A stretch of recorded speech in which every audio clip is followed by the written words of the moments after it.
Welcome to Fiction Audiobooks. If you enjoy the content, like and subscribing would be greatly appreciated. If you have any recommendations for novels, comment below. Please join my Patreon at https://www.patreon.com/fictionaudiobook. Chapter 111, Another Awakened Devil Fruit. Marine Ford, in front of Marine Headquarters. Hawkeye and the other warlords arrived at the location Chiga had given them, only to find him already standing at the edge of Marineford's perimeter wall. Chiga had his back to them, his gaze fixed on the inner bay just outside the wall, an area roughly 300 meters in diameter. If he intended to use Susanoo later, this space would be more than sufficient. Everyone looked around, puzzled by the lack of a proper battleground. Were they really going to fight right in front of the Marine headquarters? Was Chiga planning to have this area redecorated? Hawkeye, however, remained indifferent. If Chiga didn't care, neither did he. All that mattered was the battle. He stepped forward, already prepared, and asked, "Can we start now?" Chiga turned, a mysterious look in his eyes. "Of course. But I need to set the stage first. A proper environment. We're not fighting here. No. This is Marine headquarters. If anything gets broken, are you going to pay for it?" Ah. For once, Hawkeye looked slightly awkward. Paying the Marines for property damage? Ridiculous. Chiga didn't expect Hawkeye to pay, of course. Still, he couldn't let the headquarters be destroyed. This place was his home in the One Piece world now, and he wouldn't allow anyone to damage it. Not even Hawkeye. With that thought, Chiga began to float into the air. Hawkeye's hand instinctively reached behind his back and gripped the hilt of his black blade, Yoru. Tension crackled in the air. Then. Bang. A loud impact shook the area as a large figure crashed down from above. It was Fleet Admiral Sengoku, having leapt from his office window. He strode between the two warriors with authority, glaring at Hawkeye. "This is not the place for your battle. If you fight here, you're declaring war on the Marines." Hawkeye frowned and looked toward Chiga. Chiga didn't hesitate. "Fleet Admiral Sengoku, there's no need to worry. Our fight won't damage a single brick of the headquarters." "Oh. And how exactly do you plan to manage that?"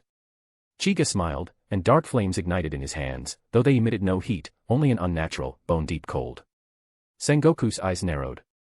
He recognized the flames immediately. They came from the Nikomata fruit, a mythical zoan he had personally entrusted to Chiga. But why was he using it now? Chiga offered no explanation. Sengoku would understand soon enough. Using the power of the Deva path, Chiga floated toward the sea as though he intended to plunge into it. The warlords were startled. Chiga was a devil fruit user, he should sink like a hammer. Hancock gasped and stepped toward the edge, about to leap after him. Sengoku quickly caught her arm. "He's fine," Sengoku said calmly. Hancock spun to glare at him. "What's wrong with you?" "He's a devil fruit user. He can't swim." Sengoku looked confused. Hancock hated men. Why was she so worked up over Chiga? "Still," he explained, "Chiga is different. He's not affected by seawater." "Are you joking? That's not possible. Look for yourself." Reluctantly, Hancock looked down, then froze. Chiga stood atop the water as though it were solid ground. Her breath caught, and her heart slowed. He was fine. That was all that mattered. She didn't care how. Love didn't need logic. Out on the sea, Chiga suddenly dropped to one knee. Black flame surged from his hands, pressing against the ocean surface. A single tomo in his right eye began to shimmer. He spoke in his mind. "Medes, have you had enough beauty sleep?" A mature, sultry female voice echoed in his thoughts. "Hee, master. I thought you'd forgotten me." It was the Nikomata, Medes, his creation, bound within his Rinnegan. As Chiga's ocular power had grown, she had entered a long slumber, nourished by his immense chakra. Now, with his right eye's power stabilized, she stirred once more. She had stubbornly ignored him since awakening, sulking in silence. But with one word, just one call, her will melted away like snow in spring. "Medes, I'm going to fully unleash your power. Be ready." "Oh. You mean the awakening?" "I'm always ready." Chiga nodded to himself, relieved. Before awakening the Nikomata fruit, he needed to make sure Medes would be unaffected. Now, with her consent, he began. Ocular energy surged into the tomo embedded in his Rinnegan. The awakening had begun. A spectral black yokai cat rose behind him, and ribbons of shadowy flame coiled around his form. The temperature plummeted. Even the Marine-Ford soldiers began to shiver, mist rising from their breaths. Sengoku's jaw clenched. This chilling pressure, it was reminiscent of Aokai's ice age. But this was no ice. This was flame. Freezing, cursed flame.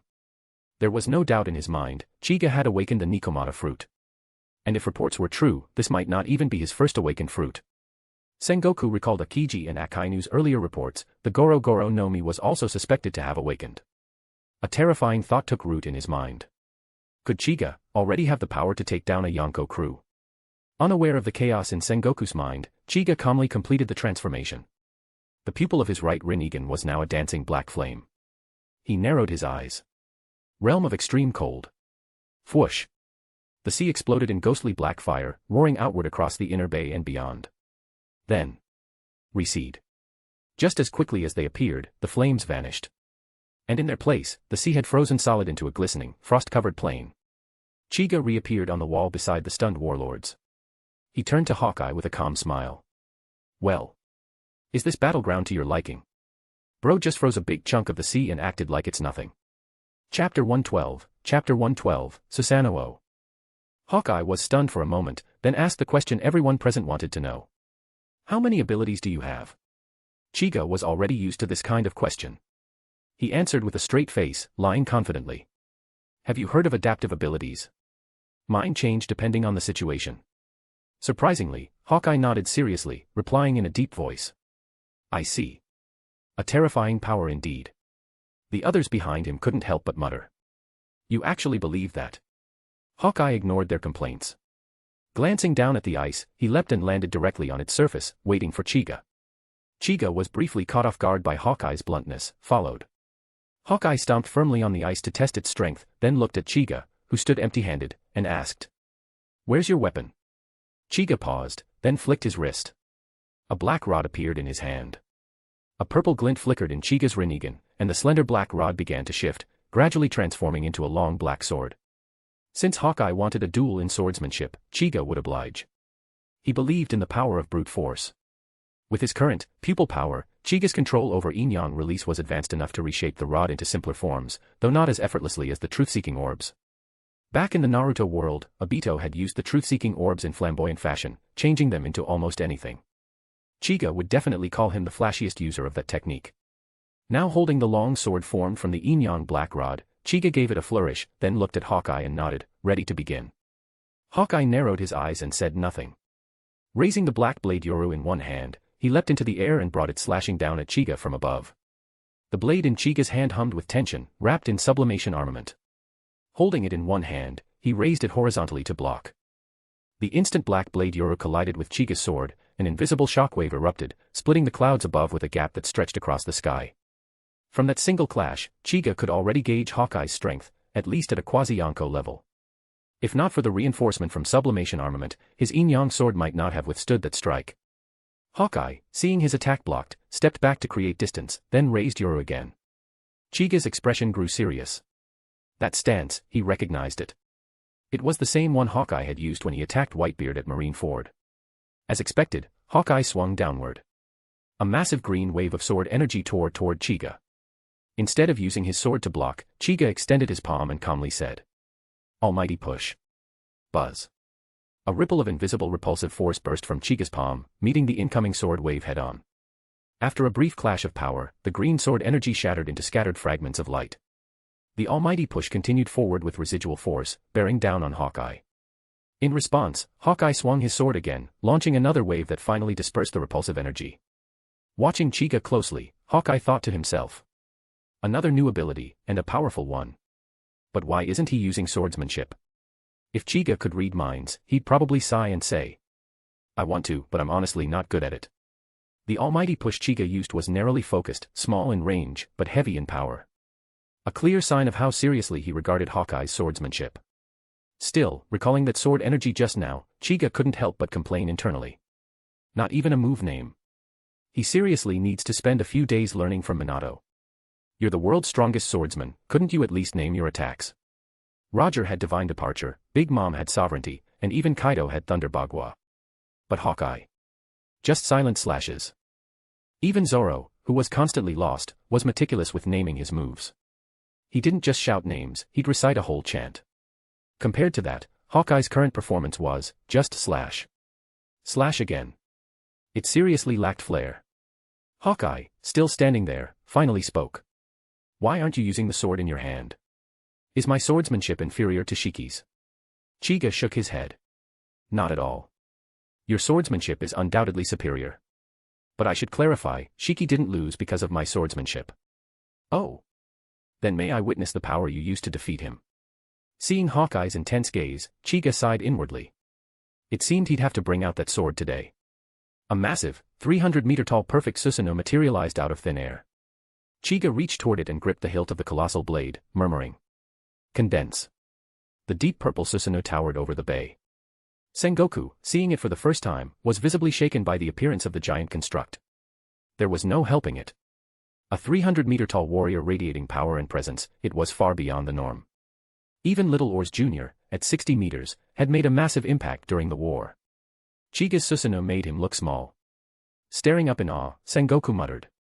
So this is the purple giant Tsuru mentioned. It's even more terrifying than I imagined.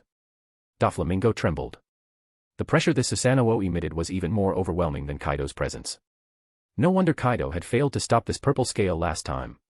This power wasn't human. He wasn't even from the D lineage, yet possessed power close to that of a god. Who was this man? As for Hancock, her eyes had already turned into hearts. She was fully entranced. Facing the Susanoo head-on, even Hawkeye was shaken. But his gaze didn't waver, it landed on the 100-meter sword at Susanoo's waist. He murmured. So this is that kind of swordsmanship. Chapter 113, Mihawk's background. The battle between Chiga and Mihawk had ended, leaving a massive crack stretching from the inner bay's frozen surface all the way beyond the outer wall. All the other warlords had already left, except for Mihawk. He had no reason to leave. After all, he was still recuperating in the Marine Headquarters hospital. Lying in bed, Mihawk silently stared at the terrifying scar running from his lower abdomen to his right shoulder, still not fully healed.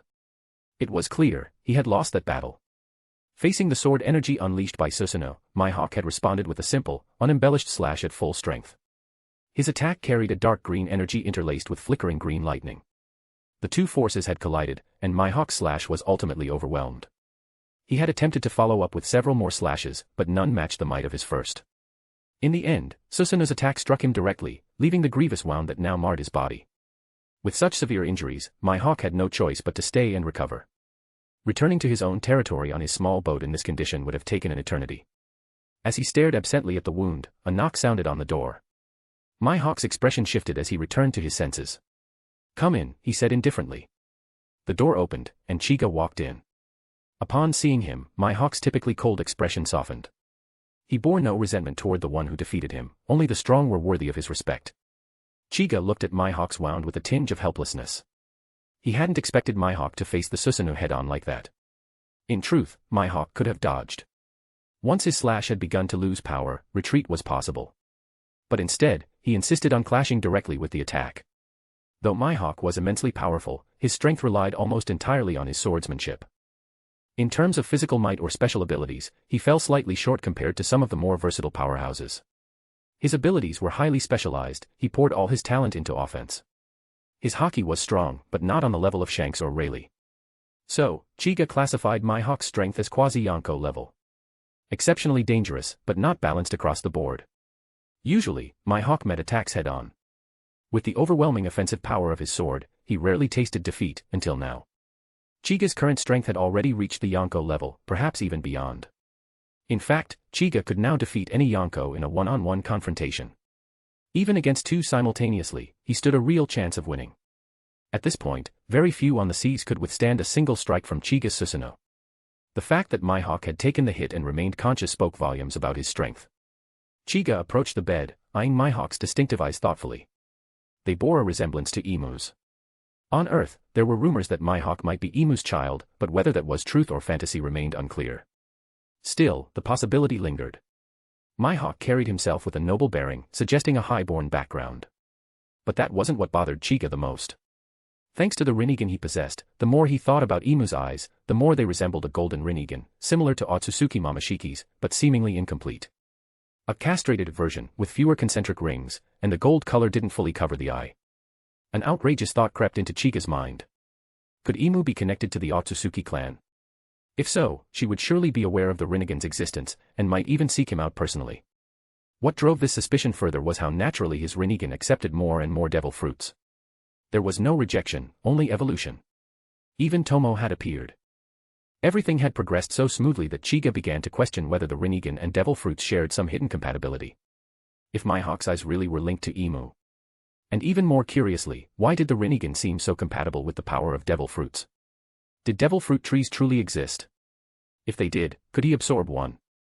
And if so, could he evolve completely into an Otsutsuki? Could he surpass them? The more he thought, the more outrageous his ideas became. His gaze toward Mihawk grew intense, so much so that Mihawk felt a chill down his spine. After a long pause, Mihawk finally broke the silence, uncomfortable with the stare. Vice Admiral Kirin, is there something on my face? Why are you looking at me like that? Ah, no, nothing. Just checking your complexion, Chiga said with a dry chuckle. Looks like you're recovering well. Thanks for your concern. Don't tell me we're running low on resources again. Trying to kick me out. He was joking, referencing something Chiga had said during a previous meeting. A rare moment of levity from the stoic swordsman. Surprisingly, Chiga felt a bit awkward being teased like that. But who was Chiga? His expression didn't change a bit. Of course not. I only said that before because some of our guests had unusually massive physiques. As for you. Chiga gave Mihawk a slow once-over, his meaning clear. To put it in Earth terms, are you even worth worrying about, you skinny twig? Mihawk's expression darkened for a moment, but then returned to normal. He silently vowed to make Chiga pay for that jab, tonight. Meanwhile, Chiga was inwardly pleased. Cold bastard, always acting cool with that stoic face, do you think you're Sasuke or something? And even if we're talking about kings of cool, the Uchiha clan had no shortage. There was Uchiha Madara, and further back, Indra, the clan's progenitor, weren't they all the original cool guys? Even I, Uchiha Chiga, when I first arrived in the world of pirates, spent 10 whole years keeping it low-key in Kokoyashi village. I've just become a bit more unrestrained over time. After dealing with Mihawk, Chiga didn't forget to say goodbye before he left. He didn't ask about Mihawk's background. Their relationship hadn't reached that point, and his suspicions about Emu were still just that, suspicions. Asking now might attract the attention of the world government, which was too risky. As for using genjutsu on Mihawk, that was absurd. People in this world weren't like those in Naruto. They didn't possess chakra naturally, and genjutsu worked by disrupting a target's chakra flow. Though Chiga could mimic the effects of genjutsu through the Rinnegan's ocular power, it only worked on weaker enemies. A strong-willed individual like Mihawk. The effect would be negligible. Even in Naruto, by the time Kage level and 6 Paths level characters were fighting, genjutsu had mostly become obsolete. Infinite Tsukimi only worked because it exploited the chakra within everyone in that world, trapping them in illusions before feeding them to the god tree. Don't underestimate the strong of this world. When Chiga transmigrated, One Piece hadn't even ended yet. The unknowns were too great. Caution was still the best strategy. Win-win. Chapter 114, Chapter 114, Love Stuck Fool. The Red Line Continent, Holy Land Marie Joys. Inside the Grand Hall, the 5 elders sat in a solemn circle, gathered to discuss matters of grave importance. The elder dressed in a white kimono and gripping a samurai sword was the first to speak. Uchiha Chiga fought Hawkeye at Marine headquarters and injured him. Afterward, they had a brief conversation, but the content of that exchange remains unknown. The elder with a prominent birthmark on his head frowned. Hawkeye's identity is a delicate matter. Uchiha Chiga might have uncovered something. Should we take steps to warn him? The elder in the black flat hat shook his head. It's best not to. Emu-sama has already stressed that unless absolutely necessary, Uchiha Chiga is not to be interfered with. The remaining 2 elders exchanged glances. Finally, the one with short golden hair, the youngest among them, couldn't help but ask. What makes this Uchiha Chiga so special? He doesn't appear to be a member of the D clan. Why does Emu-sama care so much about him? The elder in the white kimono shot him a side glance and replied coolly. That's not for us to know. Our role is to follow Emu-sama's arrangements. Are you questioning Emu-sama? At those words, the golden-haired elder's expression shifted. He quickly waved his hands in panic. Of course not. I'm just concerned. Uchiha Chiga is rising quickly. He may soon slip beyond our control. The white-clad elder scoffed. The arm holding his blade trembled slightly, revealing a sliver of the cold, gleaming steel. What happened to Rox? Even with that fearsome crew of his, he died at God Valley, and they never even recovered his body. The golden-haired elder fell silent. Perhaps he was simply overthinking. The elder with the flat hat spoke again. I've already informed Sengoku to summon Uchiha Chiga to Marie Joy's. We'll meet him in person. All right. Speaking of Sengoku, he seems prepared to hand over the fleet admiral position to Uchiha Chiga. Thoughts? If Imusama says not to interfere, we won't meddle. So we'll just let him become fleet admiral that easily. Isn't he too young? Age doesn't matter. Besides, the path won't be smooth. Akainu also wants that seat. That's true. Perhaps the two will fight for it. That would be ideal. The Marines are just tools to us. If they ever unify under one will, they'll be harder to manipulate. Oh, and that girl Narona is very interested in Uchiha Chiga. When he arrives, why not let her guide him here? Someone said the name Narona should be Charlia, so I'd be changing it. Narona was just a name I picked. I didn't even know Charlos had a sister. Letting a celestial dragon escort a marine. Isn't that giving him too much face? No. Uchiha Chiga is someone Imusama values. It's only fitting to offer him special treatment. Fine. I'll have someone inform Rosward. Be sure to remind him, no arrogance in front of Uchiha Chiga. As long as Chiga doesn't cross the line, accommodate him where possible. Understood. Marie Joy's, Rosward family palace. Narona lay lazily across a luxurious sofa, draped over a human-shaped slave, her half-lidded eyes staring blankly at the ceiling. Charlos barged in suddenly, yelling excitedly. Sister! A new batch of slaves just arrived. Want to go take a look? Narona didn't even glance at him. She replied flatly. No. It's boring. Charlos's excitement died on the spot. Another rejection. Sniffing dramatically, he looked gloomily at Narona and muttered. What's wrong with you lately? You used to love watching the slaves fight. That was before. It's boring now. But I even gave some of them Zoan devil fruits. Don't you want to see them go wild? Not interested. Seeing no reaction from his sister, Charlo sighed in defeat. But he hadn't come only to show off the slaves, he had a message to deliver. Knowing this would only further annoy her, he hesitated. A Marine is coming to the Holy Land in a few days. The 5 elders want you to bring him to them. He grumbled under his breath. Just a Marine, and they wanted his sister to personally escort him. What an insult to the celestial dragons. Still, orders from the 5 elders couldn't be defied. His father, Rosward, thought the task humiliating and passed it on to him, hoping Narona would throw a fit and despise the Marine. But what happened next shocked Charlos. At the word Marine, Narona's eyes sparkled. She suddenly sat up, staring at Charlos with urgency. A Marine. What's his name? Charlos blinked in surprise, caught off guard by her reaction. I forget. Something like Uchiha Chiga, she said, eyes shining. Yeah, that's it. Sister, how did you? But Narona wasn't listening anymore. She had already leapt off the sofa, face lit with excitement. Charlos stood dumbfounded. Had she gone insane from rage? No, she looked thrilled. Which made even less sense to him. Ever since Chiga left Sabaody Archipelago, Narona hadn't seen him again. She had sent people to contact him, but he always ignored them. Worse, her messengers often returned humiliated or disciplined by Chiga himself. Some of the Rosward family servants even trembled at the mere mention of approaching him. She tried reaching him by Den Mushi. Only once did the call go through, and it went like this. Is this Uchiha Chiga? This is Narona. How? Crazy. Click. The Den Mushi's expression drooped. He'd hung up on them. Change it to A, Chapter 115, Chapter 115, Arrival at Marie Joy's. 6 Paths of Samsara. On the 6 Paths of Samsara, Chiga stared blankly at a long list. Behind him, Khalifa and Ayn were stifling laughter, covering their mouths as they recalled what had happened earlier that day.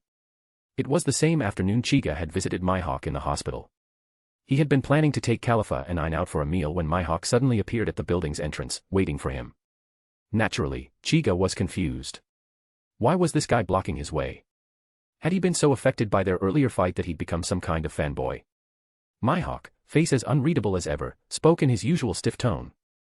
I'm leaving tomorrow. Should I still eat dinner at your Marine mess hall today? Oh. So what do you want to do? The injury on my chest came from you. Since I'm leaving, shouldn't you treat me to dinner? Chiga raised an eyebrow. What, did this guy want a farewell feast? It seemed Mihawk held grudges. Maybe that earlier weak dog comment had really gotten to him. Fine then. With Mihawk's twig-like build, he could eat as much as he wanted. Chiga had mountains of gold stashed away in his door space. Thinking of this, Chiga gave him a condescending smile, waved his hand, and said generously. All right, it's on me. Let's go. I'll take you to the best restaurant at headquarters. Don't say I'm stingy. He called Khalifa and Ain to follow him, swaggering ahead. Mihawk smiled faintly and followed behind. At the restaurant, Mihawk didn't hold back. He grabbed the menu and promptly ordered several hearty dishes. Chiga peeked at the selections, all sea king meat. Chiga nodded in approval. Good taste. Sea king meat was both delicious and nutritious. The only drawback was the price. But when everything had a set price, calling it expensive was more about the customer than the food. Plus, sea king portions were massive, even Chiga couldn't eat more than a few plates in one sitting. Glancing at the lengthy order, Chiga sneered inwardly. Let's see how much of that you can actually eat. But to his shock, Mihawk finished every last dish with ease. Then he looked calmly at Chiga and said. That was barely enough. Your headquarters restaurant is kind of stingy. This doesn't cut it. Chiga was immediately annoyed. This was his turf. Headquarters was basically his home. Criticizing the food was like slapping him in the face. Here's the menu again. Order whatever you want. I want to see how much more you can put away. And just like that, Mihawk continued eating for several more hours. After finishing the last plate, Mihawk elegantly wiped his mouth with a napkin and said nonchalantly. Not bad, but the portions are still small. I'm about 80% full. Chiga stared, dumbfounded. He glanced at Mihawk's still flat stomach and couldn't help but mutter. Are you a scion? Scion? What's that? I don't need a toothpick. Chiga remembered Mihawk living in that castle with Perona, where meals were always small. Could he be a master of life return? In the end, Chiga footed the bill and even kept the receipt, to remind himself that Mihawk was an absolute bottomless pit. Arrival at the Red Line. A Marine soldier approached the deck, saluted, and reported. Vice Admiral Kirin, the warship has arrived at the Red Line. All right. I see it. Chiga folded the long receipt and stored it in his door space, then turned to gaze at the towering Red Line. The elevation was immense. Ordinary people usually needed an elevator to reach the top. Back during the Reverie arc, Vivi and her group had taken an elevator up here too. Waiting by the elevator now were several agents in black suits. Chiga didn't let anyone else come along. It wasn't the time to openly clash with the world government. This time, none of the agents displayed the arrogance typical of those serving the celestial dragons. Every one of them treated Chiga with extreme respect. Chiga gave them a nod. One of the agents activated the lift, and it began its slow ascent. When he stepped off the elevator at the top, he was greeted by the sight of Narona, dressed lavishly in noble attire. Chiga barely gave her a glance before surveying the area. Narona's face lit up at the sight of him, but she quickly scowled at his indifference. She walked over with a scolding tone. It's really hard to get a hold of you. Did you forget what you promised me? Chiga paused, confused. What did I promise her? Seeing his puzzled expression, Narona immediately realized he hadn't taken her words seriously. Her irritation flared. You promised to be my bodyguard, didn't you? Huh? When did I say that? That night at Sabaody. That night. What about it? You said. You. She stopped herself mid-sentence, suddenly aware of the nearby attendants. Her expression turned cold. The attendants froze, dread rising from their feet to their heads. When she brought up that night, they'd already started mentally cursing. Whatever happened that night was clearly something they shouldn't hear. Unfortunately, it was too late. Narona's gaze was now full of disdain, as if looking at corpses. Their fate was all but sealed. Chiga frowned. He reached out and pressed her bubble headgear, turning her face toward him with just enough force to make her look at him. The attendants nearly fainted on the spot. How dare this marine touch a celestial dragon like that? Yet Narona blushed. She didn't seem to mind at all. Chiga ignored her reaction and scolded her like a misbehaving child. What were you thinking just now? You're not scheming something again, are you? No, definitely not. Good. While I'm here, try not to cause trouble. Now, why are you the one picking me up? They think our relationship is unusual, so they sent me. Who has an unusual relationship with you? Narona looked aggrieved and defiant. Even with his hand still on her bubble, she protested. It is unusual. Ugh. Staring at this stubborn girl, Chiga's fingers twitched involuntarily. It was baffling. He considered himself a peace-loving Uchiha, always against unnecessary violence. But something about this girl made him want to smack some sense into her every time. A/N, someone said her name's supposed to be Shaoria. Truthfully, when I drafted and edited this chapter, one looked up who this celestial dragon was but couldn't find it as the name was in Chinese. So I went with Nerona. Unfortunately, I won't be able to change it anymore, as that might cause confusions down the line when I give her two names. Just think of Nerona as her second name. __. Equals. Win-win. Chapter 116. Chapter 116, you look pretty cute. Nerona didn't take Chica directly to the five elders. Instead, she pulled him toward her palace. Since it was getting late, she figured they might as well stay the night and have dinner. Naturally, she wouldn't be inviting her brother or father to the meal. Chica didn't know this was Nerona's own idea. He assumed it was part of the five elders' arrangements, so he followed without question. Upon entering the main hall of Nerona's palace, Chica immediately spotted a doll on the central sofa, and his expression darkened. Although the doll looked rather abstract, he could tell it was modeled after him, thanks to the clearly drawn Rinnegan eyes on its face. What made it worse was the dampness on the doll's face. It was clear Nerona had been hugging it to sleep often. What the hell was wrong with this woman? After being threatened a few times and slapped once, not only did she not hate him, she seemed to have developed feelings. Nerona, walking behind him, noticed Chica standing still with a strange expression. Curious, she peeked around his shoulder, and then froze when she saw the doll. Her eyes widened. Forgetting her bulky space suit, she lunged forward to snatch the doll away. But just as she moved, Chica grabbed the back of her collar. Luckily, her outfit was sturdy enough not to tear, otherwise, it would have been quite the scene. Held by the collar, Nerona didn't dare turn around to face him. For the first time in her life, she wanted to crawl into a hole. This was true social death. Chica pressed a hand to her bubble helmet again. This time, instead of twisting it, he pressed down and popped it off with a flick of his wrist. With a soft pop, the helmet detached and landed in Chica's hand. Nerona didn't seem to care. Celestial dragons typically wore bubble helmets to avoid breathing the same air as commoners, but here, it was just her and Chica. She had dismissed the guards earlier, why would she need them with him around? Wasn't it nice to breathe the same air as Chica? Instead of panicking, she took a deep breath, as though relieved to be free of the helmet. Chica, now standing behind her, furrowed his brow at her sky-high hairstyle. What the hell is that hairstyle? It's hideous. Nanny. This is a traditional celestial dragon style. A symbol of... If you think it's ugly, I'll just let it down. Nerona twisted free from his grip, spun around, and glared playfully at him. She tried to fix her hair, but it was so stiff with hairspray it wouldn't budge. The more she worked at it, the messier it got. Tears welled up in her eyes. Chica blinked in disbelief. Was she really about to cry over her hair? Shaking his head, he formed a few hand seals with one hand. A wall of water appeared beside her. Water release, water formation wall. Nerona looked at the water, then up at Chica with pitiful, pleading eyes. He sighed. Just use the water. Do you not have basic common sense? Oh. She reached into the wall of water, scooped some into her hands, and began dampening her hair. Sure enough, with a little water, her hair began to fall naturally. A few gentle strokes later, her voluminous hairstyle was undone. With her golden-orange hair now falling loosely around her shoulders, she gave it a small shake to get the water out. Chica almost cast Great Fireball Jutsu just to dry it.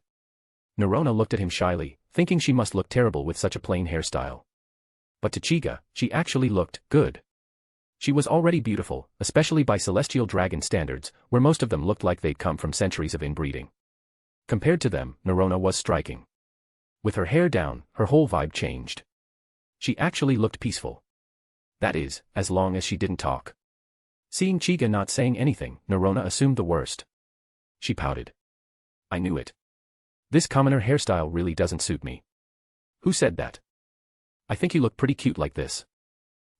It's not like It was the first compliment Chica had ever given her. She froze, momentarily stunned. Chica had already walked past her, too lazy to deal with her dramatics, and began wandering around the lavish palace. Nerona snapped out of her daze and lit up. She quickly turned and followed him. This is my room. Isn't it beautiful? Just like me, right? At dinner, Chica and Nerona sat across from each other at the far ends of a long table. Chica focused on his food. He had to admit, celestial dragon chefs were top tier. The dishes were perfect in color, aroma, and taste. Nerona, on the other hand, picked at her plate. She'd grown up with these dishes and had long gotten sick of them. Her attention was entirely fixed on Chica. She had been born at the top of the world, spoiled, pampered, and protected from any hardship. Everyone around her bowed to her whims. Then came that night in Sabaody, when Chica nearly killed her. It was the first time someone had looked her in the eye without fear. She'd even tried to show him kindness, and he hadn't responded. Unable to approach him directly, she resorted to gathering information about him, through servants, newspapers, or anyone who mentioned his name. She had watched him rise from a mere marine captain in Sabaody to the Navy's sole admiral candidate in under 2 years. Even other celestial dragons had started to pay attention to him. After all, admirals were the highest combat force in the Marines. When celestial dragons encountered danger, it was admirals who came to their rescue. Most pirates didn't fear celestial dragons, but they feared invoking the wrath of a marine admiral. And on top of that, Chica was young, powerful, and undeniably handsome. Nerona had even heard that some female celestial dragons had started to take an interest in him. The thought made her curl her lip in disgust. They should take a look in the mirror. They all look like that pirate hag, Big Mom. Become a patron to get access to 80+ chapters in advance. Change at to A_. If you're a fan of JJK, I got something cooking cigarette. The MC can manipulate time, just like how Gojo can manipulate space. He's not op from the start, but he ain't weak either. Chapter 117, another mythical Zoan fruit. After dinner, Nerona summoned a man in black holding a delicate small box. She took the box and waved the man away before walking up to Chica with an air of mystery. This is for you. Guess what's inside? Chica glanced at it and instantly knew it was a devil fruit. He wasn't all that interested in devil fruits anymore. He already had a specific abilities in mind for the final slots in his left eye. Still, since this fruit had come from the Celestial Dragon's treasure vault, it probably wasn't anything ordinary. It couldn't hurt to check it out. Seeing Nerona's smug expression, Chica answered flatly. I know. It's a devil fruit. Ah. Nerona's expression dropped. She had hoped to build some suspense. In truth, she didn't know much about devil fruits. Her collection consisted mostly of Zoan types, which she used to feed to slaves and force them into brutal fights for her entertainment. But after hearing that Chica was interested in devil fruits, she took the initiative to learn. She discovered there were many subtypes of Zoans, including extremely rare mythical Zoans. She'd scoured the treasure vault with an encyclopedia in hand, but aside from the Azura fruit she'd already given him, she couldn't find another mythical Zoan. Still, she was a celestial dragon. Money meant nothing to her. So she offered a 2 billion berries bounty, and sure enough, a mythical Zoan was delivered straight to her table not long after. She thought Chica would be thrilled. Maybe this gift would even bring them closer. But judging by Chica's current expression, he wasn't all that impressed. Nerona suddenly felt her efforts had been wasted and stood there awkwardly. Chica, however, realized his attitude might have been a bit too cold. Maybe it was because she was a celestial dragon, and clearly a bit eccentric, but she had treated him quite well. From the promotion in Sabaody to this rare devil fruit, her intention seemed sincere. Softening a little, Chica took the box and said, "Thanks. I'll accept it." And no need to thank me. It was always meant for you. Seeing Chica take the fruit and thank her, Nerona lit up. This was the first time he'd ever shown her gratitude, and it made her heart race. Chica opened the box. Inside was a black cantaloupe-shaped fruit. Its most distinctive feature was the top stem, which curled like a pair of bull horns. Nerona eagerly leaned in, proud of her efforts. I already looked it up in the encyclopedia. It's a mythical Zoan, the Uchi no Mi model, Bull Demon King. Chica raised an eyebrow. Uchi no Mi. She could have just called it the Bull Demon King fruit. No need to be dramatic. He didn't plan on eating it himself. Instead, he already had someone in mind, Zephyr, his teacher. Of course, the best fruit for Zephyr would have been the Red Count's vampire fruit, but tracking that one down was unrealistic. He wasn't like Blackbeard, willing to wait 20 years just for the Yami no Mi. This Bull Demon King fruit, as a mythical Zoan, was certainly powerful enough. If Zephyr ate it, his strength could easily return to Admiral level. And once that happened, so much for retirement. Zephyr wasn't even 70 yet. What was he doing thinking about retirement? Time to get back to work, old man. Consider this your re-employment gift. As he stared at the fruit, a mischievous grin tugged at Chica's lips. Nerona was standing close. When she saw that smirk, her heart skipped a beat. Her eyes darted nervously. With Chica finally showing warmth, her courage grew. She tiptoed closer, inching her face toward his. Chica noticed, his smile vanishing as his expression darkened. What are you doing? Nerona froze mid-lean, her face still awkwardly extended forward. Chica looked at her, barely containing a smirk. He knew exactly what she was trying. Then, without warning, he leaned forward and flicked her forehead. Flick. Nerona jolted like she'd been struck by lightning. Her cheeks flushed deep red, and steam practically poured from her head. She looked adorably flustered. Shaking his head, Chiga tucked the devil fruit into the door space and said, "I want to give this fruit to my teacher, Zephyr. You mind?" No response. Is that a no? Still no reaction. Chiga reached out and tapped her forehead again. This time, Nerona snapped back to life and frantically waved her hands. "It's already yours. You can do whatever you want with it." She looked at him, cheeks red, and said nothing else. Chiga smiled again. She was growing more and more likable. If he ever had to wipe out the celestial dragons, he'd make sure she survived. After chatting for a bit longer, Chiga went to the room Nerona had arranged for him.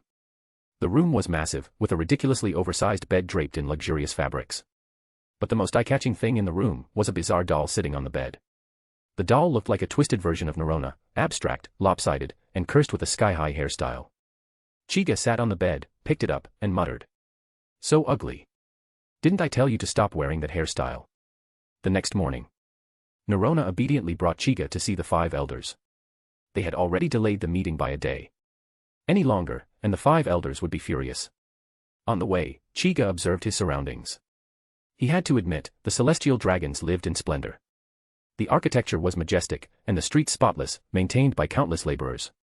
It was just a shame that the place was filled with people who made him sick to his stomach. Such a paradise, wasted. But it didn't matter. Eventually, this place would be reduced to dust. After all, Chiga wasn't the type to live in second-hand homes. I uploaded an illustration of the MC look on Patreon. It's free, you can check it out. _ Since y'all are bent on not sending power stones, why not just eat them? Come on, send those stones and get. Chapter 118, 5 Elders. Passing through a marble-paved corridor, Nerona led Chiga to the chamber where the 5 elders frequently held their meetings. This time, the entrance wasn't lined with the usual black-suited guards. Instead, 2 figures in white robes stood silently at the doorway, wearing distinctive masks, one red, the other black. Chiga glanced at them impassively. These had to be CP0 agents, the direct enforcers of the world government.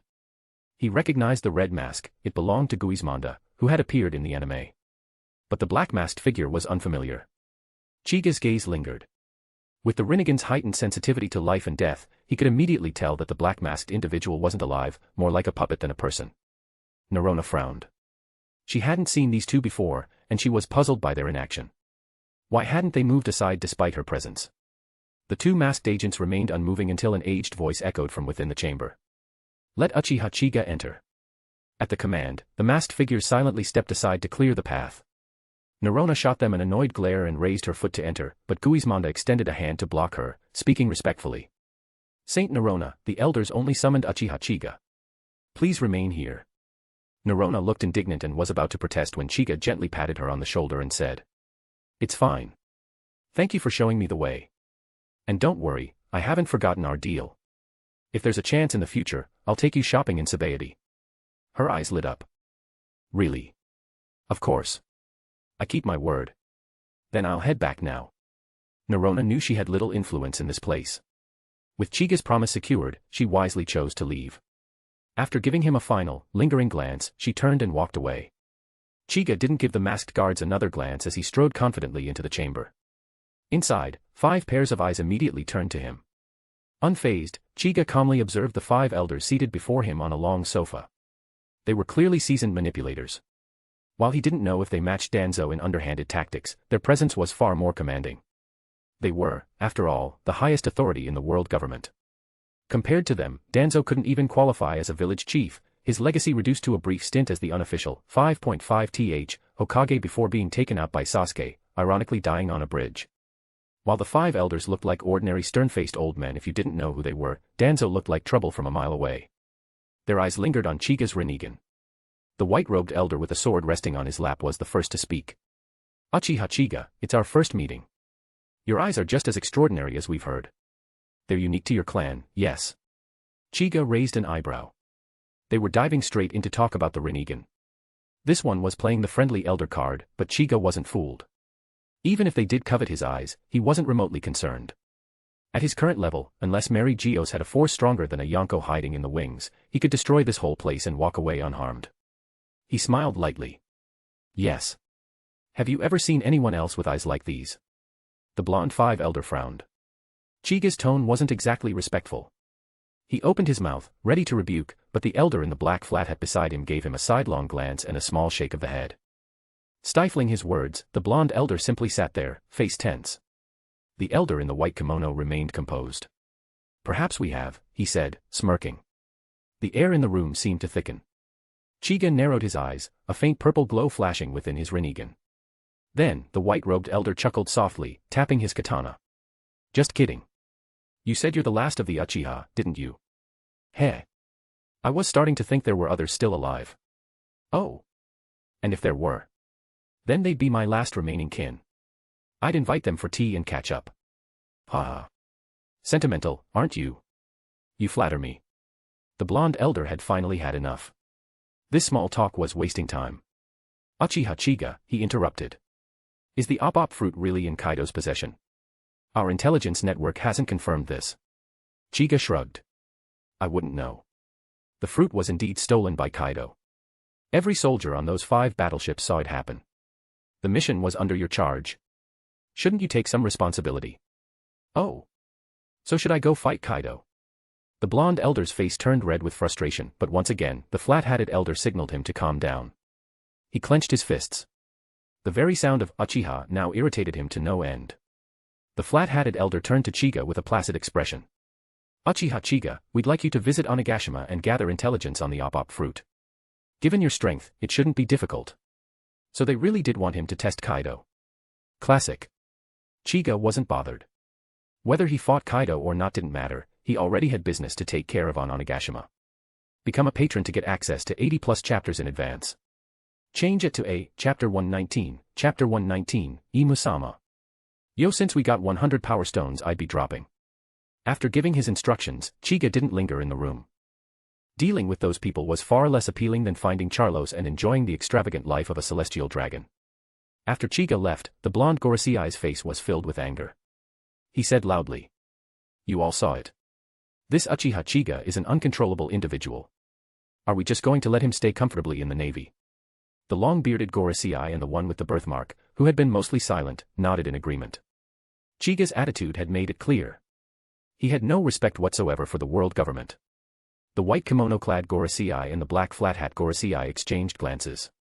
Finally, the one in the white kimono spoke slowly. Regarding Uchiha Chiga, it's best not to touch him until Im-sama gives clear instructions. Letting him go to Onigashima this time was already our own initiative. The birthmark Gorosei saw no issue with that and responded directly. That's understandable. Everyone knows the importance of the op fruit. It must remain in the hands of the world government. The blonde and long-bearded Gorosei also nodded. Indeed. This Uchiha Chiga has been collecting powerful devil fruits. I don't believe he wouldn't be tempted by the op fruit. Perhaps he's already eaten it. His abilities seem endless. That Kaido might very well be a fake.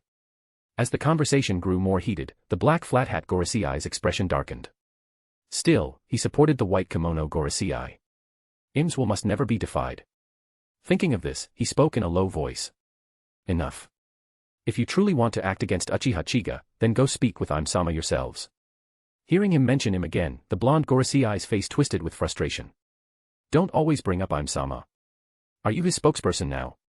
Before the flat-hat Gorosei could respond, the blonde Gorosei's expression suddenly contorted in pain. He collapsed onto the sofa, writhing uncontrollably. The others jumped in alarm, but quickly understood, this was Im-sama's punishment. Im-sama was already displeased. As the blonde Gorosei continued to thrash in agony, the other 4 quickly rose, knelt down, and pleaded loudly. Im-sama, we've overstepped. Please be merciful, spare him this time. At times like this, their unity was absolute. Because none of them could guarantee they wouldn't be next. Saving the blonde Gorosei now meant protecting themselves in the future.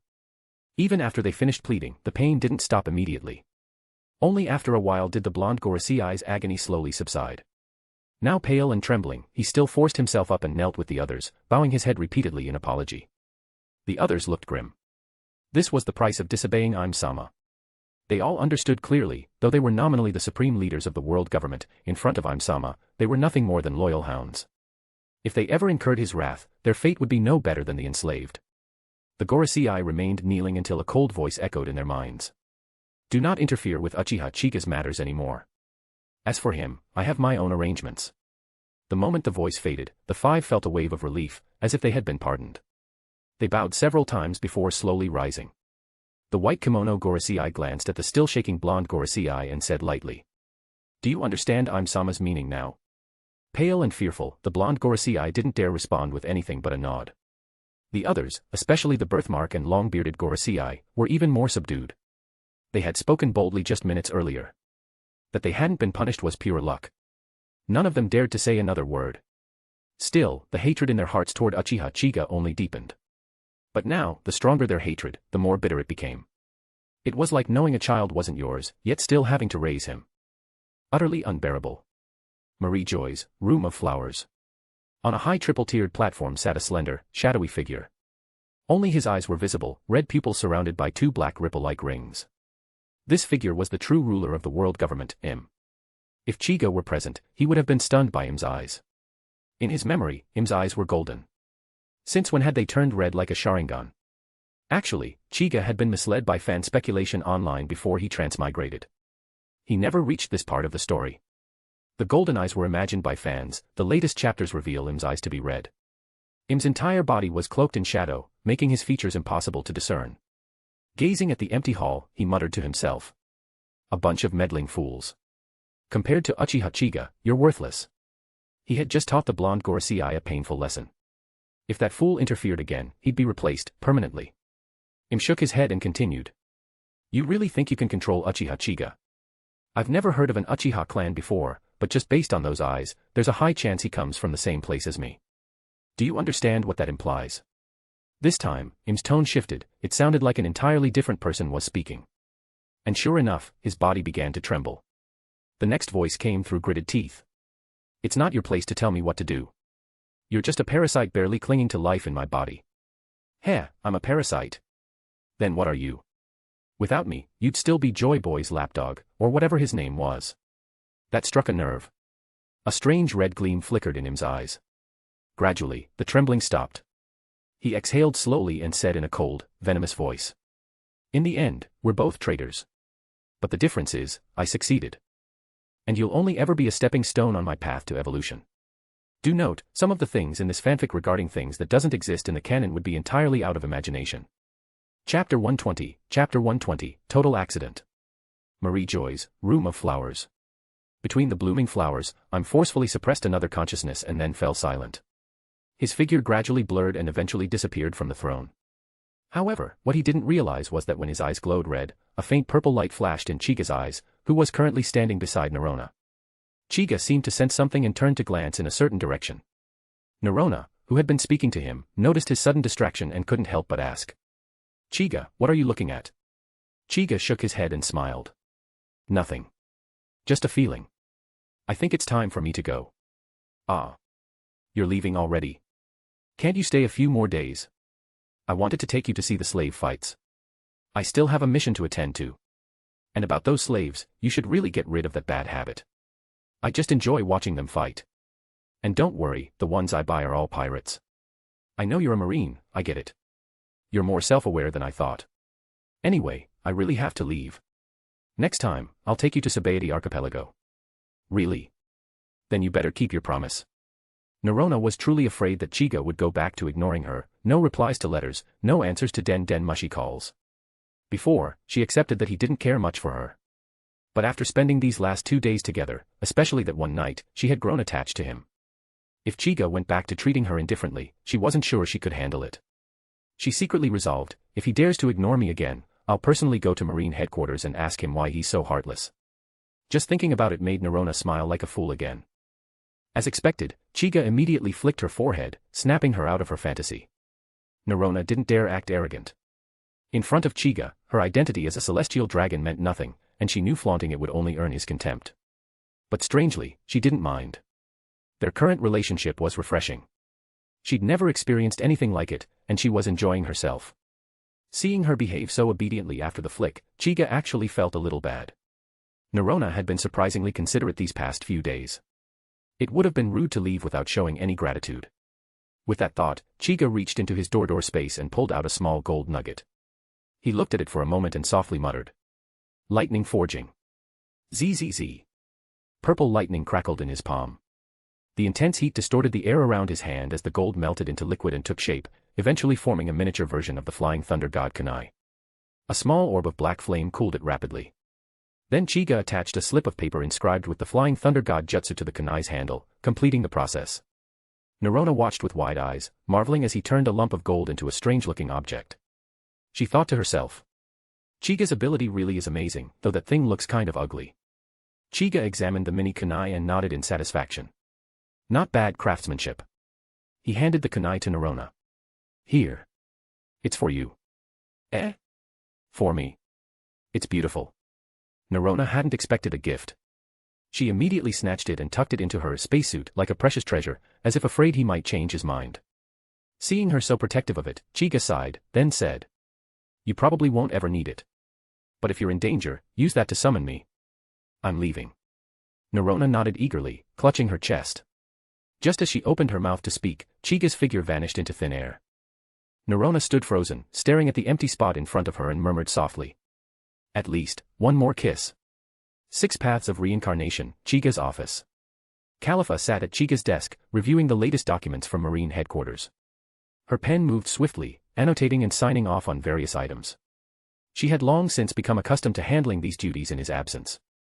If she wanted to, she could have taken advantage of Chiga's name and done as she pleased. But Khalifa wasn't that type. She knew she couldn't help him much in battle, so she made sure his affairs off the battlefield were in perfect order. Ever since the 5 elders sold her to Chiga, her life had centered entirely around him. She was well aware that many women surrounded Chiga, but so what? She was the one who spent the most time by his side, more than even Gion could claim. Khalifa was content with that.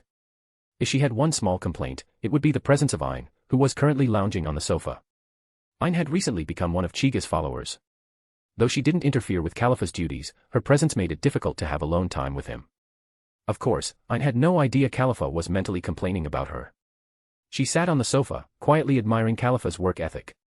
Khalifa really is capable, everything is always perfectly arranged. Ain had always admired Khalifa, not because of age, but because of her experience and composure. She felt like a child in comparison. Khalifa had trained within the world government, her skills and knowledge reflected that.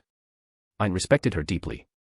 While both women were lost in thought, Chiga suddenly reappeared in the office, and this time, he landed directly in Khalifa's lap. Feeling the unexpected weight, Chiga leaned back slightly, noticed Ain staring at him strangely, and asked. Did this chair get new padding? It's surprisingly comfortable. Did Khalifa change it? Where is she? Ain covered her face and sighed. You're sitting on her. Chiga froze. He quickly stood up and turned to find Khalifa, her face bright red. Khalifa glared at him and was just about to say something. Boss, you. Stop. It was an accident. Total accident. Equals. Win-win. Chapter 121, Chapter 121, Oirin. Chiga quickly shut down Khalifa's catchphrase. Ain was still in the room. If Khalifa blurted that out now, would he have any image left? Khalifa, ever protective of Chiga's reputation, immediately fell silent. She just stared at him wide-eyed. He had only just sat down, so why had he leaned back like that? Ain was still here. Ain also stared at Chiga with a strange look, convinced he'd done it on purpose. Of all places, he had to land right on Khalifa's lap. She was clearly sitting there too. Faced with this awkward situation, Chiga quickly adjusted himself. With a calm expression, he got down to business. I've received a new mission. I'm heading to Kaido's base, Onigashima. The mention of the mission immediately snapped both women into work mode. Khalifa pushed up her glasses, concern in her voice. Boss, you're going alone. Isn't that too dangerous? The entire Beast Pirates crew is stationed there. It's fine.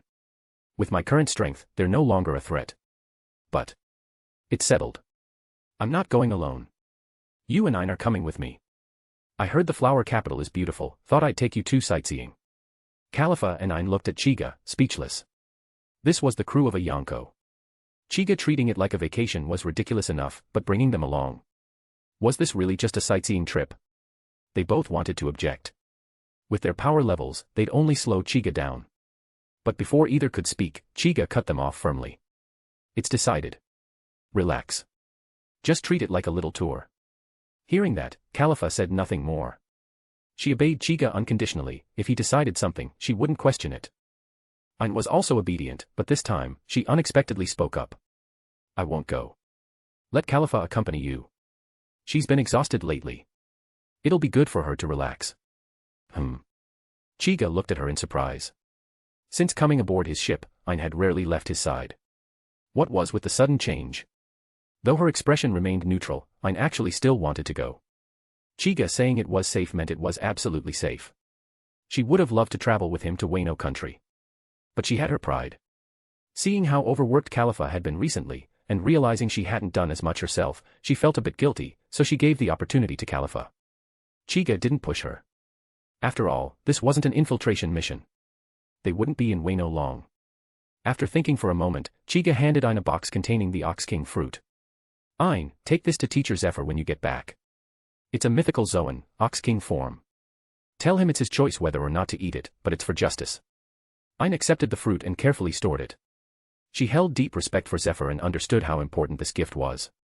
Her regret at not going with Chiga eased considerably. There would be other chances. Helping deliver this fruit to Zephyr was meaningful in its own right. A small smile formed on Ain's face. Seeing her brighten up, Chiga quietly exhaled in relief. He had figured she wanted to go, but something was holding her back. Fortunately, this little task seemed to lift her spirits. Now that everything was settled, Chiga didn't linger. He led Khalifa up to the deck and used the summoning jutsu to call forth the clumsy bird, which soon hovered overhead. Holding Khalifa close, he leapt onto the bird's back. Nodding down at Ain, he gave the bird a light pat. The clumsy bird understood and flapped its wings hard, shooting into the sky at incredible speed, vanishing into the clouds. Once they were out of sight, Ain pouted slightly and whispered. Don't cause any trouble, come back soon. Wano country, flower capital. Chiga, dressed in a black cloak with a ping-pong paddle design on the back, strolled through the lively streets of the flower capital, holding Khalifa's hand. Khalifa wasn't wearing her glasses today. She wore a purple kimono tied with a white obi, giving her a gentle and elegant aura. Chiga glanced at her and found her even more captivating than usual. It wasn't that Khalifa wasn't beautiful on a normal day, but this change in style made her shine in a completely different way. A few samurai-looking men along the street cast glances in their direction, clearly captivated by Khalifa's appearance. But Chiga's perception, enhanced by the Goro Goro no Mi and his activated heavenly net, picked up every movement like radar blips in his mind. With a quiet snort, he released a wave of conqueror's haki. Men on the street suddenly collapsed, their eyes rolling back. The commotion drew the attention of others. Khalifa covered her mouth to stifle a laugh. She knew this was Chiga's doing. He gave her a sidelong glance. What's so funny? Nothing. Just thought boss looked kinda cute. I just don't like samurai.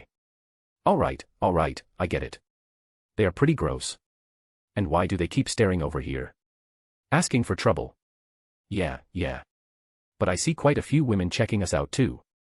Boss, want to scare them off too? It's fine. Let them look.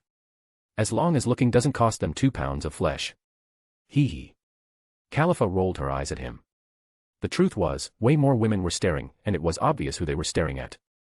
Since the moment Chica stepped onto this street, those women hadn't taken their eyes off him. What now?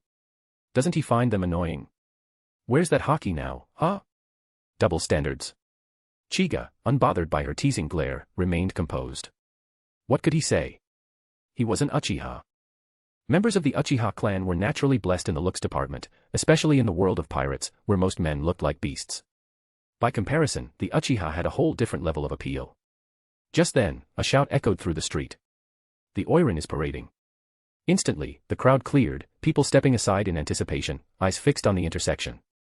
Chiga didn't even slow down. He kept walking, still holding Khalifa's hand. Khalifa looked at him, confused. Boss, aren't you even curious? Oirans are supposed to be breathtakingly beautiful. It's just a show. See those people over there? Chiga motioned toward a group huddled in the shadows. Unlike the excited crowd, these people wore ragged clothes. Their expressions were bitter, eyes full of resentment. Khalifa followed his gaze and saw them too. Their energy felt off, but she still didn't quite get the point. Chiga explained, those are former top patrons.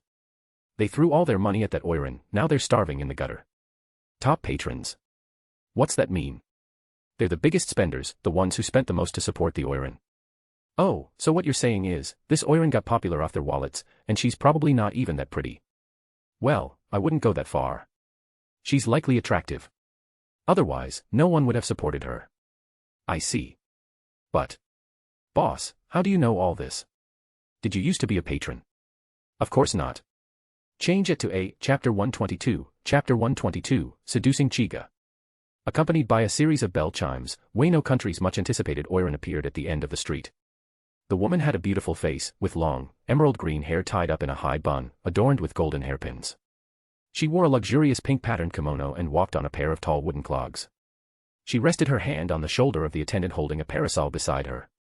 Because of her elevated footwear, her steps were slow and deliberate, adding to her dignified presence. Khalifa assessed the Oiran and commented. She's definitely beautiful. And her poise is impressive. Chiga glanced at her and immediately recognized the Oiran as Kazuki Oden's daughter, now going by the alias Kamurasaki, though her real name was Kazuki Hiyori. Chiga wasn't particularly fond of Kazuki Hiyori. Compared to other princesses like Shirahoshi, Vivi, and Rebecca, she seemed practically useless. In the anime, her so-called 20 years of endurance amounted to nothing more than entertaining Orochi and other old men, advancing her career as a geisha. Aside from that, she hadn't learned anything of value, and in the end, she simply reappeared to re-establish her presence. Still, it had to be said, she was quite good-looking, likely inheriting her mother Kazuki Toki's beauty. As for her brother, Momonosuke, in both appearance and idiocy, he was the spitting image of their foolish father. Thinking of Momonosuke, a flash of killing intent crossed Chiga's eyes. That brat had to die, no justification was even needed.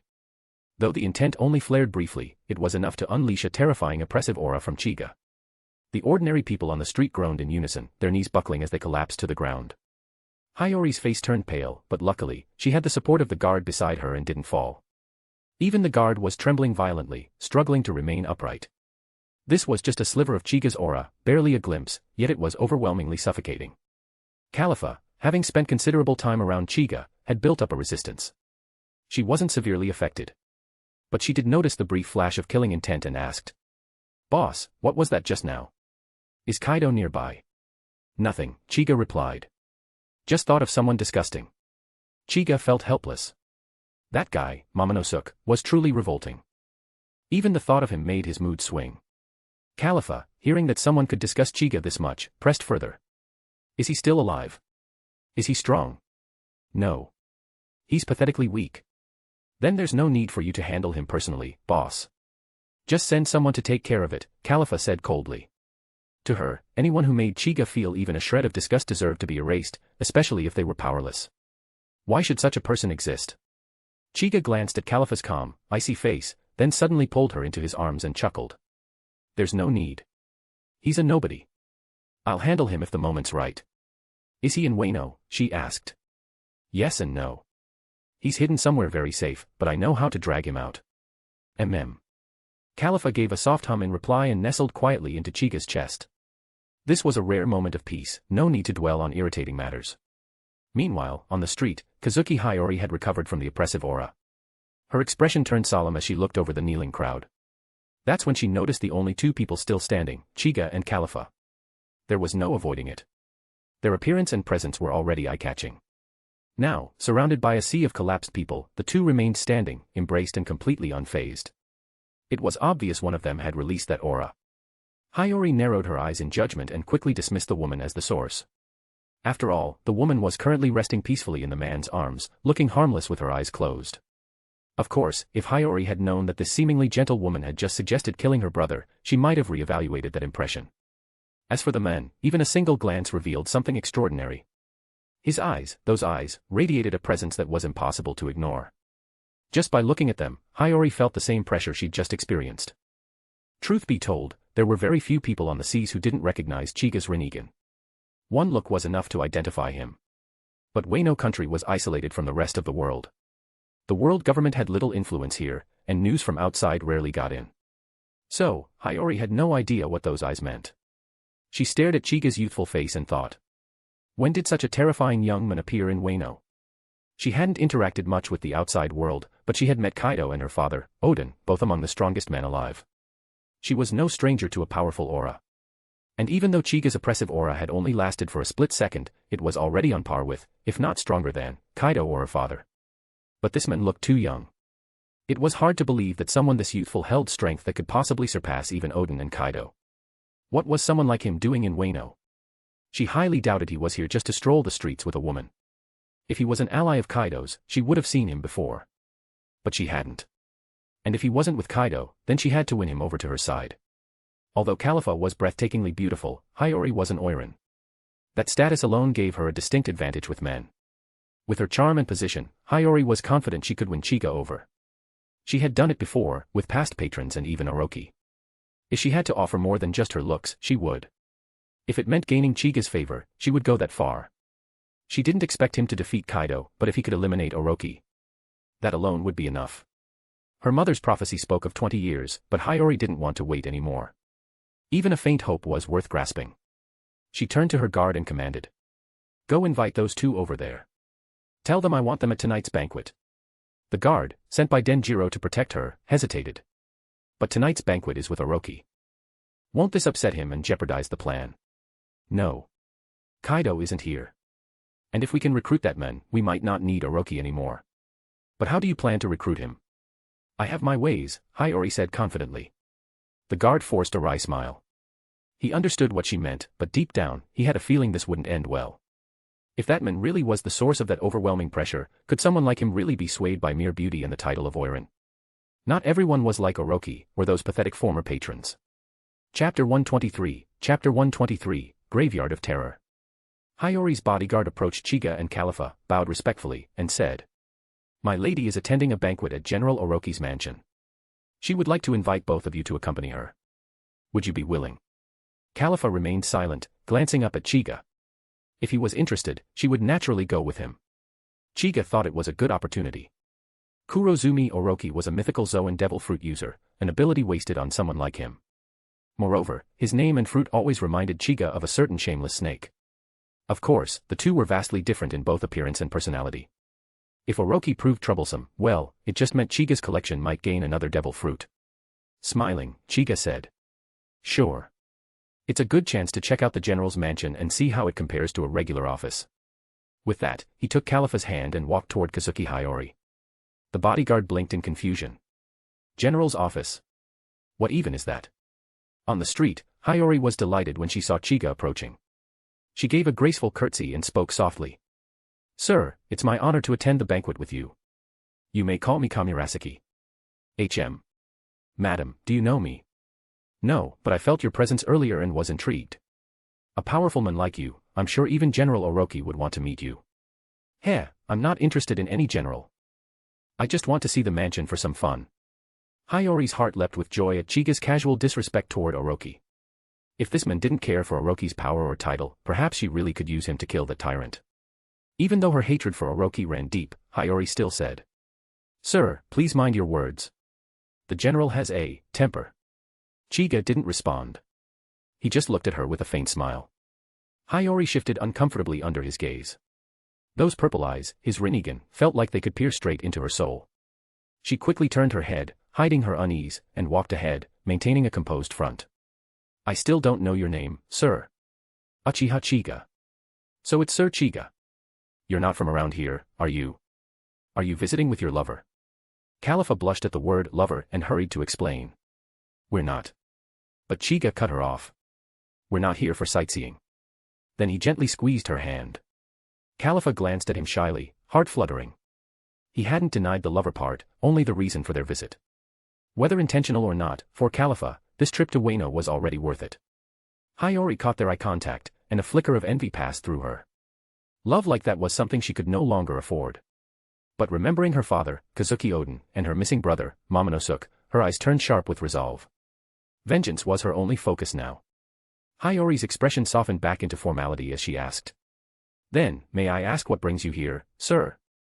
Official business, Chiga replied flatly. And to kill someone. Kill someone. Hiyori flinched. She didn't care about the official business part, but that line chilled her. To come to Wano just to kill someone. And with Chiga's overwhelming presence, the only worthy targets could be Orochi. Or Kaido. Her breath hitched at the thought of Kaido. She hated him more than anyone, for boiling her father alive, but his monstrous strength made him a source of paralyzing fear. Even if Chiga was powerful, she couldn't imagine anyone killing Kaido. She only hoped he was here for Orochi. Besides, from the aura Chiga gave off, taking down Orochi would be nothing. But what Hiyori couldn't have imagined was that the target Chica intended to kill wasn't Orochi or Kaido. It was her brother, Momonosuke. Wano Country, General's Mansion. Inside the mansion, Kurozumi Orochi, with his slick purple hairline and gaudy golden crown, grinned lecherously as he rushed toward Hiyori, arms outstretched. But this time, she stepped away coldly and glanced behind her, at Chiga. Orochi paused when he noticed Chiga and Califa. Chiga's foreign appearance annoyed him. But when his eyes landed on Califa, they lit up with surprise. She was stunning. Where had such a beauty come from? Choosing to let Hiyori go for now, he asked. Kamurasaki, who are these guests? This is Uchiha Chiga, and that's his companion, Califa. Uchiha Chiga. That name sounds familiar. Protected by Kaido, Orochi had long ceased caring about the world government or marines. Beyond Fleet Admiral Sengoku and the 3 marine admirals, he paid no attention to outside matters. The name tugged at something in his memory, but he shrugged it off. Instead, he leered at Califa and said, "Well, since you're Kamurasaki's guests, come in. That Chiga fellow can find a seat himself, Miss Califa will drink with me." His disgusting tone immediately infuriated Califa. Outside of Chiga, she was indifferent to all men, and this pig dared speak to her like that. Her long legs tensed under the kimono, ready to deliver a deadly rankyaku. But before she could move, a terrifying repulsive force exploded outward. Orochi, frozen mid-smile, was sent flying. The impact flattened the entire building into rubble. In the eye of the destruction, Chiga stood calmly in a clean circle of untouched space, flanked by a stunned Hiyori and a composed Califa. The crashing sound alerted the mansion's guards. Low-ranking samurai rushed over, panicking when they saw the ruins of Orochi's residence. One of them pointed at Chiga and shouted, "Who are you? Where is General Orochi?" Chiga didn't respond. He simply stared coldly at the shouting men. The soldier felt something cold crawl down his spine. That gaze, those eyes, froze him with fear. And then, without a word, the soldier's body swelled. Boom. He burst like a firework, his remains misting through the air. The other soldiers screamed in horror. But before they could run, they too met Chiga's gaze. Boom. Boom. Boom. Under the clear Wano sky, bursts of red exploded like bloody fireworks, turning the general's mansion into a graveyard of terror. The newest chapters one uploaded on Patreon are lit. No cap, I'm not even trying to run an ad for it. We just hit that juicy part of Emu's backstory. Yeah, it's fanfiction so it's all made up. But here's a little teaser, Otsutsuki. Karma. 10 tails. And nah, I'm not saying Emu is an Otsutsuki, but I'm not saying he ain't either. Also by karma I meant, those things from the anime, Naruto. Chapter 124, Oden's Castle. Hiyori was witnessing such a massacre for the first time. The thick stench of blood hit her like a wall, and her face turned pale. She quickly kicked off her specially made wooden clogs and bent over, retching violently. Once the clogs were off, her height dropped to around 1.70 meters, making her appear noticeably shorter. Compared to Hiyori, Califa handled the scene much better.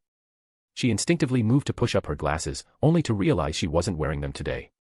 Her hand paused at the bridge of her nose, and she let out a soft, confused, unintentionally amusing Chiga. Hiyori slowly straightened up, glancing fearfully at Chiga before turning her head away. The thought of trying to recruit him completely vanished from her mind, the carnage she had just witnessed was far too terrifying. Califa glanced around. Apart from the 3 of them, not a single soul remained alive. She turned to Chiga and asked, "Boss, where to now?" "Onigashima." Hiyori, hearing the name, was startled. Gathering her courage, she asked, "You're going to Onigashima? That's Kaido's stronghold. Don't you know who Kaido is?" Chiga didn't even bother looking at her as he replied flatly, "I know. It's just a Yonko crew. Nothing to worry about. Just a Yonko crew." Hiyori felt like her brain had short-circuited. The Yonko were among the strongest forces in the world. How could this man talk about them like they were nothing? She couldn't help but ask, "May I know who you are?" Chiga remained silent, clearly having no interest in entertaining her.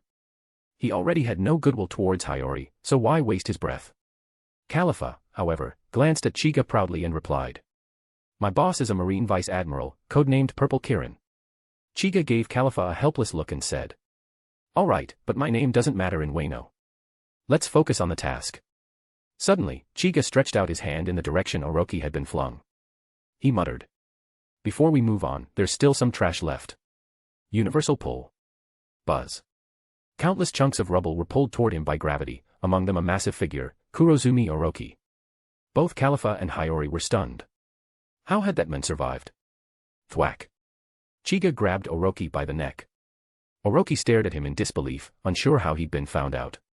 Knowing his bluff wouldn't work, Orochi still tried to cling to his last hope, Kaido. You can't kill me. If you do, Kaido won't spare you. I'm the Shogun of Wano. Oh. So you're one of Kaido's men. Then you definitely deserve to die.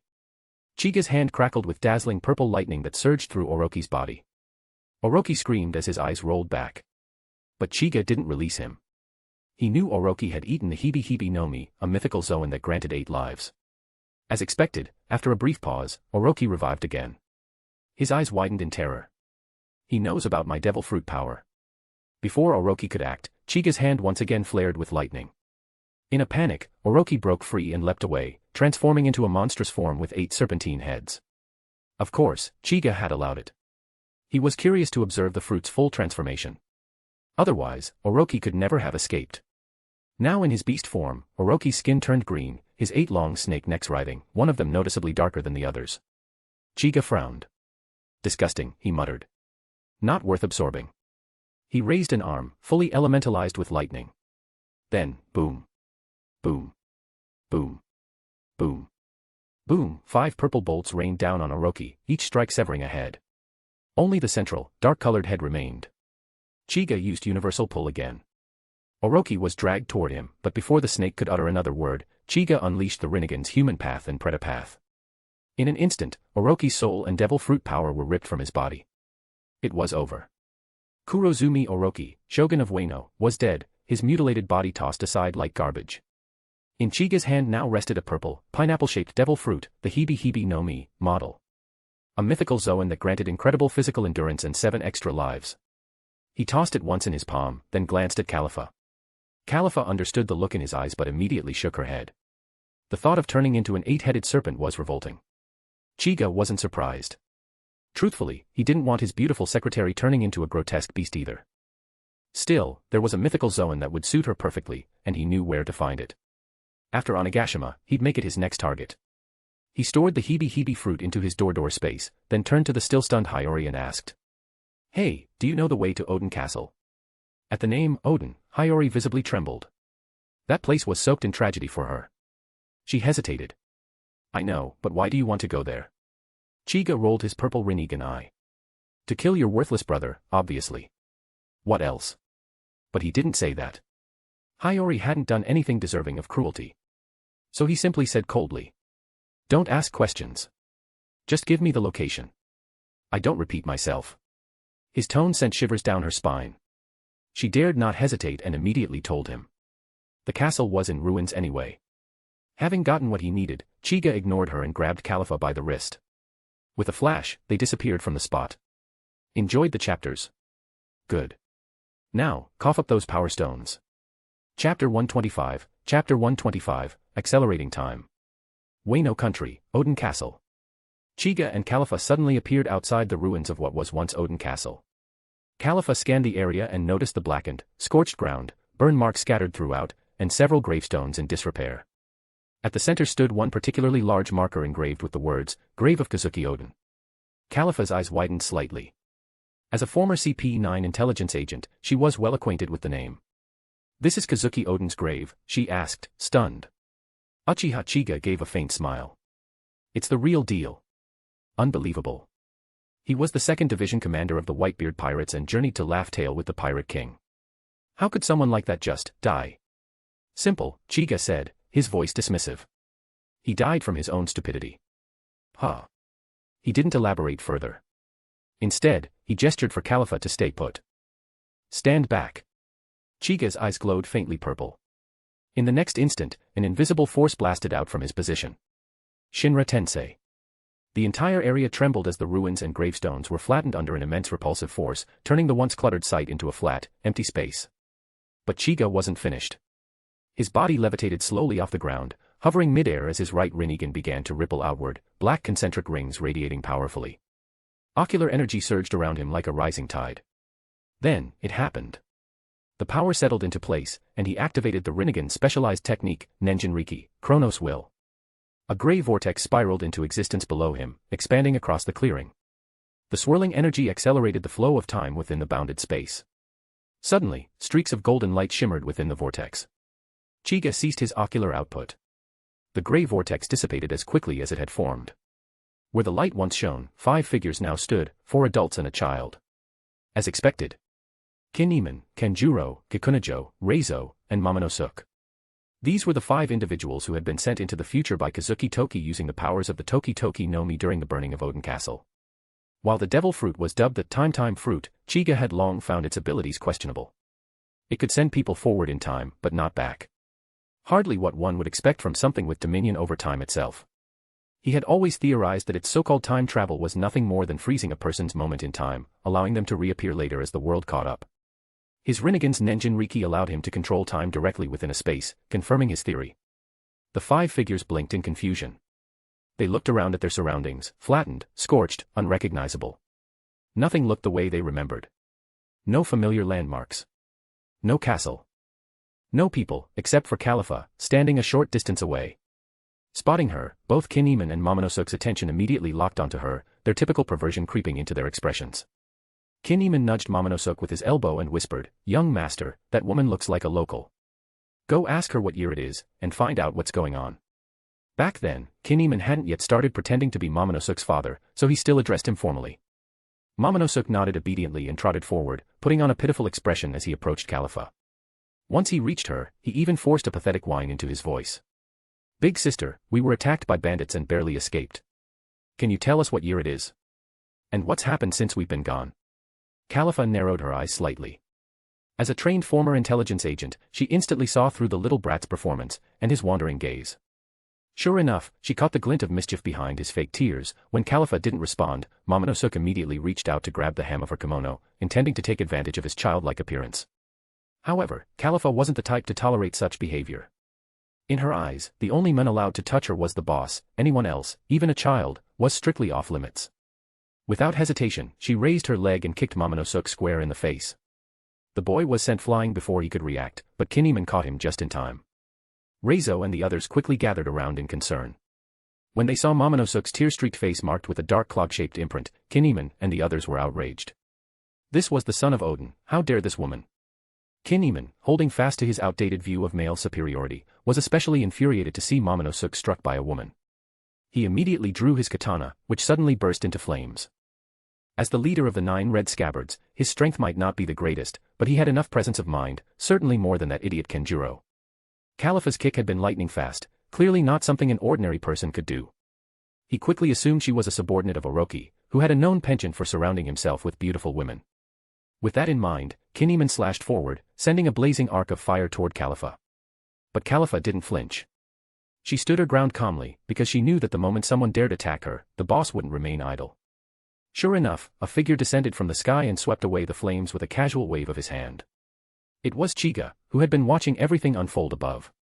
He had laughed out loud when Califa kicked Momonosuke.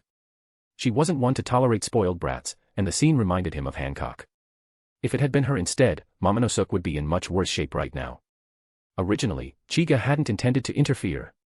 But when Kinemon dared to attack his secretary, that crossed the line. Someone like that no longer deserved mercy. Kinemon's heart clenched when he saw Chiga land before him. This man was clearly with the woman, and terrifyingly strong. He'd seen enough of the world to know when he was in danger. A dark smoke began to rise from Chiga's hand as he fixed Kinemon with a deadly glare. "I hear you can cut through flames," Chiga said coldly. "Let's see you handle this." From his palm, a jet-black flame erupted, expanding rapidly into a sea of fire that rushed toward Kinemon like a tidal wave. Cold sweat broke out across Kinemon's brow. This strange flame radiated intense danger. It wasn't just heat, something deeper, more sinister. But with such a massive wall of fire bearing down on him, dodging wasn't an option. Gritting his teeth, he activated his foxfire style, slashing at the flames in desperation. But the moment his blade touched the black fire, it froze solid, instantly crystallizing under an impossibly low temperature, then shattered into tiny ice fragments. Kinemon's eyes went wide with horror. "Damn it. Everyone, get back." Before he could finish, the black flames engulfed him completely. Seconds later, the flames vanished, leaving behind a human-shaped block of ice where Kinemon once stood. A gust of wind swept through, and the ice statue shattered into glittering shards, disappearing into the air. 100+ chapters are on Patreon. Become a member. p@treon.com/zphyr Change it to A, Chapter 126, Chapter 126, Killing Momonosuke. Wano Country, Odin Castle Ruins. After Kinemon dissipated into shards of ice, he revealed the remaining figures behind him, Momonosuke, Reizo, Kanjuro, and Kikunojo. Chiga nodded. The composition of these four was less than impressive: a coward, a fake ninja, a traitor, and a crossdresser. The only reason they survived the earlier onslaught of black flames was thanks to that fake ninja, Reizo. This guy possessed a paramecia-type devil fruit known as the scroll fruit. It allowed him to absorb and store attacks or objects within scrolls, then release them at will. A spatial-type ability, somewhat rare among paramecia. Chiga mused that this ability was similar to the storage scrolls in Naruto. Tenten was skilled at using them, and even Hashirama had used a similar scroll during his fight with Madara.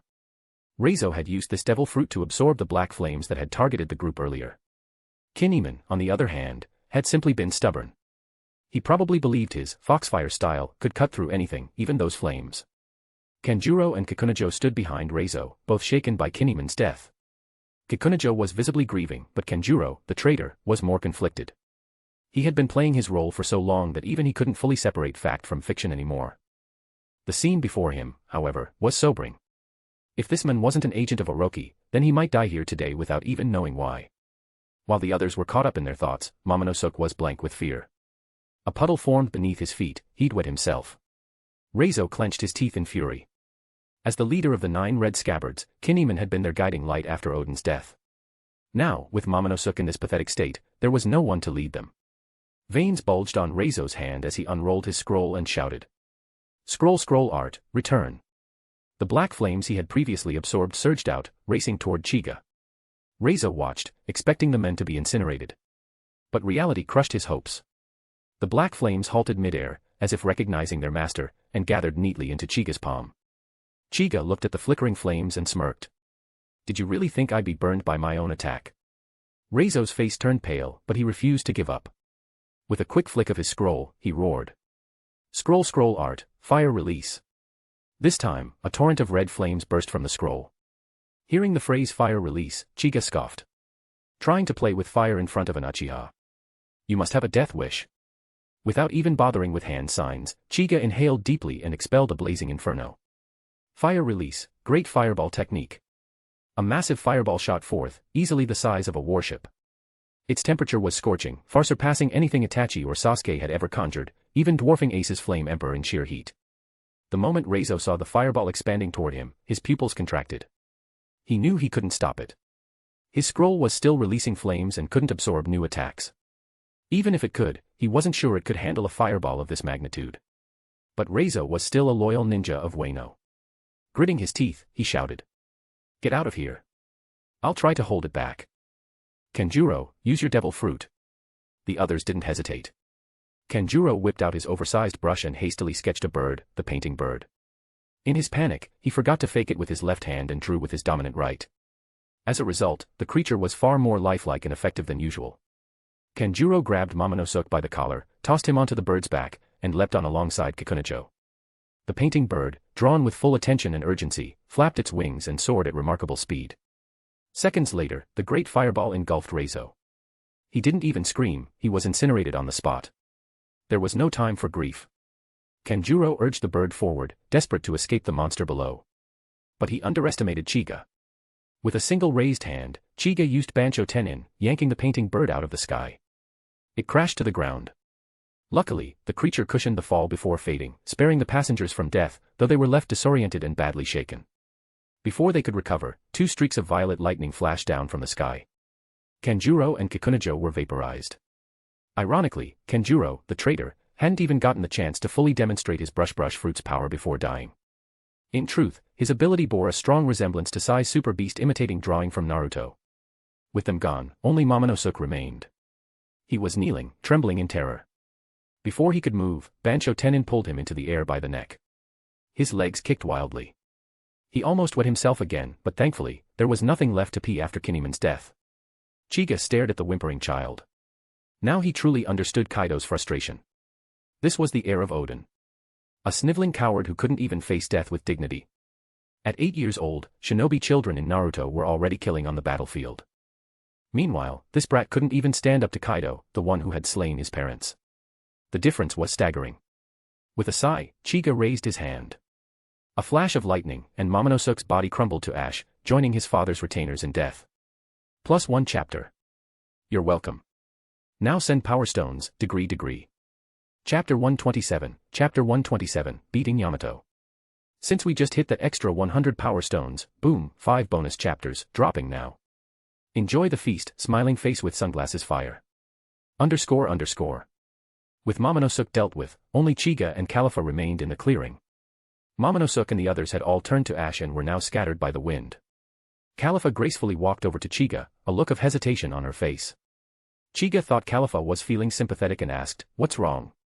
Do you think my methods were too cruel?" Califa quickly waved her hand. How could she find Chiga cruel? She simply wanted to confirm who that disgusting person in the flower capital, the one that made Chiga feel nauseous just thinking about, actually was. No, boss, I wanted to ask, that disgusting guy you mentioned earlier. Was it one of those 5 just now? Yes, it was that child, Momonosuke. So it was him. That makes sense. That little brat didn't seem like a good person at all. As expected of my secretary. Your eye for people is as sharp as mine. Thank you for the compliment, boss. After a brief playful moment, Chiga took Califa and left the area, flying toward Onigashima. Onigashima. The moment Chiga and Califa landed, numerous beast pirates swarmed them, surrounding the two. It had to be said that as members of a Yonko crew, their vigilance and combat prowess were far superior to the average pirates sailing the seas. However, in front of Chiga, they were merely slightly larger ants. Chiga stood still, holding Califa's hand. With a surge of Shinra Tensei, a terrifying repulsive force exploded outward, instantly swallowing the surrounding pirates, leaving nothing behind. In just a few breaths, the area was littered with severed limbs and broken bodies. The scene resembled a living hell. This time, Califa looked at her boss with a hint of speechlessness. Such brutality was genuinely nauseating. Chiga was also helpless. Ever since his Rinnegan awakened its 7th tomo, the surge in ocular power had greatly enhanced all its core abilities. Even a regular Shinra Tensei, if he wasn't careful, could reach the destructive level of Pain's Super Shinra Tensei from Naruto. If there were only enemies nearby, that was fine. But if allies were present, it could be disastrous. Too much power wasn't always a blessing. Controlling it had become truly troublesome. Chiga sighed inwardly with a hint of humble pride while Califa scanned their surroundings and said, "Boss, you caused such a huge commotion. Why hasn't Kaido appeared yet?" Chiga shook his head and replied calmly, "Don't bother thinking about it. Kaido isn't on the island." "Huh? Then why are we here?" "Nothing special. Just making a statement. So those 5 old geezers don't start thinking I took the op fruit again. What do they take me for?" "No, of course not." Califa shook her head helplessly. She already knew Chiga had absorbed the op fruit. After all, he had mischievously used its power to give her an X-ray scan. Thinking of that incident, Califa's gaze toward Chiga grew increasingly strange, making him feel slightly uneasy. Clearing his throat twice, Chiga took Califa's hand, and the two slowly began to ascend. Suddenly, a clear female voice rang out. "Stop. Who destroyed this place?" As the voice echoed, a tall woman wielding a black spiked club appeared below them. She wore a sleeveless white kimono, had a strikingly beautiful face, and looked to be around 20 years old. Her long white hair faded into green and blue at the tips, and a pair of red, ox-like horns jutted from her head. Strangely, she wore a set of specialized shackles on her wrists. Califa, hovering in the air, scrutinized the newcomer. "Who is that? Her appearance is so unique. Is she from some special race?" Chiga was already familiar with the woman. He said, "Yes. See those horns? Her name is Yamato, Kaido's daughter. Like him, she's part of the Oni race." "Kaido's daughter?" Califa gasped and covered her mouth, staring down at Yamato with renewed curiosity. Yamato's eyes widened as she watched the two in the air whispering. It was clear they were talking about her. Yamato had a straightforward personality, and being discussed so openly made her blush with embarrassment. Gripping her spiked club tightly, she exhaled. A white cold mist spewed from her mouth and coiled around the weapon. She glared at the sky. Seeing the two still gossiping, Yamato could no longer hold back. She raised the club, now wreathed in icy mist, and swung it upward. Mahafubuki. A blade-like blast of frigid air shot skyward, aiming for Chiga and Califa. Yamato pressed her lips together, fully expecting to freeze them solid. However, Chiga merely extended a hand and caught the cold energy midair. With a casual squeeze, he crushed it into scattered white mist. Yamato stared in stunned disbelief. Chiga looked at his palm, which still emitted lingering frost. He sighed. As expected of Kaido's child, this attack alone showed Yamato already possessed the strength to contend with a regular warlord. In the original timeline, Ace would arrive in a few years and challenge Kaido. With Kaido absent, Ace and Yamato would fight to a draw. But that event would never happen now. After all, Ace had already been persuaded by him to join the Revolutionary Army. Shaking off those thoughts, Chica focused again on Yamato. Due to her lack of a normal upbringing, her mind was a little incomplete. She had been deeply influenced by Odin's absurd ideals. And after discovering Odin's diary, her isolation and yearning for meaning led her to idolize the man. She even changed her name to Kazuki Odin, which was extreme in every sense. Looking at Yamato's bright, starry eyes below, Chica suddenly felt a wave of irritation. How could a fool like Odin have fanatics like this? Did that idiot even deserve such loyalty? He felt that Yamato needed some serious re-education. After all, even Ace had been swayed by him to join the Revolutionary Army. Changing Yamato's views shouldn't be too difficult. With that, his gaze toward Yamato grew more dangerous. A strange purple light flickered across his Rinnegan. Before they could talk, a beating was definitely in order. Yamato shivered slightly below. She tightened her grip on her club, her gaze fixed on Chiga in the sky. For some reason, the sensation reminded her eerily of when Kaido was about to punish her as a child. Chapter 128, Chapter 128, Act like a decent man, you jerk. Dropping from the sky with Califa, Chiga sized up Yamato's outfit and immediately saw through it. This girl was a die-hard Odin fangirl. She'd copied that idiot's clothing style down to the last detail. Thankfully, Yamato was easy on the eyes. The outfit didn't look too bad on her. But on Odin, he looked absolutely ridiculous. Thinking this, Chiga smiled faintly and asked, "Should I call you Yamato or Kazuki Odin?" As he said the name Kazuki Odin, a faint purple gleam flashed in his eyes. Yamato's pupils contracted the moment she heard those names. Who was this guy? How did he know she called herself Kazuki Odin, and more importantly, how did he know her real name? Still, she stood her ground and declared boldly, "I am Kazuki Odin." She puffed out her chest with pride, acting like she'd just said the most righteous name in the world. Behind Chiga, Califa sighed. She knew her boss couldn't stand Kazuki Odin, he practically despised the man. Now this Yamato girl was proudly declaring herself to be him. This wasn't going to end well. Sure enough, just as Yamato raised her voice, Chiga suddenly vanished and reappeared in front of her, driving a punch straight into her stomach. The impact was so brutal that the shape of his fist could be seen bulging from her back. He didn't even use his sublimation armament, just regular Busosoku haki. But even that was more than Yamato could handle. Her face turned purple on impact. She doubled over, clutching her stomach and staggering backward. The pain left her completely speechless.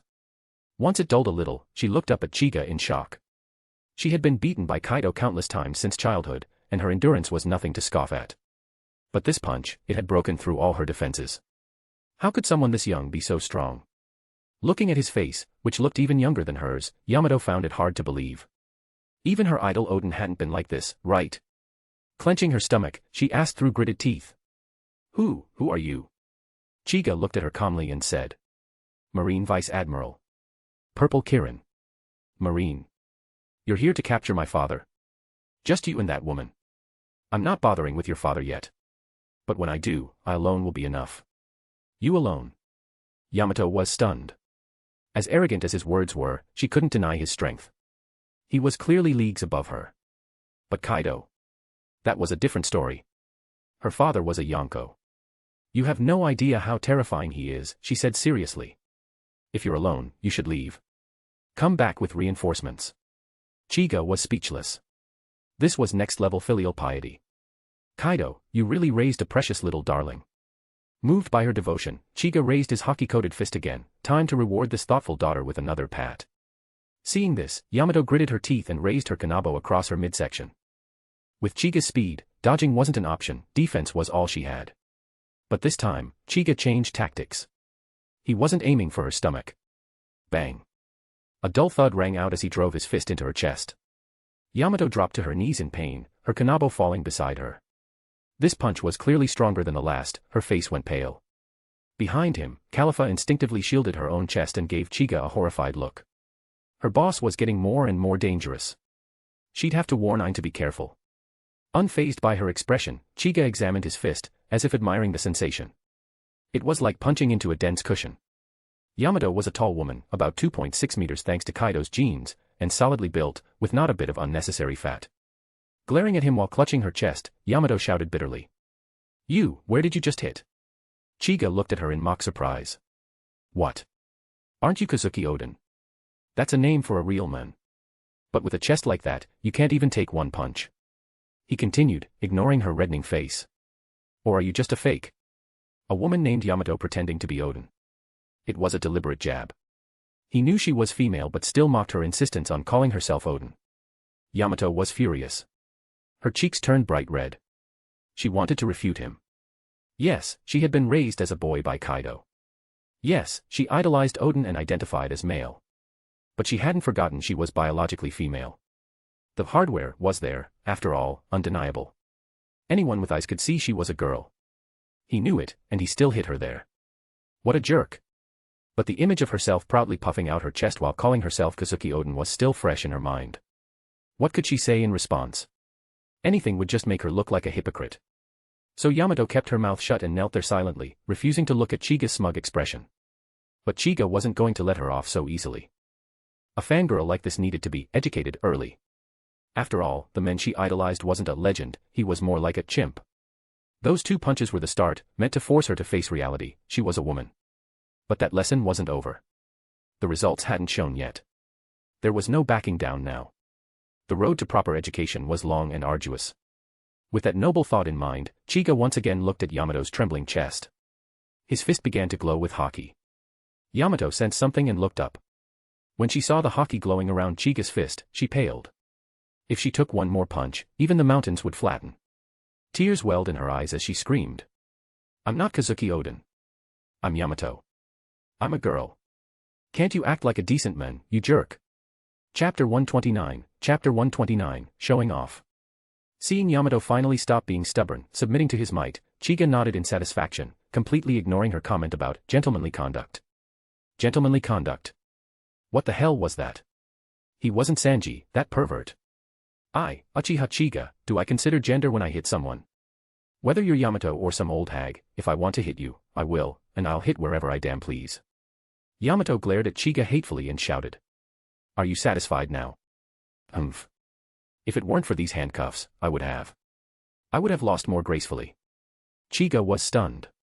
How can someone say something so pathetic with a straight face? Still, the mention of the handcuffs caught his attention. He had been so focused on educating her that he'd forgotten she was still wearing those explosive restraints. It really said something about Kaido's parenting style. As the saying went, spare the rod, spoil the child, and Kaido had taken that to heart, and beyond. Instead of rods, he used bombs. Strict teacher Kaido, and in this case, strict father too. To be fair, his educational results had been effective. Yamato had grown up with so much filial piety that she wanted to kill him. This wasn't Yamato's fault, either. After witnessing the raw destructive power of the handcuff bomb, she was convinced that Kaido genuinely wanted to kill her. That's why she fought him like her life depended on it, because it actually did. Those handcuffs didn't just explode, they were also laced with sea stone.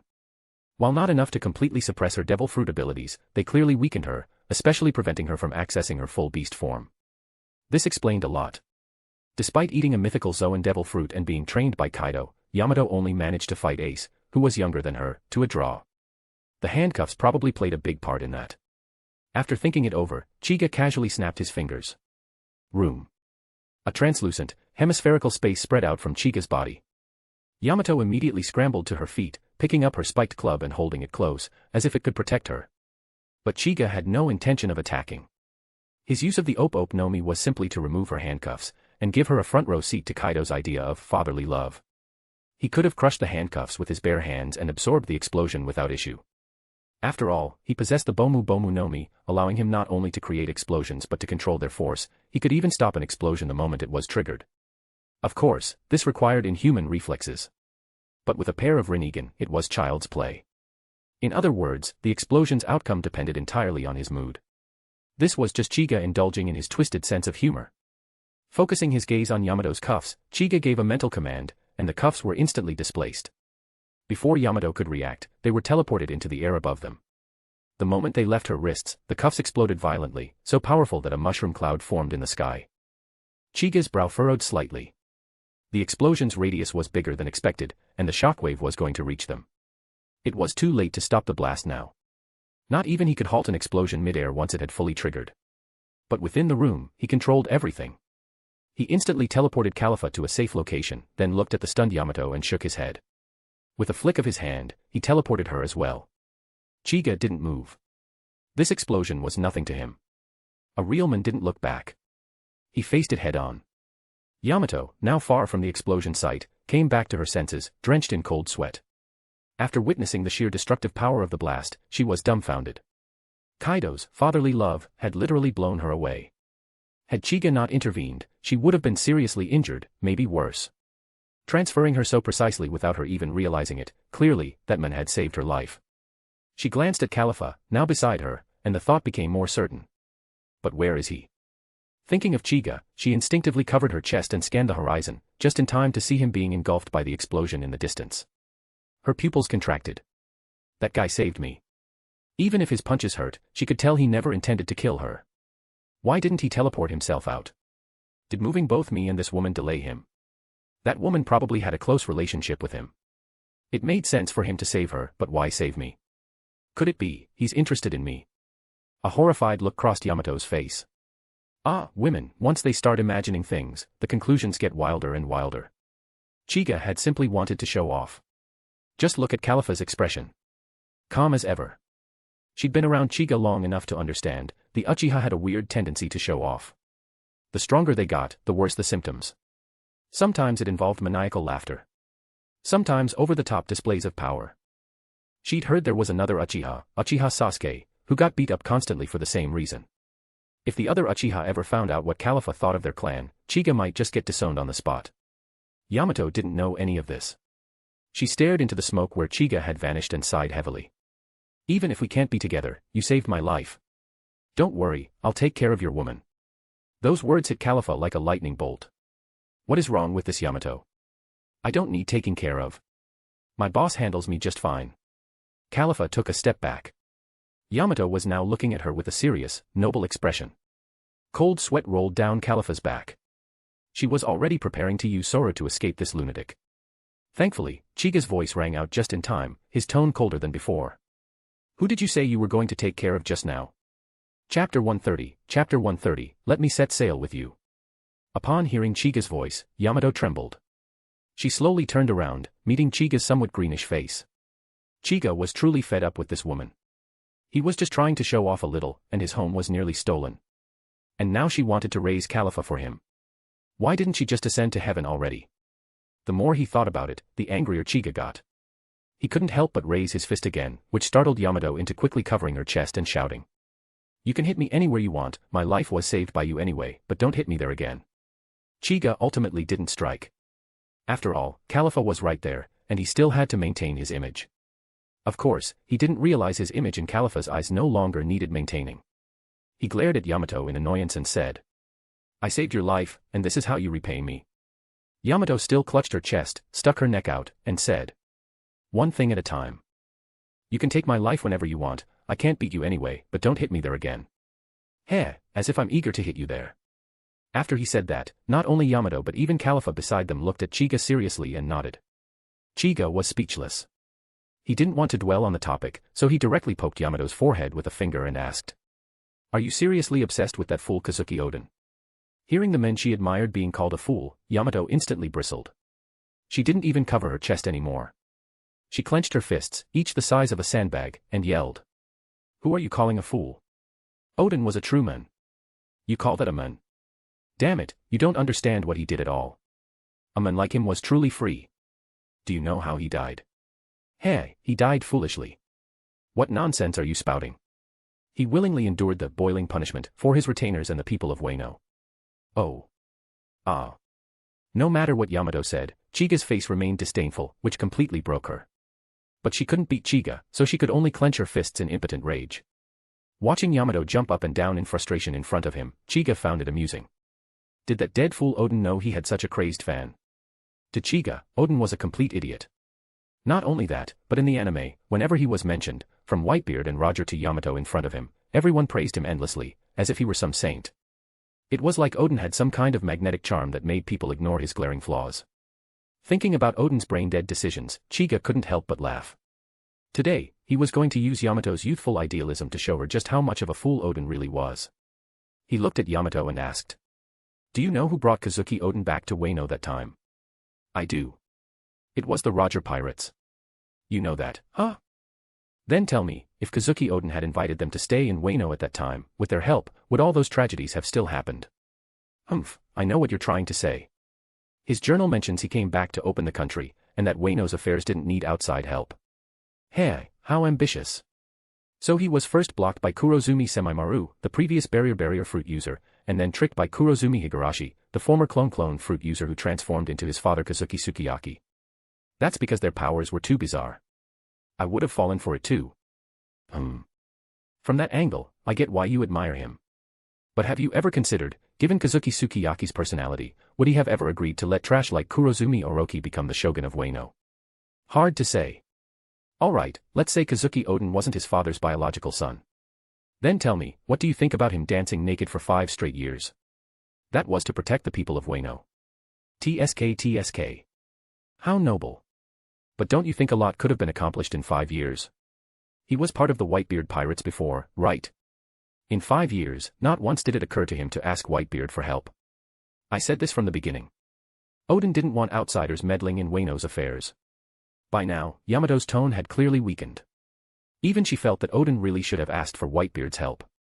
This wasn't just about Oden, it concerned the fate of the entire Wano country, which was being handed over to Kaido and Orochi. Insisting on doing it alone wasn't noble, it was prideful foolishness. But she was Oden's devoted fan. Though her heart wavered, her mouth didn't. Chiga could see through her though, and pressed on. Fine. So when he went to fight your father, what happened? He lost again, didn't he? That was because of Kurozumi Higurashi again. She transformed into Oden's kid, and it threw him off. Incredible. Falling for the same trick twice. What a legend. Did you know your father actually gave Oden 3 days to escape, hoping for a fair fight later? But what did Oden do? He gave up and got boiled alive. At least he was free, he. Are you talking about when he was with Roger's crew? You clearly haven't left home. Do you know how many scumbags the so-called Great Pirate Era released into the world? How many families were ruined because of it? Is that the freedom you admire, one built on the suffering of others? No. I just want to see the world out there. Then go. The shackles that bound you are gone. What's stopping you? But Kazuki Oden's journal said that someone would come in a few years to save Wano. I want to witness that moment. Yamato didn't even notice she had started using Oden's full name, Kazuki Oden, indicating that her blind admiration had weakened. Chiga knew that the journal referred to Luffy, who would set sail in a few years. Destiny, fate, it was such lazy thinking. He stared at Yamato and asked. So you're going to anchor your life to a vague prophecy? If you truly want to save Wano, why not go do it yourself? I'm no match for my father. Not now, and not ever. Is that all you've got? Of course not. I want to become stronger. Then go see the outside world. You've got talent. Staying here will only waste it. Yamato didn't respond, but her expression clearly showed a growing desire to go out to sea. Yet, one problem still gnawed at her: how would she actually get there? She was a devil fruit user who couldn't swim. Kaido hadn't left a single ship behind. Even if there was a boat, she had no sailing skills, didn't know any routes, and would probably starve to death at sea. Was she going to lose her path again, just when she had found some clarity? Yamato clenched her fists, feeling frustrated, and then her eyes suddenly lit up as she looked sharply at Chica. How could she forget him? He was absurdly strong. He could fly. Couldn't she just follow him? Besides, he was the one constantly telling her to go to sea. If she asked him, surely he'd agree. Thinking this, Yamato looked at Chica with excitement and shouted. I understand now. Take me out to sea with you. Get lost. Yo, join my P at Trian if you're interested in reading more than 100 chapters in advance. Chapter 131, Mother-Daughter Moment. In a sea area not far from Onigashima. Several massive pirate ships cut through the waters toward Onigashima. These were the infamous beast pirates. The recent explosion from the island had already caught the attention of many aboard. Fire King, the strongest and most level-headed of the All-Stars, turned sharply and made his way to the stern cabin, where Kaido sat drinking. Kaido, gourd of sake in one hand and wiping his mouth with the other, glanced over. What is it? Something happened on Onigashima. What, Yamato again? Doesn't seem like it. That explosion, it sounded like explosive handcuffs going off. Kaido immediately sobered up halfway. Could it be that his foolish son had taken off those handcuffs? Those cuffs were specially crafted. If they exploded at close range, Yamato could be seriously injured. As rough as Kaido was with Yamato, he was still his child. He didn't want Yamato to die, especially not from something he had arranged. With that thought, Kaido smashed the gourd in rage and leapt from the cabin, transforming midair into a massive azure dragon and soaring into the sky. King followed closely behind, spreading his flame-tipped wings and taking flight. The other crew members on the ship exchanged uneasy looks. Most were Zoan users who couldn't fly, and now that their base was clearly under threat, they were helpless to act. Drought Jack, the most hot-headed of the All-Stars, grabbed a random subordinate by the collar, spit flying as he shouted. "Hurry up and get the ship closer." On Onigashima. Yamato stared at Chiga in disbelief. He actually rejected her. Wasn't he the one who encouraged her to go out to sea? Chiga looked at her with undisguised irritation. This big-breasted airhead actually thought he was interested.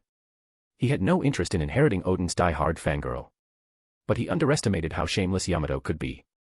After hearing his rejection, she lunged at him, wrapping her arms around him and sobbing messily into his clothes. "No. I've decided on you. Either kill me here, or take me with you." Hiss. Chiga winced. Ace had also once wanted to follow him, but even he hadn't gone this far. Yamato was a few years older than Ace, yet she acted like a child. As Yamato cried harder in his arms, a thought flickered in Chiga's mind. Maybe I should take her with me. And once that idea surfaced, he didn't reject it. True, Yamato, like Ace, came from a complicated background, but after his experience at Mary Geos, Chiga knew the world government was unusually wary of him. As long as he didn't stir trouble, they'd turn a blind eye. And Kaido wasn't the pirate king. So long as Yamato didn't cause problems, they wouldn't make a fuss. Besides, Yamato was already strong, and honestly, she was pleasing to look at.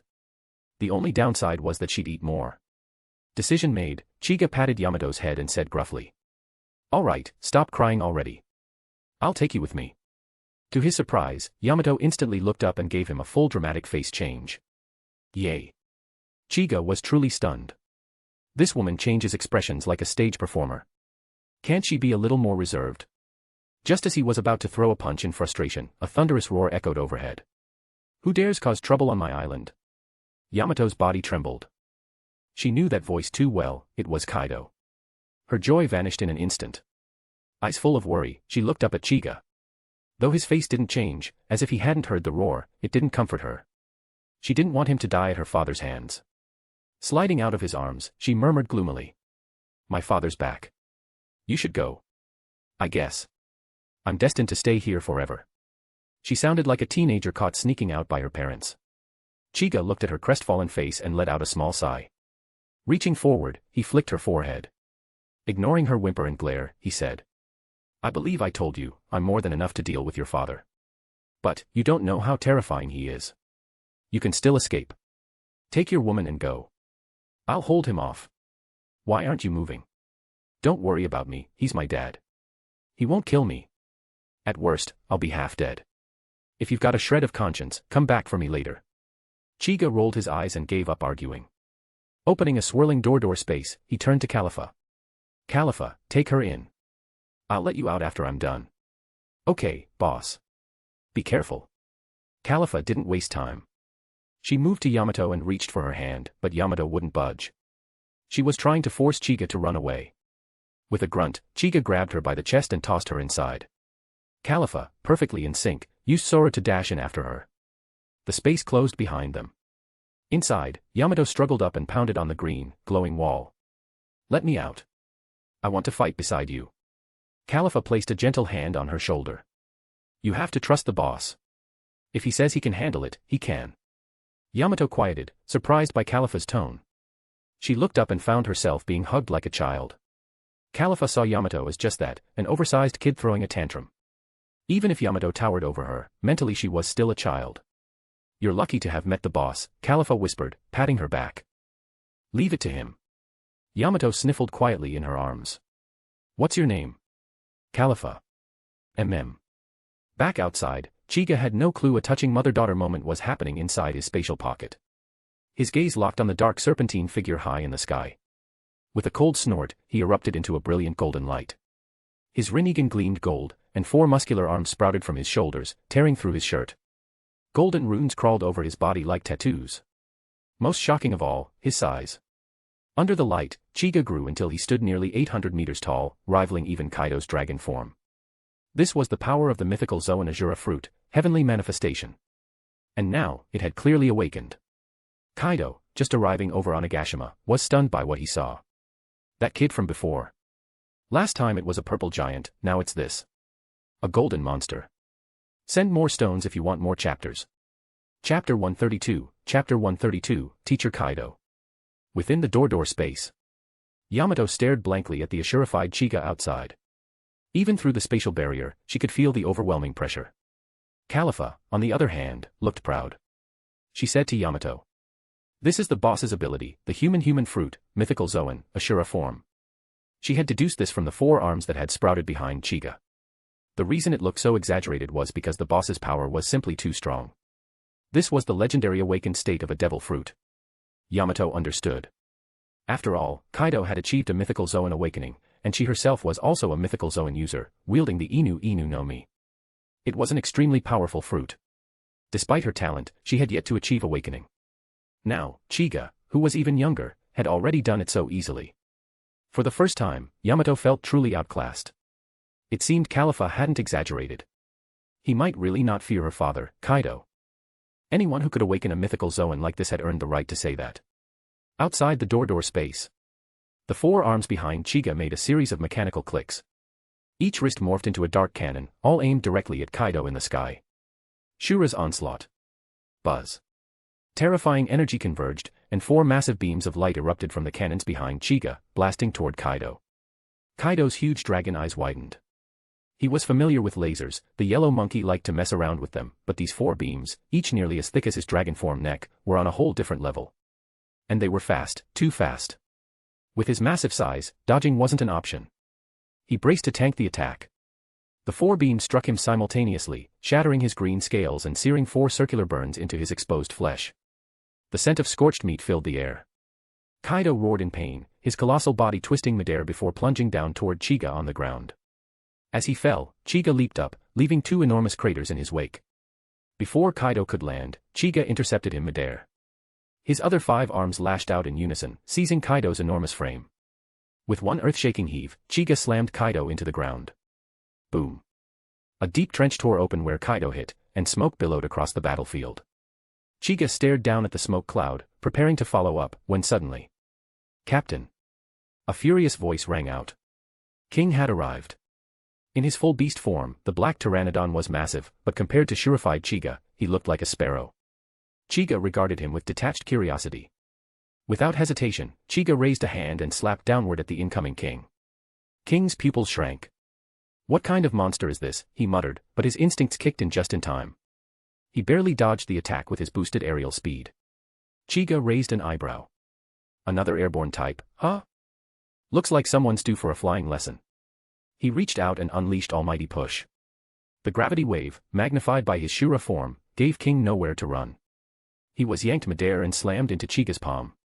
Splat. Chiga's fingers wrapped tightly around him. If he applied even a bit more pressure, King would be crushed like a ripe fruit. But he didn't, it was too messy. Instead, Chiga hurled King like a bullet into the smoke cloud where Kaido had landed. A moment passed. Then, whoosh, a fierce gust swept across the ground, dispersing the smoke. Kaido stood revealed.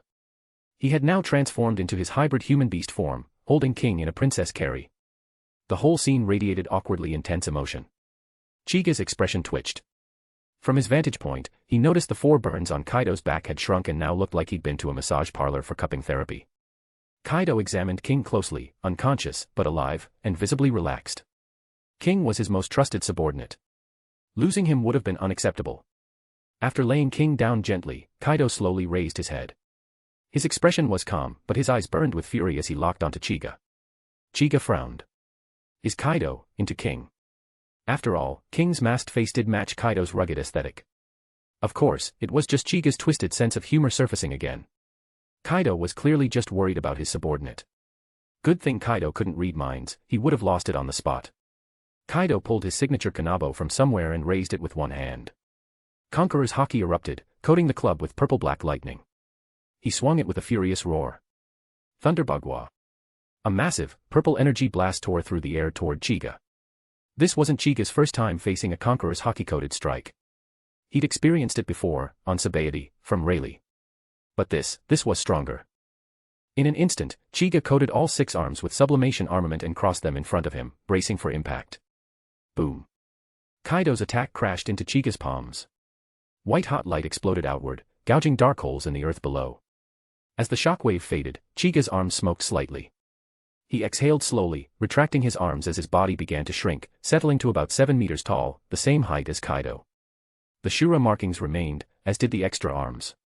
He was still in his enhanced state, ready for a true one-on-one. Floating slowly to the ground, Chiga locked eyes with Kaido. Time for a real man-to-man fight. He wasn't just interested in Kaido's strength. He wanted to learn, to master Conqueror's hockey coding. After all, this was the meta. And there was no better teacher than Kaido of the Beasts. Equals. Win-win. Chapter 133, is Boss Kaido alright? The two stared at each other for a few seconds. Kaido was the first to move, swinging his club imbued with purple energy as he charged at Chiga. He roared. Thunderbugwa. Facing the same move that had once knocked Luffy unconscious, Chiga flicked his right hand, summoning a black staff made of yin-yang release. Sublimated armament instantly coated it, giving it a dark, inky luster. As the staff and the club clashed, purplish-black lightning burst forth with explosive force. Though Chiga hadn't yet mastered Conqueror's hockey infusion, his sublimated armament far surpassed regular armament hockey in density and quality, allowing him to resist Kaido's infused strikes. Locked in the power struggle, Kaido frowned. With his years of battle experience, he could tell that Chiga wasn't using Conqueror's hockey infusion, just an extraordinarily powerful form of armament. But this version of armament hockey was unlike anything he had encountered. It wasn't just potent, it felt otherworldly. Still, there was no time to ponder it. Kaido's arm muscles bulged, and the energy on his club surged violently. Chiga could feel the pressure mounting, sublimated armament alone wouldn't be enough. Sensing he was about to be overpowered, Chiga narrowed his eyes. 4 additional arms sprouted from his back, morphing into cannon-like forms aimed directly at Kaido. Azura's attack. 4 massive energy orbs formed and launched forward, blasting straight at Kaido. It wasn't a noble move, but it was effective. Kaido's pupils contracted, and he hastily withdrew his attack to block with his club. The beam struck him squarely, sending him flying. Skidding across the ground, Kaido eventually slammed his club down to halt his momentum, kneeling on one knee. A rare look of alarm crossed his face as he stared at Chiga. How long had it been since that island incident? This Navy brat had already grown so strong, enough to go blow for blow with him, even gain the upper hand. But what struck Kaido more than concern was admiration. He respected power and talent deeply. And Chiga had both in abundance. Moreover, Chiga's current transformation was clearly a Zoan-type ability, and Kaido had already experienced firsthand how fearsome it was. With a glint of excitement in his eye, Kaido offered once again. Hey, your name is Uchiha Chiga, right? I'll ask you one more time, do you want to join my crew? Chiga blinked, a bit taken aback. Even after being blasted, this beast still wanted to recruit him. Kaido really was something else. He didn't answer immediately. His gaze sharpened, and in his right eye, vast ocular power began to churn. Kaido's observation hockey flared up, danger. Without hesitation, he leapt away from his current spot. A swirling gray vortex appeared where Kaido had just been. It spun clockwise briefly, then vanished. Cold sweat trickled down Kaido's cheek. He didn't know what that vortex was, but his instinct screamed that it could kill him. The vortex was, in fact, Chiga's right Rinnegan technique, a Menemenekanushi. Had Kaido been caught in it, even with his monstrous body, he wouldn't have lasted long before being reduced to white bone. But Chiga wasn't surprised it missed. Kaido's observation hockey was exceptional.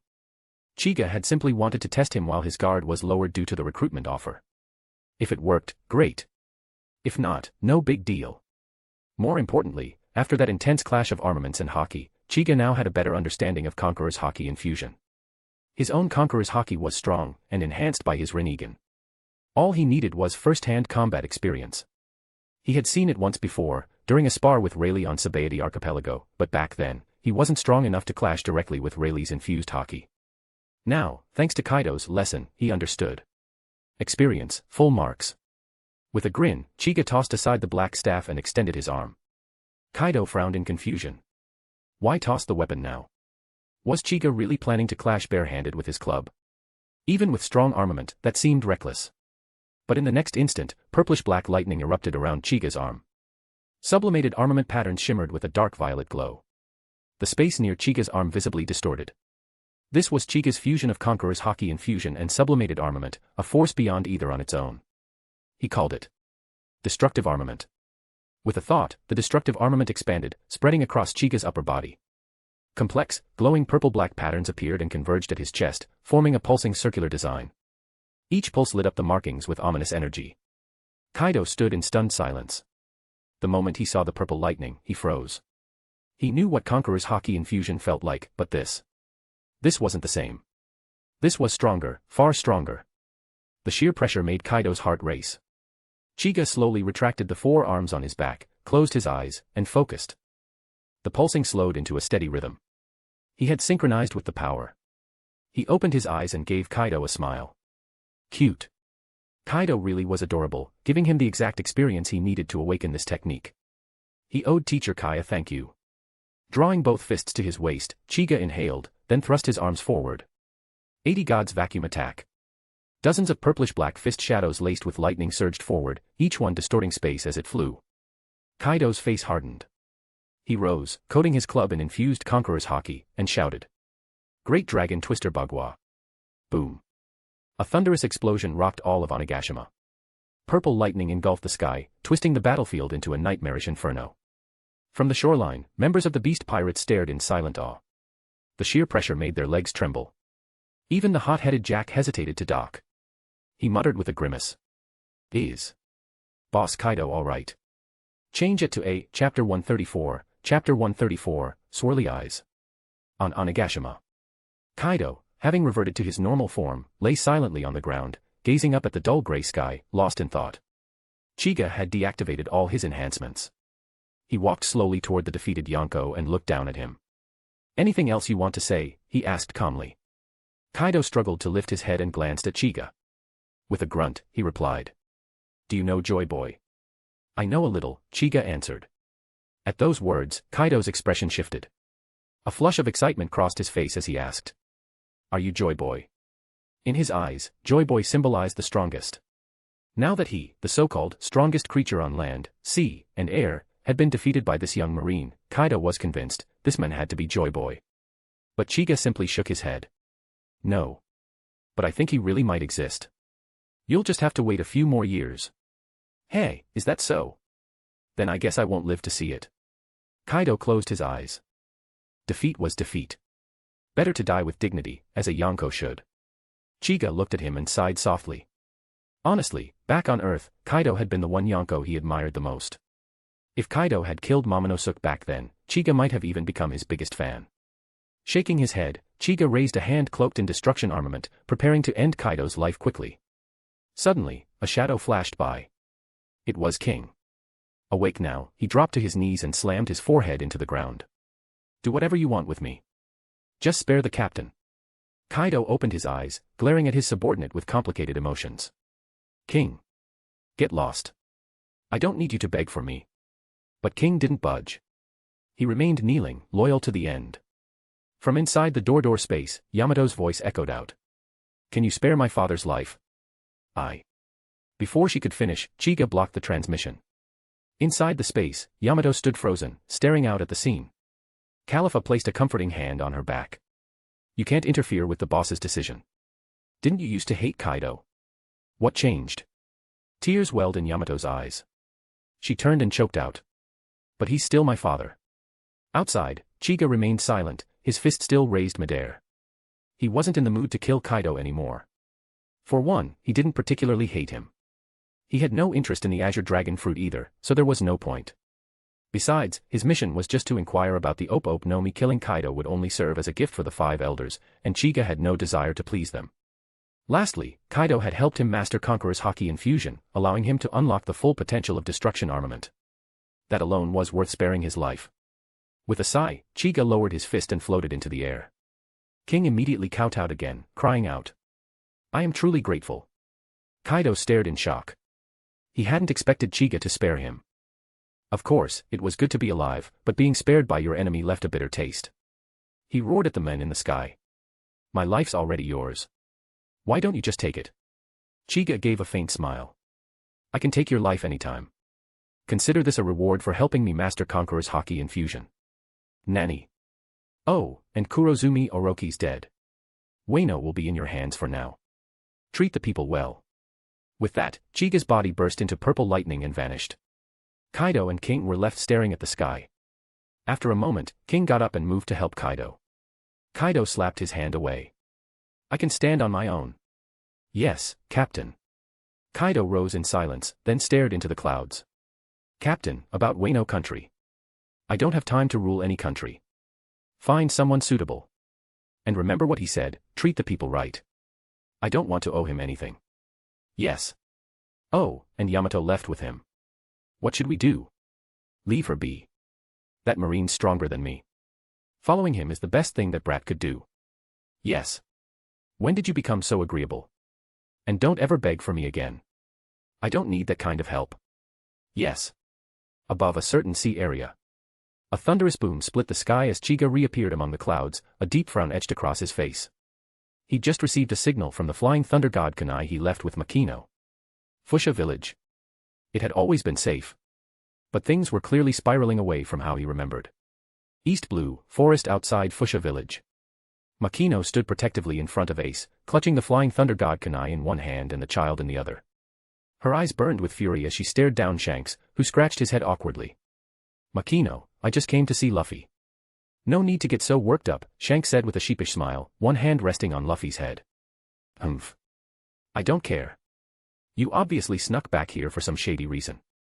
I've already called someone. He's very strong, you better run while you can. Luffy, get over here. But Luffy refused. He mumbled. Shanks taught me a lot of fighting moves. I want to learn more. Ace, standing beside Makino, added. Luffy, come here. Aren't you afraid Big Brother Chiga will come and deal with you? Big Brother Chiga? Who's that? The guy you called Swirly Eyes. Oh. That guy. The image of Chiga's Rinnegan flashed through Luffy's mind. He shuddered but still puffed out his chest in front of Shanks. Humph, I'm not scared of him. I'm gonna be king of the pirates. The words had barely left his mouth when an invisible force slammed into him, launching him backward into a tree with a thud.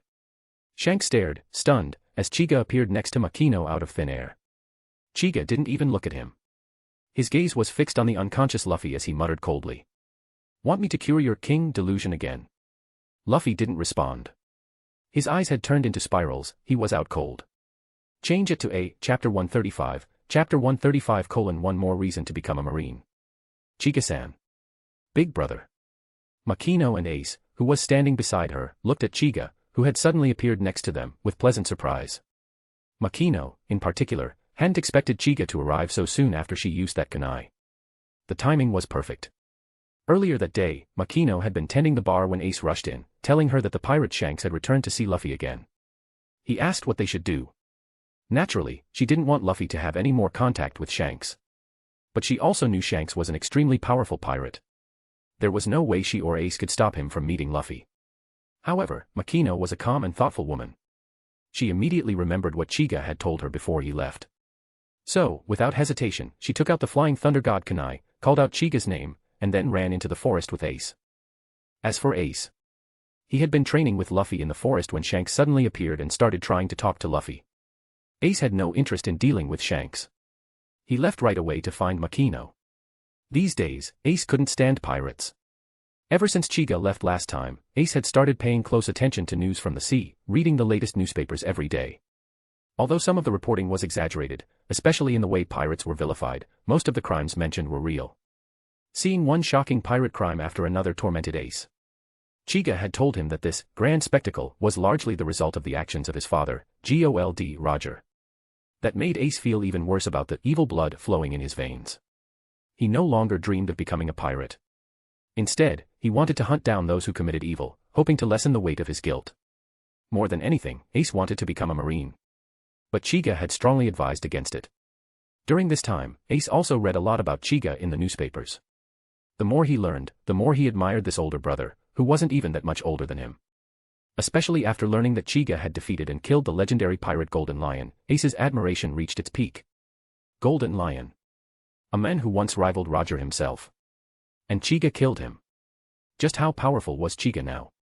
If Chiga hadn't told him to avoid the Marines and look into the Revolutionary Army instead, Ace might have joined the Marines a long time ago, just to follow him. Now, seeing Chiga appear so suddenly, Ace was overjoyed. He was even thinking of taking this chance to express his desire to become a Marine again. Chiga, unaware that he had gained a young admirer, had his full attention on Shanks, specifically, Shanks' left arm. Looking at Shanks' perfectly intact left arm, Chiga couldn't help blurting out. "Why the hell do you have two arms?" Everyone froze. Shanks blinked. Makino and Ace were dumbfounded. What kind of weird question is that, they all thought. Don't normal people have two arms? Shanks frowned, thinking Chiga might be mocking him.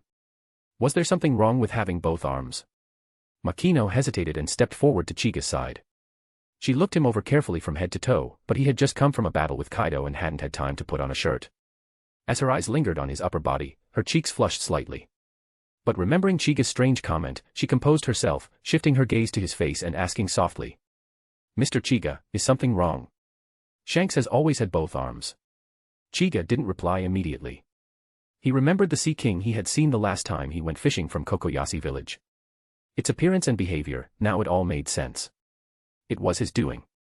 Again. He sighed, resigned. As he turned to Makino, he noticed her face was still a bit red.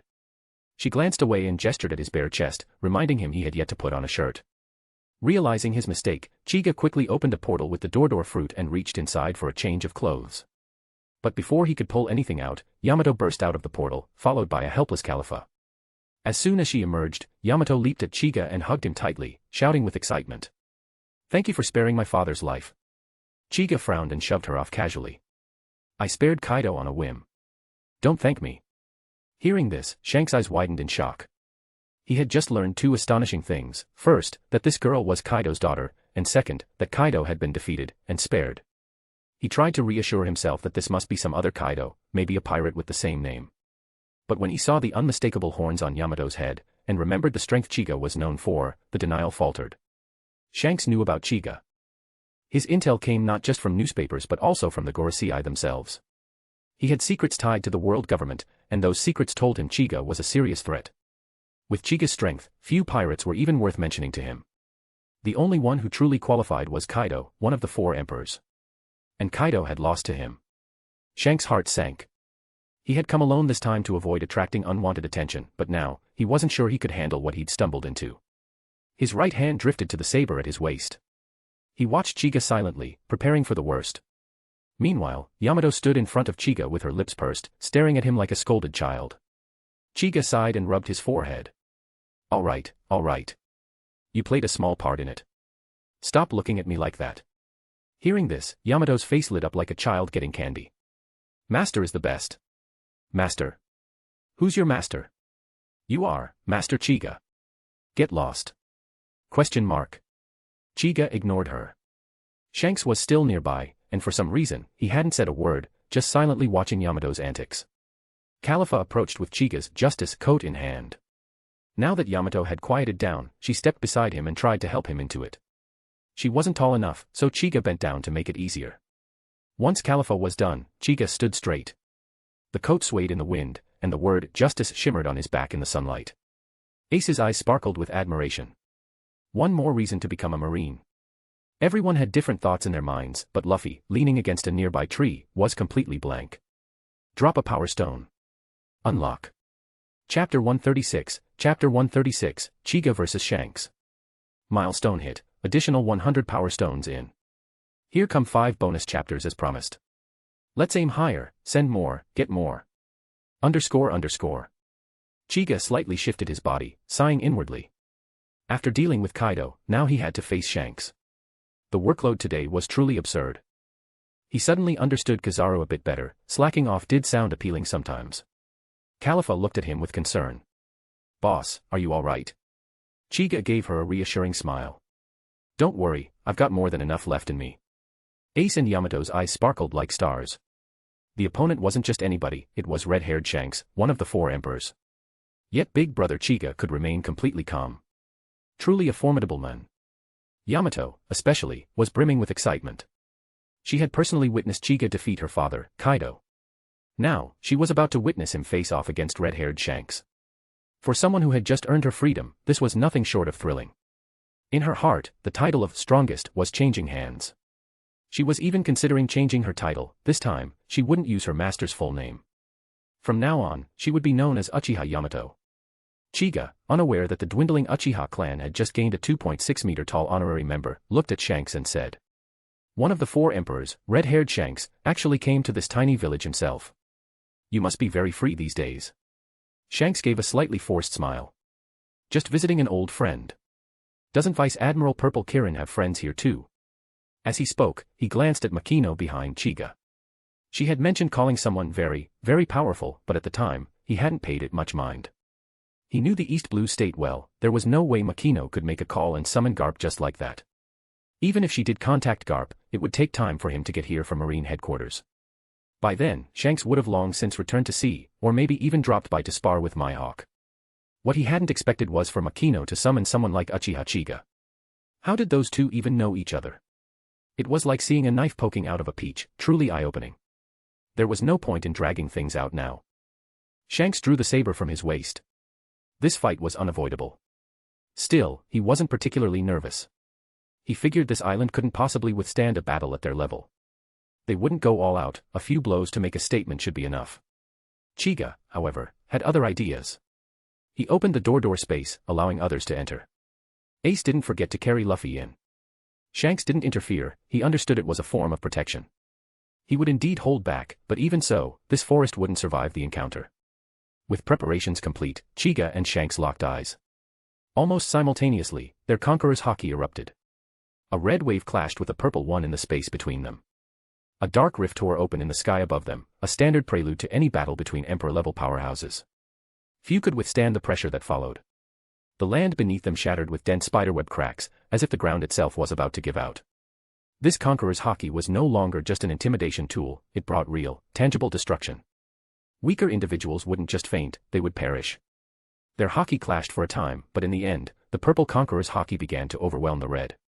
Shanks's face darkened. Among the 4 emperors, he was the only one who hadn't eaten a devil fruit. He had risen to emperor status purely through mastery of haki, and now, his strongest asset was being forced back. It wasn't an easy pill to swallow.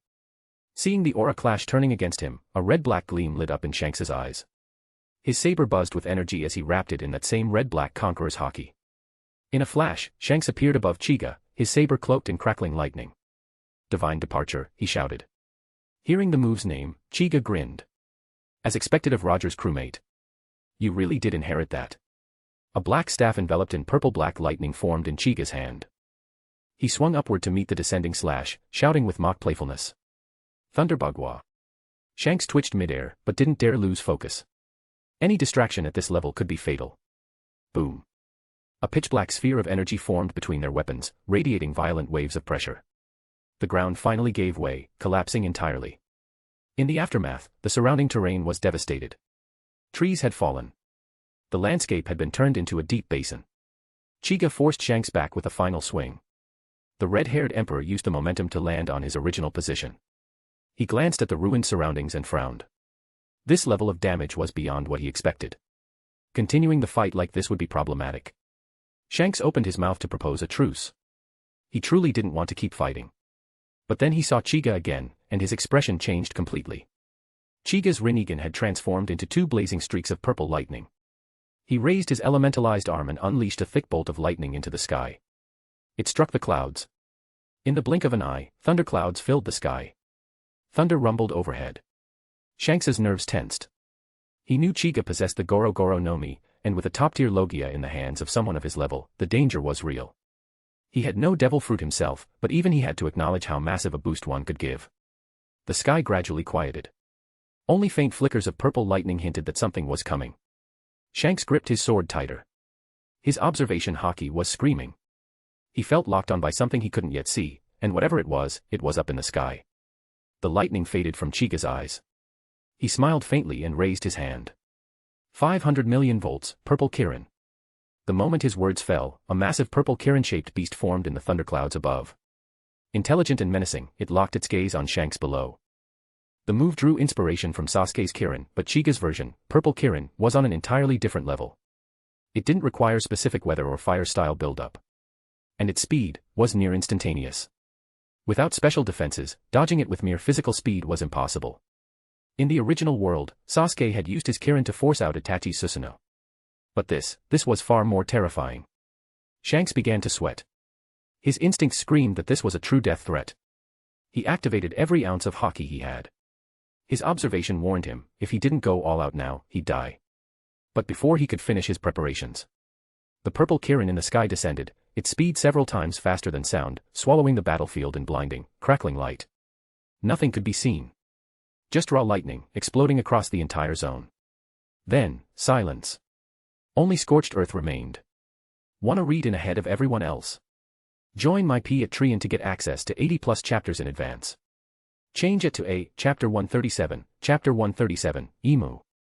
Chiga stood rooted to the spot, arms crossed. He had also been within the range of Vice Admiral Purple Kirin's attack, but as a rumble fruit user, lightning was part of his very being. There was no way he could be harmed by his own element. In contrast, Shanks was in rough shape, one could even say he looked pitiful. His normally smooth red hair was now streaked with black, every strand singed and curled by the lightning.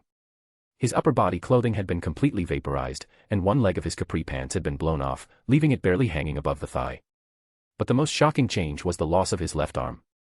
It was completely gone, the stump scorched black. Shanks was half kneeling on the ground, propped up with his remaining arm, head bowed, lost in thought. Chiga wasn't about to let him play philosopher. He lowered his arms and began walking toward Shanks, his body quickly enveloped in destruction armor, preparing to deliver the finishing blow. Sensing danger, Shanks abruptly raised his head, his eyes glowing with an eerie red light.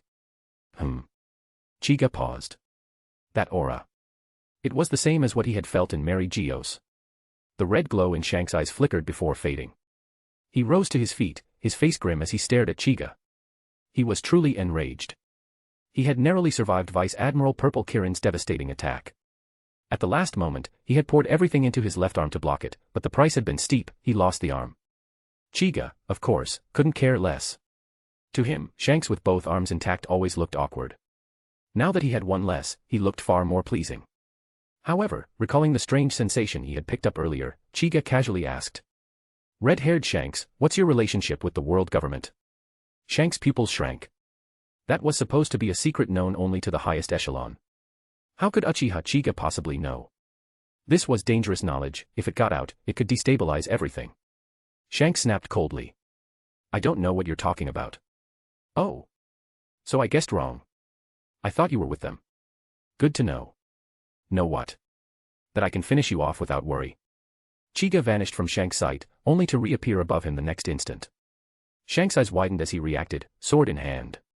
But Chiga was faster. His right leg transformed into a bolt of purple lightning and came crashing down on the stump where Shanks' arm had been. Boom. A violent burst of lightning exploded as Chiga's foot struck down, caving in the ground below. Shanks collapsed under the blow, unable to continue resisting. Chiga stepped onto Shanks' chest, expression calm. No more words. He raised his hand, ready to deliver the final strike. Suddenly, a black hole opened beneath Shanks, swallowing him whole and pushing Chiga back. Shanks vanished, and Chiga's devastating blow missed, slamming into the ground instead. He stared down at the spot where Shanks had disappeared, expression unreadable, muttering to himself. So you finally made your move. Mary Geos, Room of Flowers. A lone figure sat upon the empty throne, the shadowy ruler of the world government, Emu. Shrouded in black mist, only a pair of red, ominously patterned eyes could be seen. He stared silently at the ground below. Without warning, a black hole opened beneath him, like a dish serving a broken man. Shanks emerged, his body dropped unceremoniously onto the floor. Though saved, he didn't look relieved. He simply rose to his feet and stared at Emu. Emu looked back, with a gaze colder than death itself. The two locked eyes. After a long silence, a bitter smile spread across Shanks' face as he shouted. What's wrong? The always elusive Emu-sama actually decided to save a lowly pirate like me. Afraid to let me die now. The moment he finished speaking, pain contorted his face, and he dropped back to his knees, his body unable to resist the oppressive presence before him. Shanks knelt in silence, head bowed, not out of loyalty, but from sheer, helpless humiliation. From the throne, Emu's voice finally echoed. I warned you about Uchiha Chiga's threat.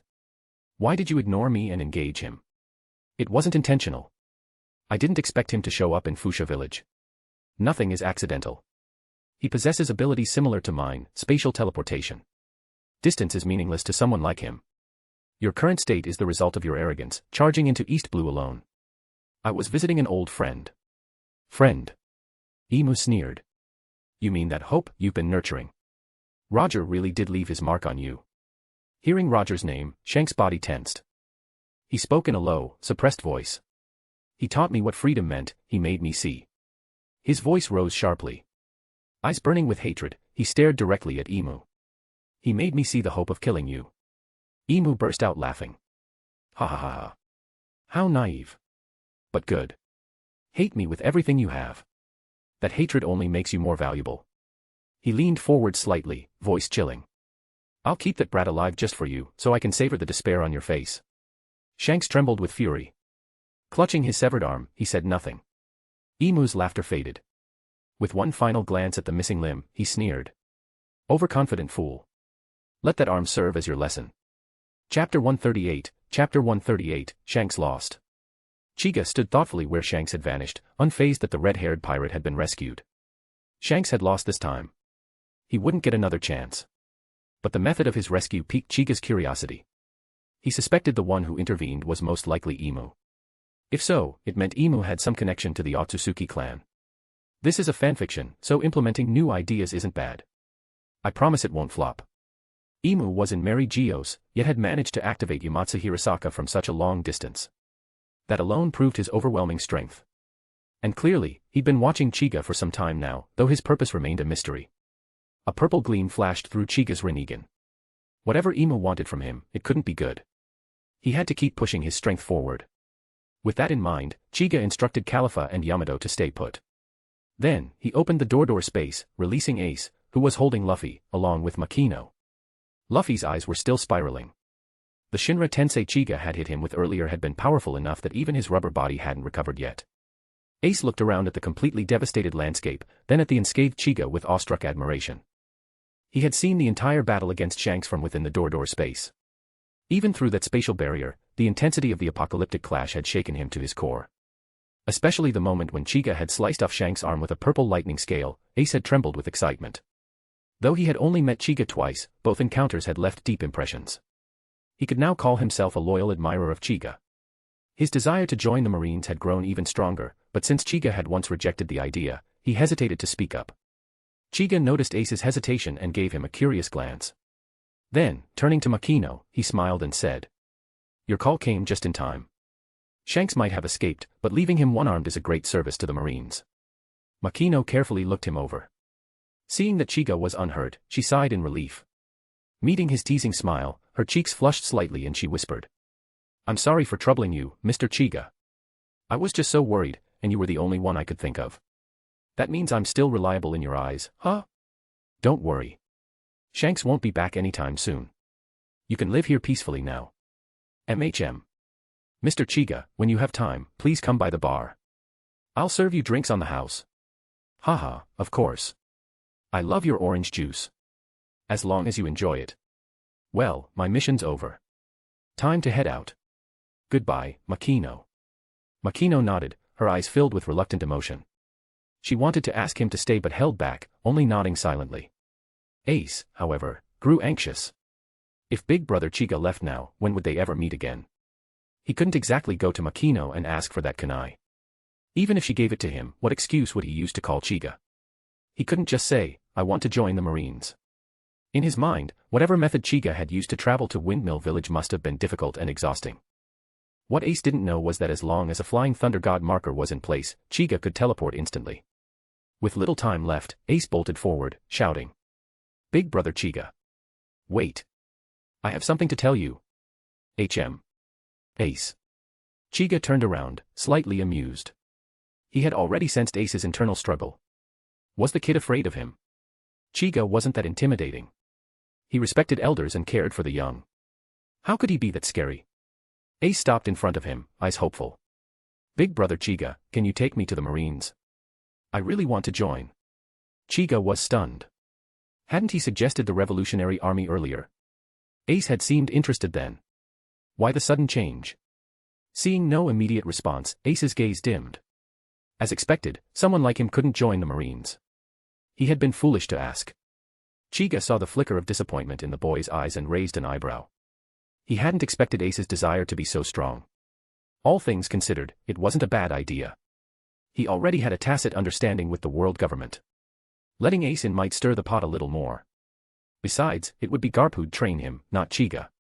Law could also use the company. Reaching out, he patted Ace's head and said with a smile. Not thinking about Sabo and the Revolutionary Army anymore. At the mention of Sabo, before Ace could reply, Luffy suddenly sat up with a jolt, eyes wide. Sabo. Where's Sabo? Makino rushed over in surprise to help him up, but Luffy had already jumped to his feet. He ran over to Ace and asked. Ace. What happened? Where's the forest? Ace looked relieved to see Luffy awake. The forest. Big brother Chiga blew it up fighting Shanks. Shanks lost, and now he's gone. Then he looked at Chiga, admiration filling his face again. Luffy was stunned. Shanks, lost. His eyes turned to Chiga. So that swirly-eyed big bro is really that strong. Shinra Tensei. Boom. Luffy flew back like a launched cannonball. This time, there was nothing in his way. He vanished into the distance. Ace looked after him in alarm, then turned back to Chiga, looking conflicted. Chiga chuckled, clearly reading Ace's mind. Don't worry. I just sent him back to Windmill Village. Chapter 139, News of Kaido's Defeat. After seeing Luffy home, Chiga looked at Ace and continued their conversation from earlier. You still had something to say, didn't you?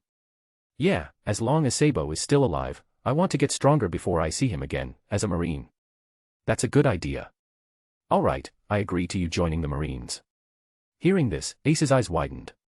He hadn't expected Chiga to agree so readily. The sudden surprise left him momentarily stunned. Looking at the dazed Ace, Chiga smiled and said. What, regretting it? No, I want to join the Marines.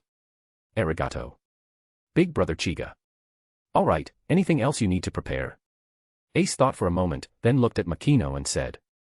Sister Makino, please tell Dayton for me that I'm joining the Marines, and thank her for taking care of me all these years. He wanted to tell Dayton himself, but considering her identity as a bandit, he was afraid that big brother Chiga might arrest her if he saw her. Makino smiled and nodded. She knew Ace well. Although he was more mature than Luffy, he still had a bit of a stubborn streak. Now that he was going to join the Marines, he was finally expressing his true feelings. Thinking that Ace had finally found his path in life, Makino felt genuinely happy for him. At the same time, she knew all of this was thanks to Chiga. He truly was an incredible man. Ace relayed his message for Dayton to Makino, then resolutely walked into the door space that Chiga had opened. With everything settled, Chiga bid Makino farewell once more, then his figure flickered and disappeared from her sight. Makino stared at the spot where Chiga vanished. After a moment, she shook her head with a tinge of loss and murmured. Can I join the Marines too? Marine Headquarters, Marine Ford. Sengoku paced back and forth in his office, looking excited. He had just received news from the world government. Chiga had directly defeated Kaido and King on Onigashima. This intelligence came from a spy embedded within the Beast Pirates. It had to be said, the world government's operatives were efficient. The reason Sengoku was so worked up was because the implications of Chiga's actions were monumental. He wasn't sure why Chiga hadn't killed Kaido, but remembering Kaido's monstrous durability, it was understandable. After all, the Marines had captured Kaido before and still failed to do anything to him. What mattered now was that Chiga had single-handedly defeated Kaido, and even taken down King in the process. Once the news broke, Sengoku had no doubt the world would be thrown into chaos. Compared to the long-dormant Golden Lion, Kaido, one of the current Yonko, was far more significant. Just as Sengoku's excitement hit its peak, Garp burst into the office without knocking, his usual entrance. Sengoku. Got any senbei? Garp picked his nose absent-mindedly, fully expecting Sengoku's furious response as he prepared to steal from the snack drawer again. But this time, Sengoku rushed to the drawer himself, grabbed a big bag of senbei, and shoved them all into Garp's hands, shouting. Here, here. Take it. These are all yours. Garp froze, accidentally jamming his finger deep into his nostril. Blood spurted from his nose like a fountain.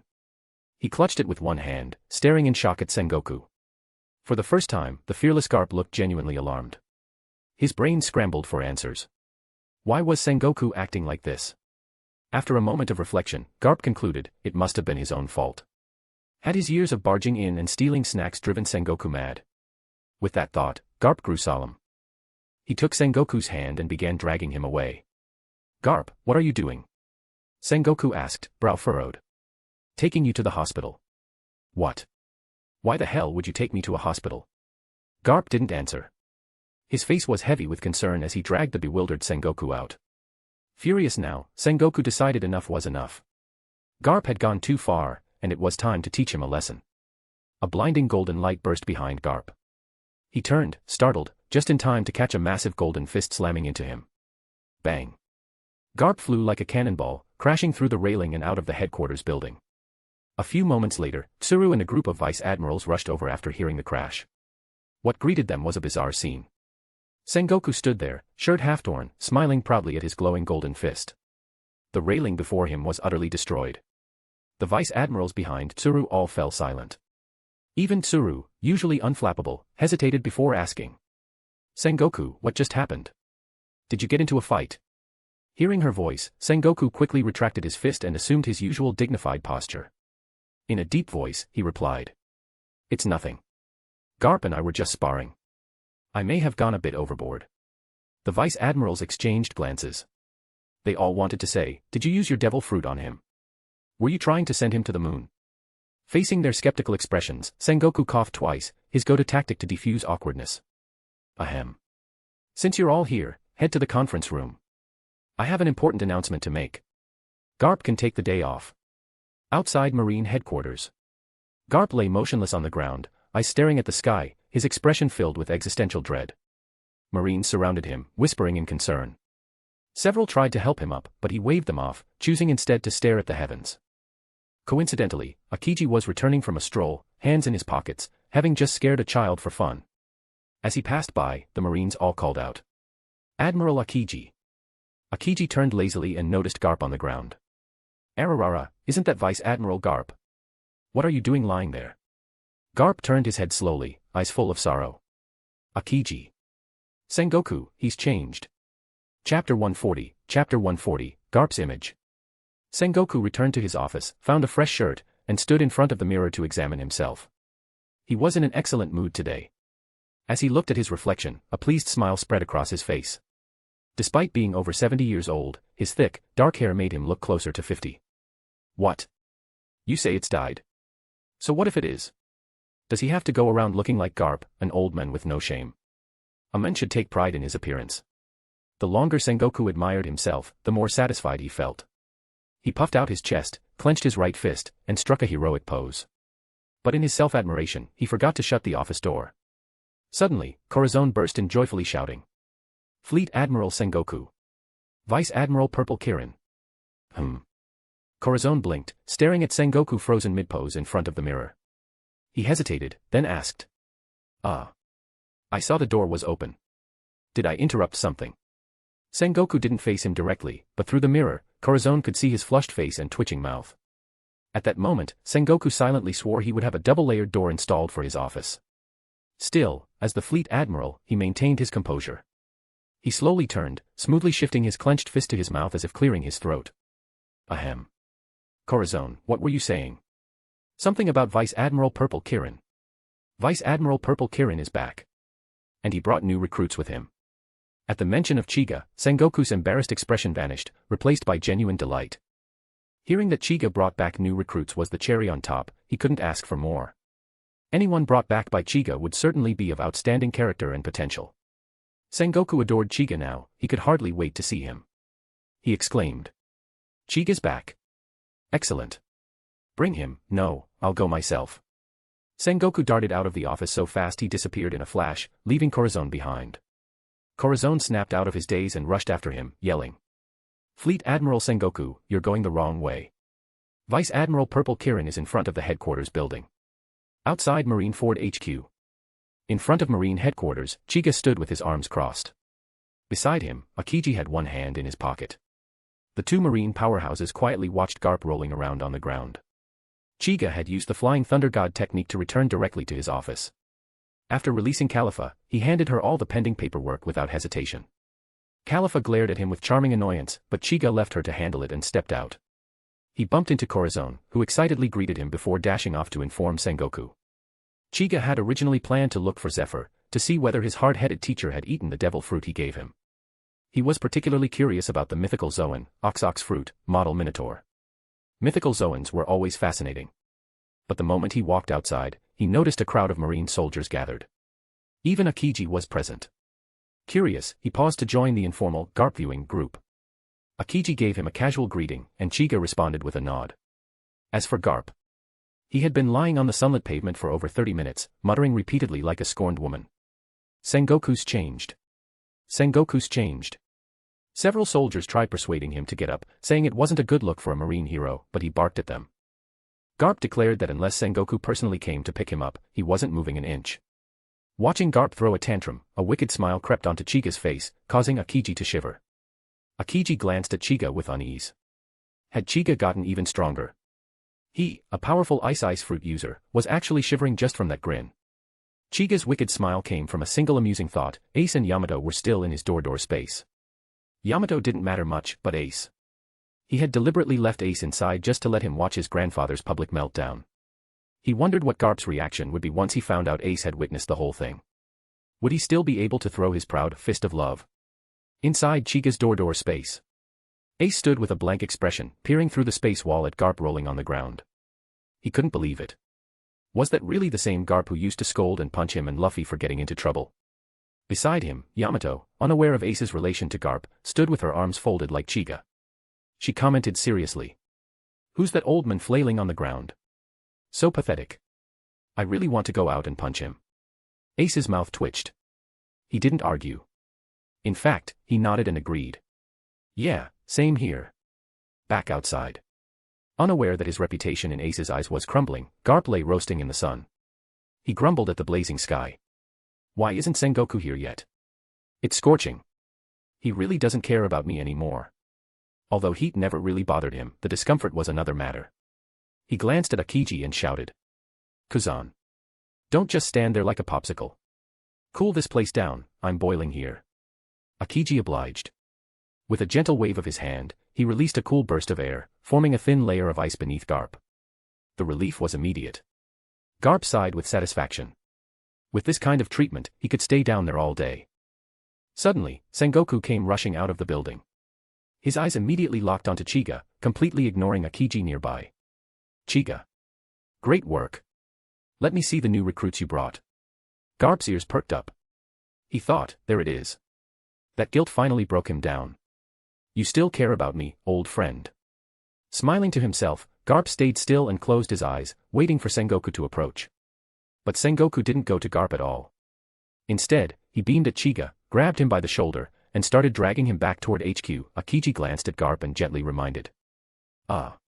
Fleet Admiral, Garp is still on the ground." Sengoku frowned. That name again. Couldn't Kuzan read the room? He shot a look at Garp, scoffed, and said, "Oh. I don't see anyone lying on the ground. All right, everyone disperse. Chiga, follow me back to my office." With that, he vanished with Chiga in tow. The onlookers looked at each other, shrugged, and dispersed. Orders were orders. Akiji gave Garp one last sympathetic glance, shook his head, and walked away. Now alone, Garp lay there in silence in front of the Marine headquarters, staring at the sky. So, love really can be transferred, huh? More chapters. You know the drill. Power stones equals fuel for extra heat. Chapter 141, Chapter 141, Uchiha Yamato. Chiga followed Sengoku to his office. The two had barely stepped inside when Garp trailed in after them. Garp hung his head low, looking like a wilted eggplant.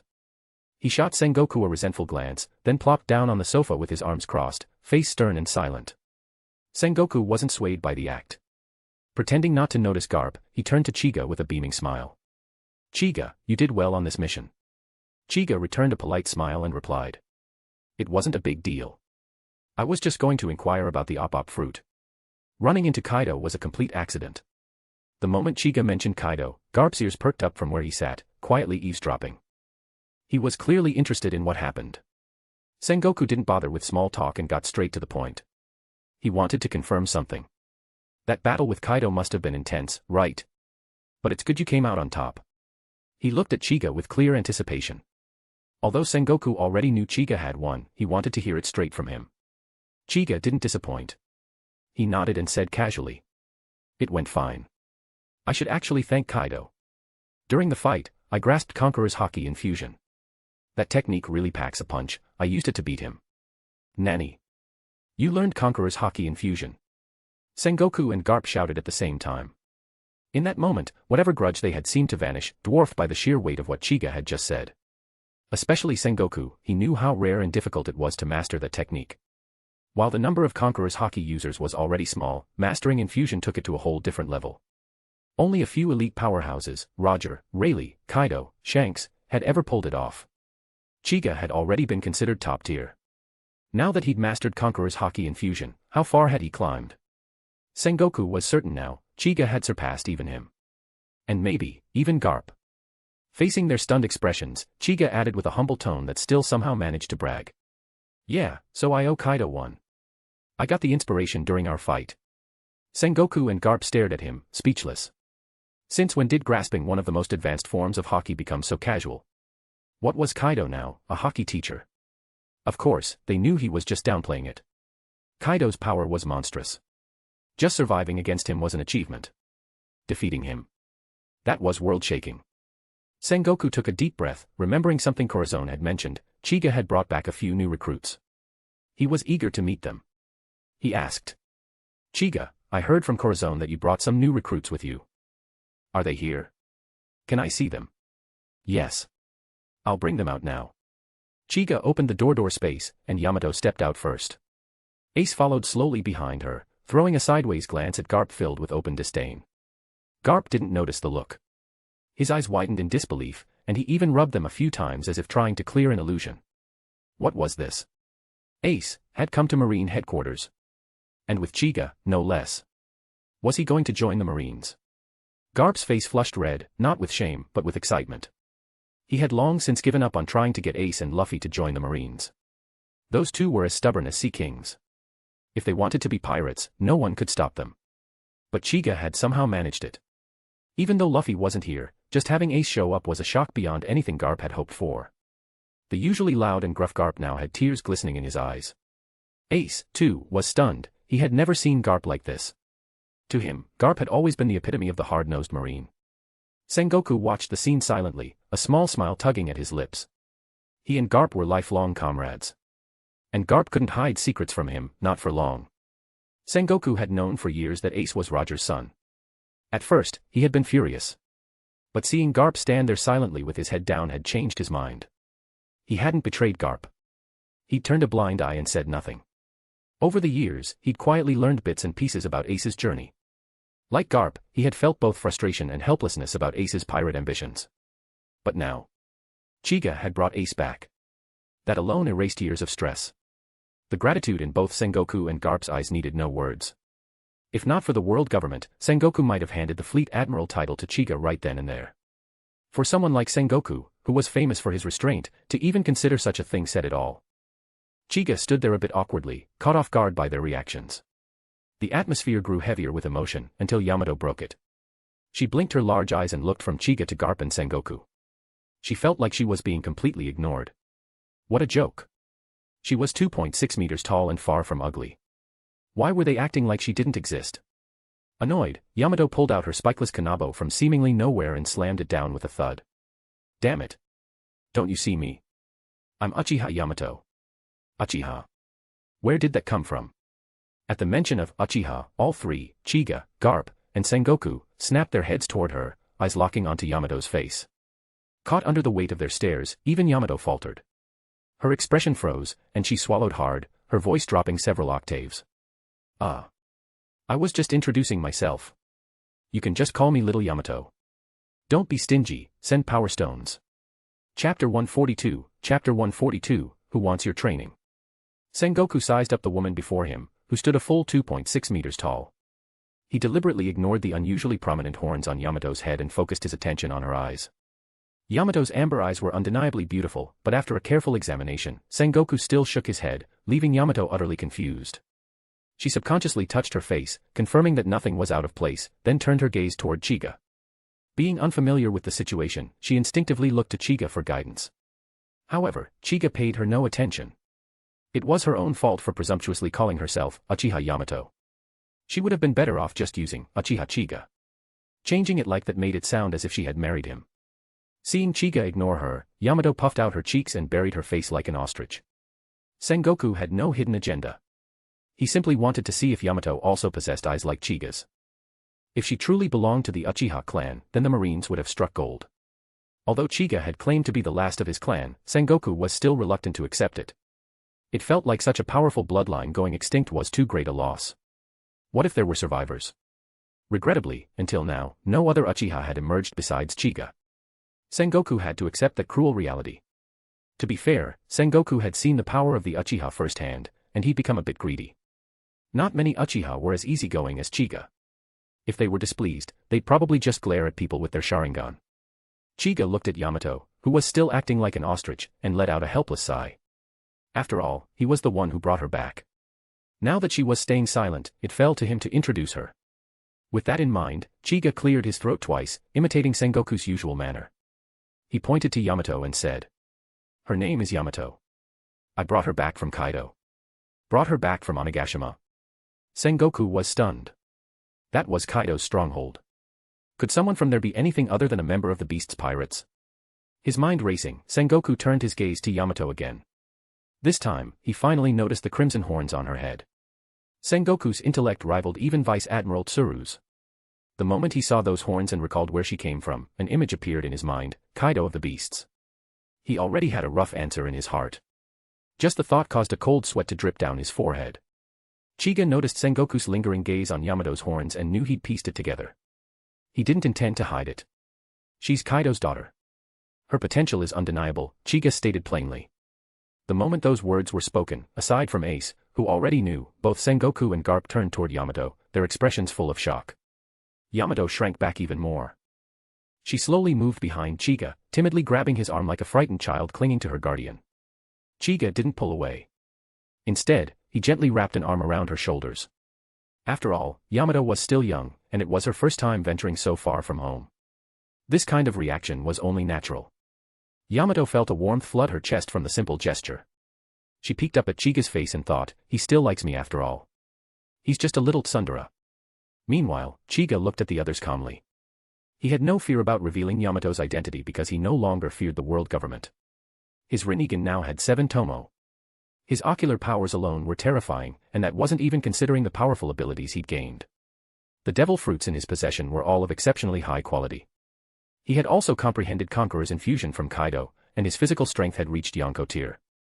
In terms of pure individual combat power, he stood at the peak. As for the world government, their stance toward him had always been ambiguous. Chiga speculated that the true ruler behind the scenes, Emu, must have other plans for him, which was why he had been allowed to act so freely. And honestly, Chiga preferred it that way. It saved him a lot of trouble. As for Emu's intentions, he wasn't too concerned. He firmly believed in one principle: all fear comes from a lack of firepower. There were still 5 empty slots in his left eye, meaning his power had room to grow. Since Emu had given him this much time to develop, Chiga wasn't going to waste the opportunity. Once he gathered all 12 tomo, he would personally visit Mary Geos and see if Emu really came from the same place he did. If he did, then that would be quite the reunion. And when old friends meet, sometimes, bullets fly. Chiga might not take the world government seriously, but Sengoku certainly did. Right now, the fleet admiral was staring at Yamato and Ace with an expression of deep conflict.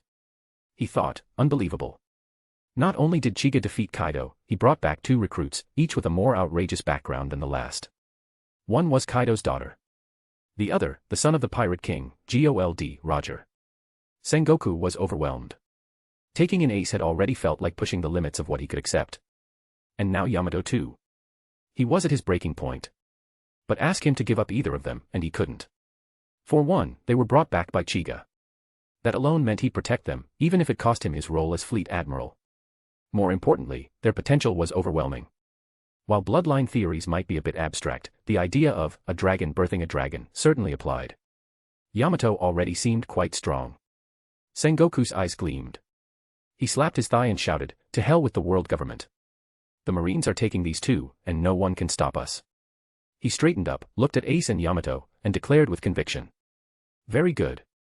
I trust Chiga's judgment. As long as you have justice in your heart, the Marines welcome you. You're ours now." At that moment, Sengoku radiated the full authority of a fleet admiral, and even Garp found himself glancing sideways in admiration. He had to admit, Sengoku looked unusually charismatic just now. But of course, that was just in his head. No way was he going to say it out loud. Garp still remembered the pain from Sengoku's last punch. There was no way he'd let him show off so easily. His gaze drifted to Ace, who was smiling broadly at the thought of officially joining the Marines. Garp suddenly reached out and grabbed the back of Ace's red vest. Before Ace could react, he was hoisted into the air by his dear grandfather. Ace stared wide-eyed at Garp, unsure of what was coming. Garp leaned in, his beard brushing against Ace's cheek, and grinned with exaggerated kindness. Ace, I'm so happy you're joining the Marines. Grandpa's decided he's going to train you personally. How's that? Surprised? Happy? He eagerly awaited the excitement he expected to see on Ace's face. But instead, Ace scowled even more. He pouted and snapped. You just like bullying kids. Who wants your training? I want to follow Big Brother Chiga. He's the best. Nanny. Want to read ahead of everyone else. Chapter 143, Promotion. Garp's face turned ashen, feeling his standing in Ace's heart was under threat. What he didn't know was that from the moment he performed his ridiculous stunt outside Marine headquarters, his image in Ace's mind had already crumbled, let alone any sense of respect. Ace completely ignored Garp's reaction. Instead, he looked at Chiga with a gleam of admiration in his eyes, then turned back and stuck his tongue out at Garp. Stinky old man, who wants you to teach me? Beep. Garp's fists twitched with an itch he hadn't felt in years. He was ready to make Ace taste his iron fist of love. But Ace wasn't so easy to catch off guard. Anticipating Garp's move, he acted first, stretching his neck forward and biting down hard on Garp's outstretched nose. Ow. Garp let out a scream of pain. His poor nose had suffered too much today, first a self-inflicted injury from too much force, then a 24-carat punch from Sengoku, and now a savage bite from Ace. What had his nose done to deserve such abuse? Groaning in agony, Garp released Ace and clutched his nose, wailing like a child. As soon as Ace landed, he darted toward the office door, feeling immensely satisfied at having gotten one over on Garp. If only Luffy had been there to witness it, it would have been legendary. Garp's face turned red with fury and pain. His throbbing nose stopped him from chasing Ace immediately. Instead, he bent down, searching for something to throw. His hand grabbed onto something soft, and without checking what it was, he hurled it at Ace. Ace was still making faces when... Splat. A slipper slapped squarely against his face. A loud smack echoed through the room, followed by Ace's scream. Everyone turned to look and saw a slipper slowly slide off Ace's face and fall to the floor. A peculiar black imprint, probably dirt from the sole, was now stamped on Ace's cheek, neatly patterned, almost like a tattoo. Chiga's mouth twitched. He thought of Dragon's facial tattoo for a moment. Although the designs were different, it was hard not to make the connection. Of course, Dragon's wasn't made by a slipper, hopefully.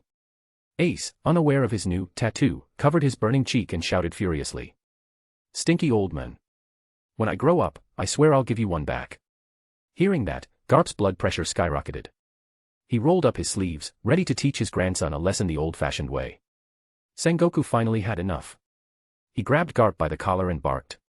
Enough already. Stop causing a ruckus. Then, catching sight of Garp's poor nose, Sengoku's tone softened. Go to the infirmary and have that nose checked. I'm giving you the day off. Garp had expected Sengoku to scold him, but instead, this small act of kindness hit him harder than any punch. He sniffled, gave a gruff grunt, and walked off with a grumbling Ace in tow. As soon as the two left, peace returned to Sengoku's office. Sengoku calmly walked back to his desk and brewed 3 cups of tea. He kept one for himself and pushed the other 2 toward Chiga and Yamato. He took a gentle sip, sighing with pleasure. Chiga did the same, slowly savoring the tea's aroma and flavor. Yamato, however, had no such patience. She picked up her cup and chugged the tea in one go. Unsurprisingly, she burned her mouth. Foo, she exhaled a gust of icy breath, instantly cooling her tea. In the next second, she drank again, now transformed into iced tea. Sengoku raised an eyebrow. Interesting. She's a devil fruit user too. Well, considering she's Kaido's daughter, her fruit couldn't possibly be ordinary. Chiga, noticing Sengoku's curiosity, decided to clarify and explained Yamato's mythical Zoan-type devil fruit power. Sengoku's eyes lit up. This was an incredible bonus. A mythical Zoan. No way was he letting such potential go to waste. He turned to Chiga and asked. How do you plan to train her? My plan is to let teacher Zephyr refine her haki. Yamato pouted at that. She clearly didn't want to be handed off again but kept quiet. Sengoku shook his head. Zephyr's been busy lately, training himself again. He doesn't have time for new recruits. In that case, Chiga said, she can follow me. Sengoku nodded. That's for the best. Yay. Yamato cheered, immediately scooting closer until she was practically glued to Chiga's side. Chiga didn't mind. He was already planning to visit Zephyr, suspecting that the old man had finally eaten the ox fruit, especially since Sengoku said he'd been training again. Sengoku noticed Chiga was about to leave and casually said, "Get ready, Chiga. I'm planning to promote you." Huh. Chiga stared at him in disbelief. Promotion. That could only mean an admiral. Sengoku chuckled, a mischievous glint in his eyes. He'd been waiting for this moment. With Chiga's victory over Kaido, the timing was perfect. In fact, he was more eager about the promotion than Chiga was. Coming back to his senses, Chiga asked, "Isn't this a bit sudden?" "Not at all," Sengoku waved dismissively. "You took down Shiki and Kaido. What more do you need? Want to go after the remaining Yonko too?" "Actually, I already disarmed Shanks." "Ha. As expected of you, you really, wait. Nanny. Don't be shy, unleash those power stones. Underscore. Chapter 144, Alliance. Moby Dick. Whitebeard sat on the deck of the Moby Dick, surrounded by members of the Whitebeard pirates. At this moment, their expressions were serious, as if waiting for something momentous. Despite the tension, Whitebeard remained relaxed, holding a barrel of sake and pouring it down his throat, as though nothing in the world could concern him. After a while, a crew member came running over in a panic and shouted, "Pops! Red Hair's ship is approaching. Gururara. He got here fast." "Let that red hair brat come aboard," Whitebeard said, amused. The officers of the Whitebeard pirates perked up, knowing that the man about to board was known to possess the most fearsome conqueror's haki in the sea. Of course, none of them knew that Shanks had already been bested in that regard by Chiga. As several crew members collapsed inexplicably under the pressure, Shanks boarded the Moby Dick, empty-handed, and stood before Whitebeard. Whitebeard frowned, clearly displeased. Hey, red hair brat, don't you know to bring some good sake when you visit my ship?" Shanks's face was grim.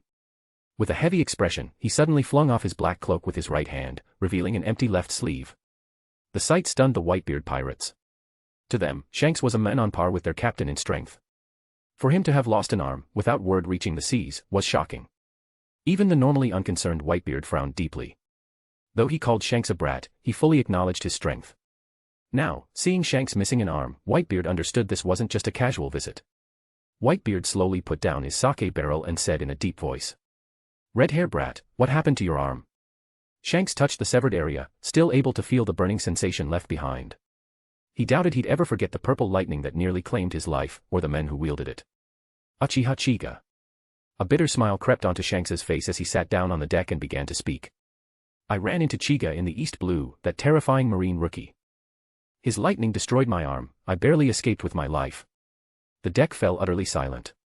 Everyone stared at Shanks in disbelief. Marco shouted, unable to believe it. Hey, are you serious?" Deep down, Marco had already accepted the truth. Ever since Chiga fought Rayleigh at Sabaody, Marco had been the one on board paying the most attention to him. He later witnessed Chiga defeat Whitebeard Jr. and take down the Golden Lion. Marco had been genuinely shaken by the Marine's power, and he tried to discuss it with Whitebeard. But Whitebeard remained indifferent.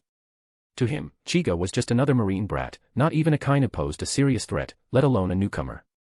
Besides, in his view, Whitebeard Jr. was just a mindless powerhouse, and Golden Lion had long since passed his prime, losing was expected. But this was different. Shanks, one of the four emperors, had not only been defeated, but nearly killed by Uchiha Chiga. Even Whitebeard couldn't brush that off. And worse still, Shanks's defeat would shift the balance of power across the seas. As an emperor, he represented a cornerstone of stability. His fall would shake everything. Whitebeard had to take this seriously.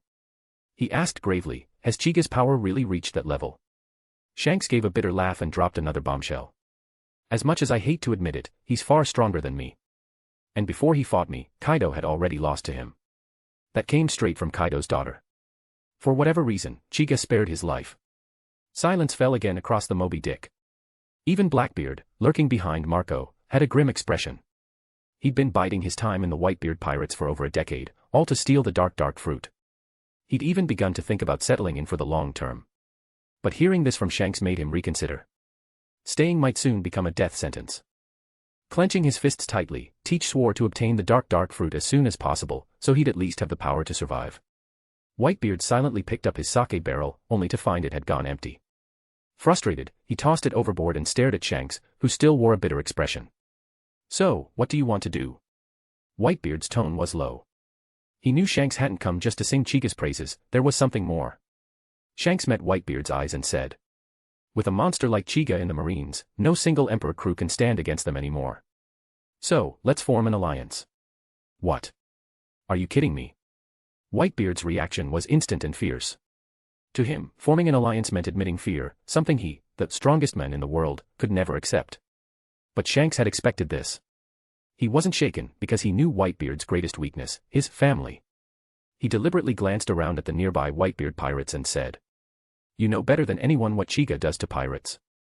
If you fight him head-on, can you protect everyone here? Do you want your sons to die like that? Whitebeard's expression stiffened. That was his one vulnerability. Once, he never feared anyone coming after his family, not while he was alive. But now, with Chica's frightening record, even Whitebeard had to admit, protecting them might no longer be so simple. Seeing Whitebeard hesitate, Shanks pressed the advantage. It's just a nominal alliance. Enough to make the Marines think twice. Whitebeard fell silent, visibly conflicted.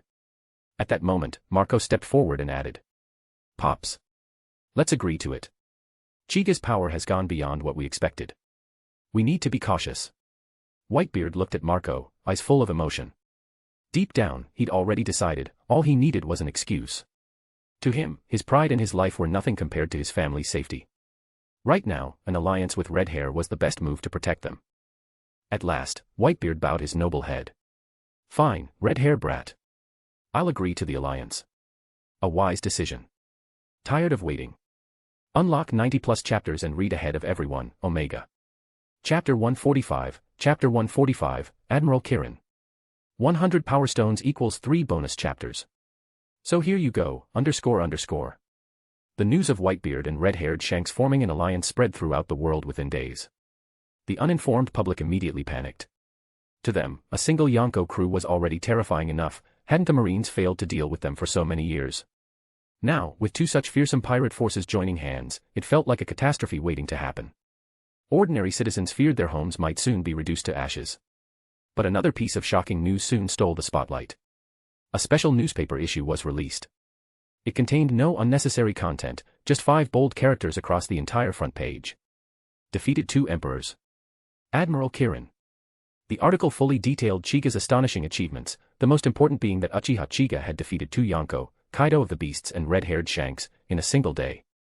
Shanks even lost his left arm and nearly his life in a small village called Windmill Village in the East Blue. Everyone who read the paper was stunned. The real reason for Whitebeard and Shanks' sudden alliance had become clear. They were both afraid of Admiral Kirin. Crowds erupted across the world, chanting, Admiral Kirin. His name echoed through every sea and island. Dolls modeled after Chica became the best-selling item in stores, alongside contact lenses mimicking his signature Rinnegan. Yes, Chiga's Rinnegan had become a cultural phenomenon. Regardless of gender or age, people eagerly bought them, often owning multiple pairs. In one village, it was even rumored that a youth wearing fake Rinnegan lenses had scared off a group of pirates. Even though the pirates knew the lenses weren't real, they were intimidated by the possibility that the wearer might be him. The bar sign in Windmill Village now bore the Rinnegan symbol, and customers flooded in daily. Locals claimed the owner had once known Admiral Kirin. Many came not for drinks, but for the feeling of security. Chiga's hometown, Kokoyashi Village, became a tourist hotspot as fans flocked to witness the place that raised the legendary Admiral. Belmere even asked Chiga if the village could be renamed Chiga Village. He politely declined. After much persuasion, he finally offered another name, Konoha Village. Belmere was puzzled at first, but Chiga explained it was once the home of the Uchiha clan. She quickly approved, and Kokoyashi Village was officially renamed Konoha Village. Upon hearing this, Marine HQ dispatched elite forces to garrison the village. Sengoku even sent general-ranked officers to maintain order. In the East Blue, Konoha Village had become the most fortified and feared location. Even pirates returning from the Grand Line avoided it entirely. No one dared provoke the village tied to Admiral Kirin. A phrase had begun circulating across the seas. The light of the Rinnegan will illuminate anyone with good intentions. As for Chiga, the center of all this chaos, he currently sat in his office, helplessly staring at a room full of Rinnegans. His office was unusually lively today. Gion, Khalifa, Ain, Yamato, Ace, and Law were all there, each wearing a pair of imitation Rinnegans. Chiga's scalp tingled. He pressed a hand to his forehead and groaned. Are you all done playing around? I still have to attend the Admiral promotion ceremony later. His promotion had already been confirmed. Sengoku had held a high-level meeting to finalize it, with Akainu, Akiji, and Kizaru in attendance. The vote passed easily. The moment Sengoku proposed it, Akainu immediately voiced his approval. No one found this surprising, especially not Enigmo and others. They had seen Akainu erupt in excitement after hearing of Chiga's feats, even turning into magma on the spot. Akainu's office was still under repair, marine soldiers were still clearing out the cooled magma. Yamato pouted. Not done yet. Why doesn't my pair of Rinnegans have the Tomo Master mentioned? She had rushed into the Marine HQ store and bought the youth version, in her excitement, no Tomo at all. Ace, ever sly, had borrowed money from Garp and snagged 2 premium 6 Tomo pairs, leaving Yamato nearly in tears. Law stood off to the side, awkwardly scratching his head. He'd been hoping to ask Chiga if his lenses were authentic, but seeing 5 pairs already in the room made him think twice.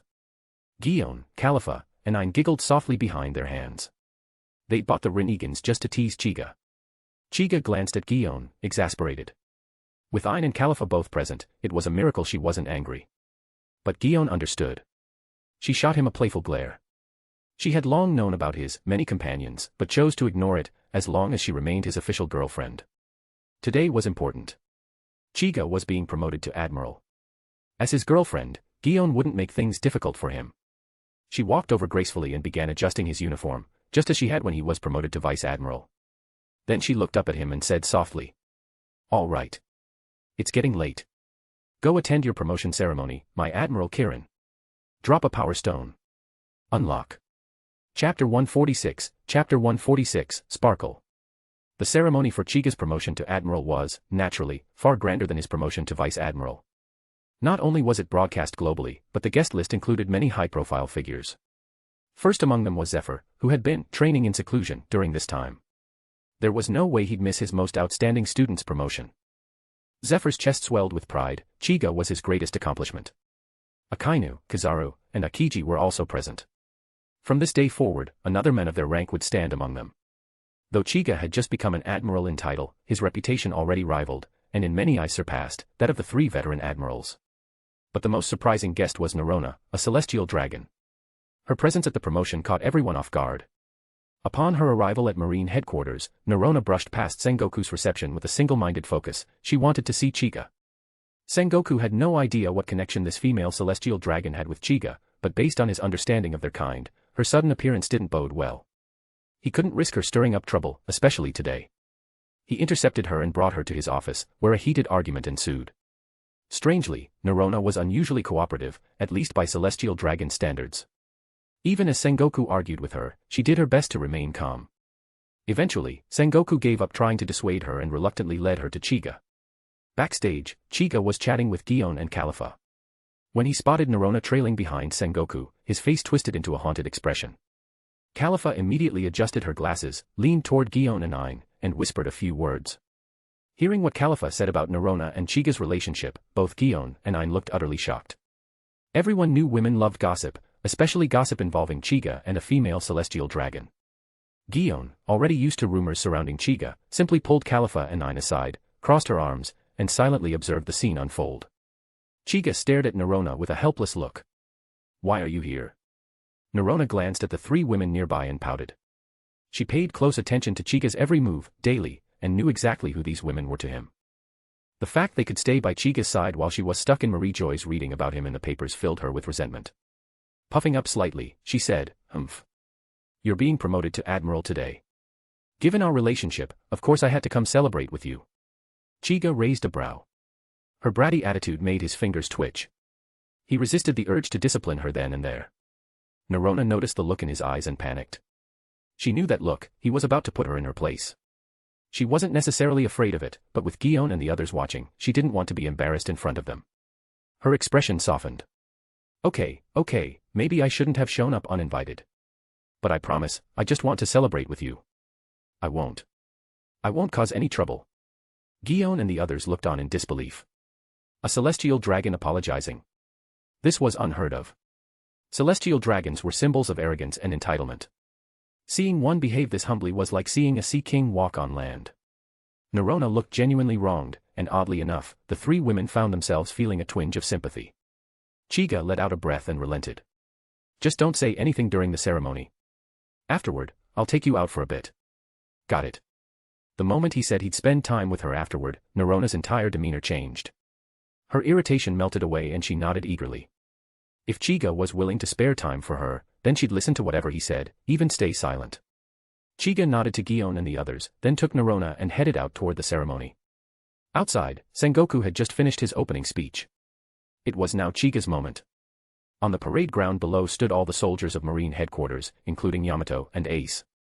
As soon as Chiga stepped onto the platform, thunderous cheers erupted. Purple Kirin Admiral. The soldiers' passion kicked the ceremony into high gear from the very beginning. Everyone, both inside the Navy and across the world, had eagerly awaited this day. No one cared about Chiga's age anymore.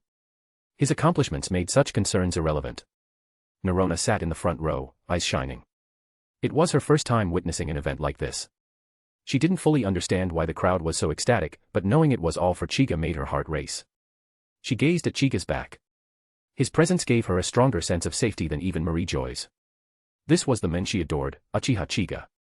Chiga smiled as he looked out over the assembled soldiers. No man could resist the thrill of being honored like this. The entire world had gathered to recognize him. He raised his hand and calmly pressed it downward. As if a switch had been flipped, the entire crowd fell silent. Chiga stood tall, emotion rising in his chest. These soldiers, this family, respected and admired him without reservation. He would never forget it. Above them, the sky darkened as thunderclouds gathered. The air crackled with energy. But the soldiers didn't flinch. They knew this was just one of Admiral Purple Kirin's powers, lightning. They stared up at him with awe in their eyes, waiting for his words. Chiga steadied his emotions and declared in a voice that boomed like thunder. The Navy will never fall. Justice will endure forever. Boom. Boom. Boom. The moment his words ended, massive bolts of purple lightning struck the seas around Marineford, stirring up crashing waves. Around the world, viewers watched, their blood boiling with excitement.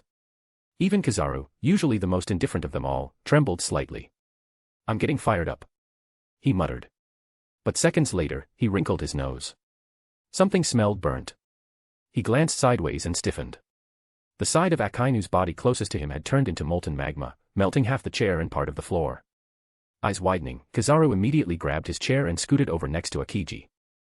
He slumped into his seat, wiped the sweat from his brow, and muttered, "Yeah, forget it, this old man really can't ignite." Chapter 147, Black Arm Zephyr. The world-shaking awarding ceremony ended, and Chiga went to see Zephyr immediately. The two met in the barren training grounds behind the Marine camp, the same place where Zephyr had once given Chiga special training. Zephyr looked at his student with genuine pride. In such a short span of time, Chiga had already become a Marine Admiral. It had taken Zephyr 38 years to reach that rank. And Chiga was still under 20 years old. A Marine Admiral under 20, it was almost unbelievable. Zephyr let out a deep sigh and said, "Chiga, I didn't expect you to become an admiral so quickly. I'm truly proud of you." Chiga smiled and replied, "It's all thanks to your guidance, teacher." "No," Zephyr shook his head, "compared to your talent, my guidance barely scratched the surface." "Teacher, when did you become so modest? That's not like you. I heard from Fleet Admiral Sengoku that you've been training lately. Is that true?" Zephyr blinked, surprised. Sengoku really can't keep his mouth shut, he thought. He had planned to wait until he fully mastered the abilities of that mythical Zoan fruit before challenging Sengoku, to see whose great Buddha was stronger, or whether his new Ox King form could stand at the top. Only after eating the fruit did Zephyr realize just how incredible devil fruits truly were. He'd never been fond of them, but the power boost from the Ox King fruit was undeniable. If it weren't for the horrible taste, he might have honestly said, "This is amazing." Now that Chiga knew, there was no reason to hide it. After all, the fruit had come from Chiga himself. There was nothing he couldn't share with him. With that in mind, Zephyr said, "Yeah, I ate the fruit you gave me. It's a real monster of a power. I feel even stronger than I was in my prime." Hearing this, Chiga raised an eyebrow. Why does Teacher Zephyr sound like someone going through a beginner's power trip? Unaware of his student's inner thoughts, Zephyr began to get fired up. Since they were on the topic, why not let Chiga witness his current strength? And at the same time, he wanted to test Chiga's limits, especially since Kaido and Shanks had already lost to him. The more he thought about it, the more his hands itched. His gaze shifted. It was subtle at first, but soon, Chiga noticed. "Teacher Zephyr. Why are you looking at me like that? If something's wrong, just say it. I'll help however I can. Zephyr shook his head, staring into his eyes. It's nothing, he said. Teacher just wants to have a little fight with you. Huh? What do you mean, huh? You're not scared of hurting your old teacher, are you? Ah, that's not what I meant. It's just. Just what? Take this. Before Chiga could react, Zephyr's fist was already coated in black armament hockey, and he launched a sudden punch toward Chiga's abdomen. But Chiga's reaction was instant. His body transformed into a bolt of lightning, disappearing and reappearing a good distance away. Thanks to the Goro Goro no Mi, his observation hockey was constantly enhanced by the lightning within him. And since Zephyr's punch was more of a warm-up, it wasn't going to land. Zephyr grinned. He was satisfied with that reaction. He valued fundamental training the most. That's why he always scolded Kizaru for leaning too much on the Pika Pika no Mi. While Chiga had just used his devil fruit powers, the reflex behind it came from raw combat instinct. Kizaru's physical skills weren't actually bad, but the Pika Pika no Mi was just too easy and flashy to rely on anything else. Among the top Logia users, Kizaru, Akiji, Akainu, Kizaru's fruit was the flashiest and most convenient of them all. Back in the training field, Chiga looked exasperated. Teacher Zephyr, ambushing your own student. Seriously? Still, letting Zephyr enjoy himself wasn't a bad thing. He figured he'd play along just this once. His expression turned serious. Advanced armament hockey coated his arms, and a powerful, oppressive aura erupted from him. He was ready for a real fight. Zephyr's eyes sharpened. He felt that surge of intent and smiled faintly. Black armament hockey extended from his hands up to his elbows. At that moment, the infamous black arm Zephyr had returned. His eyes locked onto Chiga, and in an instant, he stomped the ground dozens of times, using Sora from the six powers. With Zephyr's power behind it, the technique was incredibly fast. In a flash, he was right in front of Chiga, and his right arm swelled as he threw a heavy punch. Chiga met it with one of his own. Boom. The ground beneath them cracked like shattered glass, shockwaves spreading in all directions as dust rose high into the air. Zephyr didn't let up. His left arm followed through, launching a storm of rapid punches. Chiga's fighting spirit surged. Without using any of his other powers, he answered each blow with a punch of his own. The scene was like something out of a brawl anime, relentless fists flying in sync, blow for blow. After several powerful exchanges, Zephyr eventually pulled back, ending the assault. His breathing was a bit ragged. Chiga looked down at his fists, still steaming with heat. The intensity of the clash was evident. Zephyr stepped back, catching his breath. Despite the stamina drain, he couldn't help but feel exhilarated. At the same time, he gained a clearer picture of Chiga's true strength. He knew Chiga hadn't even used his full power, none of his advanced abilities had come into play. Yet even in pure hand-to-hand combat, Zephyr had been at a disadvantage. No wonder Kaido and Shanks lost to him, he thought. He really is a monster. Change it to A, Chapter 148, Chapter 148, Black Bull Zephyr. Imma give y'all an extra, BTW im gon drop a new fanfic soon. MC can copy abilities, he'd be a member of the Straw Hats crew. __. A gust of wind swept through Marineford, making the coats of both Zephyr and Chica flap loudly in the breeze. Zephyr's tense posture suddenly relaxed. He looked at Chiga across from him and chuckled. Chiga, your strength has far exceeded my expectations. Honestly, the rank of Admiral might be too small a seat for you. Chiga rested his arms on his hips and smiled back. On the contrary, I think your current state, Teacher Zephyr, is more than enough to serve as an Admiral again. They both laughed heartily, as if they hadn't been trading fierce blows just moments before. After the laughter faded, Zephyr rolled his neck and tossed his marine coat aside, slowly unbuttoning his inner shirt. I've had enough of that title, Zephyr said as he worked the buttons. It's better left to the younger generation. Now I just want to see your full strength, Chiga. With the last button undone, Zephyr shed his shirt, revealing a body of iron-hard muscle glistening under the sun. Taking the hint, Chiga threw off his own marine coat and began unbuttoning as well. He knew Zephyr was about to go all out. Zephyr let out a deep shout, and his body began to swell with power. Muscles bulged, veins rose, and dense black hair sprouted across his form. A pair of gray horns curled out from his head, etched with the same black patterns as a Zoan-type devil fruit. Thick bone armor formed over his shoulders, glowing faintly milky white in the sunlight. This was the power of the Bull Demon King fruit, and Zephyr had entered his hybrid form. Twin jets of white steam hissed from his now bovine nostrils, and he grinned, showing off rows of sharp white teeth on a bull-like face. His voice came deep and booming. I've waited a long time, Chiga. This is the hybrid form of the Bull Demon King fruit. How do I look? Chiga raised an eyebrow. To be fair, Zephyr's form was imposing, but also hard to look at. A man's face twisted into a bull's snout wasn't exactly handsome. Still, as his student, Chiga gave a reluctant thumbs up. Looks badass. Bullshit. Zephyr barked. A question mark practically floated above Chiga's head. Did he say something wrong? Zephyr scoffed. You think I've never looked in the mirror? There's nothing badass about this face. Be honest with your teacher, you brat. Chiga sighed inwardly. Should've just told the truth.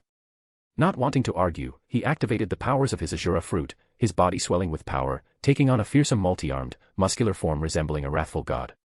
Zephyr nodded in approval. So that's the power of the Ashura fruit. Impressive. Come, show me what it can really do. With a thunderous stomp, Zephyr sent a massive crack racing across the battlefield toward Chiga. But Chiga wasn't grounded.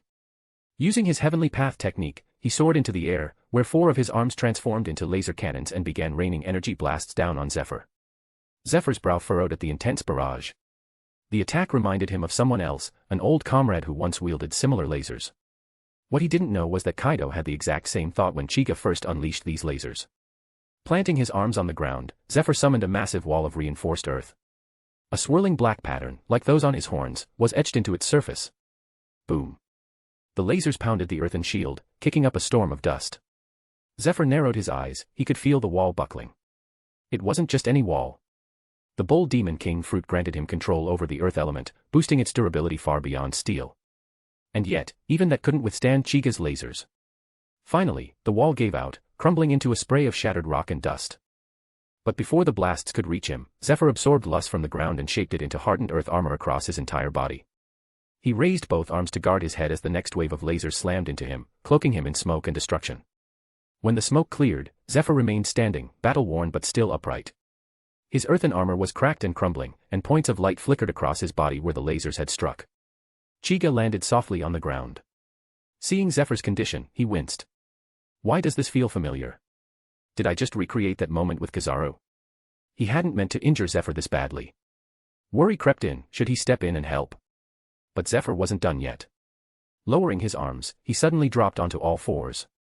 His muscles surged again, and in mere moments, he transformed into a towering black bull, fully beastified, armored in dense bone plating. This was Zephyr's final form, the complete beast transformation of the Bull Demon King fruit. He had realized the gap between their powers. Now he intended to settle it in one final strike. His horns turned pitch black as he channeled armament hockey into them. The raw force was staggering. This was no longer Black Arm Zephyr. This was Black Bull Zephyr. Steam burst from his nostrils as he locked his massive eyes onto Chiga, pawed the ground like a raging beast, and then shot forward like a black bolt of lightning. Chiga understood. He raised his right hand. From it surged a violet-black destructive weapon, pulsing with overwhelming energy. He met Zephyr's charge head-on. Boom. A thunderous explosion shook all of Marineford.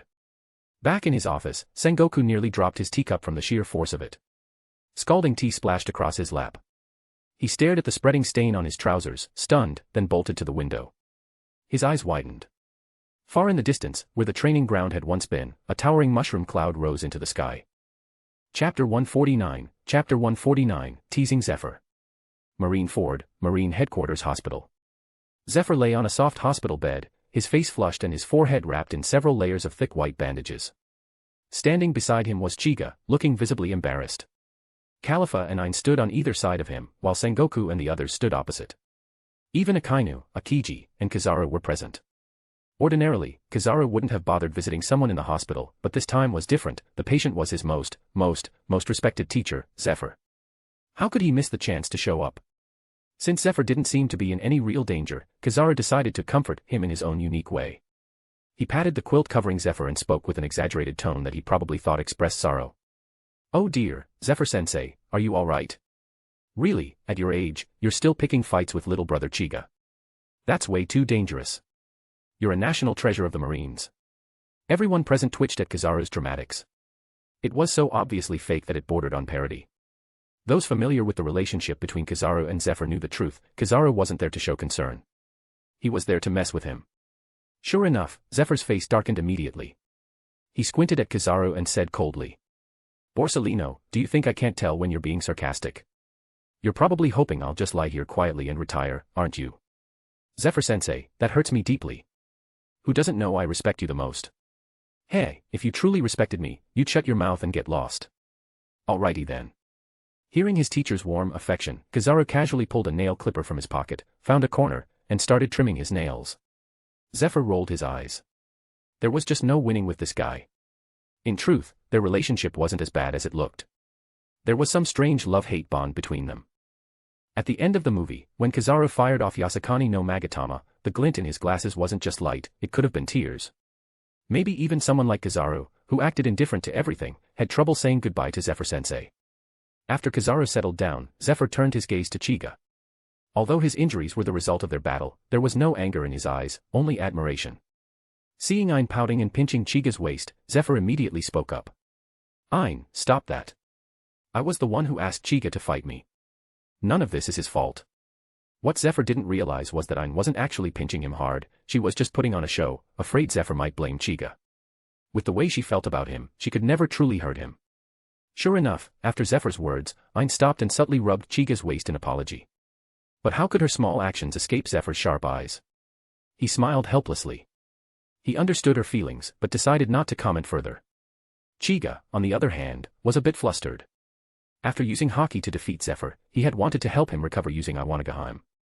But Zephyr refused outright with an oddly enthusiastic reason. He said he hadn't had such a fulfilling battle in a long time, and a few injuries were nothing. In fact, he wanted a scar, something he could proudly point to and say. This was left by my favorite student, Uchiha Chiga. To be honest, Chiga genuinely suspected Zephyr had suffered some head trauma. After all, Zephyr had always been stubborn, and ever since eating the Ox King fruit, he had become downright unyielding. He flatly refused Chiga's healing offer. He paid for it soon after. When Sengoku saw his condition, he immediately summoned medics with stretchers. In the end, Zephyr was hauled off, grumbling the whole way, only to end up in the hospital, being publicly executed by everyone's teasing. And that scar he wanted so badly. It probably wouldn't even survive the treatment, if anything, the skin might end up smoother than before. Truly, karma comes quickly. Though Zephyr claimed it didn't matter, Chiga still offered his apologies. After all, he respected his teacher deeply. Standing beside the bed, Chiga said sincerely. Zephyr-sensei, regardless of anything, this was my fault. Please rest well for a few days. Heh, I'm proud of your strength, but I don't like what you just said. I lost fair and square. Even without those strange powers, your Haki alone is second to none in the world. As soon as Zephyr finished, Kizaru, still trimming his nails, suddenly sneezed. He rubbed his nose and muttered. Oh, absolutely, absolutely. Akainu and Akiji exchanged glances, clearly irritated by Kizaru, but chose not to say anything. Then, with a shared look, they silently nodded to each other. The tension between them seemed to ease. Sengoku, seeing the peaceful mood in the room, smiled and said. All right, enough. It was all just a misunderstanding. Why don't we have dinner together tonight? Let's celebrate Chiga's promotion to Admiral while we're at it. Just as Sengoku spoke, Zephyr locked eyes with him. What is it, Zephyr?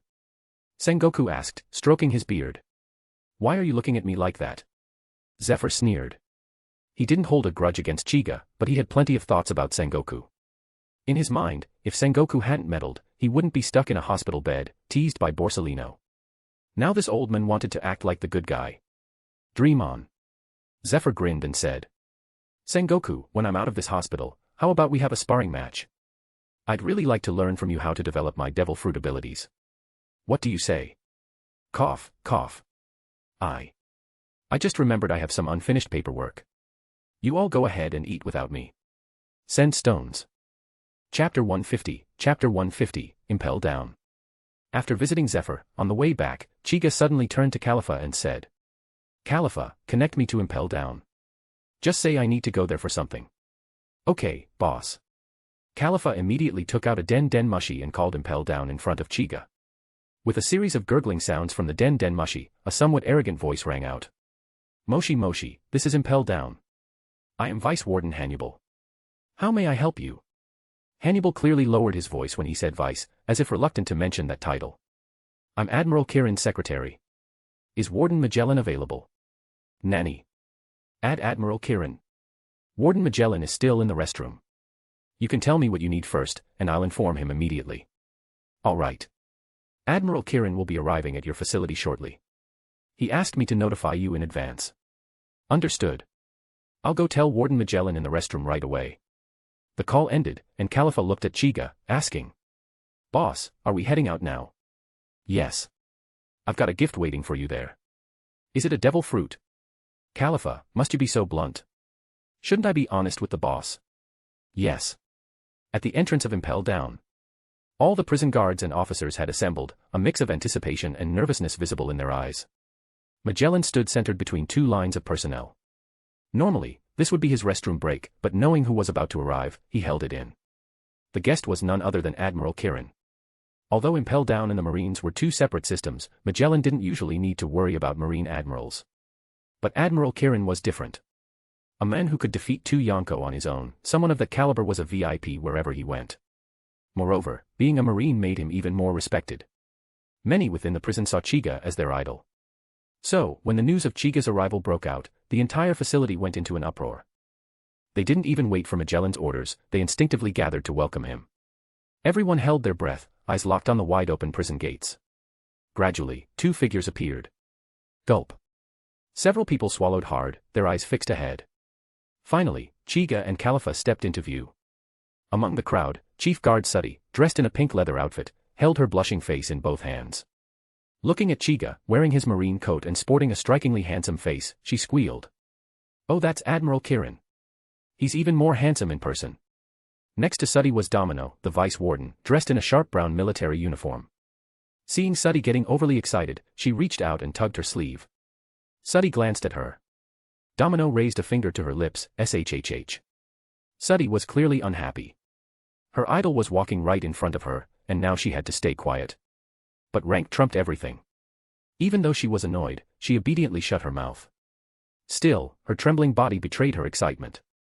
Domino pursed her lips, thinking, don't embarrass Impel Down. Everyone wants to see Admiral Kirin, but can't you show a little self-restraint?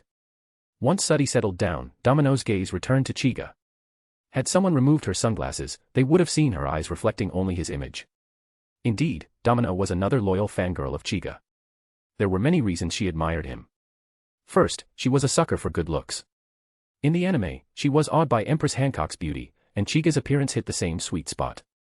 But more importantly, no pirate who went through Chiga's hands ever arrived alive at Impel Down. After years as vice warden, Domino had grown sick of pirates, especially the dangerous ones. Despite their crimes, many were brought in unscathed and acted like they were on vacation. Some even disrespected the guards.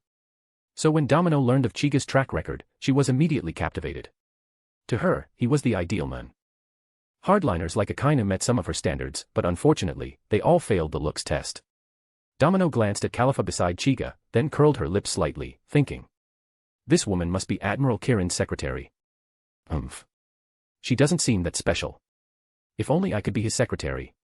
Chiga, of course, was unaware of the thoughts racing through the minds of Impel Down's prison beauties. He now stood in front of Magellan, extending his hand with a polite smile. Warden Magellan, it's a pleasure. I'm Admiral Kirin from Marine Headquarters. You can just call me Chiga. His friendly demeanor immediately made everyone around feel like they were basking in a warm breeze. That was the power of admiration. In their eyes, even if Chiga sneezed, it would somehow be charming. Magellan quickly shook his hand, replying. Hello, Chiga. What brings you here today? Heh. I'm here to execute some prisoners. Nanny. Magellan's eyes widened. Executing prisoners?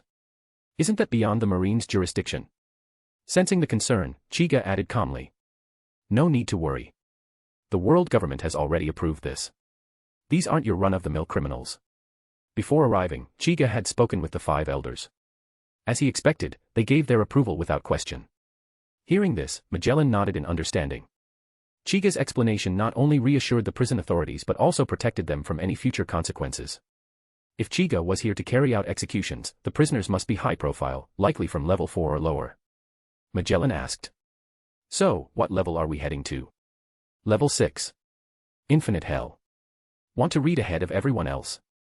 Chapter 151, Chapter 151, Moa Moa Fruit. As soon as the words, Infinite Hell, were spoken, everyone present shuddered unconsciously. No ordinary criminals were held on that floor, Shiki himself had once been imprisoned there. Many prison staff didn't even dare linger nearby, the oppressive aura that radiated from the cells alone made them feel suffocated. Magellan nodded slowly. Since Chiga wanted to go, he would allow it. However, given the danger, Magellan didn't permit Domino and the others to accompany them. He personally led Chiga to infinite hell. On the way, Chiga passed Hannibal and gave him a firm pat on the shoulder, which left the man stunned and flattered. Chiga smiled faintly and said, "Keep it up. Deputy Warden won't be your final stop. I have high hopes for you." Then he turned and left with Khalifa, leaving Hannibal standing there, staring blankly at Chiga's back.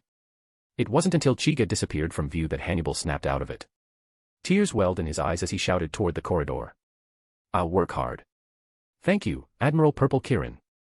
Even though he didn't understand how this admiral knew his dream, the acknowledgement ignited a fire inside him. Chiga, already far down the corridor, heard the shout. A faint smile curved his lips. Khalifa, walking beside him, looked puzzled. "Boss, is there something special about that Hannibal? Why do you think so highly of him?" Magellan, walking in front, also perked up his ears. He, too, was curious. Chiga chuckled. "Don't let his rough appearance fool you. I can see the justice in his heart, it's just as strong as anyone else's. People like that deserve more responsibility." Of course, Chiga said this because he remembered how deeply Hannibal had moved him in the anime.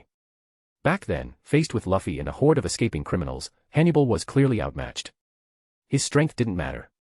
Still, he stood tall and shouted the words Chiga admired most. "To make the weak feel safe, I will lock you wicked criminals back in prison." He didn't mention the world government or justice for show. He simply wanted to protect ordinary people. In Chiga's eyes, that was the purest kind of justice. Hearing Chiga's praise, Magellan smiled. His respect for Chiga grew. He shared the same view. Though Hannibal was always talking big and had average strength, his good heart made it impossible to truly dislike him. Magellan himself was a man with a fearsome face and a kind soul. As they continued down the prison, Chiga and Magellan got along well. Chiga even joked about how Magellan always seemed to be either on the way to or from the restroom. Magellan didn't get mad, just scratched his chin in embarrassment. The venom fruit had unfortunate side effects, after all. Eventually, they reached level 6 of Impel Down, Infinite Hell. Khalifa's expression darkened. The pressure from within was overwhelming. She could feel several powerful auras focused on them. Chiga gently pulled Khalifa into his embrace, whispering to comfort her. Then, he snorted coldly, and a domineering aura burst from his body, sweeping across Infinite Hell. The entire level trembled violently. The floor cracked under the force of it. Magellan stood frozen in shock, sweat trickling down his brow. Though the aura wasn't aimed at him, its sheer intensity made him realize just how terrifying Chiga truly was.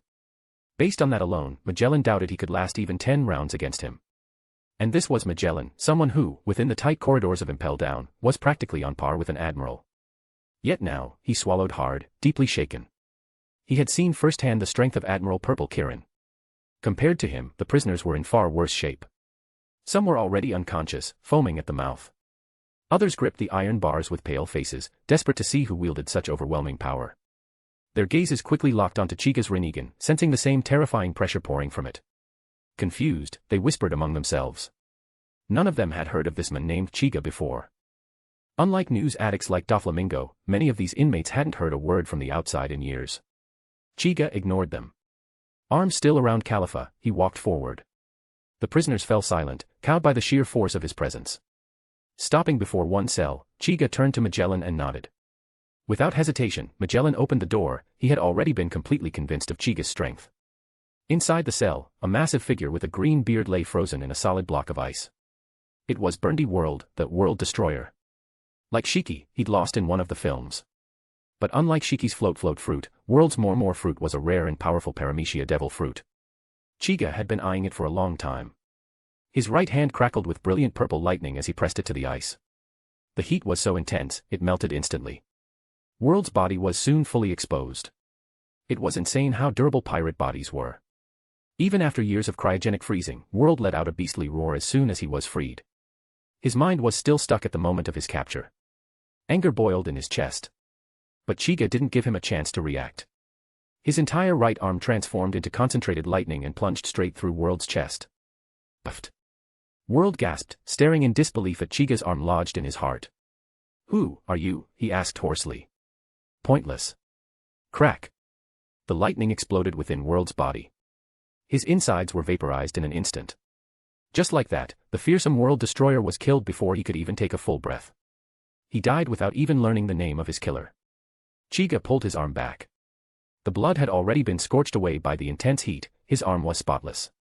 Magellan stepped forward and examined the body, confirming that World was indeed dead. Califa, knowing Chiga had absorbed another devil fruit, rushed to his side. She remembered how devil fruit absorption sometimes caused him discomfort. "Boss, are you all right?" she asked anxiously. Chiga turned to her slowly. A second Tomo had appeared in his left eye. He gave her a reassuring smile. "Don't worry. I feel better than ever. Every time I drop chapters on webnovel, I'm like, damn, this scene. Man, I polished this weeks ago." Face with tears of joy.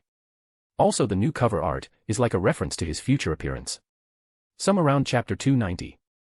Chapter 152, Torturing Devon. After dealing with Brindy World, Chiga turned and exited the cell. Behind him, Magellan watched his retreating back with a heavy expression. As the chief warden of Impel Down, Magellan's observation haki was exceptionally sharp. He could clearly sense it, the aura radiating from Chiga had become even more dangerous than before. Casting one last glance at World's corpse, Magellan composed himself and continued following Chiga to the next cell. As he walked ahead, Chiga began sensing the newly acquired power of the more fruit, taken from Brindy World. The fruit's name clearly came from the word more, and its abilities were simple yet absurdly powerful, bigger, faster, stronger. It could increase the size of any object. Based on what he'd seen in the movie, World's limit was multiplying something's size by 100 times. Now that the fruit was in his own hands, Chiga didn't know what its true limit was, he hadn't tested it yet. More importantly, it didn't just increase volume. It could also enhance speed, both his own and that of objects. That aspect of the ability excited Chiga the most. Of course, no matter how broken the fruit seemed, Chiga didn't believe it could multiply his already lightning-fast speed by 100-fold. At that level, his body might tear apart, and the planet itself wouldn't be able to withstand it. But even if it only doubled his speed, that alone would already be monstrous. With the more fruit in hand, Chiga could now claim the title of the fastest man on the seas. The thought made his blood stir. Turning to Magellan, he said, "Chief Warden Magellan. Take me to Katarina Devon's cell." Magellan gave a short nod. One World Destroyer was already dead, dealing with the Crescent Moon Hunter wouldn't make much difference. In fact, he harbored no sympathy for these pirates. Now that Chiga had the world government's approval, Magellan was more than happy to let him clean house. Under Magellan's lead, they arrived at Devon's cell. Inside, Devon noticed their approach. Her eyes quickly fell on Califa, and a grotesque smile curled across her already twisted face. "Muruhohu. Magellan, what brings you here today? And you even brought me such a beautiful woman." Califa's brows twitched. Having read countless intelligence reports, she knew exactly what kind of perverted tastes this woman had. Katarina Devon was obsessed with beauty. Her prison uniform was strangely spotless and wrinkle-free, but that was the least of it, her real fetish was far darker. She loved hunting beautiful women. Thinking of the innocent victims Devon had claimed over the years, Califa stared at the pirate with thinly veiled disgust. She hoped her superior would act swiftly and finish her off. Chiga did not disappoint. After Magellan opened the cell door, Chiga stepped in without hesitation. His cold Rinnegan eyes locked onto Devon with the silent promise of death. Because her cell was deep within the prison, Devon hadn't yet realized that the terrifying aura which had swept over Impel Down earlier had come from this very man. Instead of recognizing the danger, she looked him over, and liked what she saw. My. What a handsome young man. Almost pretty enough to pass as one of those girls. What a waste. If we met outside, I'd have pampered you real good. Muruhohu. That laugh was the last straw. Chiga's right hand instantly coated in armament haki. He stepped forward and punched Devon straight in the mouth. Bang. A piercing scream echoed throughout Impel Down. Devon's teeth shattered under the force of the blow, blood spraying as her already horrific face became even more grotesque. Magellan's brow twitched slightly. Devon had brought this on herself. Had she not run her mouth, she might have received a quicker death, like Brindy World. Califa, on the other hand, looked satisfied. She wouldn't mind if Chiga gave this monster a few more hits. It felt like vengeance for every woman Devon had ever hunted. Devon collapsed to her knees, clutching her ruined mouth, blood pouring between her fingers. Her eyes burned with hatred as she hissed at Chiga, unable to speak. Chiga's gaze drifted to the necklace of blue beads around her neck. A thought crossed his mind. Without warning, he reached out and yanked it off. Holding a single bead in his palm, he twirled it between his fingers, a cruel glint forming in his eye. Under his gaze, Devon instinctively backed into the far corner of the cell, unease creeping into her expression. Her arrogance had vanished, replaced by fear. It didn't save her. With a devilish smirk, Chiga stepped forward slowly. He squatted beside her trembling form, and drove a fist into her stomach. Devon gagged, her mouth wide open in pain. Chiga took the opportunity to toss the blue bead down her throat. Gulp, cough. Cough. Devon began choking violently, eyes bulging. Chiga rose to his feet, looking down at her with the gaze of a reaper. The second tomo in his left eye spun slowly. He whispered, Sukuna Hikona. It was the name of one of Ishiki Otsutsuki's right eye techniques in the Naruto world. The ability to shrink and restore objects at will. While Chiga couldn't shrink things yet, he could use the more fruit to do the opposite, enlarge them. In this case, he expanded the bead Devon had swallowed, by dozens of times. A violent, wet crunch echoed from within her. Ugh. Devon's eyes bulged, her stomach ballooning grotesquely. Blood and organ fragments burst from her mouth. She stared at Chiga in shock and horror, then collapsed, eyes rolling back, lifeless. Chiga calmly placed a hand on her head, extracting the mythical Zoan, nine-tailed fox fruit. He transferred it into a peach inside his door space. The peach began to change. Its skin turned gold, spiral markings appearing along the surface. 9 foxtail-shaped stems grew from its base. When the transfer was complete, Chiga wiped his hand on Devon's hair, then patted her head twice like swatting dirt. Filthy. Yo, 7, and y'all would receive. Don't be stingy, send em. Chapter 153, Chapter 153, Douglas Bullet. Magellan once again acted as the coroner. He walked up to Devon, carefully examined her, and then nodded, confirming that the man was indeed dead. Chiga stepped out of the prison cell. He glanced at Khalifa with a faint smile and whispered in her ear. I've got the gift. I'll give it to you when we get back. Khalifa was stunned. She knew that Devon had the dog fruit, mythical Zoan, nine-tailed fox model. She had assumed Chiga killed him to absorb the devil fruit ability himself. After all, the nine-tailed fox fruit was an incredibly rare mythical Zoan. Its special abilities aside, the physical enhancements it granted alone made it one of the best. She never expected that Chiga intended to gift her such a valuable fruit. But to her, more than the fruit itself, it was Chiga's thoughtfulness that mattered most. Looking at his face so close to hers, Khalifa couldn't help but press her lips against his. Unfortunately, they were still in the prison, with Magellan nearby. If they were in Chiga's office instead, she would have had much more freedom to express her appreciation. Receiving a kiss from his secretary, Chiga's smile grew even wider. To him, a mythical Zoan fruit was nothing compared to making his secretary happy. Besides, the transformation ability of the nine-tailed fox wasn't of any use to him. At most, it was just a disguise trick. Even if the fruit held deeper powers beyond transformation, Chiga didn't care. Khalifa belonged to him, and whatever abilities she had were essentially his as well. It wasn't something that would benefit anyone else. Behind them, Magellan watched the scene unfold, force-fed a healthy dose of PDA. He rubbed his backside, suddenly missing the peace and solitude of the toilet. But his task wasn't over, and Chiga wouldn't let him off the hook.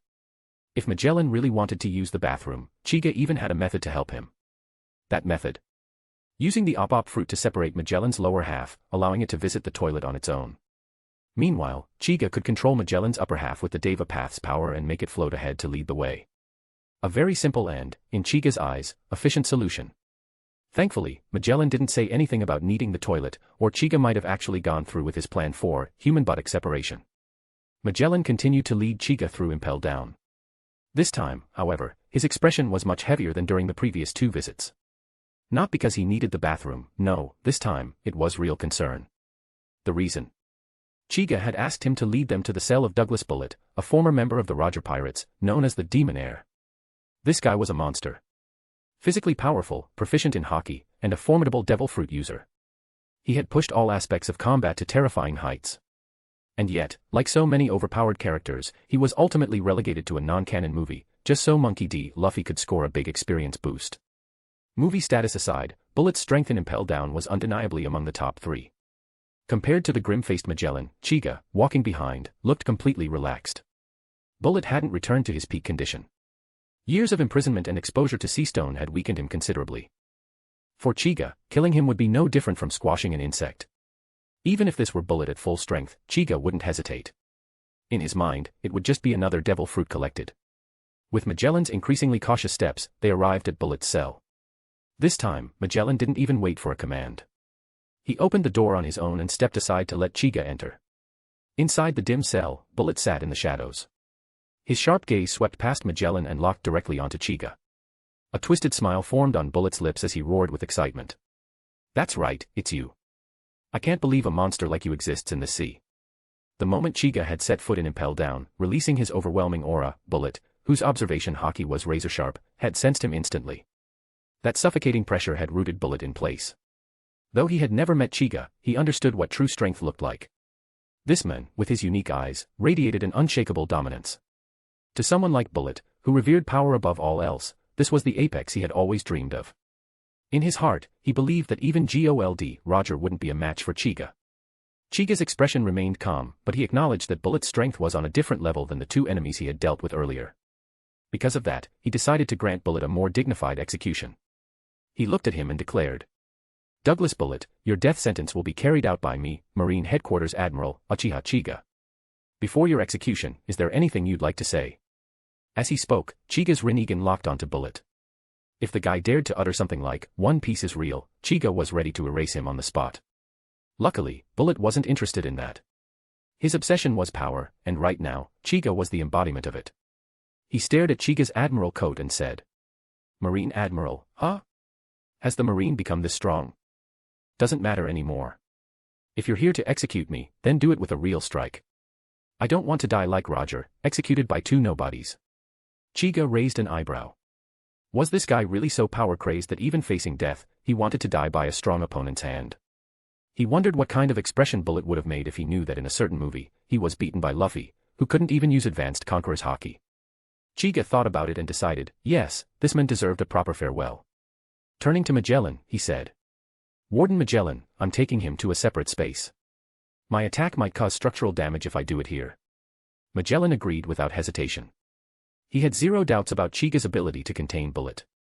Even if Chiga wanted to release him, the entire prison, and Magellan himself, wouldn't be able to stop it. After getting symbolic approval from Magellan, Chiga nodded at Califa, then activated the door fruit to open a portal. He gestured for Bullet to enter. Once Bullet walked through, Chiga followed, and the portal closed behind them. Only Califa and Magellan remained, both staring at the spot where the door space had vanished, expressions blank. Thanks to those that sent Power Stones. Chapter 154, Battling piqued Douglas Bullet. The door space didn't pique Douglas's interest in the slightest, he only wanted to witness Chiga's power now. As soon as Chiga entered the door space, he immediately activated his ability, transferring the sea-stone handcuffs directly from Douglas's wrists. Douglas, undoubtedly possessing Yonko-level strength, would have been an easy kill in his restricted state, but that didn't sit right with Chiga. It would have left regrets for them both. With the handcuffs gone, Douglas flexed his wrists a few times. He looked at Chiga and grinned. "You're pretty bold. Aren't you afraid I'll become too much to handle once the restraints are off?" Chiga smiled back, casually replying, "If I can't handle you now, then you might as well take the title of Marine Admiral from me." "Marine Admiral? Heh." Douglas scoffed. "A man like you gives a damn about a title. Only the strongest power can transcend everything and take everything." Chiga shook his head at the twisted smile on Douglas's face. Douglas had once been a soldier, a hero in his youth. But unlike the heroes of fairy tales, his story had veered off course. Like Kaido, he was betrayed during the most passionate years of his life, and not just once. After killing those who had betrayed him, Douglas had chosen a different path. Unlike Kaido, who still clung to prophecies about Joy Boy and trusted comrades like King, Douglas had no such illusions. To him, power was everything. He didn't need companions, power was his only ally. Truth be told, Chiga didn't entirely disagree with his pursuit of strength. In a world filled with supernatural powers, strength was more valuable than money. But the belief that one could live without companions? That was debatable. Chiga believed that as long as someone was human, they had emotions. People might say the strong preferred solitude, but Chiga wasn't interested in being a lone wolf. Douglas's gaze sharpened. With no more words, he unleashed his long-dormant Gasha no Mi ability. His armament haki, observation haki, and conqueror's haki merged, and a deep purple aura coated his body. This was his so-called devil form, his favorite manifestation of the Gasha no Mi's power. His expression twisted grotesquely as he transformed, clenching his fists and shouting, "Come on. Show me what the Marine Admiral is made of." Chiga didn't answer. With a thought, the patterns of the Annihilation armament spread across his body. Hidden beneath his clothes, only the purplish-black markings on his hands were visible. Yet that was enough. Douglas's pupils constricted. Having mastered the art of combination, he could sense that Chiga's aura resembled, but vastly outclassed, his own fused haki. He was stunned. His fusion had reached its peak through the help of the Gasha no Mi. But the Annihilation armament's aura on Chiga's hands made his instincts scream, it was vastly superior. Excitement trembled through Douglas's body. He was already convinced Chiga was the strongest opponent he had ever faced. Chiga struck first. With the annihilation armament active, his punch launched a purplish-black shadow directly toward Douglas. Douglas had been waiting. His fists glinted with metallic light as he countered. Boom. Lightning forged from Haki exploded through the door space. The two titanic forces clashed in a stalemate, and sweat rolled down Douglas's forehead. Even in devil form, using both arms to block was barely enough. He gritted his teeth and gave everything just to stop what seemed like a casual strike from Chiga. Looking down at his trembling fists, Douglas muttered. Is the gap really this wide? Furious, he slammed the ground. The impact sent ripples across the metallic floor. He looked up and roared at Chiga. I get that you're strong, but this much? No way. It's because I've been locked up too long, my body's not at its peak. Oh. Chiga raised an eyebrow, saying nothing. Then, without warning, he activated a Shinigami. Douglas's body trembled. He looked at his fists again, no longer battered, but perfectly healed. Most shocking of all, he felt stronger than ever. His body had returned to its peak condition. He looked at Chiga, astonished. That was your ability too. Douglas muttered, but shook off the thoughts. No more distractions. He was at full strength now, it was time to show this man everything. He glanced at the mountain of gold piled in the door space and made his move. A wave of purplish-black energy rippled out from his feet. The gold was absorbed and fused with his body. Within moments, Douglas had transformed into a golden giant, nearly 100 meters tall, with black streaks of Haki embedded in his plated body. Chiga, standing before him, didn't flinch. But inwardly, he muttered. Seriously? A Gundam. Still, when it came to summoning Gundams, no one beat the Uchiha clan. With a single thought, Chiga summoned a deep purple Susanoo. Empowered by the glint fruit and more fruit, its height towered at a terrifying 400 meters. Douglas's golden giant, though impressive, barely reached its waist. Even so, Douglas didn't back down. He only wanted to prove that he wasn't as far behind as it seemed. With a roar, he swung his enormous golden fist toward the towering Susanoo. But the Susanoo simply raised one arm and caught it like a toy. Inside the golden giant, Douglas stared, stunned. He didn't want to believe it, but the truth was clear. Their strength wasn't even in the same league. Before he could recover, the Susanoo's other fist came down. Smash! The blow crushed the golden giant's head, reducing the whole form to shattered fragments of gold. Douglas lay quietly in the wreckage. Looking up at Chiga, who now stood atop the Susanoo, staring down at him, he let out a bitter smile and sighed. So, the end of the world really is that far away. If there's naming errors, don't insult/roast me. I'd edit it, though I'm trying my best to prevent them. Chapter 155, a new ability, bonus chapter. With Douglas's defeat, Chiga deactivated his Susanoo. Standing before the fallen warrior, Chiga activated his rune space. Douglas glanced at the transparent dome enveloping him. Though he didn't recognize the ability, he knew what it meant, this was the end. But he wasn't someone who feared death. A man who wielded such overwhelming conqueror's Haki wouldn't be. Grinning, he spoke his final words. I never thought, in my final moments, I'd meet someone like you. Thanks for showing me what true power looks like. Ha ha ha ha ha. Chiga silently looked at the so-called martial arts fanatic for the last time, then squatted down and gently tapped Douglas's forehead with a finger. Room, finger pistol. Douglas's head snapped violently, his eyes dimming. The man who chased power to obsession finally met his end inside Chiga's door space. Chiga looked down at Douglas's lifeless body and muttered. I've granted your wish. Rest easy. Then, he pressed his palm against the man's forehead. The combined fruit was undoubtedly a powerful paramecia-type devil fruit, and Chiga had already decided to absorb it. A few seconds later, Chiga stood upright. A third tomo had appeared in his left eye, marking the successful absorption of the Gasha no Mi. And just like before, the activation of 3 tomo triggered additional changes. His right eye had once awakened Mangekyo Sharingan at 3 tomo, and later the Rinnegan at 6. Now, it was his left eye's turn. I take it that we're all confused, it seems like he awakened the MS in this world after regressing to the One Piece verse. No hate, this is a TL, his right eye has the dojutsu ability Iwanagaheim, he awakened that after getting 3 tomo in his right eye. Closing his eyes, Chiga quietly focused. When he reopened them, understanding dawned. As expected, his former Mangekyo Sharingan dojutsu had returned, Taira no Masakado. Named after the vengeful spirit from Japanese lore, Taira no Masakado was not a force of mercy. The ability tied to his name reflected that, sharing any damage the user sustained with the enemy. In simpler terms, if Chiga lost a limb, so would his opponent. It was the inverse of the life-saving technique in his right eye, Iwanagahime. One brought death, the other preserved life. When used together, they were devastating. In Naruto, Chiga had used this deadly combo to outwit and defeat countless enemies. Lacking prior knowledge, it was even more nightmarish than Heiden's curse technique, death-controlling possessed blood. This dojutsu required neither a blood ritual nor a drawn symbol. Its only limitation was Iwanagahime's once-per-day use. Yeah, and Orochi killed you lol, I know that's what y'all would be thinking lol. But him dying in the Naruto world was needed for the plot to progress. Otherwise, it would have been far too unbalanced. Without a powerful healing factor, getting caught by this ability was a guaranteed death sentence. When pushed to his limits, Chiga would stab himself in the heart, cast Teira no Masakado, and then heal himself with Iwanagahime, pure deception incarnate. But now, Chiga wasn't as excited by this technique. With his current strength, who could push him to that point? Still, more power was never a bad thing. And the Gasha Gasha fruit thrilled him far more. With a thought, Chiga summoned his complete body Susanoo once more. The third Tomo in his left eye pulsed, and purplish-black energy surged from his body, enveloping the giant avatar. The Susanoo's armor merged into the energy and then condensed onto Chiga's body, forming a deep purple exoskeleton. He didn't stop there. Coating the armor in his armament of destruction, distinct patterns spread across the plating.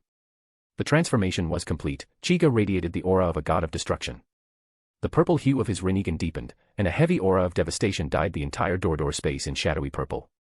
Looking down at himself, Chiga was pleased. The Susanoo armor's defense had clearly risen to a new level. Though he couldn't yet gauge how powerful, it was certainly not as fragile as what shattered at a touch from the Otsutsuki in Boruto. Even better, the destructive power of the Susanoo had been fully integrated into the armor. In this form, not even all four emperors together would pose a threat. After testing the armor, Chiga turned back to Douglas's body. Douglas was without doubt a 4-emperor-level combatant. His body was invaluable as pain material, perhaps even more so than Shiki's. With that in mind, Chiga summoned a sphere of black flame and placed it on Douglas's chest. The man's eye snapped open, and he slowly rose to his feet, blank and motionless. Chiga observed his new puppet thoughtfully, considering which of the 6 paths techniques to bestow. Remembering Douglas's moniker, the Demon Heir, Chiga made his decision. Gazing into his eyes, he imbued him with the Naraka path. A ripple appeared in Douglas's eyes, and the unique pattern of the Rinnegan emerged. From now on, he was one of Chiga's exclusive 6 paths puppets. Satisfied, Chiga clapped his hands. That made 3. He already had candidates for the remaining 3. Once the set was complete, Chiga would have them form a special marine unit, a force that could act in his name. With the 6 paths released, and each puppet being of terrifying strength, no 4-emperor crew could stand against them. Forget the 7 warlords. Forget the pacifistas. They would all be obsolete. Let's see how the pirates would dare act up with the 6 paths hunting them down. Thinking of all his gains, Chiga laughed. His laughter echoed through the door space, this time, with no audience. After a while, Chiga suddenly frowned. He rubbed the right side of his forehead and muttered with a puzzled expression. Strange, why does this spot itch a little? Send more stones if you want to get more bonus chapters. Chapter 156, Chapter 156, Otsutsuki Race, Bonus Chapter. Outside the door space. Magellan grew uneasy when Chiga didn't come out. He turned to Califa and asked. They've been in there for quite a while now. Has something gone wrong? Califa glanced at him, then kept her gaze fixed on the opening of the door space. She replied calmly. No. The boss is the strongest. He won't fail. But I'm still a bit worried. Do you know how to enter that space? That's the boss's ability. Unless he permits it, no one can enter. Magellan looked at Chiga's unyielding little secretary, feeling both annoyed and helpless, but he didn't dare show it. After all, he knew exactly how protective Uchiha Chiga was of his own. As Chiga's name spread across the seas, journalists scrambled to cover everything about him, from his personality to his hobbies. Though the details varied wildly, a few key facts stood out. Chiga was fiercely loyal to his people. So, no matter how anxious he was, he didn't dare show it around her. All he could do now was stare with his beady eyes, comically small for his huge body, as he watched the door space alongside Califa. Fortunately, Chiga didn't make him wait long. A moment later, he walked out. But both Magellan and Califa froze when they saw his face. Magellan even forgot to ask what happened to Bullet. Califa immediately stepped forward, gently touching a raised bump on the right side of Chiga's forehead, like he'd taken a punch. Softly stroking the bump, she asked with concern. Boss, are you hurt? Chiga looked confused. His forehead had only felt a little itchy earlier, and when he touched it, he hadn't felt anything strange. How had a bump grown so quickly? He replayed his fight with Bullet in his mind. He hadn't taken a single hit. The entire battle had been a complete domination. With his current physique, a bump like this was almost impossible unless the injury was far more serious. But seeing the worry in Califa's eyes, he felt warmth spread through his chest. He took her hand gently. I'm fine. Bullet's already been executed. Now let me take a look at this bump. Califa nodded and pulled a small compact mirror from her pocket, handing it to him. Chiga held it up to his forehead. Sure enough, there was a red bump. It didn't hurt, just itched a little. Then, a strange thought crossed his mind. A vision of the Otsutsuki race, those tree-planting celestial beings. Quickly, he examined his hands. Was it his imagination, or had his skin become whiter? Califa, do I look paler to you? He asked. Califa blinked, tilting her head cutely. She leaned in and scrutinized his face again and again. Yes, now that she looked closely, Chiga did seem whiter than before. His already handsome features looked even more divine. She stared, utterly mesmerized. Chiga waved his hand in front of her. Califa, what's wrong? Did I get paler or not? So handsome. I mean, yes. Your skin really has gotten whiter. Chiga ignored the first comment. He already knew his face was striking. What mattered now was that his skin tone had indeed changed. Along with the bump on his forehead, he was now almost certain. His body had begun to shift into Otsutsuki mode. Magellan, who had been watching the strange interaction, stepped forward and asked hesitantly. Chiga, you've already taken down Bullet, right? What about his body? I'm keeping it for something else. Don't worry, he's definitely dead. Without waiting for a reply, Chiga turned to him with serious eyes now filled with the power of the Rinnegan. Magellan's spine stiffened. Every hair on his body stood on end. He gulped. Then Chiga said. Magellan. Use your devil fruit power on me. Nanny. Magellan recoiled, confused. Had Chiga lost it? The venom fruit was so deadly that even Magellan himself was cautious with it. And now Chiga wanted him to use it on him. Glancing at the bump on Chiga's forehead, Magellan muttered under his breath. Did Bullet hit his head before dying or something? But Chiga was dead serious. I have something to confirm. Just use your ability. I'll be fine. His voice carried a divine calm, cold, majestic, and utterly commanding. Califa watched, worried. Chiga seemed different. Like someone else had taken over. Magellan, too, was shaken. That voice, he felt as if refusing would invite divine wrath. His throat went dry. He tore his gaze away from the Rinnegan and finally nodded. If you say so. If you get poisoned, I'll find you an antidote. Purple venom began to ooze from Magellan's right arm, its deadly aura filling the air. Anyone contaminated would die a slow, agonizing death without a cure. But Chiga frowned. Not enough. Don't you have a more potent red venom? Use that. Magellan's jaw clenched. How did Chiga even know about that? But he didn't argue. The venom turned red, sizzling as it hit the ground. Now satisfied, Chiga turned to Califa. Califa, head inside the door space. This venom is too dangerous to risk. Califa didn't hesitate. She nodded and walked into the door space. Once inside, she finally relaxed, a faint smile on her lips. Just now, Chiga's tone had genuinely scared her. She thought he might have changed somehow, become something else. But those words of care confirmed he was still her boss, the kindest man she knew. The best boss in the world. Last chapter for today. Maybe you guys should pick an update time. I don't know how the time zones at your countries are, but some probably be getting chapters at midnight. _ Anyways, if you want to read 80+ chapters in advance, then all you need to do is become a patron. Chapter 157, Chapter 157, Otsutsuki Horn. Watching Califa enter, Chiga nodded at Magellan and said calmly. Come on. Magellan didn't say a word. Gritting his teeth, he unleashed a massive wave of red venom straight at Chiga. A surging tide of poison instantly flooded Bullet's cell, swallowing Chiga whole. But the moment after the attack was released, Magellan regretted it. He had used too much venom, far more than necessary. Still, there was no time to second-guess himself. Chiga had remained motionless since being submerged, and Magellan knew he had to locate him quickly. He pressed both hands to the ground, calling back the venom. It gathered rapidly at his palms, and gradually, a red-stained figure emerged from the center of the cell. It was Chiga. His body was drenched in venom, but he stood upright. Magellan's heart sank as he quickly worked to withdraw the remaining poison. Suddenly, a shockwave of force erupted from Chiga's body, blasting the venom off in all directions. The splattered poison even struck Magellan's face, but he barely reacted. His eyes were fixed in disbelief on Chiga, and more specifically, on a horn that had sprouted from the right side of Chiga's forehead. The horn was artistic. Smooth and milky white, it curved gracefully, branching slightly at the tip. Its base was lined with scaly protrusions, and the horn's point shimmered a dull red, like it was stained with blood. As the horn emerged, the purple hue of Chiga's Rinnegan deepened. His presence shifted, more refined, more distant, yet strangely captivating. Chiga reached up and touched the horn. The instant his fingers made contact, a cool sensation flowed through his body like water, sharpening his senses. Looking down at his unharmed body, untouched despite being bathed in highly toxic venom, Chiga's lips curled into a slow, confident smile. Even Magellan, usually stone-faced, was momentarily dazed by the sight. He had taken Magellan's full venomous attack with nothing but his bare body, no defense, no hockey. At first, it had hurt like hell. But then something inside his forehead stirred. The horn had emerged, and with it, a strange sensation of lightness.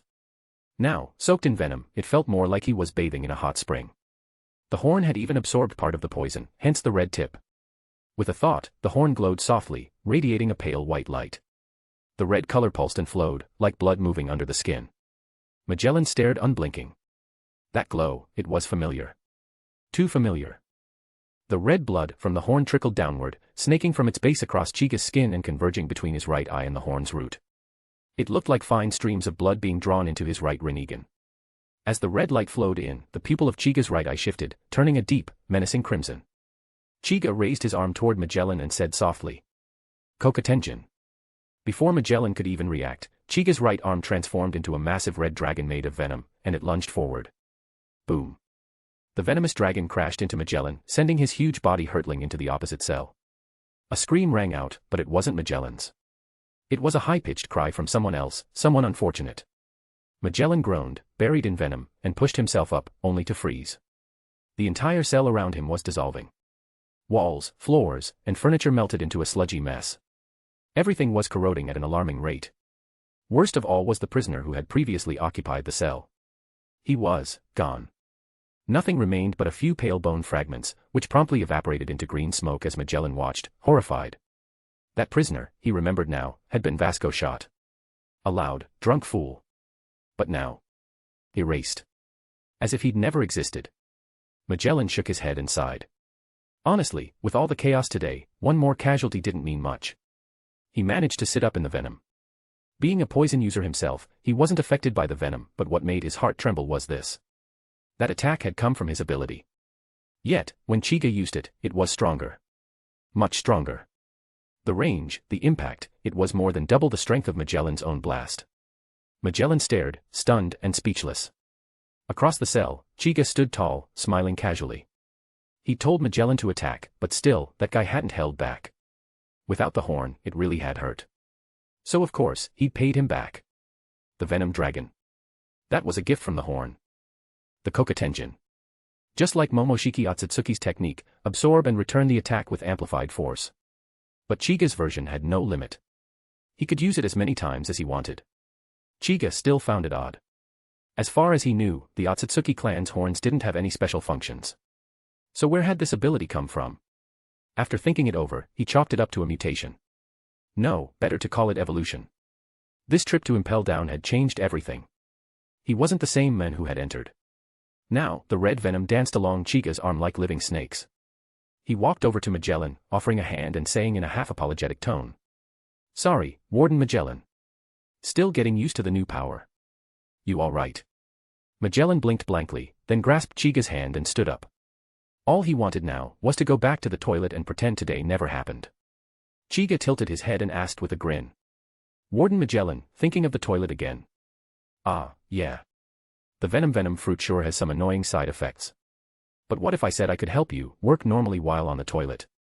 Interested?" "Nanny. Of course I'm interested." Seeing Magellan's serious expression, Chiga gave a warm, reassuring smile. Inside the door space, Califa pouted as she watched. Boss is definitely up to something again. As usual, send power stones. Chapter 158, Shiryu of the Rain.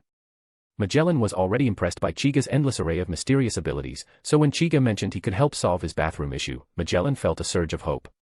Whatever lingering resentment had survived after Chiga's poisonous dragon blast had now completely vanished. With a mischievous grin, Chiga first released Califa from the door space, then immediately activated his room space. He casually strolled behind Magellan.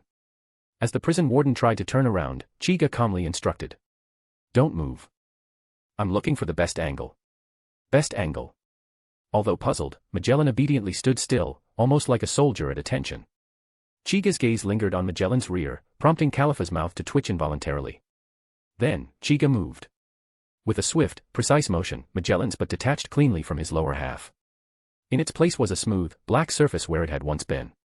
Magellan felt nothing during the separation, but when the dislodged portion hit the floor, a strange sensation surged through him, as if he'd fallen on his backside. Startled, he spun around to see a chunk of his pants-clad rear lying on the ground. At first, Magellan didn't recognize the object as his own. Only when he instinctively reached behind and found nothing there did he cry out in horror. Where's my butt? Chiga raised a hand calmly, gesturing for him to relax. But how could Magellan stay calm when his backside had just been surgically removed? Bending down, Magellan scooped up his own butt and glared at Chiga with a mix of confusion and dread. What the hell did you do to my butt? I just separated it from your body. Now you can leave it on the toilet. That way, you can release anytime, anywhere. Exclamation point. It was like a bolt of lightning struck Magellan's brain. You can do that. Califa was left speechless by what she was witnessing. Once again, Chiga had managed to completely shatter her expectations of human decency. Whenever Chiga was in a good mood, he didn't just laugh, he pulled off absurd stunts that made people question reality itself. Yet, for Magellan, this was nothing short of life-changing. A solution to a long-standing problem he could never publicly address. From now on, he could sit at his desk while his rear handled business in the toilet. Holding his separated backside with both hands, Magellan looked at Chiga with gratitude brimming in his eyes. I really appreciate this. I'm going to test it right away. Roam freely, doesn't matter whether you have a key or not. Without waiting for a response, Magellan rushed off, butt in hand. Chiga watched him go, amused, then turned to Califa. But as soon as Califa noticed his gaze, she instinctively took 2 steps back and subtly glanced at his hands. That reaction caught Chiga off guard. He frowned. Califa, what are you doing? Boss, maybe you should wash your hands. Magellan hangs out in the toilet all day, and you just, Chiga's face darkened. Sure, he had just performed a human butt separation procedure, but heaven knows he didn't touch anything. It was a clean, remote ability. He had just gestured from a distance. Did she really need to look at him like that? The more he thought about it, the more annoyed he became. He strode forward, reached out, and pulled Califa into his arms. She gave a token resistance but quickly melted into his embrace. She had only been teasing him earlier. Satisfied, Chiga smiled and leisurely wandered through the infamous impel-down prison with Califa in his arms. On either side of them, the cells were eerily silent. The inmates weren't weak by any means. Word had already spread, powerful presences had vanished one after another, sending chills down the spines of these hardened criminals. Now, as Chiga walked by, everyone recognized him as the cause of the carnage. None of them dared to speak. No one wanted to be the next to vanish mysteriously. But there's always one who just doesn't get it. As Chiga passed a particular cell with Califa still in his arms, a deep voice called out from inside. So this is the Marine Admiral I've heard about. Let me out. I'll follow your lead. Chiga raised an eyebrow and turned toward the cell. Inside was a burly man in prison garb, seated casually. He knew the man well, Shiryu of the Rain, the former head jailer of Impel Down. A traitor to his core. In the original timeline, he had pretended to be loyal, only to aid the Blackbeard pirates after escaping. Chiga also remembered how Shiryu had tortured prisoners for pleasure, even killed his own subordinates. That was why Magellan had locked him away. With that in mind, Chiga's expression grew cold. Shiryu, unaware of the killing intent directed at him, continued speaking. I'm Shiryu of the Rain. I used to be head jailer. I made a mistake, sure, but I've had time to think. Let me out, I'll become your strongest subordinate. Chiga sneered. I don't take in trash. Nanny. Rage distorted Shiryu's face, and as he stood up, Chiga was suddenly already in front of the cell. Reflexively, Shiryu swung his shackled arms in a powerful strike. Bang. But in the next instant, he was launched backward like a rag doll, slamming into the wall so hard that he became embedded in it. Ugh. Coughing up blood, Shiryu felt his insides twist in agony. Trembling, he looked up at Chiga with unmistakable fear. Chiga casually pulled a coin from his pocket, flicked it in his hand, then aimed it at Shiryu. Seeing the motion, Shiryu panicked. You can't kill me. I'm still the head jailer. Cough. Before he could finish, Chiga had already flicked the coin. It shot forward like a bullet, right into Shiryu's open mouth, straight down his throat. The former jailer gagged, coughing violently, but managed to shout. I'm a swordsman. I don't even have a weapon. Give me a sword and I'll fight you fair. His observation haki was sharp, he had sensed what happened in Douglas Bullett's cell. He was gambling everything on this last chance. But Chiga didn't even acknowledge the plea. You. Worthy. No. Puffed. Shiryu's body exploded within the wall, his blood painting the stone like grotesque art. At the center of the destruction remained a giant golden coin, 5 meters wide, where his body had once been. Chapter 159, Nukama Land. After executing Shiryu, Chiga once again used the power of the op fruit to teleport away. With Shiryu's death, the prisoners in Impel Down fell completely silent, docile as lambs. In one of the cells, Bartholomew Leadfield, known as Redfield, wore a grim expression. His observation haki was incredibly refined, allowing him to perceive what was happening throughout Impel Down. Feeling the subtle yet overwhelming aura radiating from Chiga, Redfield, who could rival a Yonko commander, sighed. I've really been locked up for too long. Have the younger generation already grown this powerful? He straightened his posture, calm and ready to face death. As a proud warrior, he felt no fear. In his eyes, death was inevitable. Better to face it with dignity. Footsteps echoed through the corridor. Redfield's eyes sharpened. He's here. But Chiga, walking alongside Khalifa, only glanced at Redfield before passing by without a word. That single glance, however, was enough to send a cold sweat down Redfield's back. He remained frozen, muttering to himself. He didn't kill me. Why? Chiga, already far away, naturally didn't hear him. He had spared Redfield simply because he wasn't worth the effort. Redfield had been obedient during his time in Impel Down. More importantly, he hadn't eaten a devil fruit, so Chiga wasn't interested in him. Having nearly completed his objectives, Chiga only planned to deal with a few remaining nuisances before leaving. Ah. Don't come any closer. 2 screams rang out in quick succession. Redfield's body trembled, he recognized the voices. One belonged to Avalo Pizarro, the corrupt king. The other to Senwan Wolf. Their auras disappeared completely. And then Chiga's overwhelming presence slowly faded from the prison. Once he was gone, the entire prison exhaled in collective relief.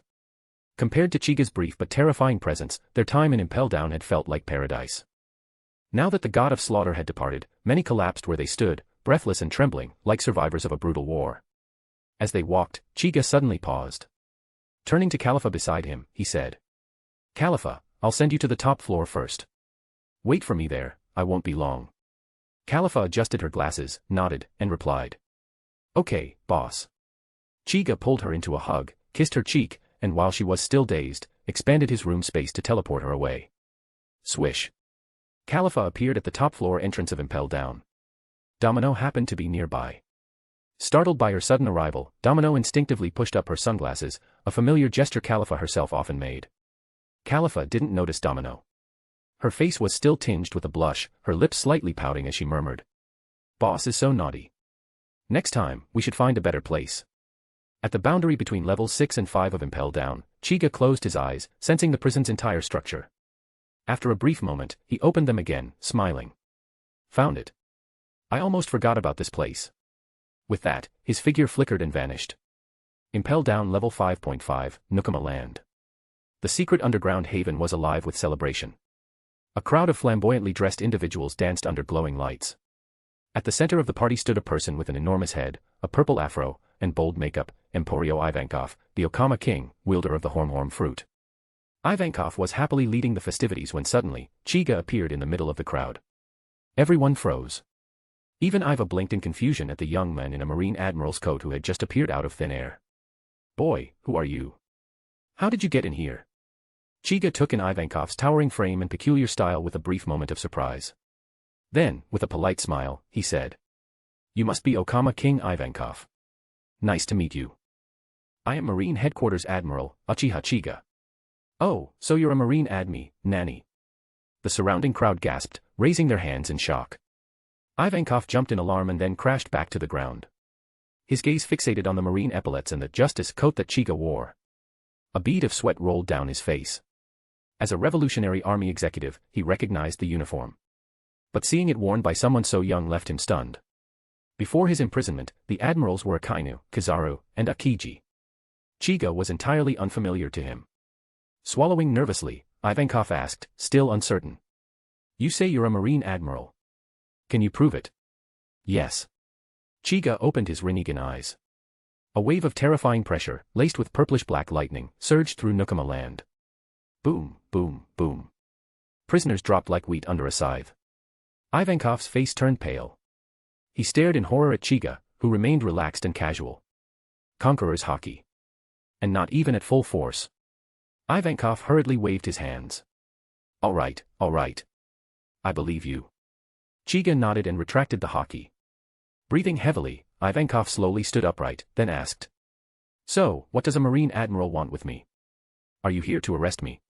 Chiga smiled slightly and opened a door portal. From within, he retrieved a devil fruit and calmly replied. Don't misunderstand. I'm here to make a trade. Thanks to everyone who sent Power Stones, I really appreciate the support. But we're not quite there yet. 100 Power Stones equals 1 bonus chapter. 200 Power Stones equals 3 bonus chapters.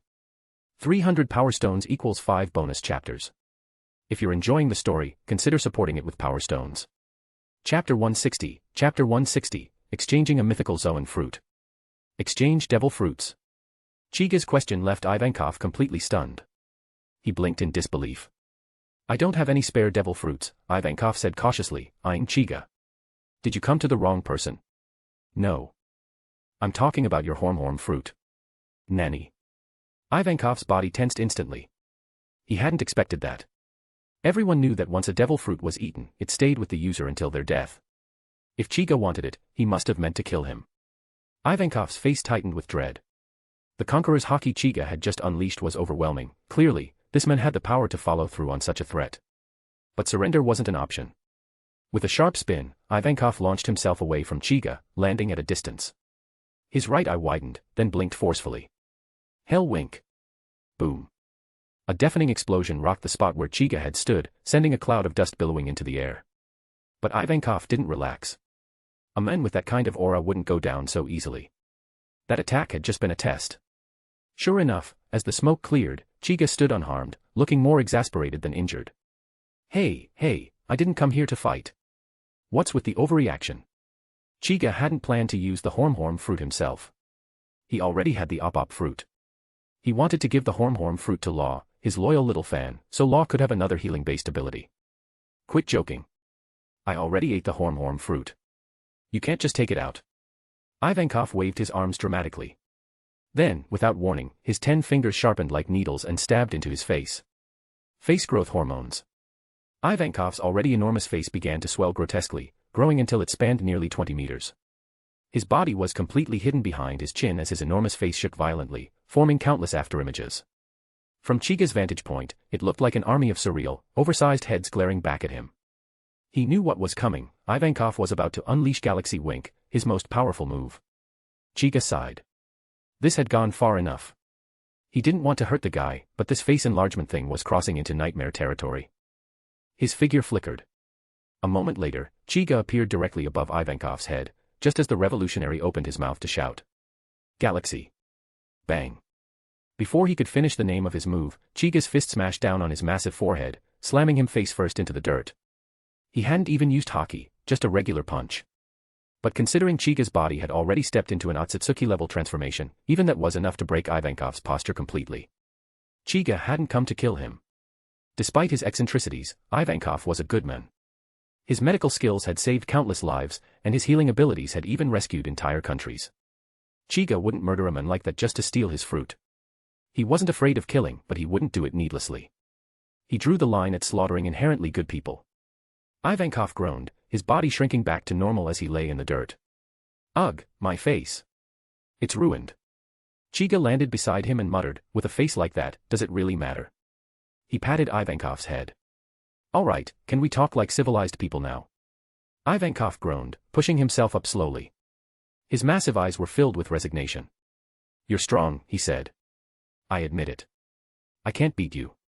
If you want to kill me, then just do it quickly, but please, spare my adorable subordinates. Chiga shook his head. Ivankov's face turned pale. He thought Chiga was going to slaughter all of them. But instead, Chiga pulled a devil fruit from his coat and held it out. This is a mythical zoan, the Yamada no Orochi fruit. Eat it, and you'll have 8 lives. I'll trade it for your horn fruit. Ivankov's eyes nearly bulged out of his head. The Yamada no Orochi. A mythical zoan. He'd read about it in ancient records. It didn't just create afterimages through speed, it actually gave the user 8 separate heads and immense power. This fruit would be a perfect fit for his explosive combat style. Stronger physical abilities. Amplified hell winks. He couldn't pretend he wasn't tempted. But he also couldn't give up the horn fruit. Its ability to freely switch genders was, well, it was very him. Besides, he'd already eaten a devil fruit. How could he consume another? That's the problem, Ivankov said, shaking his head. Even if I wanted it, I've already eaten one. You can't switch fruits just like that. You don't need to worry about that, Chiga said calmly. I have a way. You just need to agree. Ivankov stared at the confident Marine. His hands trembled slightly. He truly didn't know if Chiga was bluffing or not, but with his life hanging in the balance, he wasn't in a position to refuse. And that Yamada no Orochi fruit was seriously tempting. Chiga wasn't even forcing him. He'd made an offer. That was more mercy than Ivankov had expected. After a moment of heavy silence, Ivankov nodded slowly. A small smile tugged at Chiga's lips, calm and composed, but somehow still dazzling. Ivankov blinked in awe and thought to himself, this Marine is really handsome. I wonder how beautiful he'd look if he were a woman. Don't miss out. Chapter 161, Chapter 161, this taste was never meant for humans. Chiga slapped Ivankov's enormous forehead, using the power of the human path to extract a portion of his soul.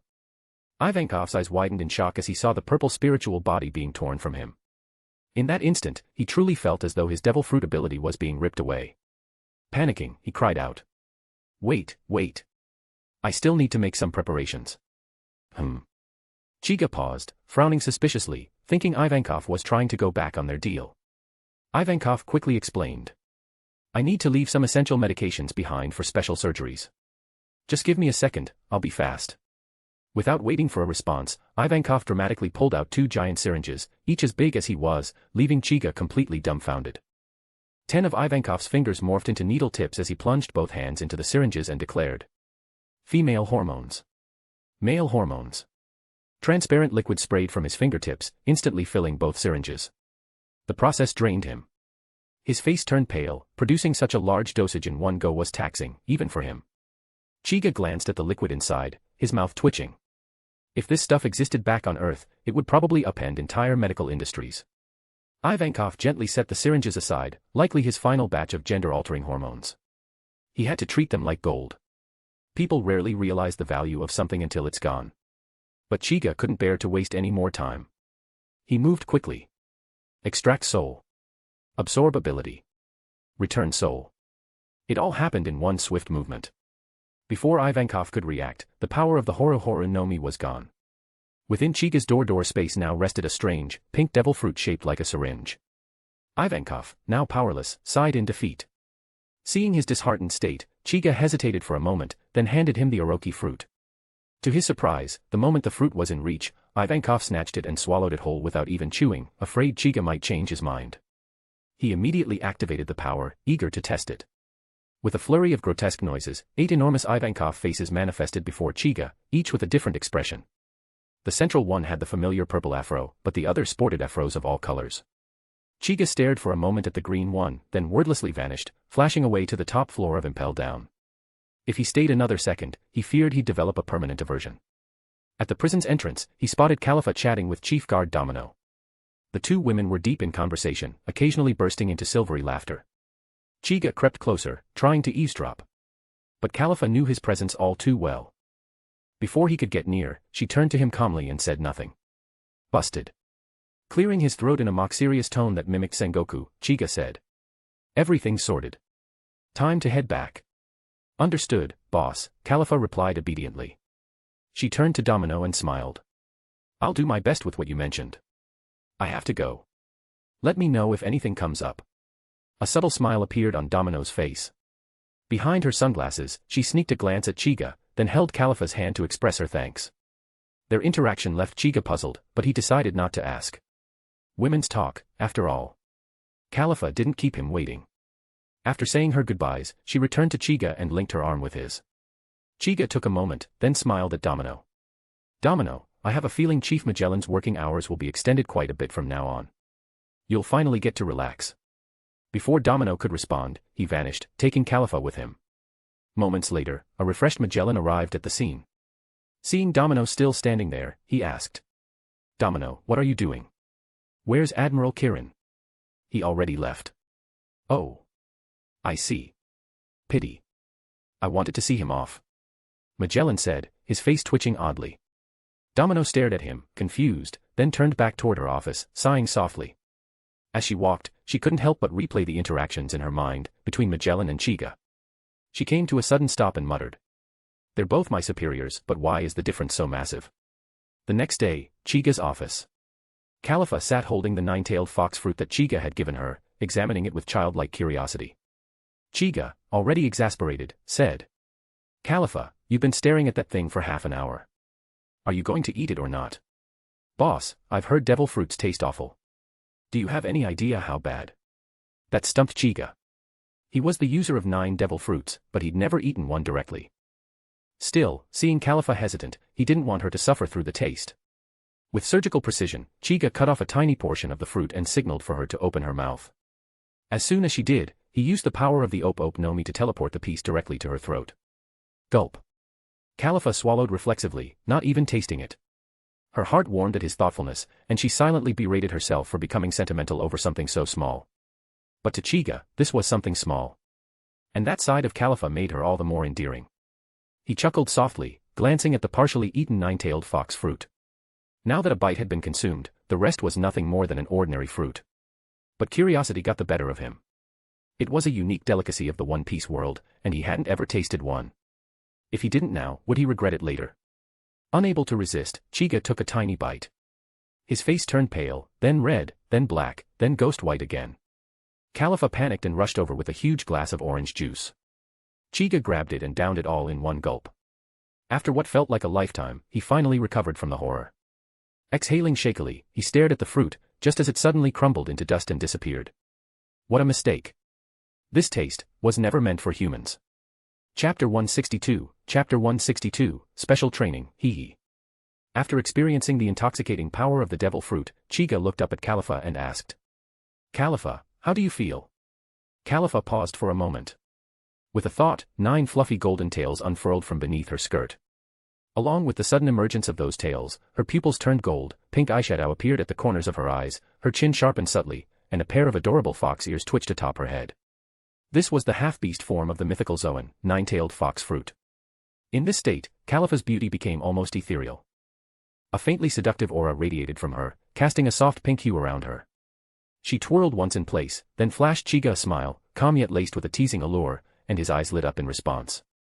He picked up his cup of orange juice for a sip to wet his dry throat, only to find it empty.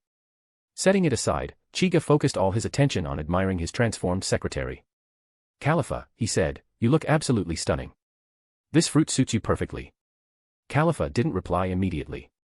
She stepped lightly toward him and sat directly on his lap. Lifting a slender finger to his chin, she asked playfully. Boss, was I not beautiful before? Chiga chuckled. How could he let her tease him like this? He wrapped his arms around her and looked her in the eyes. You've always been the most beautiful woman by my side. Just a secretary, she whispered. Anne. Chiga leaned down and kissed her lips. Califa didn't resist. Her eyes closed naturally as she responded with quiet passion. No one knew how much time passed before they parted again. Califa gazed deeply into Chiga's eyes, the deep purple Rinnegan. Even after seeing those eyes countless times, she never tired of them. Every glance stirred something in her, as though she were caught in a mysterious spell. Those eyes, once tools of destruction, now symbolized absolute power across the seas. And their wielder was her boss. Thinking of everything they had experienced together, Califa's lips curled into a soft, contented smile. If she had never met him, she might still be a disposable tool under the world government, just another cipher, doing unspeakable things in the shadows. Now, she basked in sunlight. Surrounded by kind companions. Cherished by someone she respected. Even now, it all felt like a dream.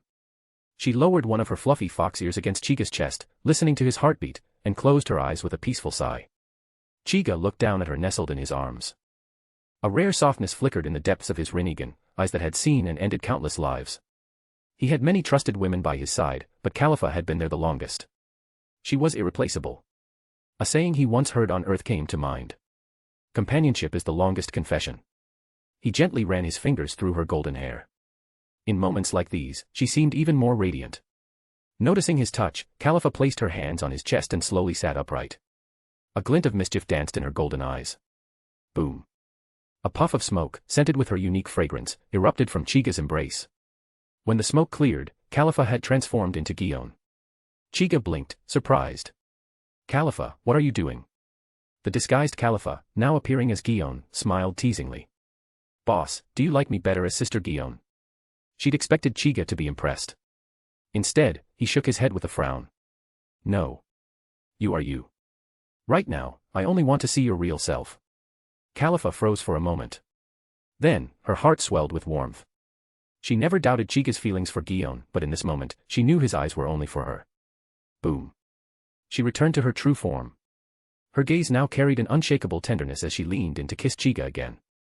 This time, no words were needed. Meanwhile, Ain and Yamato were on their way to Chiga's office. Yamato pouted and grumbled, Master came back last night and went straight to rest. He didn't even say anything to me. Ain smiled. He was probably exhausted. Cut him some slack. Humph. I've gotten stronger lately. This time, I'll make Master test me seriously. They chatted casually as they reached the office door. Just as Ain raised her hand to knock, a muffled sound came from inside, one she recognized immediately. She froze. It was Khalifa's voice. She didn't need to guess what was happening. A blush crept up Ain's face, mixed with a trace of jealousy and frustration. But she quickly suppressed those feelings. After all, Khalifa had been with Chica longer than anyone. She had accepted this long ago. The bitterness passed in a blink. Beside her, Yamato had also heard the noise but didn't understand it. She tilted her head and asked. Sister Ain, what's wrong? Snapping out of her thoughts, Ain shook her head quickly. Ah, nothing. Chiga is probably doing some special training right now. Let's not bother him. We'll come back later. Without explaining further, she grabbed Yamato's hand and started walking away. Yamato blinked in confusion as she was dragged along. Sister Ain, what kind of special training? And why did I hear Khalifa's voice? Ain coughed, flustered. That kind of training requires cooperation. Khalifa's compatibility with Chiga is very high. So she's perfect for it. Whoa, really? Then I want to try it with Master too. Don't. You must not mention this to him. Ah. Why not? Just trust me. It's for your own good. Chapter 163, Chiga's Horn, bonus chapter.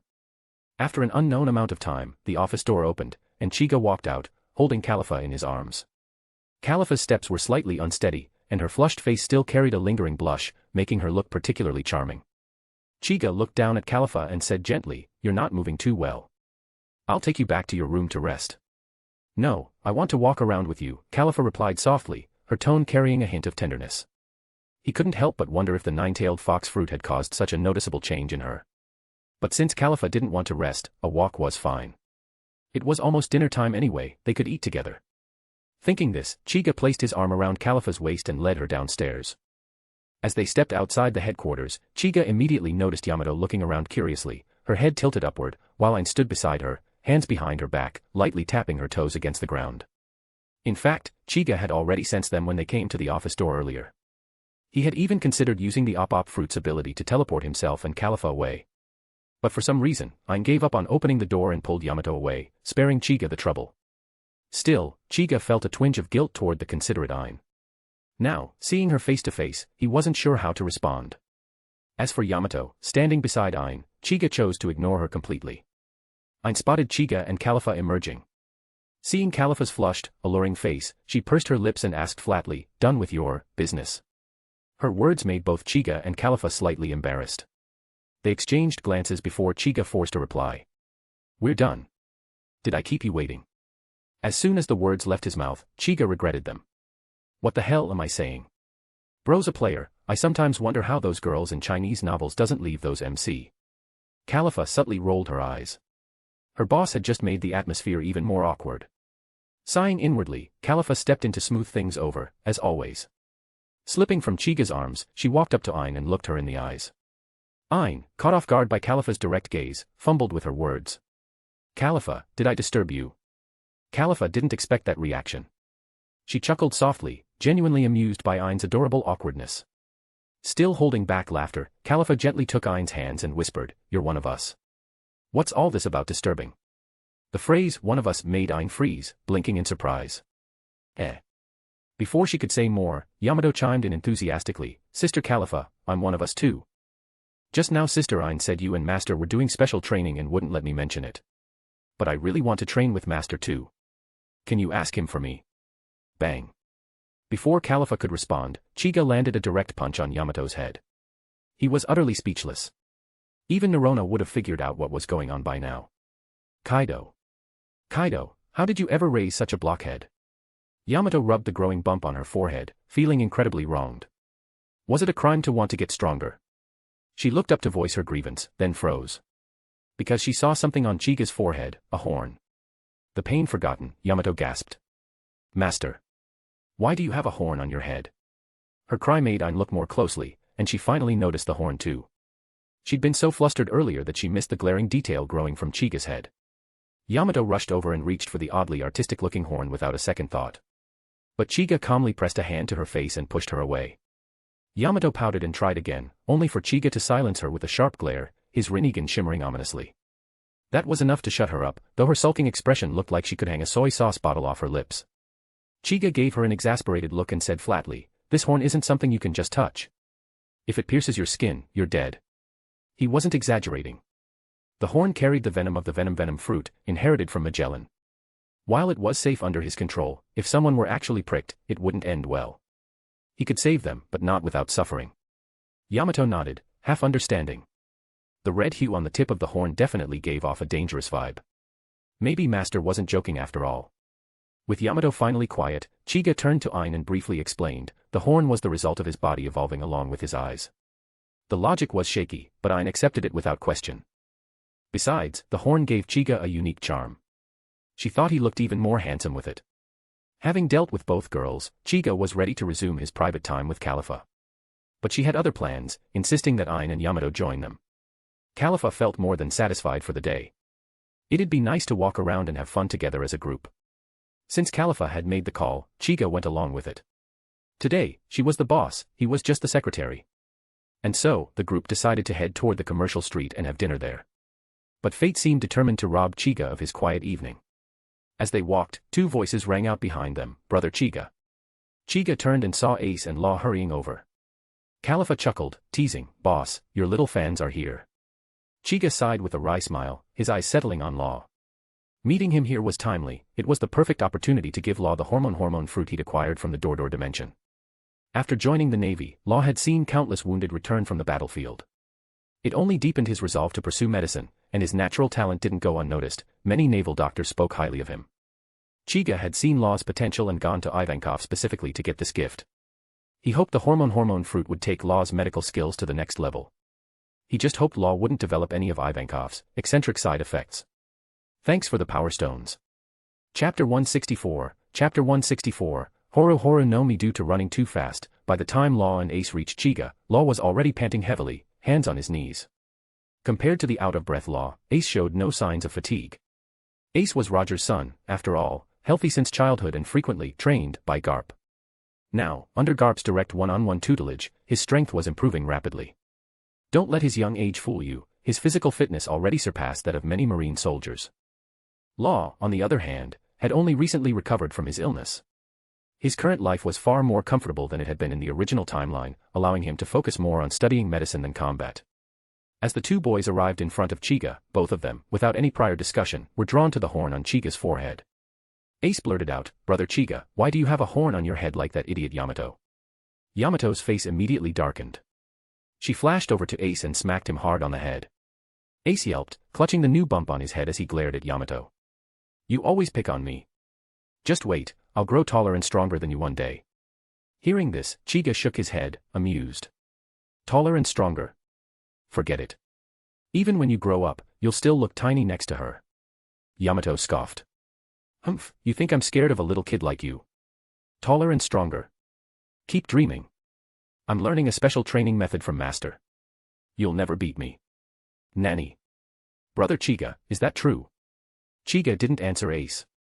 Instead, he gave Yamato a matching bump on the head, silencing her immediately. After calming the two down, Chiga smiled and rubbed their heads. What are you two up to? Ace puffed his chest. I learned Sora from Grandpa today. Brother Chiga, wanna see? Oh. Chiga raised an eyebrow, skeptical. While Ace had impressive talent, Sora required immense physical strength and control. It was hard to believe someone so young could pull it off. Spurred by the disbelief, Ace immediately sprang into action. He took a deep breath, then began stomping his feet rapidly on the ground. It looked dramatic, if nothing else. Chiga nodded inwardly. The Roger bloodline truly held potential. Ace whispered seriously, Sora. Swish. He vanished from sight. A beat later, he was plastered against a large tree, limbs splayed. Slowly, he slid down to the ground. Khalifa and the other two women stifled their laughter behind their hands, while Law facepalmed in embarrassment. Ace sat up, groaning, holding his head. I did it earlier today. Why did I mess up now? Chiga chuckled and let the boy stew in his failure. Once he confirmed Ace was fine, he turned to Law. Law felt his gaze and immediately looked down, uneasy. Even though Ace failed, at least he dared to try. Law doubted he could even attempt it without humiliating himself. Chiga was familiar with Law's usual reaction and asked gently, Law, Ace just showed me what he's been learning in the Marines. What about you? Got anything to show me? Law stiffened. He thought Chiga was referring to combat training, which he had little interest in. He had focused most of his efforts on studying medicine. Feeling embarrassed to be asked like that, Law didn't want to disappoint his idol.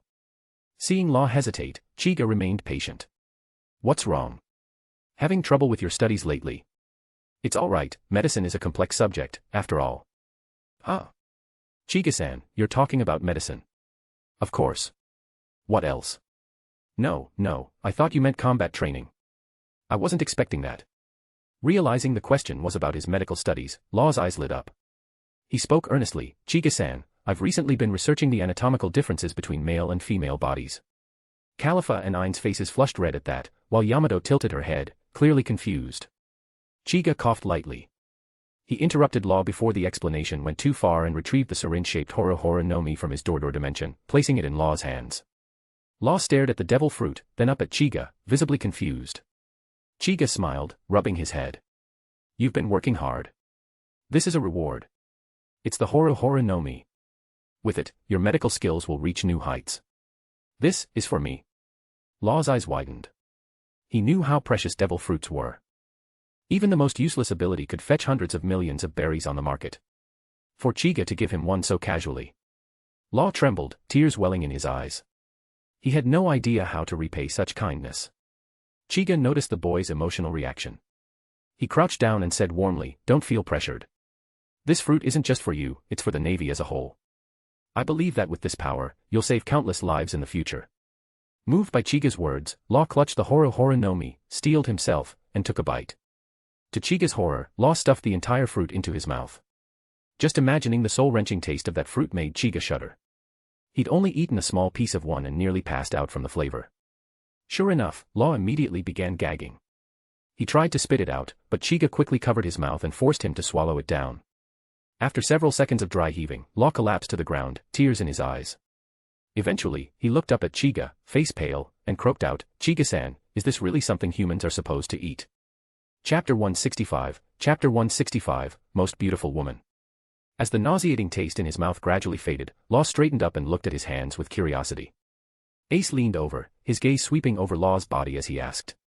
Law, has your body changed at all? I have a younger brother whose body turned into rubber right after he ate a devil fruit. Law replied. There should be some kind of change, let me try. With a thought, Law's 5 fingers instantly transformed into needle-like points, successfully activating the power of the Horo no Mi. However, compared to Luffy, Law's transformation was underwhelming. Ace pouted and said with a hint of disappointment. That's it. Are you going to poke people to death with those fingers? Law shot Ace a sharp glare, clearly offended. But Ace, oblivious as ever, kept going. The fruit Chiga gave you definitely isn't that weak. I think your strength just hasn't caught up yet. Tell you what, once I learn Shogun, I'll teach it to you. That move would be perfect for your fingers. Ha ha ha. Unable to take the mockery any longer, Law crossed his arms and roared, then jabbed all 10 needle-like fingers into Ace's waist. Damn it, Ace. Female hormones. Nanny. What the hell, what a weird feeling. Stop it. Ace let out a series of strange cries. His voice began rising in pitch, his skin paled, and his chest began to swell. In a flash, Ace had transformed into a cute girl with short black hair and freckles dotting her cheeks. She, frantically patted herself down. When her hands reached a certain area, Ace's face twisted in horror. Law. What did you do to me? How did I turn into a girl? Law snorted. That's what you get for making fun of my devil fruit power. This is the ability of the Horo no Mi, I turned you completely into a woman. What? You bastard. Turn me back right now. Nope. Maybe tomorrow, if I feel like it. Damn it, you evil Trafalgar. I'll. Ace raised her now delicate fist, ready to throw hands with Law, when Chiga, who'd been quietly watching, finally spoke up. All right, Ace. You shouldn't have mocked Law. Just take the punishment. But. It's fine. You look pretty cute now. You're not losing out, ha ha ha. Chiga laughed with ill intent. Ace's current appearance was honestly adorable, but the thought of Garp reacting to his new granddaughter nearly made Chiga double over with laughter. Yamato completely lost it. She was crying with laughter, clutching her stomach and pointing at Ace. You shouldn't change back. You're way more pleasant to look at now. Ace's face turned beet red. She clenched her little fists at her waist and said nothing, clearly fuming. Ain also looked at Ace with a faint smile. Then her gaze shifted to Chiga, her eyes gleaming with thought. Noticing her stare, Chiga tilted his head. Ain. Why are you looking at me like that? Nothing, she replied, her voice suspiciously casual. I was just wondering how pretty you'd look as a girl, Chiga. What? Don't even joke about that. Chiga's eye twitched. He reached over and pinched Ain's cheek with a scowl, making it very clear he wouldn't allow such nonsense. Meanwhile, Khalifa had quietly crouched beside Law and whispered into his ear. Law's expression shifted into something unreadable. He glanced at Chiga, conflicted, his voice trembling slightly. Sister Khalifa, is that really okay? Mr. Chiga will get mad. No, he won't. Don't you want to see what he'd look like as a woman? Khalifa smirked. What? Afraid he'll be too ugly. No way. Even Ace became cute after transforming, and Mr. Chiga's already handsome. He'd definitely be really, really beautiful as a woman. Just the image of it made Law's cheeks flush. Chiga, still tugging at Ain's cheeks, suddenly noticed Law approaching him with an odd look. Khalifa gave Chiga a charming smile, causing him to lower his guard. Then she nudged Law and whispered. Do it now, or you'll miss your chance. Law swallowed hard and moved forward, placing his hands on Chiga's legs. Chiga blinked, then looked down. Law. What are you? Wait, what the hell? Realization hit. He cursed, shocked that he'd been caught off guard. Plot hole. I know, imagine being able to predict Kaido's attack but not avoiding this LMAO. Law had hit him with the female hormones. Ain seized the moment, wriggled free of his grip, and scampered back to Khalifa. Her big eyes sparkled with anticipation as she watched Chiga begin to transform. Yamato and Ace stared intently, unwilling to blink and miss a moment. Before long, the transformation was complete. Standing before them now was a woman so breathtakingly beautiful that words failed. It was Uchiha Chiga, but now, temporarily, a woman. Her long black hair cascaded down her back like silk, her features delicate and ethereal, her skin as fair as snow. Most striking of all were her mysterious purple Rinnegan eyes. Everyone froze in place, dumbstruck. Even Khalifa, usually calm and composed, stood there with her mouth agape and a finger paused mid-adjustment on her glasses. Chiga, now in her female form, gave the crowd a side glance, unimpressed. She reached down, grabbed Law by the collar, and lifted him effortlessly. Her lips curved into a faint smile as she asked. Whose idea was this? Law, staring up at her flawless face, began to overheat.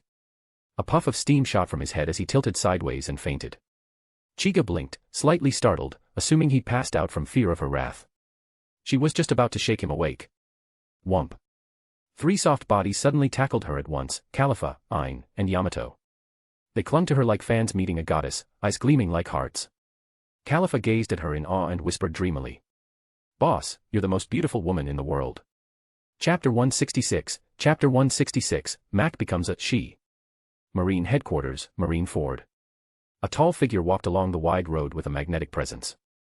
The surrounding Marine soldiers, both male and female, couldn't take their eyes off her. Look.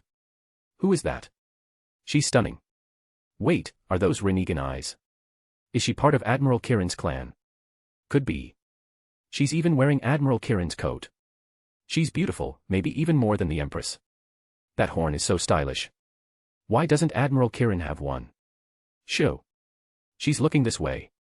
I'm going to faint. Chiga cast a sharp glare at the chattering Marines, her Rinnegan eyes releasing a faint pressure. A wave of dull thuds followed as Marines collapsed from the overwhelming force. Looking at the unconscious Marines, Chiga sighed and rubbed her forehead. Ever since returning from a mission to Impel Down, her ocular powers had surged. Even the slightest emotional fluctuation caused an oppressive force to leak from her Rinnegan, which ordinary soldiers couldn't endure. Currently, due to Law's use of the female hormone, she had attempted to revert her form using Ishinagaheim. But to her surprise, it had no effect. For the first time, the ability failed. It seemed Ishinagaheim judged her form to be in perfect health and thus wouldn't act on it. Still, Chiga wasn't helpless. The horn on her right temple wasn't just for show. Through it, Takamimasubi activated, an ability that ignored whether a foreign element was harmful or not. It transformed the hormones into pink threads and reabsorbed them back into the horn. However, her return to normal displeased Califa, Ain, and Yamato. All three demanded she stay as she was, because Chiga was just too beautiful. Law was still dazed, and even Ace, who hadn't recovered from her transformation either, stared at Chiga with a conflicted expression. She clearly hadn't had enough of the view. Despite this, Ace respected Chiga too much to voice her thoughts like the others did. Eventually, Califa spoke up. Boss, just stay like this for a few days. Think of it as a new look. Fine. Chiga wasn't one to ignore Califa's requests, so she agreed to stay this way temporarily. It wouldn't cost her anything, after all. Meanwhile, the sudden collapse of Marines across headquarters triggered an immediate alert inside the main building. The moment Sengoku sensed the Rinnegan's pressure, he knew something was wrong. Sure enough, as he stepped outside, he found dozens of Marines passed out on the ground. His face turned grim as he scanned the scene. Eventually, his eyes landed on the tall woman standing in the middle of the road with her back to him. When did HQ recruit someone like her? And why does her presence feel so familiar? Sensing his gaze, Chiga slowly turned her head. Her deep violet Rinnegan locked onto Sengoku's eyes. What the, Rinnegan? Sengoku was stunned. While Chiga's face was undeniably gorgeous, what truly shocked him were those unmistakable Rinnegan eyes. He immediately recognized them as genuine. That powerful pressure couldn't be faked. Before he could speak, Chiga addressed him. Fleet Admiral Sengoku, I apologize. I didn't control my power properly and caused some trouble. The voice sparked a memory. Combined with the Rinnegan, Sengoku cautiously asked. Are you Uchiha Chiga? Yes. Then what happened? Ask Law. I gave him a devil fruit with a special ability. So this form is a result of that ability. Does it affect your strength? Not significantly. Can you change back? Anytime. Oh, then don't change yet. Question mark. Sengoku stroked his beard, eyeing Chiga from head to toe with mild admiration. Chiga, I don't know how you got that face, but it's dangerous. Men and women alike will be bewitched. With you walking around headquarters, I bet productivity will double. Really? Chiga rolled her eyes in annoyance. Yet even her exasperation carried a certain charm. Sengoku's old face turned red, his heart skipping a beat. He had to look away before he lost his composure entirely. Forcing himself to focus, he asked another question. Did you absorb Hancock's Mero no Mi? I heard she's been seriously ill lately. Chiga raised an eyebrow. Hancock is sick. Yes. Her bounty numbers dropped last month. We contacted her through Den Mushi. An old woman answered and said Hancock's very ill, chest pains, high fever, and she keeps muttering a name. Chiga immediately realized the old woman must be Gloriosa, former Empress of Amazon Lily, also known as Elder Nyan. And if Hancock was feverish, muttering a name, the illness could only be one thing, lovesickness. She didn't need to be narcissistic to guess the name Hancock kept repeating, it was likely her own. After all, from Hancock's behavior during the last meeting at Marine Ford, it was obvious where her affections lay. Why didn't Nyan report the name? Possibly to protect Hancock's pride. But lovesickness in the world of One Piece wasn't a joke. It could be fatal. If Hancock truly fell in love with her, she'd be utterly devoted. Having the world's most beautiful woman fall for you wasn't something most men would complain about. But if she was sick enough to die, Chiga couldn't ignore it. She made a decision then and there, she'd go to Amazon Lily to help Hancock recover. Y'all be stingy with power stones. _ Chapter 167, Chapter 167, Amazon Lily. I'm going to change back to the male pronouns. I don't like using the female pronouns on him. It confuses me. __. After explaining the situation to Sengoku, Chiga returned to his office and informed Calipha that he was going to Amazon Lily. Upon learning the reason for Chiga's trip, Calipha gave him a curious, teasing look.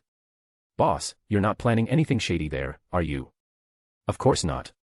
I'm just going to treat an illness. Oh. Ever since their relationship had grown closer, Calipha had become more uninhibited around Chiga, especially when looking at the charming and strikingly attractive version of him transformed into a woman. She couldn't help but flirt. Stimulated by her tone, Chiga pulled Calipha into his arms, about to enforce some disciplinary measures. But just as he moved, he realized something: he was currently in his female form. With a slight frown, Chiga regretted the week-long promise he'd made to Calipha. He looked down at the flushed Calipha in his arms, intending to activate the power in his right horn and revert to his original male self. But just as the horn glowed faintly with a soft white light, Calipha noticed and gently touched Chiga's lips with a finger. She leaned in, her breath warm against his cheek. Boss, didn't you promise to stay like this for a week? Don't tell me you've forgotten. Special circumstances call for special treatment. I'll just switch back for a minute. Nope. A week is a week. And this time, you're going to the land of women like this. Huh? Why? Because I want that Empress to see that my boss is the most beautiful woman in the world. Chiga was speechless, caught off guard by Calipha's whimsical reasoning, and could only hold her in silence. Calipha, clearly enjoying this side of him, leaned in and kissed him. One kiss led to another until things started to escalate. Outside the office, Ain arrived, right on cue. As she raised her hand to knock, a series of ambiguous sounds made her freeze, cheeks flushing red. Boss. Why did you switch back? Didn't you promise a whole week? I'll change back right after I take care of business. However long it takes, I'll extend the time. I'm not breaking my promise. You're cheating, boss. Oh. Sounds like my secretary forgot who the boss is. Take this. I couldn't take it anymore and turned to leave. But just then, there was a loud bang from inside, followed by Chiga's surprised exclamation. Calipha. Why did you turn into Ain? Ain's eyes widened in shock. She had never imagined her elegant and respected Calipha would pull something that bold. Yet even though her brain screamed at her to leave, her feet wouldn't budge. Instead, she found herself pressing an ear to the door, blushing furiously as she listened. No one knew how much time passed before the office door opened and Chiga, back in his female form, stepped out. Ain, still leaning on the door, fell straight into his arms. Looking down at her with a raised brow, Chiga poked her smooth forehead and said, Ain, eavesdropping is a bad habit. I. Caught red-handed, Ain was too embarrassed to speak. Finally, with a squeak, she turned and bolted away. Behind Chiga, Calipha appeared with her clothes slightly rumpled, lazily leaning on the doorframe. Boss, you sure like bullying Ain. You're one to talk. Why did you turn into her just now? You knew she was outside the door. Calipha playfully stuck out her tongue and cooed, I thought boss might like it. Humph. Next time, just think before you act. In the central city of Amazon Lily, the streets bustled with movement. All the residents were women, lightly dressed, and each one had a snake coiled around her shoulders or waist. But despite the lively appearance, anxiety lingered in their expressions. Many glanced nervously at the palace in the center of the island. A heavy mood hung over the entire city. Suddenly, a figure descended from the sky, cutting through the tension like a blade. The Kuja warriors of Amazon Lily lived up to their reputation. Though shocked, they quickly formed a defensive circle, their snakes transforming into bows, spears, and whips at the ready. As they surrounded the stranger, they finally got a clear look at the intruder's face, and their weapons dropped in disbelief. The snakes, too, made no move to strike. Even they stared wide-eyed at the strikingly beautiful person before them. It was Chiga, still in female form, and his stunning appearance had stunned the entire force into silence. Among them, a young girl around 12, Marguerite, tugged on the sleeve of a warrior beside her with a high ponytail and sharp eyes. Captain Kikyo, who is that sister? She's so beautiful. I think she might be even more beautiful than Empress Boa. Kikyo's expression darkened. She tapped Marguerite on the head lightly. Marguerite, don't be disrespectful. Empress Boa is recognized as the most beautiful woman in the world. Marguerite pouted, rubbing her head. But I was just telling the truth. Kikyo sighed inwardly. The mention of Boa Hancock only deepened the gloom. The Empress's illness had been worsening, and if things didn't improve soon, it might turn fatal. She had heard from Elder Nyan that only Admiral Purple Kirin from the Marines might be able to help. But for some reason, Empress Boa had strictly forbidden them from disclosing the reason for her illness to Marine headquarters. Now they were stuck in limbo, unable to send an official request. If Hancock died, their tribe could face destruction. Just then, one of the warriors stepped forward, glaring at Chiga. "Who are you? State your purpose." Chiga smiled gently, causing another wave of stunned silence. "I'm here to see Hancock. I heard she's seriously ill, so I came to check on her." "How dare you call Empress Boa by name?" Hancock was revered like a goddess here. With tensions already high due to her illness, even a perceived slight sent tempers flaring. Several warriors quickly retrieved their dropped snakes, which transformed into bows as they loosed arrows at Chiga. Kikyo's eyes widened. She had sensed that this newcomer wasn't ordinary and had hoped no one would provoke her. But the arrows were already in flight. Yet Chiga didn't move. A gentle pulse of energy expanded around him, a barrier formed from invisible force. The arrows froze midair, suspended just inches from his body. A flash of purple light passed through his eyes, Rinnegan. In the next instant, the suspended arrows disintegrated into dust, vanishing like mist. Kikyo stared, stunned, before she recognized the unmistakable purple rings in Chiga's eyes. Her voice trembled in awe. "It really is the Rinnegan. Your Admiral Purple Kirin." Chapter 168, Chapter 168, Hancock, Love-Struck Empress. The milky white halo on Chiga's forehead glowed, and the female hormones injected by Law were all absorbed back into the tip of the horn, mixing with Magellan's crimson venom. As the power from the right horn dissipated, Chiga reverted to his original form, transforming back into a male. He could sense the urgency of the situation from the women's reactions just now. Hancock's current condition might be even worse than he imagined. It was better for him to return to his true form, so as not to startle Hancock again. Kikyo now confirmed that the person in front of her was indeed the legendary Admiral Purple Kirin. She quickly signaled to everyone to lower their weapons.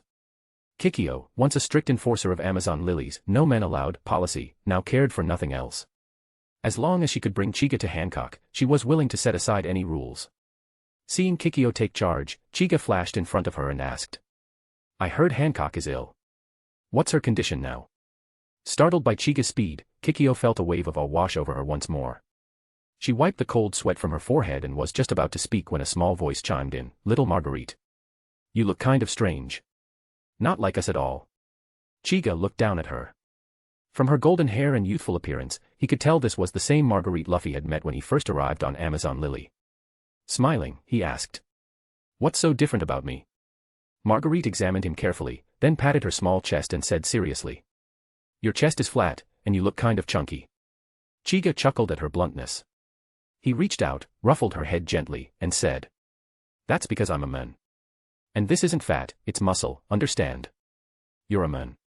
But men aren't allowed in here." Marguerite quickly hid behind Kikyo, clearly frightened.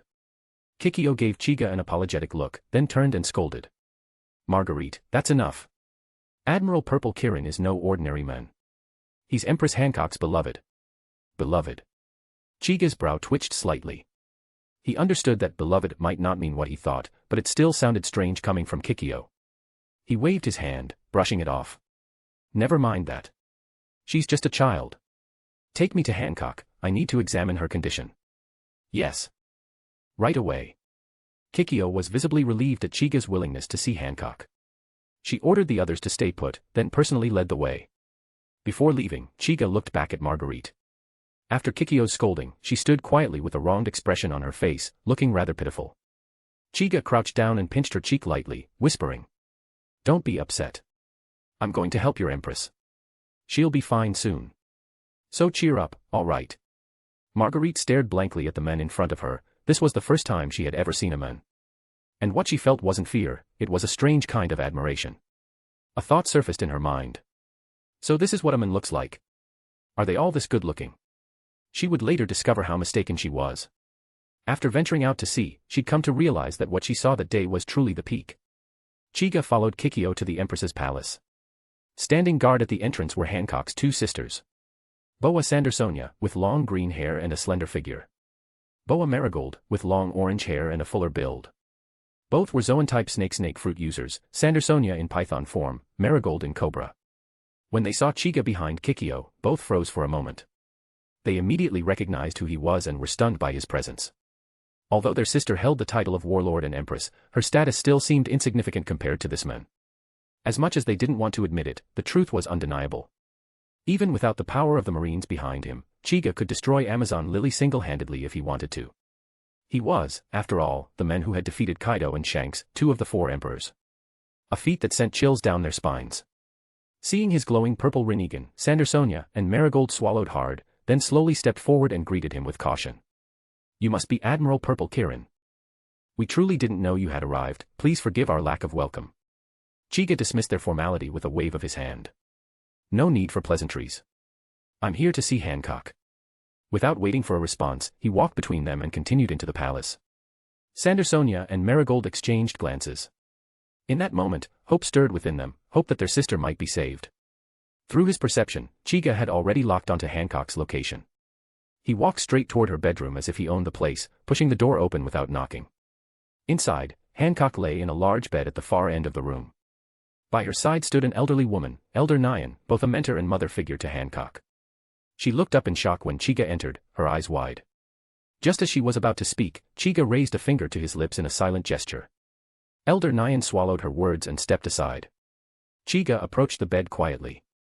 Hancock's condition was clearly dire. Her eyes were tightly shut, her face flushed with fever, and pain was etched into her features. Despite being in the presence of others, she showed no reaction at all, a clear sign of how far her strength had waned. Chiga placed a hand on her forehead. The heat radiating from her skin was intense, almost burning to the touch. Thankfully, Hancock's body was strong. If it had been anyone else, they wouldn't have lasted long. He gently stroked her brow, leaned in close to her ear, and whispered softly. "Hancock, can you hear me? It's Chiga. I'm here. 100 stones equals 1 bonus chapter. 200 stones equals 3 bonus chapters. Chapter 169, Chapter 169, Where's Elder Nyan?" After Chiga finished speaking, the atmosphere in the room fell silent again. Hancock remained in a comatose state. Grandma Nyan, who was at the side, couldn't help but speak. "You are that Admiral Kirin, right? Hancock has always been thinking of you. Her illness is because..." Before she could finish, Chiga directly interrupted her. He looked at Hancock's sweet face and whispered. "I know. She has lovesickness, and it's because of me. Don't worry, I'll cure her." Grandma Nyan was stunned for a moment, wondering how he knew about this illness. But looking at Hancock lying on the bed, she shook her head and sighed. "It's good that you know, but it's too late now. Hancock has been ill for too long, and her body is severely overdrawn. Even if she sees you, it's probably too late to reverse the situation." Thinking of Hancock's impending death, Grandma Nyan's face showed pain. Although Hancock was often presumptuous with her, she had never harbored even a trace of resentment toward her. Because she had abandoned her own people when she was the Empress of Amazon Lily, Hancock's arrogance had somehow soothed the guilt in her heart. Moreover, Grandma Nyan understood that Hancock's aloofness was a mask born from childhood trauma. Beneath it, she was still a good girl, with a cold face and a warm heart. Grandma Nyan had long seen her as a daughter. Now, watching Hancock suffer while she was powerless to help, it felt worse than death. Chiga glanced at the sorrow-stricken Grandma Nyan and comforted her. "Things aren't as bad as you think. I won't let anything happen to Hancock." His words didn't comfort her. She just kept shaking her head, her face full of bitterness. "It's too late. Hancock can't even open her eyes now. What's the use of you being here?" Chiga looked at Hancock's face and said with calm certainty. "No, she will wake up." And just as he said that, Hancock's long eyelashes trembled faintly. Then something miraculous happened. Hancock actually woke up, just like Chiga had said. Her eyes opened, beautiful and full of longing, and she stared at the face so close to hers, the one she had dreamed of day and night. Her lips parted slightly, her voice weak and trembling from the illness. "Chiga. Admiral Kirin, am I dreaming? How could you be here?" Chiga reached under the blanket, found Hancock's cold hand, and gently held it, transferring warmth into her body. With his other hand, he brushed away the damp hair sticking to her forehead. After doing this, he looked into her eyes and said gently. "Just call me Chiga. You're not dreaming. I came to see you. Lord Chiga, I'm fine. I'm a pirate and you're a marine. It's not right for you to come see me." As she spoke, Hancock tried to sit up, but her body was too frail to even manage that. Who would have thought the pirate empress, feared across the Grand Line, could fall so low? Chiga quickly pressed her shoulders and eased her back onto the bed. He looked down at her, his heart caught in a tangle of emotion. He finally understood why, despite her worsening condition, Hancock never let Grandma Nyan contact Marine headquarters. She had been afraid her pirate identity would ruin his standing in the Marines.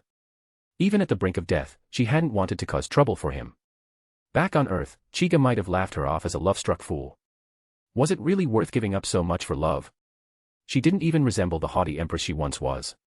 But now that he was the object of that love, it felt entirely different. Looking at her weak figure on the bed, staring at him like he was her whole world, Chica felt his heart ache. Sure, you could call it simping, but wasn't it also a kind of deep, unwavering affection? He gently caressed her cheek, his voice trembling even as he tried to hide it. How can you be so foolish? You're a warlord, a pirate working with the Marines. Why wouldn't you report something so serious? But Lord Chiga doesn't like the warlords. I thought it'd bother you. Even if I'm under the Marines, with your status, I didn't think you'd come personally. MMPH. Before she could finish, Chiga kissed her. Grandma Nyan, upon seeing this scene, instantly turned into a small stone statue. Literally. She was petrified. But the two didn't notice. When they finally pulled apart, Chiga looked into Hancock's dazed eyes and said, firmly and clearly. The warlords work with the Marines. And you belong to me, Uchiha Chiga. From now on, no matter what you're going through, I'll be by your side. Do you understand? Listening to his words, Hancock nodded slowly, still lost in a daze. Her heart fluttered like a kite dancing in the wind. Chiga didn't let her remain dazed for long. He cupped her face, made her look directly at him, and narrowed his Rinnegan eyes slightly. Then he activated Iwanagaheim. It flowed through her body like cool, refreshing rain. A stream of gentle energy surged inside her. She couldn't help but let out a soft, startled whimper. Realizing what she had done, Hancock's cheeks flushed crimson, not from fever, but from embarrassment and life returning to her. She dared not meet Chiga's eyes and instead lowered her head, fiddling nervously with the blanket like a shy newlywed. Seeing the life return to her cheeks, Chiga felt relieved. But he still instructed her to stay in bed and rest.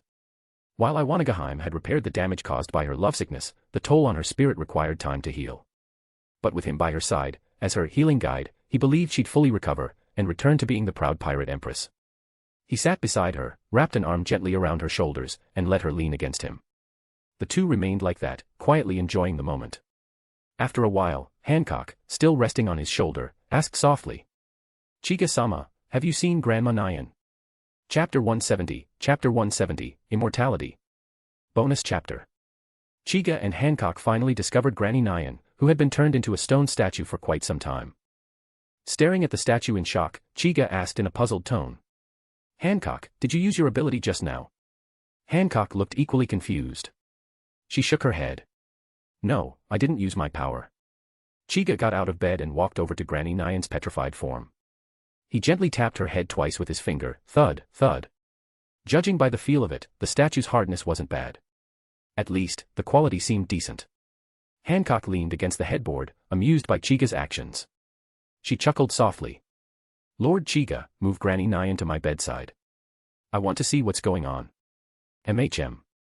Instead of physically moving her, Chiga sat back down next to Hancock and used the power of the Deva Path to make the stone statue float toward the bed.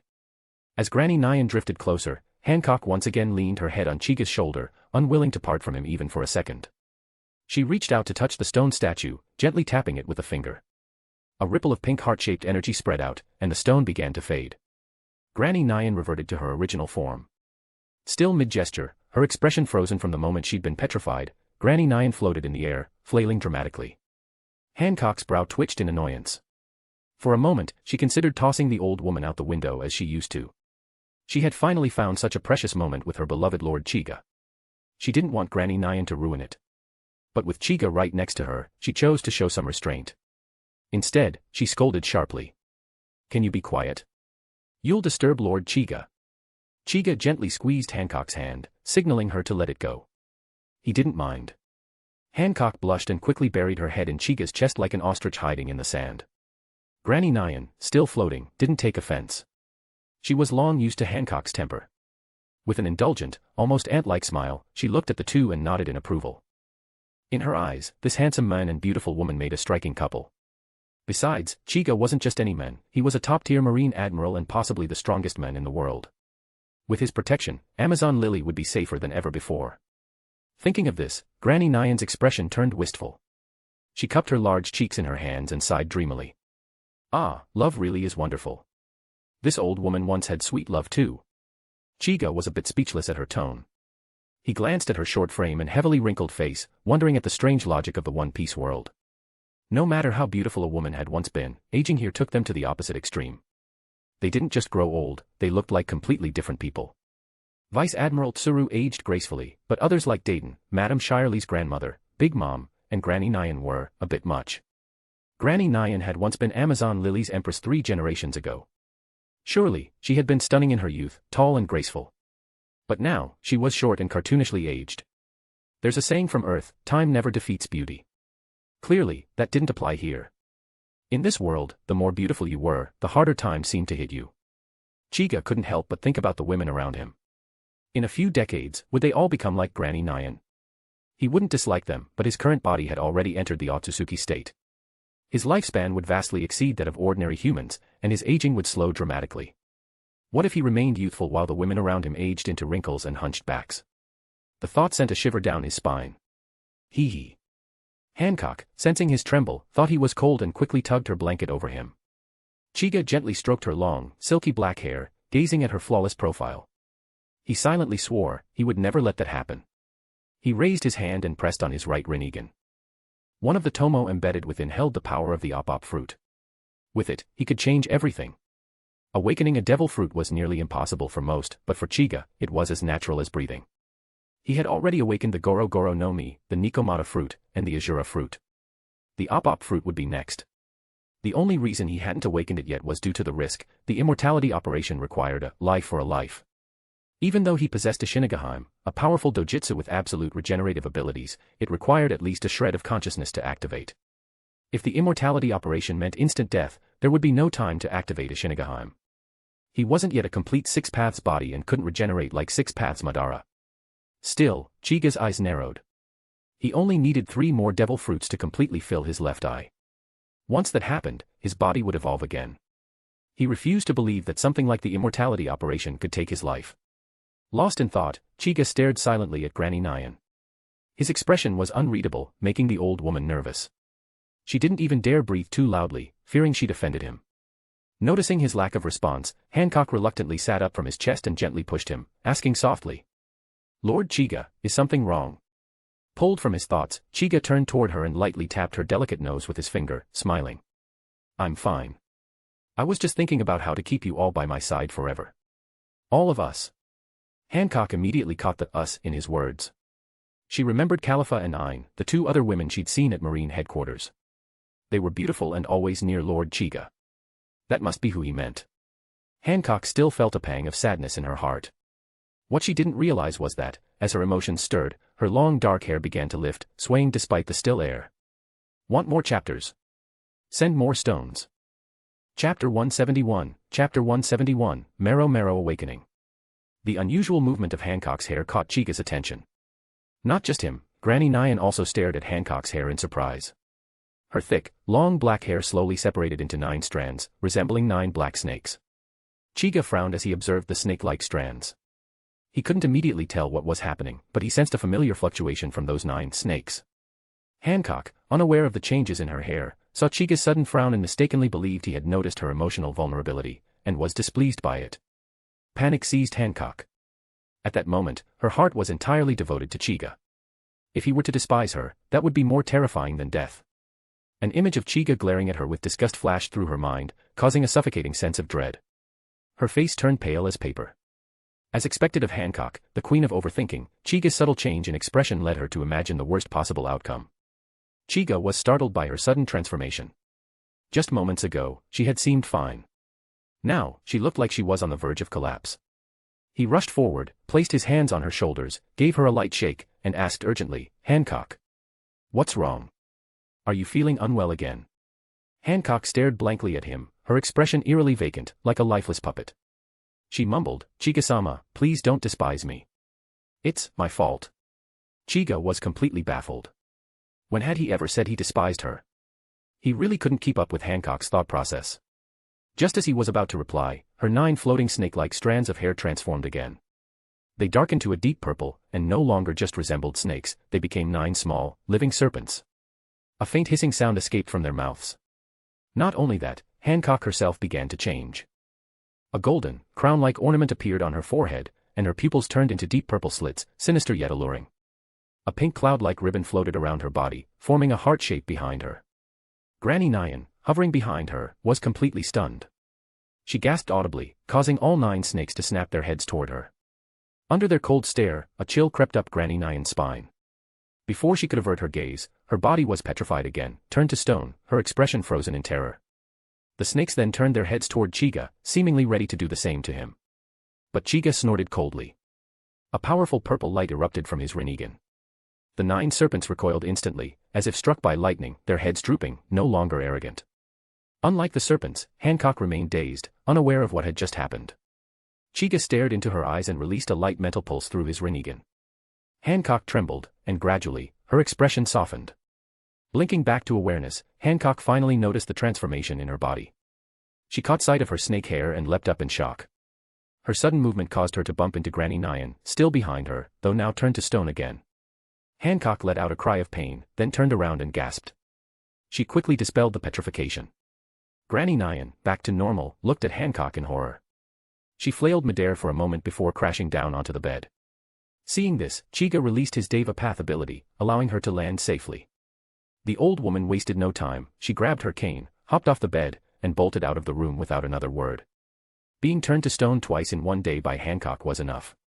A third time. Her old bones couldn't take it. Now only Chiga and Hancock remained. Chiga reached out and gently pinched one of the snake heads formed from her hair, inspecting it before turning to Hancock with a helpless look. What was that about earlier? Saying you didn't want me to despise you. When did I ever say I despised you? Could you please stop imagining things? Hancock let out a pair of embarrassed whimpers. She knew she had overreacted, but she couldn't help it.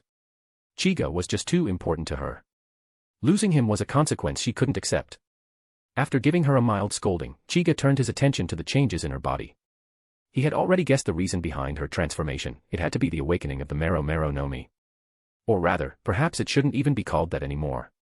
This form clearly went beyond what a Paramecia-type devil fruit should exhibit.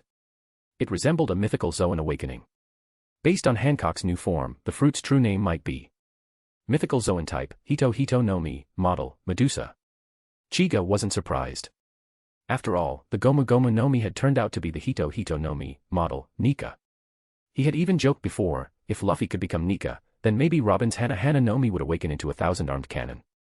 He also remembered the fruit's appearance. It was cherry-shaped, but with a strange twist. It consisted of 2 heart-shaped cherries, one pink, one deep purple. Judging from Hancock's powers, the pink half likely symbolized the classic heart-shaped petrification effect of the Mero Mero no Mi. The deep purple one, however, must be what granted her the terrifying Medusa transformation. No wonder Blackbeard had gone to such extremes, even clashing with the Marines, to try and take Hancock's fruit. That guy had known all along. The Mero Mero no Mi was no ordinary fruit. It was a god-tier devil fruit. Say what you will about Blackbeard's morals, but never question his eye for powerful abilities. Don't forget this is a fanfiction, Oda never said any of this. Chapter 172, Chapter 172, Empress. After Hancock awakened the power of her Medusa fruit, Chiga finally understood the true potential of its awakened state. She no longer needed to touch her target or strike them with a heart beam. Like the Medusa of legend, anyone who met her gaze, or even the serpents formed from her hair, would be instantly turned to stone. The most terrifying part. Anyone harboring love in their heart could be petrified. The deeper the affection, the more severe the effect. Without extremely strong haki, this ability was nearly impossible to resist. Grandma Nyan had fallen victim to this power once before. To Chiga, it was the ultimate weapon against those driven by love. He wondered if someone like Obito could even activate Kamui in time if he locked eyes with Hancock. And what about Madara and Hashirama? Sasuke and Naruto? He shook his head. He was getting off track again. Madara's only love is Hashirama, hee. In short, Hancock's awakened powers placed her dangerously close to the level of a Yonko. All she lacked was advanced haki mastery. Maybe a battle against Kaido would push her to that next level. LMAO, Kaido would swat her like a fly. Hancock, meanwhile, wasn't too shocked by the awakening. She acknowledged it for a moment, then brushed it aside. To her, nothing in the world mattered more than being in Chiga's arms. All she wanted now was to marry him. In fact, in her vivid imagination, she had already married him at least 10 times. In those imagined ceremonies, Ain and Calipho were both present, but always crying. Inside the quiet room, Hancock curled up in Chiga's arms. Her robe was loosely worn, leaving much of her back exposed. Through the open collar, Chiga caught a glimpse of the pink brand known as the Celestial Dragon's Hoof, though only the top part of the mark. Curious, Chiga gently pulled the collar lower, revealing more of the tattoo. Hancock froze, as if struck by lightning. Lost in the comfort of his embrace, she had forgotten about the mark on her back, the source of her deepest pain. It was a trauma she had long buried. But the more she tried to forget it, the more it haunted her. She didn't stop Chiga. In that moment, she felt utterly defeated. He had seen her shame. Surely, he would be disgusted. Tears welled up in her eyes. The brand had tormented her for years. Was she about to lose Chiga too? She clenched her fists in hatred, not toward Chiga, but toward the celestial dragons in Marie Joyce who branded people like cattle. She swore that once Chiga was gone, she would no longer run. Like Fisher Tiger before her, she would storm Marie Joyce. But unlike him, she wouldn't expect to return. Because now, Chiga meant more to her than life itself. If she lost him, what reason was there to live? A deathly aura seemed to seep from her body. She hung her head in shame, convinced she was no longer worthy of standing beside him. Chiga, noticing her sudden despair, realized the tattoo had triggered her trauma. She was spiraling again, lost in her imagination. He sighed quietly and placed his hand on the mark. The moment his hand made contact, Hancock trembled as if in agony. Chiga stared at the brand closely. According to Hancock's story in the anime, the tattoo was burned in with a red-hot iron, permanent and impossible to erase. But Chiga didn't believe it was truly irreversible. To him, it was just a burn scar. Hard to heal, sure, but not impossible. He had a method in mind. A green chakra glow spread from Chiga's hand, gently washing over the entire mark. Hancock felt warmth across her back. It tingled, almost itched, but in a soothing way. Gradually, the pink brand began to fade, replaced by smooth, healthy skin, whiter and softer than before. In a matter of moments, the celestial dragon's hoof, which had tormented her for years, was completely gone. Chiga dispersed the chakra and removed his hand. Her back was now flawless, like a masterpiece. He admired his work. It had taken skill, but he was proud. What he had used was the mystical palm technique, a powerful medical ninjutsu from Naruto's world. It was designed to heal and close wounds, requiring perfect chakra control and mastery of yang release. Thanks to the Hashirama cells in his body, Chiga's yang release was exceptionally strong. For him, healing such a deep scar was almost effortless. He gently patted Hancock's back and whispered, "It's gone. That mark will never haunt you again." Hancock's breath caught. She looked up, eyes wide in disbelief. Chiga smiled reassuringly. With a flick of his hand, a mirror of water formed behind her. She turned to look, and gasped. Her back, once disfigured by the cruel mark, was now completely clear. She reached out, trembling, as if trying to confirm it was real. Tears spilled from her eyes again. She covered her mouth, overwhelmed. She had cried many times before, but never like this. Unable to hold back, Hancock threw herself into Chiga's arms and sobbed uncontrollably. Chiga didn't speak. He simply held her close, gently stroking her long black hair. There were no words that could comfort her more than his embrace. He knew she needed this moment to release all the pain she had buried for so long. And once she emerged from that darkness, he believed she would be reborn. She would no longer be just a beautiful pirate. She would truly become the Empress. I won't even request for stones today, as usual, just do your thing. Read and leave _ 90 chapters in advance. Chapter 173, Chapter 173, Riswell's Fate. Hancock's cries lasted for a long time. Chiga only knew that she cried until she ran out of strength and eventually fell asleep in his arms. Once asleep, she curled up like a kitten. Chiga looked at her tear-streaked face and couldn't bring himself to wake her, so he simply held her and drifted off to sleep with her. The next morning, Hancock woke up to see Chiga smiling at her. The warmth in his gaze made her heart flutter. Then, memories of the night before rushed back. She'd cried herself to sleep in Chiga-sama's arms. She'd spent the entire night in his embrace. Her face flushed red like a ripe apple. Steam all but rose from her head, making Chiga wonder if she was still recovering from her illness. Though the sleeping arrangement had been somewhat awkward, Chiga didn't mind. With his body steadily evolving toward something greater, he could go a year without sleep and remain unaffected. And with Hancock, his softest pillow, in his arms, he'd slept better than usual. He reached out, gently poked her nose, and asked with a smile. "Awake? Did you sleep well?" Hancock quickly sat up, pulling herself from his embrace. She folded her hands on her knees and knelt formally before replying. This concubine slept soundly. "I've troubled Chiga-sama." Her tone and posture were like that of a devoted wife, gentle, humble, and reverent. Chiga got out of bed, casually rolled his neck, and walked to the window. He pulled back the curtains, letting the warm morning sunlight flood the room. He turned back and looked at Hancock, still kneeling blankly on the bed, and a trace of admiration flickered in his eyes. Bathed in sunlight, Hancock looked even more radiant. Her dazed expression only made her beauty more striking. Truly, the title of the world's most beautiful woman wasn't an exaggeration. Her elegance matched Chiga's tastes perfectly. Under Chiga's gaze, Hancock fidgeted with the corner of the quilt, her voice soft. "Chiga-sama. You must not have rested well. Would you like to lie down a little longer? This concubine will stay by your side." Chiga shook his head with a small smile. "I slept just fine." "You cried for so long, did you have any nightmares?" His words stirred memories of her painful past. Hancock's voice dropped. "Will Chiga-sama come to despise this concubine?" Chiga didn't answer immediately. He walked back to the bed, sat beside her, and gently brushed a few strands of hair from her face. "Don't overthink it. I know what happened in your past. And I'll never let the ones in Mary Geos off the hook." As he spoke, a purple gleam shimmered in Chiga's Rinnegan, and killing intent surged from him. Before, destroying Mary Geos had simply been part of his grand plan. But now, it had become personal. They had hurt someone important to him, and he'd make them pay. Even if it meant dragging gods down from their pedestals, he wouldn't hesitate. Despite the cold, suffocating aura pouring from Chiga, Hancock felt no fear. She only saw his determination, for her. To her, he wasn't terrifying. He was her sun, brighter and warmer than the morning light. Still, thinking of how dangerous the celestial dragons were, she panicked and grabbed his arm.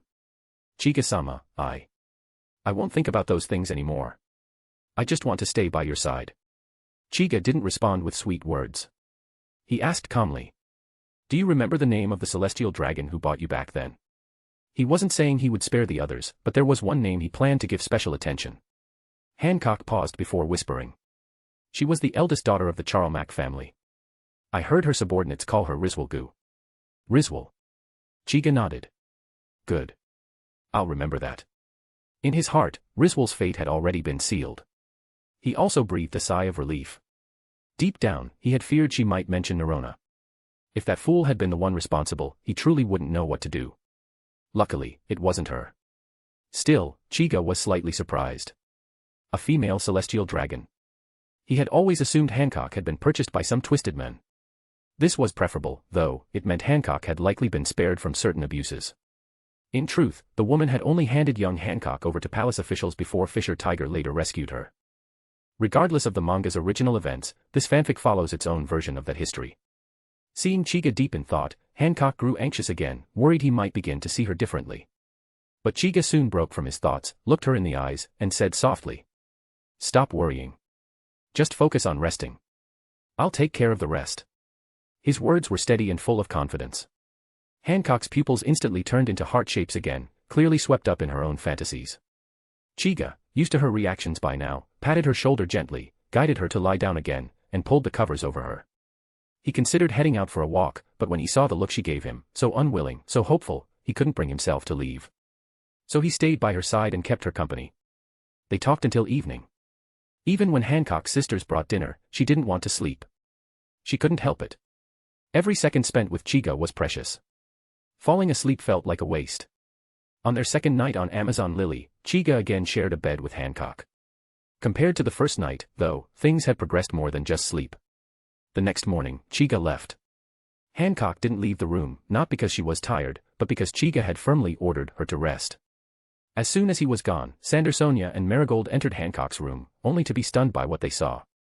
"Thanks for the power stones, though we didn't reach the 200 stones milestone." Chapter 174, Fishman Island. When Chiga returned to Marine headquarters, Khalifa looked at him with a strange expression. A woman's intuition told her that something must have happened on Amazon Lily. Chiga remained composed and simply said he had cured Hancock's illness. As for how he did it, only he and Hancock knew. What Chiga didn't know was that Marigold, Sandersonia, and Elder Nyan also knew. Not that it mattered. After a brief exchange about Amazon Lily, Khalifa reported the backlog of official duties from the past few days. Chiga listened half-heartedly. He wasn't interested in these matters and usually handed them over to Khalifa anyway. He had already told her that as long as nothing major happened, she could handle it herself. But Khalifa still preferred to report to him first. To her, Chiga was the one in charge, he should be kept in the loop. His disinterest continued until Khalifa mentioned that Jinbe had contacted them via Den Den Mushi, congratulating him on becoming an admiral, and subtly inviting him to visit Fishman Island. Chiga considered it for a moment and decided it was worth the trip. He was eager to witness Poseidon, one of the legendary, 3 ancient weapons said to be mythic within the pirate world. He wanted to see how a god of the sea would look through the lens of his Rinnegan. Having made his decision, Chiga instructed Kalifa to begin preparations. He would bring his warship and troops, treating this as his first official visit since becoming Admiral. Although Chiga spoke vaguely, Kalifa took him seriously and asked, "Boss, if we're taking the warship to Fishman Island, we'll need to coat it at Sabaody Archipelago. Are we heading there first?" Chiga found this a bit troublesome. With his current power, taking a warship, or even the entire marine headquarters, underwater wasn't an issue. He waved her off. "No need. Just head straight to Fishman Island. I've got my own way." Kalifa pushed up her glasses, saying nothing. If the boss said it was possible, then it was. She never doubted his capabilities. With the matter settled, Chiga stood up, stretched, and said, "All right, Kalifa, go get Ein. We're leaving." "Understood, boss." In the waters below Marie Joy's. On the deck of the 6 Paths of Reincarnation, Chiga lay with his eyes closed on Kalifa's lap, enjoying her massage, occasionally sipping orange juice from the glass she held to his lips. Ever since boarding the ship, he had adopted Akiji's leisurely habits, and the comfort of lying around was beginning to make sense. Kalifa used her 9-tailed fox fruit powers to shield Chiga from the sun with her 9 golden tails, one of her favorite techniques. But leisurely moments never lasted long. Just as the warship arrived near Marie Joy's, Ein approached with the sound of her heels clicking against the deck. She paused at the sight of Chiga resting on Kalifa's lap, sighed quietly, and nodded at Kalifa. Kalifa gently patted Chiga and whispered, "Boss, we've reached the waters above Fishman Island. It's your turn now." Chiga opened his eyes. His Rinnegan glowed, drawing Kalifa's gaze. It never failed to captivate her. He smiled slightly, then stood up and took the Admiral's justice coat from Ein. "Have we informed Neptune we're arriving?" "Yes," Ein replied. "King Neptune said he will personally lead his ministers to welcome us." "Well, that's quite the reception," Chiga said with a smirk. Kalifa and Ein both chuckled and shook their heads. It wasn't surprising. In the pirate world, the title of Marine Admiral carried authority beyond that of most kings. To the common people, a Marine Admiral didn't just represent status, it was power incarnate. The kind of power that could destroy a country single-handedly.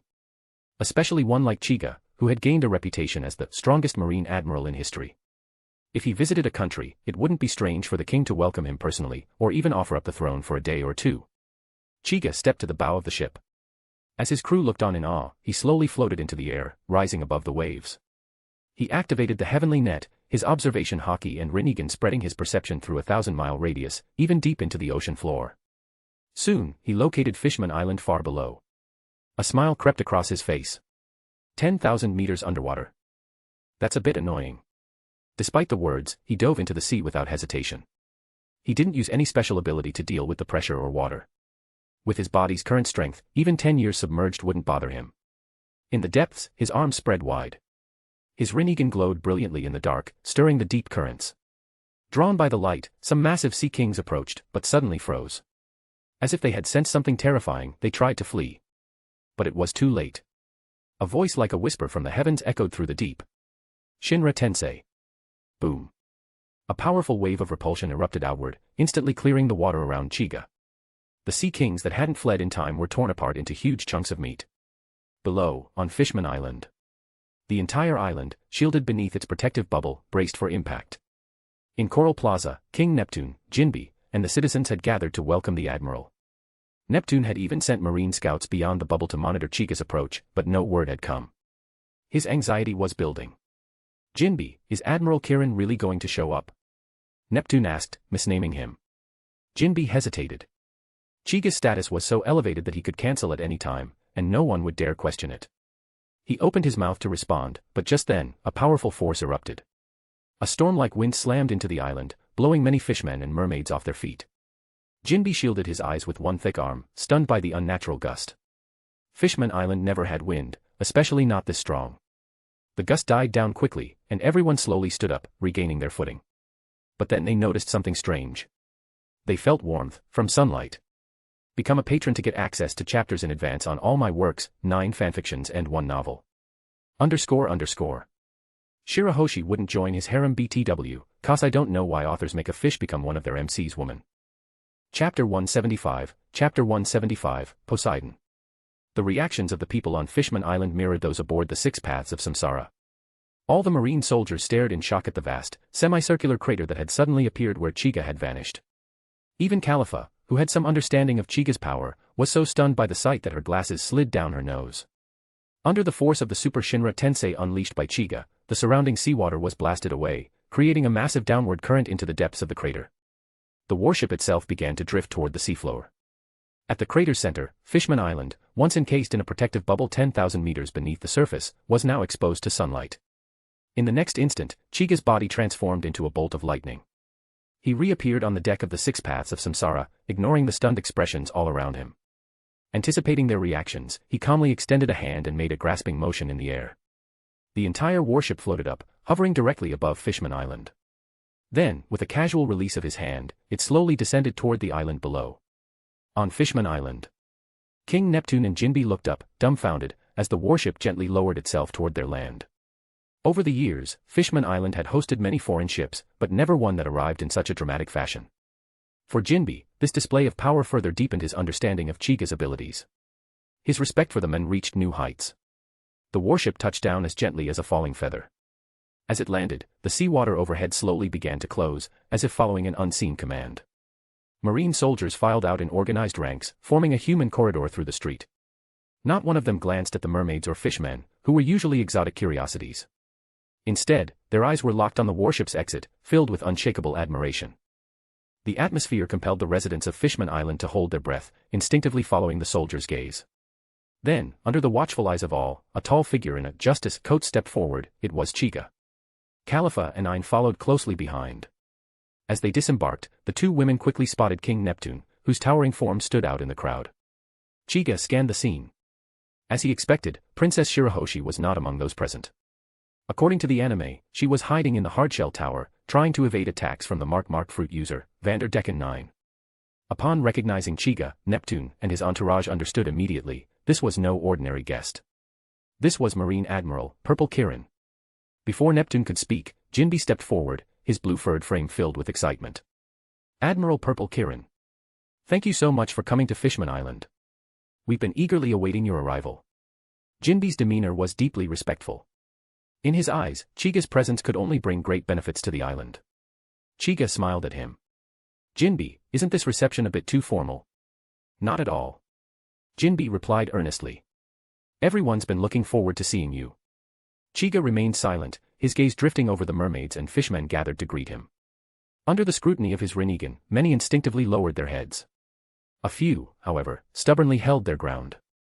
Their eyes betrayed both fear and disdain. Chiga recognized them at once, a group of fishmen led by a much younger version of Hody Jones, the future captain of the new Fishman pirates. His henchmen were also present, though Chiga couldn't recall their names, not that their strength warranted it. Noting their defiant stares, Chiga snorted. A wave of conquerors' haki surged out, slamming into Hody Jones and his group with crushing force. Boom. They dropped to their knees instantly.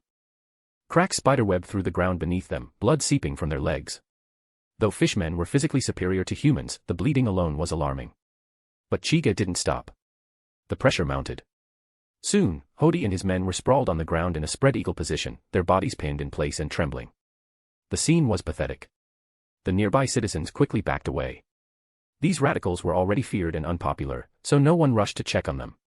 Jinbe and Neptune exchanged uneasy glances. They immediately stepped forward and apologized, offering no defense for Hody's group. Chiga wasn't being unreasonable. He simply hated their attitude, and their foolish courage to glare at him as if they stood a chance. Had this been anywhere else, he might have crushed them outright. For now, he showed restraint, sparing their lives. Still, the pressure had left them unconscious, broken, and in need of rescue. Chiga knew they'd retreat to Fishman District, an area rife with anti-human sentiment. That, in fact, was one of the reasons he had come. If Hody returned quietly, all was well. But if he stirred up trouble, Chiga would seize the opportunity to eliminate the radicals in one sweep.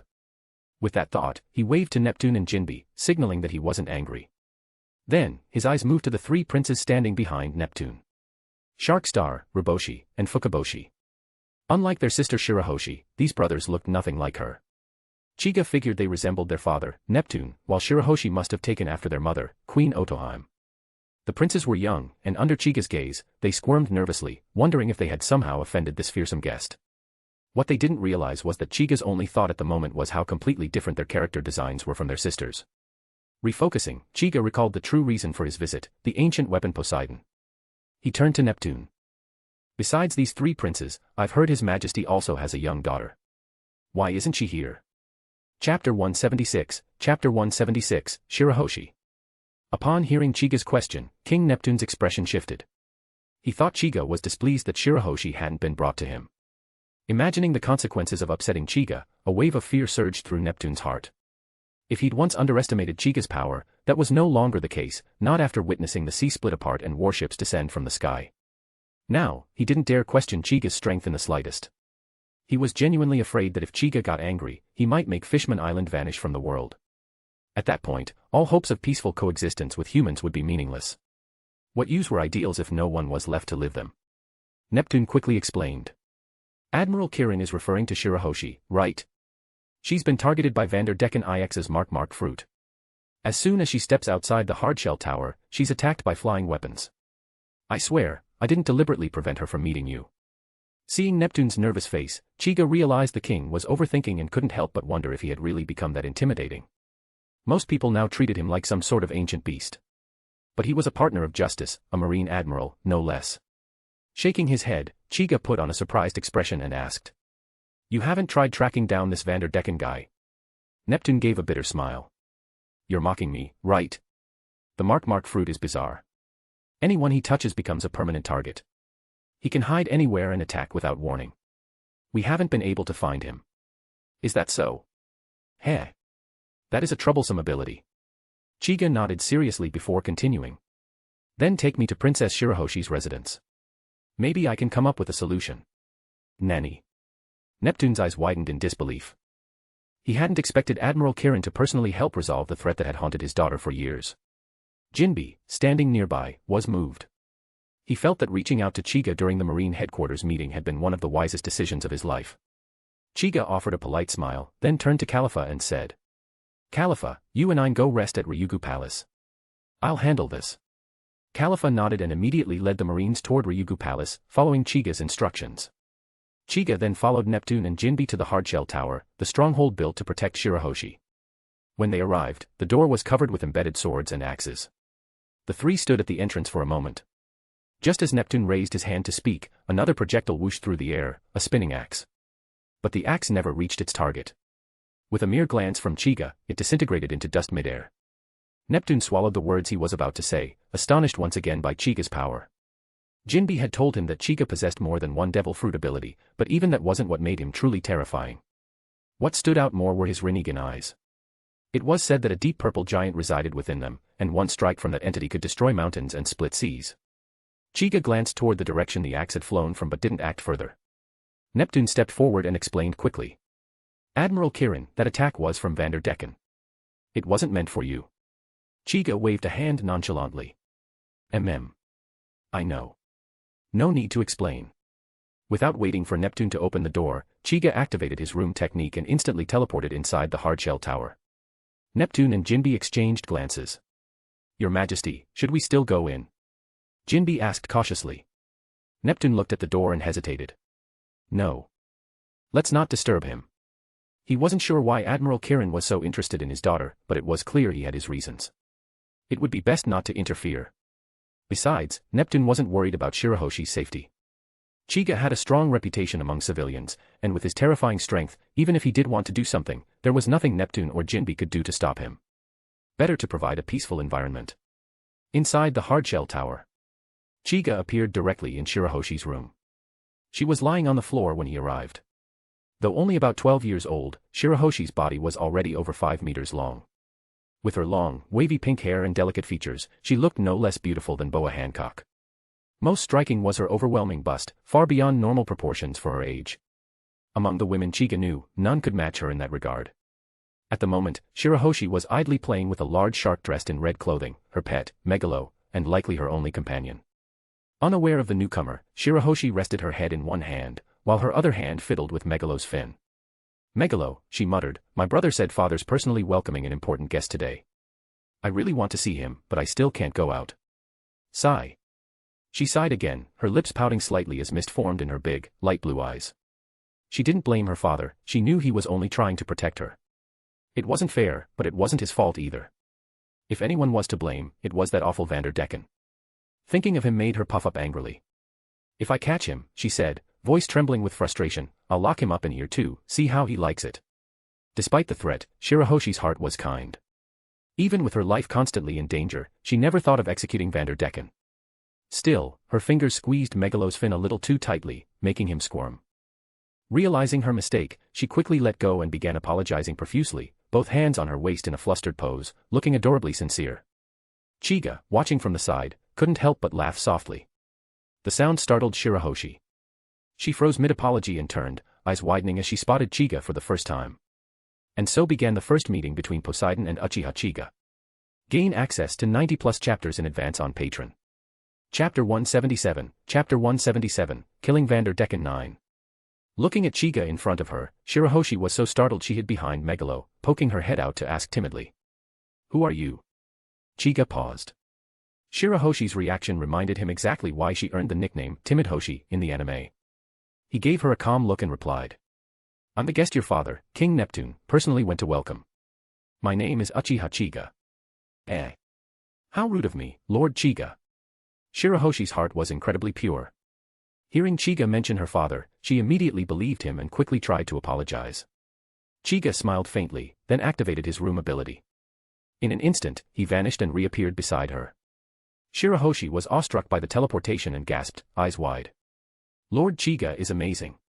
Without a word, Chiga sat cross-legged on Shirahoshi's massive bed. She stared at his legs, then asked curiously. Lord Chiga, are you from the surface? Yes, why? Then, have you seen sunlight? Flowers? Lots of animals? Yes. All those things are very common on land. Really? I'm so jealous. I wish I could go up there and see it all for myself. Shirahoshi curled her pink mermaid tail as she spoke. She didn't mind Chiga sitting on her bed, after all, besides her father and brothers, almost no one else ever came here. Being able to talk to someone like this was rare, and she cherished it deeply. Especially since Chiga was the guest her father spoke so highly of, she couldn't be rude again. Chiga looked at the princess, her eyes full of longing.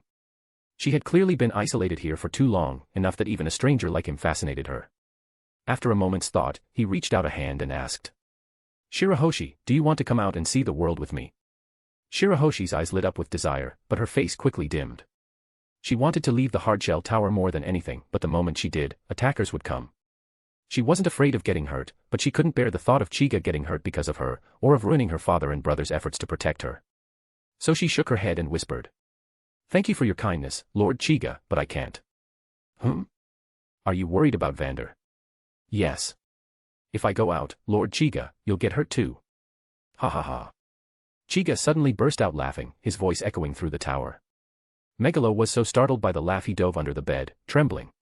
Shirahoshi, on the other hand, just stared blankly at Chiga, confused by his sudden laughter. After a moment, Chiga calmed down. He stood, walked over to her, and gently took her hand. With a confident smile, he said. With me here, no one can harm you. Come with me. Shirahoshi gazed into his deep, violet Rinnegan eyes.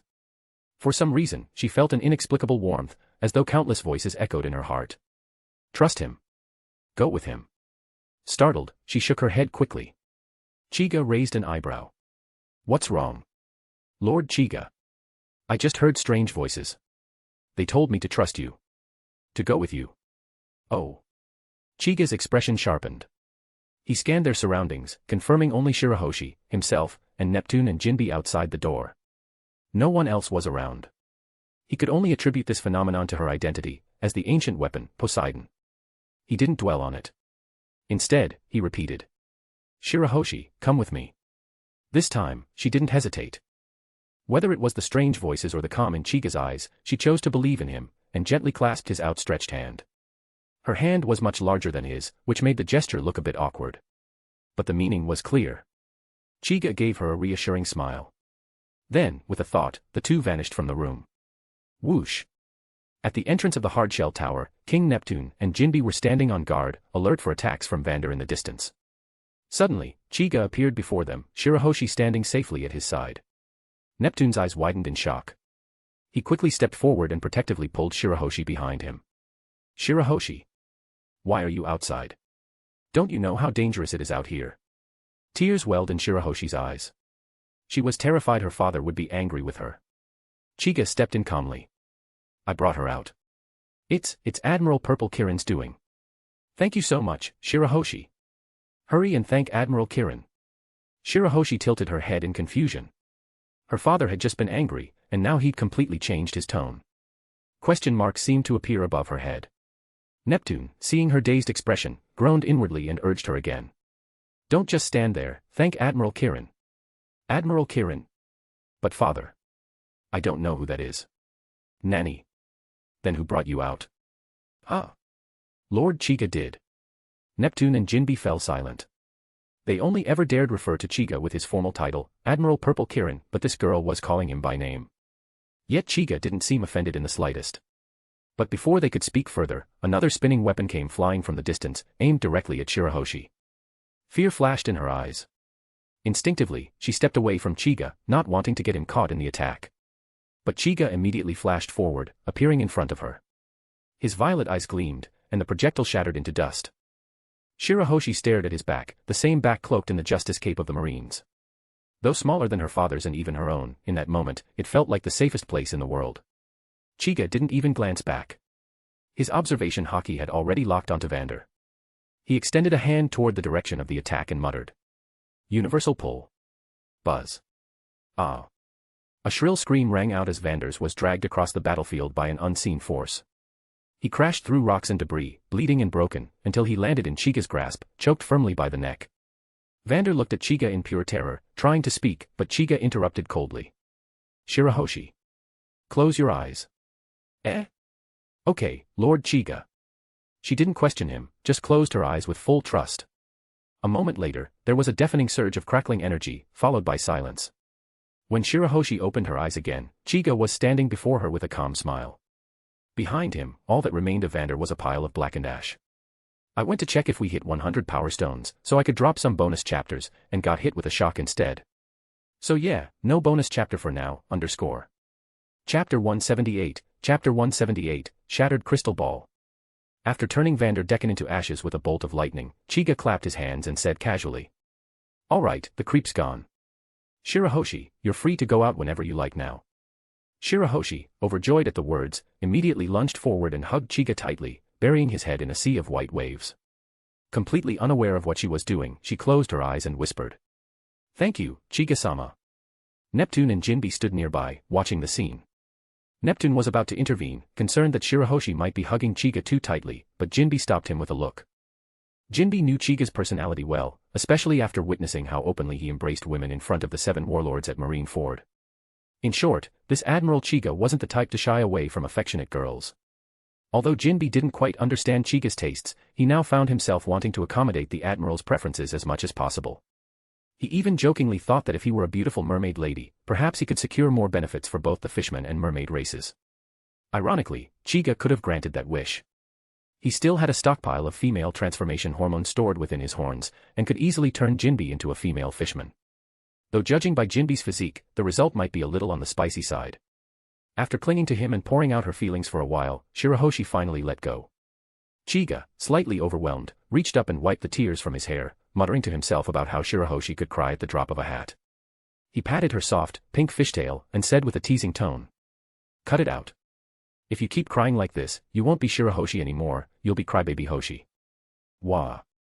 Chica-sama, I'm just so happy, I can't help it. Shirahoshi frantically wiped the tears from her face. She didn't want to be known as Crybaby Hoshi, she wanted to be a strong mermaid princess. Once she calmed down, Neptune stepped forward and said respectfully. Admiral Kirin, thank you very much for your help. Chica waved dismissively. Don't mention it. Just a small favor. No, this isn't just about Shirahoshi. What you've done is a blessing to all of Fishman Island. Please, allow me to invite you to Ryugu Palace. We've prepared everything for your arrival. Of course. Lead the way. Chica gave a polite smile and followed Neptune toward Ryugu Palace. Behind them, Shirahoshi cried out in a panic. Eh? Wait for me, Chica-sama. Father. At Ryugu Palace, Khalifa and Ain had already been waiting. The moment they saw Chica, they flanked him on either side. After giving a brief account of what happened at the Hardshell Tower, Chiga joined Neptune on a guided tour of the palace. As the royal seat of the Mermaid Kingdom, Ryugu Palace was lavish in both design and scale. But to Chiga, who had already been to Marie Joy's, it just felt mildly exotic. Noticing Chiga's lack of enthusiasm, Neptune quickly clapped his hands. At once, a group of beautiful mermaids entered, carrying elegant platters of exotic dishes. Shirahoshi, who hadn't returned home in a long time, stared at the food wide-eyed and instinctively wiped the corner of her mouth. Seeing this, Chiga chuckled and said kindly, "Are you hungry? Go on, eat as much as you want." With his permission, Shirahoshi's face lit up. Just as she took a step forward, Neptune shot her a glare, making her freeze and hide behind Chiga's smaller frame. Chiga gave an exasperated smile but didn't move, quietly becoming her human shield. Neptune had intended to scold her, but seeing this, the words got stuck in his throat. There wasn't much he could say. The men his daughter was hiding behind now had far more power than he, the king, ever could. He simply couldn't afford to offend him. Khalifa and Ain exchanged strange glances at the sight of Shirahoshi clinging to Chiga. It felt like Chiga had brought back a daughter from his mission, though one that was, admittedly, quite large. Chiga, however, remained unaware of their expressions. Noticing Shirahoshi's eyes still fixed on the food, he turned to Neptune and said, "Your Majesty Neptune, I'm a bit hungry too. Why don't we begin the meal?" Since Chiga had spoken, Neptune quickly signaled the start of the banquet. When they entered the grand dining hall, Chiga noticed someone already seated. It was a mermaid with pale skin, a deep blue tail, and a mysterious, almost ethereal beauty. She wore a purple hood and held a smoking pipe, exuding the aura of a sea witch. The moment she saw Chiga, her eyes lit up faintly. She brought the pipe to her lips, took a puff, then rose and walked toward him. Chiga immediately recognized her, Shirley. Known as Madame Shirley in the future, though now still young, so Miss Shirley seemed more fitting. He had a bit of history with her. Shirley was Arlong's half-sister, and Arlong had already been killed by him. In fact, Chiga still had the man's nose tucked away in his door space. Thinking about it, Chiga mused that he was becoming quite the brother killer. Even Kazuki Hiyori's brother, Momonosuke, had died by his hand. Though to be fair, Momonosuke hadn't been worth sparing. Turning him to ashes had been merciful. If he ever got another chance, he might just toss the brat into the mouth of Enma for a good chewing. Now standing face to face with Shirley, Chiga couldn't quite tell what she wanted. Was she here to pick a fight over Arlong? That guy had been compost for a while now. But Shirley wasn't here for Arlong. Their relationship had never been close. Arlong hated humans, while Shirley was fascinated by them. She had approached Chiga for one reason only, to see this man with her own eyes. More specifically, his deep purple Rinnegan. Because in her crystal ball, she had seen something that shook her to her core. She'd seen warm sunlight breaking through the depths of the sea and shining down on Fishman Island. Fishmen and merfolk alike gazed upward with awe and reverence. And in the sky stood a lone figure. But when she tried to focus on the figure's face, it suddenly turned toward her. The moment it did, her crystal ball shattered. And the last thing she saw was those same Rinnegan eyes. We on Chapter 280 on Pat BTW. Chapter 179, Hody Jones, 1/2.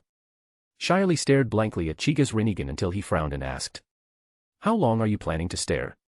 Shirley snapped back to her senses. Seeing Chiga's displeased expression, she quickly explained. "My apologies, please don't be upset, Admiral Kirin. My name is Shirley, and I'm a fortune teller. I once saw your eyes during a divination, so I couldn't help but look. I'm truly sorry." Hearing that she had seen his eyes in a vision, Chiga's interest was piqued. "Is that so? What did you see?" Shirley looked at Chiga with reverence and said seriously, "I saw you bringing unimaginable change to Fishman Island." In the vision, Admiral Kirin appeared like a god. Her words stunned everyone.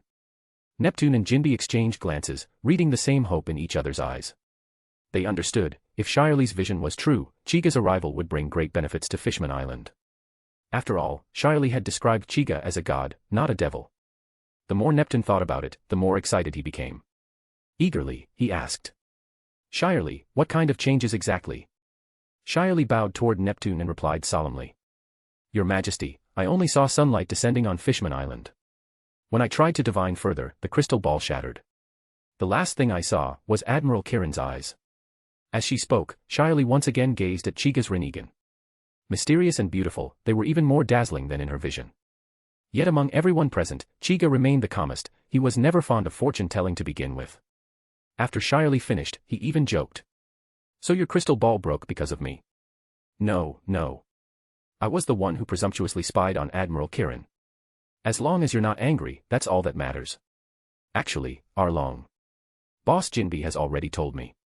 He got what was coming to him. He can't blame anyone else. All right. Sensing the atmosphere grow a little tense, Jinbe stepped in quickly. Everyone, let's stop standing around. Let's eat. But no one responded. All their eyes instinctively turned toward Chiga. Jinbe froze, his face flushed with awkwardness. Chiga saw Jinbe's blue-tinged, embarrassed face and couldn't help but chuckle. Just then, Chiga felt a tug on his clothes. He turned and saw Shirahoshi holding her stomach and looking at him pitifully. He understood, Shirahoshi was hungry. She'd cried more than once that day, and after finally returning to Ryugu Palace, the sight of the grand feast had made her stomach growl. Without delay, Chiga addressed the group. All right, let's eat. Everyone agreed readily, as if Chiga was the true master of Ryugu Palace. Even Neptune found it completely natural. In his mind, if Chiga was willing to look after Fishman Island, then why not let him be king? During dinner, a small scene unfolded. Shirahoshi insisted on sitting beside Chiga, making Neptune, her father, feel like crying. He felt like his precious daughter was slipping away to Chiga. To this, Chiga silently felt Neptune was being overly dramatic. Look at Kaido's daughter Yamato, she was also a precious girl, but a dangerous one too. Far away at Marine headquarters, Yamato, who was training under Zephyr, suddenly sneezed. Rubbing her nose, she muttered. That's weird. Is Master thinking of me? Meanwhile, in the Fishman district. Inside a damp, shadowy room, Hody Jones and his cadres, carried back by a group of fishmen, lay motionless on beds, wrapped in bandages like broken wrecks. Several fishmen with minor medical training frantically applied ointment to their injuries. Their bodies had been wrecked by Chiga's conqueror's haki, especially their internal organs. Hody had fared slightly better, but his weaker subordinates were still vomiting blood, sometimes mixed with fragments of organs. And this damage came from just a casual release of Chiga's conqueror's haki. Even using just a bit of it, he could have dismantled the new Fishman pirates on the spot. Hody Jones lay on the bed like a corpse, his shark-like eyes blankly staring at the ceiling. The emotional trauma was far worse than the physical. He hated humans. To him, they were weak, filthy, and unworthy of existence. He believed the fishmen were superior, and destined to rule the world. He had long resented Fishman Island being protected by Whitebeard, and now hearing that Neptune and Jinbe had welcomed a human marine admiral. That was the final insult. So he acted, leading his new Fishman pirates to blend in with the crowd welcoming Chiga, planning to cause chaos.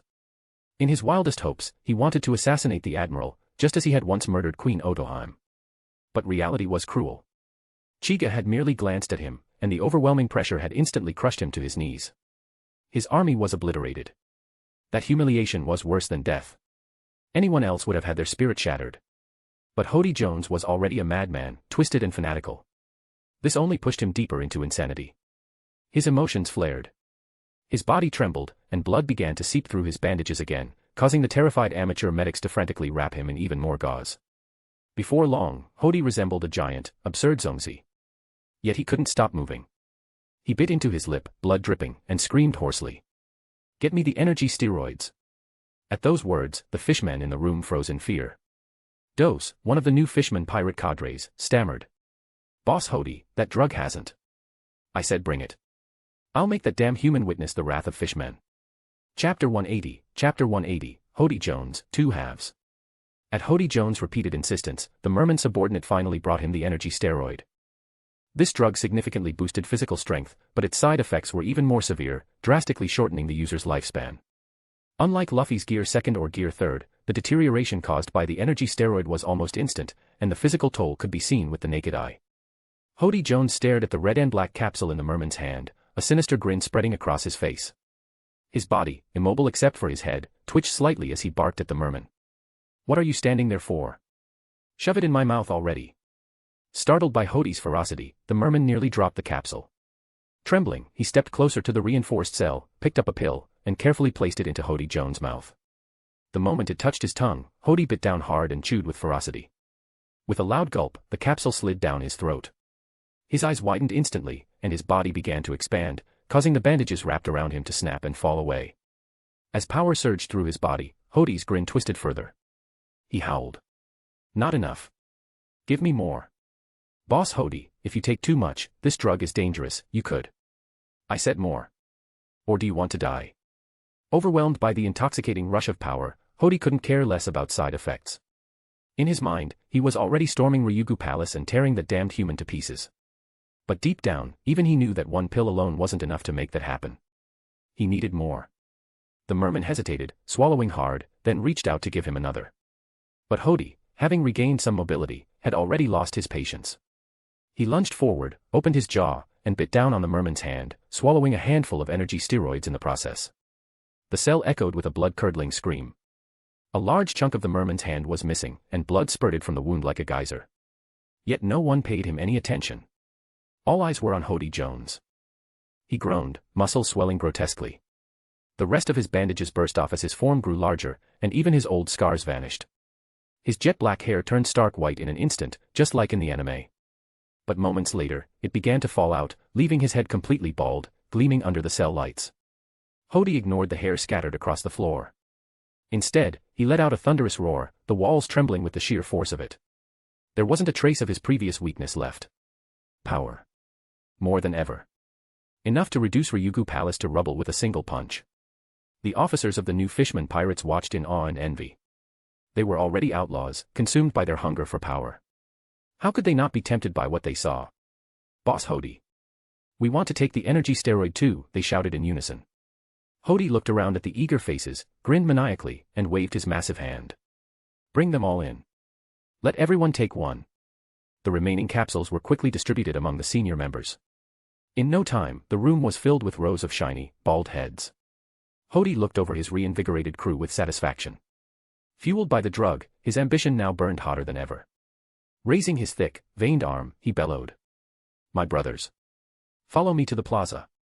I'll declare to the world that Fishman Island belongs to the new Fishman pirates now. Let those weak royals rot in hell. Oh. The Fishman district erupted into chaos. Dozens of fishmen flooded out of their homes, brandishing weapons, and rallied behind Hody Jones. They surged toward the plaza like a tsunami. Meanwhile, inside Ryugu Palace. Chiga paused mid-bite, a knowing smile playing across his lips. He set his fork down, then calmly picked up a napkin to wipe his mouth.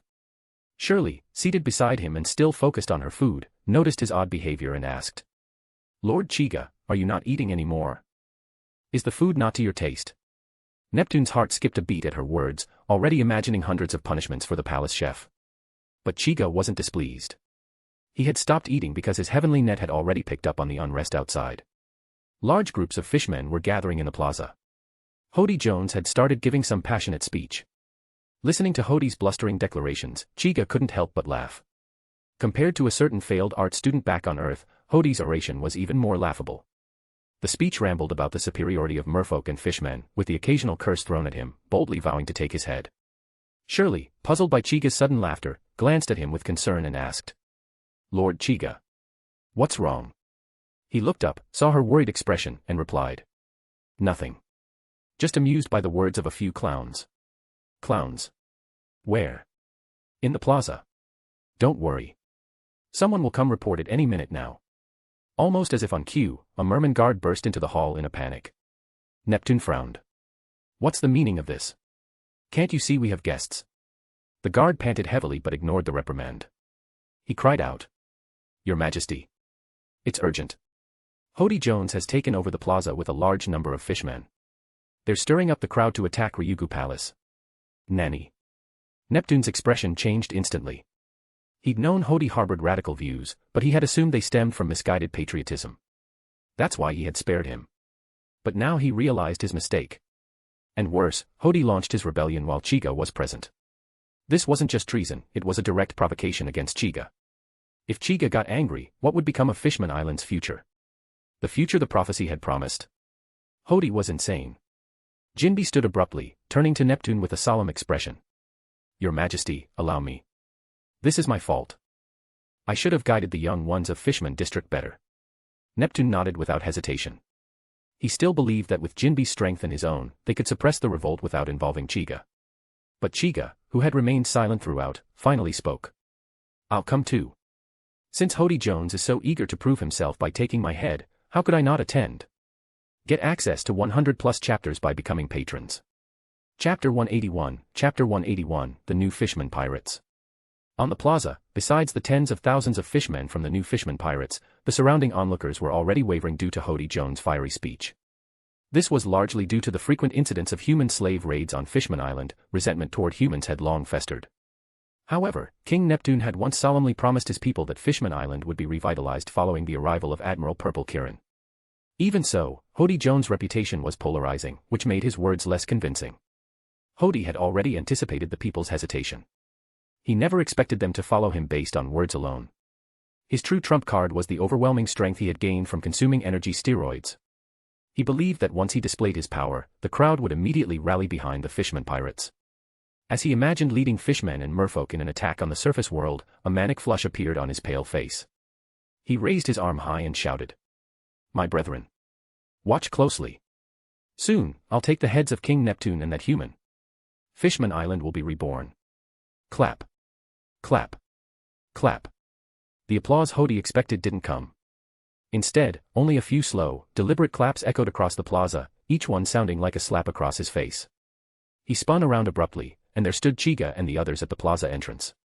Chiga stood at the forefront, still clapping slowly. When Hody turned to look at him, he stopped and said with a calm smile, "What a stirring speech. Really gets the blood pumping. What? Not going to finish?" At the sight of Chiga, both civilians and new Fishman pirates froze. A chill ran down their spines. They all remembered how Chiga had first arrived on Fishman Island, a scene burned into their memories forever. Jinbe glared up at Hody on the platform. At this point, he wished he could rip him down and hand him over to Chiga himself. He shouted, "Hody, you lunatic. Don't you see this will bring ruin to Fishman Island?" Hearing this, whatever fear Hody had vanished. He scoffed and sneered. "Jinbe, do you still think you're king of the Fishman district? You've spent years as a pet for humans, letting them persecute your kin, and now you let them stroll into Ryugu Palace. Bravo. What a noble protector you are. You don't understand, you fool. I'm doing this for Fishman Island's future." "That's crap. The future of Fishman Island belongs only to us fishmen." Jinbe's normally steady temper flared red with rage. If Chiga hadn't been standing right beside him, he'd have already charged the platform. Chiga listened silently but with growing annoyance. The longer he listened, the more Hody sounded like a wannabe protagonist in a second-rate shounen anime. From behind, Shirahoshi gently tugged on his sleeve, her voice low with concern. "Lord Chiga. Uncle Jinbe looks so pitiful. Please help him." Chiga turned to her and gave a reassuring smile. When he looked forward again, the smile vanished. In its place, cold indifference, and the dangerous gleam of the Rinnegan. On the platform, Hody, puffed up from his rant, turned his venom on Chiga. "And you. You damned human, you." Poof. The insult never finished. Hody looked down in disbelief at the arm thrust through his chest. His voice trembled. "WH. When?" Chiga, who had been at the plaza entrance seconds ago, now stood before him on the high platform. Calmly, coldly, he said, "I got bored. Now die." With a violent pull, Chiga yanked his arm from Hody's chest, blood spraying everywhere. Hody crumpled to his knees with a dull thud. The new Fishman pirate officers nearby stood frozen, too stunned to act. The crowd dared not even breathe. A deathly silence gripped the plaza. Even Neptune and Jinbe were shaken by the sheer speed Chiga had displayed. Jinbe, one of the strongest fighters on the island, hadn't even seen him move. And this wasn't even Logia elemental travel. This was pure speed and raw power. Shirahoshi gasped and covered her mouth in horror. Just moments ago, Lord Chiga had smiled at her kindly. Now he stood drenched in blood after punching a hole through a man's chest. Chiga looked down at Hody, kneeling before him. His gaze was like winter, unfeeling and absolute. The remaining officers finally acted, yelling to steel their courage as they launched attacks. Chiga didn't even look their way. With a thought, Shinra Tensei erupted. A massive repulsive wave blasted outward, reducing the attackers to bloody mist, their remains vaporized before they could even touch the ground. Chunks of gore rained down, most landing on Hody's kneeling body, staining his bald head a deep crimson. But it wasn't over. Chiga's Rinnegan flared, turning into dual arcs of crackling purple lightning. A dark veil blanketed the sky beneath the bubble dome. Above, clouds appeared, black thunderclouds, churning and massive. An impossible sight for a place 10,000 meters under the sea. A sense of dread suffocated everyone. While others panicked, Jinbe knew the truth. This was Chiga's devil fruit, the power of the rumble fruit, the mightiest of all Logia types. He swallowed hard. As a fishman, Jinbe instinctively feared lightning, and Chiga was lightning incarnate. Thunder rolled across the plaza. Everyone held their breath. From atop the stage, Chiga's voice echoed like a divine sentence. Myriad thunder. Lightning fell like a divine purge. With deafening crashes, the bolts obliterated everything they struck. Tens of thousands of new Fishman pirates were instantly vaporized, turned to dust by divine judgment. These were the dreamers. The extremists who thought they could rise as rulers. Now, they were gone. Just like the Arlong pirates before them. The new Fishman pirates were no more. I might need to change the update schedule, possibly switching to morning uploads instead of evenings. I understand that some of you may be marinating chapters so it can pile up, but posting daily for 7 straight days and only receiving 20 to 70 power stones is honestly pretty discouraging. Chapter 182, Chapter 182, Hero of the Fishman Island. Hody Jones' years of effort crumbled into nothing, erased by Chiga's single thought. Whatever ambition or pride he held was shattered far more deeply than the wound in his abdomen. Even the piercing agony from his gut didn't compare to the hollow devastation now consuming his heart. His face turned pale. Wrinkled skin spread rapidly across his once youthful features, the toll of the energy steroids finally surfacing. His body, exhausted and broken, was halfway into the grave. Yet, Chiga felt not even a shred of pity. Hody Jones had always been scum, born to ruin, fueled by hate. Even Arlong, for all his crimes, at least showed concern for his fellow fishmen. But this man. Always screaming about the future of Fishman Island, yet in truth, he didn't care if the island burned, as long as he could claim it in the ashes. In the anime, he even attempted to crash the ship Noah onto Fishman Island, showing utter disregard for the lives of his own kind. So from the moment Chiga set foot on the island, he had already decided, this man wasn't leaving alive. The only reason he had let Hody live this long was because there were still words he needed to hear. Now, the time was right. Chiga knelt beside the broken man, grabbed his now shriveled bald head, and leaned in close. Got any last words? Hody trembled, barely raising his head to meet Chiga's cold gaze. In his eyes, hatred warred with fear, but both were hollow now. He had lost. In front of this man, everything, his plans, his power, his ideology, was just a sad joke. A clown's performance for Chiga's amusement. Even with the energy steroids coursing through him, he had been utterly humiliated. To Chiga, his face showed only calm indifference. But to Hody, it was mockery in its purest form. A mockery of his power. A mockery of his dreams. A mockery of his existence. Tears welled in Hody's aged eyes and streamed down his weathered cheeks. He was sobbing, like a child scolded by a parent. Chiga's eyes flickered with brief disgust. He had expected at least a little defiance. But this was just pathetic. Shaking his head, Chiga sighed. There was nothing more to gain from this wreck of a man. Still, he wouldn't let him off easy. Forcing Hody to look directly into his Rinnegan, Chiga activated a basic genjutsu. No elaborate technique was needed. Hody's mental defenses had collapsed, even a weak illusion would seize control of his mind. Under the spell, Hody released his grip on his bleeding wound, allowing the blood to pour freely. Slowly, almost robotically, he rose from the ground and turned toward the crowd. From below, King Neptune and Jinbe looked on with furrowed brows. They had no idea what madness Hody might attempt next. Farther back, Princess Shirahoshi stared at the wounded, pitiful form of Hody Jones. Her large, expressive eyes filled with quiet sorrow. That was just her nature, overly kind. Too gentle. But would she still feel that way after hearing what he was about to say? On the platform, Chiga raised his hand and used the more fruit to amplify both his and Hody's voices, ensuring their exchange echoed across the plaza. Especially to Shirahoshi. Turning his eyes back to Hody, who stood frozen in genjutsu, Chiga asked clearly. Hody Jones, do you remember Queen Otoheim? At the sound of her name, Hody slowly tilted his head, then nodded. I remember.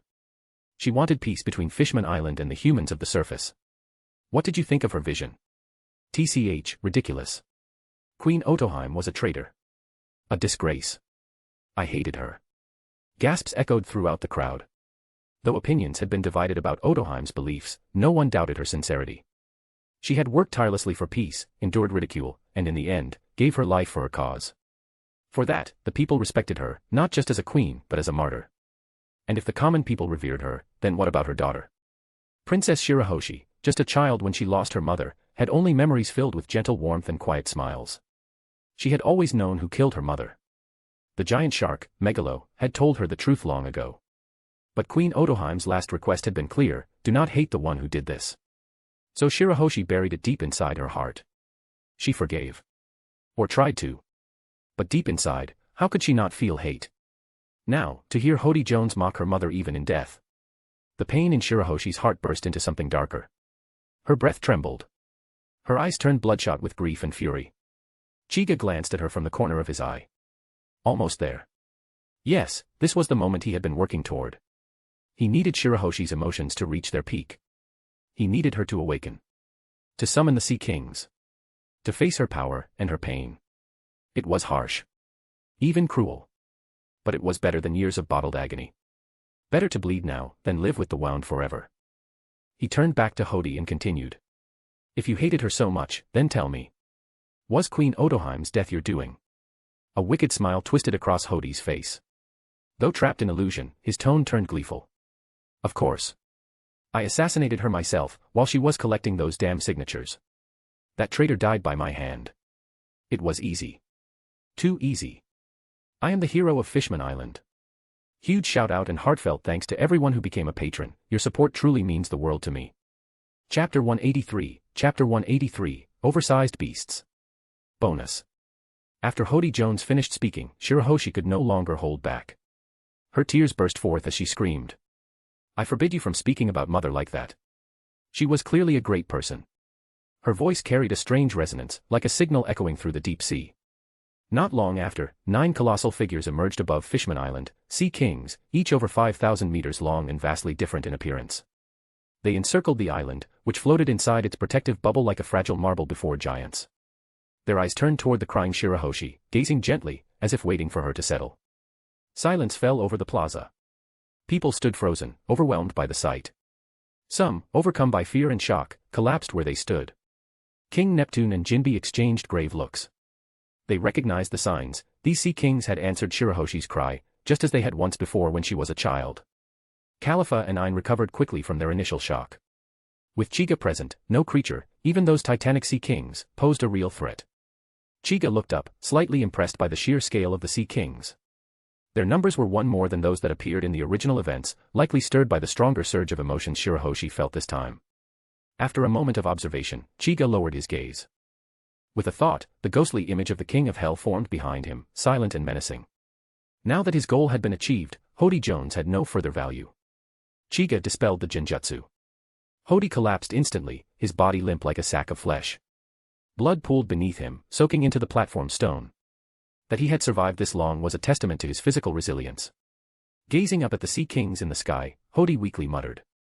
It's this again. Shirahoshi. His voice grew fainter with every word. But Chiga wasn't ready to let him die just yet. He knelt and pressed his hand to Hody's chest, channeling the mystical palm technique to momentarily stop the bleeding. It wasn't mercy, only preparation. Hody was stunned, but he wasn't foolish enough to believe it meant Chiga was sparing him. His instinct was correct. A massive spectral face materialized behind Chiga, eyes glowing with the same pattern as his own. This was the King of Hell, summoned through the Naraka path. As it opened its enormous, pitch-black mouth, Chiga hoisted Hody like trash and tossed him in. Hody screamed in horror as the King of Hell's jaw slammed shut. Chewing followed, loud, grotesque, and merciless. The plaza fell silent. Only the sound of bone crunching and the screams of a dying man echoed. Even the Sea Kings high above turned their attention to Chiga. Down below, Shirahoshi's sobs softened.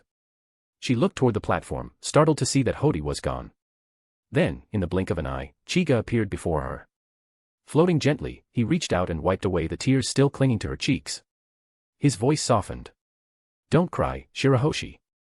Your mother has been avenged. Lord Chiga. Shirahoshi's tears surged once more. She threw her arms around Chiga, burying her face in his chest as she sobbed. You've carried this pain for so long. Queen Otoheim's wish to protect you from hatred might have also been a burden. I hope what I've done today brings you some peace. Shirahoshi didn't speak. She simply cried harder, letting go of years of grief in Chiga's arms. Not far off, King Neptune watched silently, a tear escaping his eye. From Chiga's words, he realized that Shirahoshi had known the truth about her mother's death all this time, and had kept it hidden to honor Otoheim's final wish. Reflecting on her struggles, he, too, could no longer hold back his emotions. Meanwhile, the 9 Sea Kings hovered awkwardly above. Their presence now felt unnecessary. They hadn't even spoken with their king this time.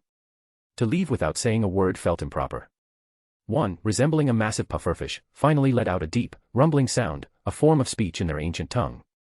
King, do you still require us? Shirahoshi's ears twitched.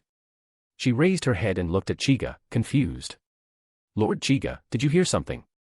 Chiga paused. He had sensed the Sea King's vocal vibration, but not the meaning. Just a sound. I don't understand it. Shirahoshi looked up at the Sea Kings. Despite their fearsome size, she showed no fear. Instead, she seemed serene, as if they were long-time companions. The Sea Kings stared back, not at Shirahoshi this time, but at Chiga. The men in their king's embrace. Their attention sharpened. When they saw his Rinnegan, every one of their massive faces contorted with unmistakable horror. They trembled, whispering in ancient tones. These are the same eyes as that person. Anyone else wondering who that person is? Chiga didn't understand, but the expressions on their faces told him everything. Shirahoshi, what are they saying? They said, your eyes are the same as that person. That person. Ask them who. Okay. She turned and asked. The reply she received made her eyes widen in surprise. King, it is not yet time for you to know about that person. But we must warn you, stay away from the human you hold. He will bring destruction to the world. Shirahoshi's expression hardened. She shouted up at them. What nonsense. Lord Chiga isn't like that, he's a good person. Chiga raised an eyebrow at the sudden good person label but said nothing. Then Shirahoshi told him what the Sea Kings had warned her about. His expression darkened.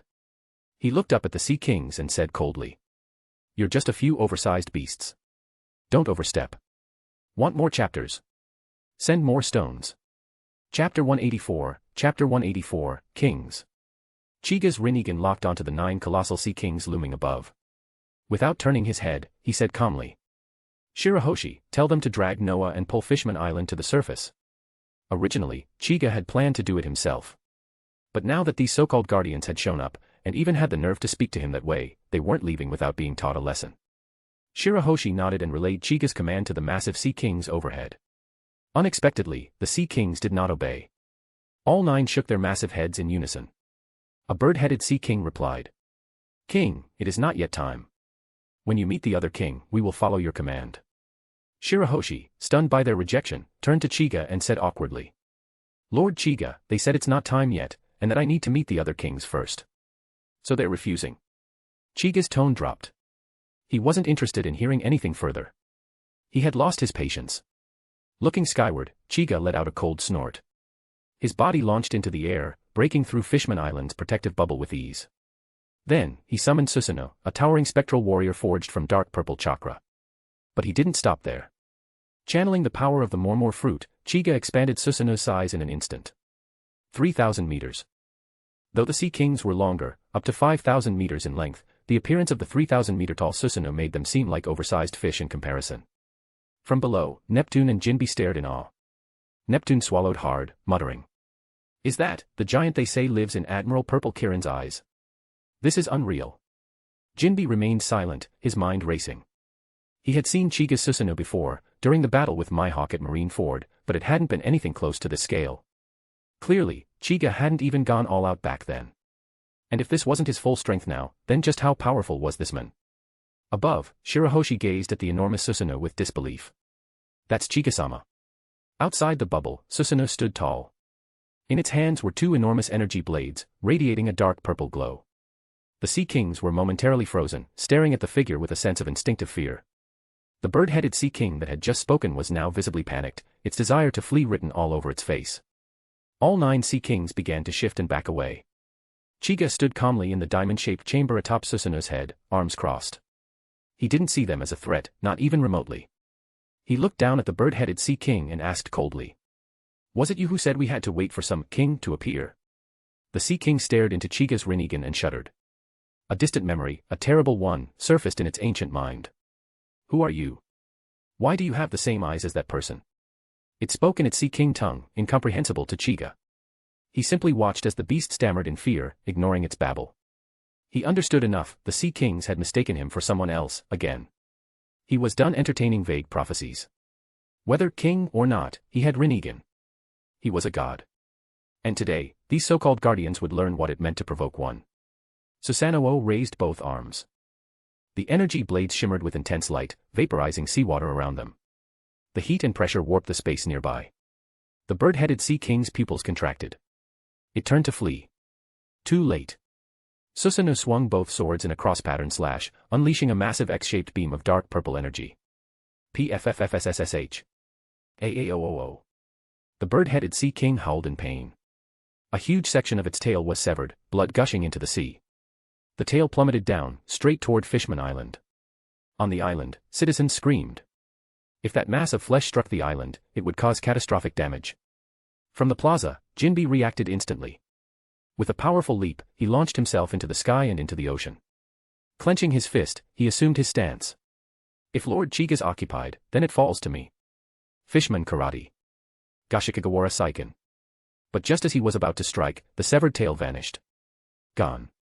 Instantly. Jinbe froze mid-technique. The sudden loss of his target caused a painful internal backlash. Blood sprayed from his mouth as he tumbled briefly in the water. What just happened? As he clutched his chest, confused, a calm voice entered his mind. Jinbe, I moved the tail elsewhere. No need to interfere. Go back, I'll handle the rest. It was Chiga's voice. Jinbe breathed in sharply. As expected of Admiral Purple Kirin. I'll return immediately. He turned and swam back to the island. When he arrived at the plaza, Neptune approached and clapped him on the shoulder. Jinbe. That tail disappeared because of your strike. Impressive. Jinbe's cheeks flushed red. He quickly waved it off. No, Your Majesty. That wasn't me, it was Lord Chiga's ability. This old man couldn't manage something like that. Just a quick heads up, I'll be changing the update time to 7 AM to 9 AM, WAT. Chapter 185, I'll protect it. Under Susanoo's crushing strike, the bird-headed Sea King's massive body was shortened by a third. Although it didn't die due to its formidable vitality, it was critically wounded and hung limply between two others, its head drooping in defeat. The remaining Sea Kings displayed visible fury at the sight of their injured companion, but the glowing twin blades in Susanoo's hands kept them at bay. None dared to make a move. Chiga calmly controlled Susanoo, sheathing its energy blades. His eyes, sharp with disdain, swept over the gathered Sea Kings. What's wrong? He sneered. Not preaching about your other king anymore? None of the Sea Kings answered. They remained eerily still, their enormous eyes locked onto Chiga atop Susanoo's head, eyes filled with hatred and fear. Unbothered, Chiga dispelled Susanoo. The colossal dark purple avatar vanished like smoke. But even with the threat of Susanoo gone, none of the Sea Kings moved closer. What truly frightened them wasn't the size of the spectral giant, it was the Rinnegan, glowing with emotionless judgment. Chiga hovered in the water, arms folded, his voice calm but commanding. I know you can understand me. I'll say this once, pull Fishman Island to the surface. Nod if you agree. Shake your head if you refuse. The pufferfish-shaped Sea King instinctively twitched forward to nod, but the eel-shaped one was quicker. It defiantly shook its head and muttered. No. It is not time. The other king must come. Chiga didn't need to understand their garbled words. The gesture alone was enough. Hey, he scoffed. Still haven't figured it out, huh? With that, his body ascended higher into the ocean, until the Sea Kings had to crane their heads up to see him. They didn't even realize it, but at that moment, they were looking up at a god. Chiga's Rinnegan pulsed with power. An invisible wave of mental force surged outward, washing over the 9 Sea Kings. This was the genjutsu of the Rinnegan, the same one used to dominate the tailed beasts in another world. The Sea Kings froze. Their eyes began to ripple. Slowly shifting, until all 9 bore the mark of the Rinnegan. Chiga had used this technique once before, on the Lord of the Coast near Kokoyashi village. But that creature had been too weak and perished instantly. These Sea Kings, however, were powerful enough, both physically and spiritually, to survive. And now, they were his. No longer thinking beings, just summoned beasts awaiting his orders. Chiga issued a mental command for them to stay in place, then teleported back to the plaza. Lord Chiga. Shirahoshi rushed toward him. What happened to the Sea Kings? I can't feel them anymore. They're fine, Chiga replied, smiling. I'll have them pull Fishman Island to the surface soon. Neptune's eyes widened. His body trembled, not from fear, but overwhelming gratitude. This was the dream of Queen Otoheim. And it was finally happening. Chiga didn't waste time. A soft purple glow shimmered in his Rinnegan, and his mental command was sent. Outside, the 9 controlled Sea Kings surged forward. Each grabbed hold of the massive Noah, clamping their jaws on the giant chains. Then, with powerful sweeps of their fins, they began to ascend. As Noah rose, so did Fishman Island, cradled within its protective bubble. Thanks to Chiga's precise control, there was no turbulence. The people felt nothing, but saw everything. The plaza fell silent. All eyes were on Chiga. This one man, this lone human, was reshaping their destiny. Jinbe and Neptune stood silently, tears falling freely. Otoheim. Neptune thought. Do you see this? Fishman Island is finally rising to the surface. Our people have hope again. But Neptune's joy was tempered by concern. Fishman Island ascending was only one part of the dream. Coexistence with humans, that was the real challenge. Since the alliance of Whitebeard and Shanks, many human forces had left the seas near Fishman Island. But that reprieve was over. Recently, more humans had returned, slave hunters, pirates, opportunists. After hearing about Chiga's arrival, they had retreated, for now. But once Chiga left, the surface world would make the island vulnerable. It would be easier than ever to capture merfolk and fishmen. A shadow fell over Neptune's face. Chiga, of course, noticed. Your Majesty Neptune, he said. You look troubled. You don't want the island to rise. Neptune quickly shook his head. No, Admiral Purple Kirin. I am endlessly grateful. It's just. Just what? The king hesitated. He didn't want to burden Chiga further. The men had already done more than enough. As king, Neptune felt it should be his duty to protect his people. But deep down, he knew he couldn't. He looked around. The hopeful faces of his people stared up at Chiga with awe and trust. How could he let that hope be crushed? He clenched his fists and made his choice.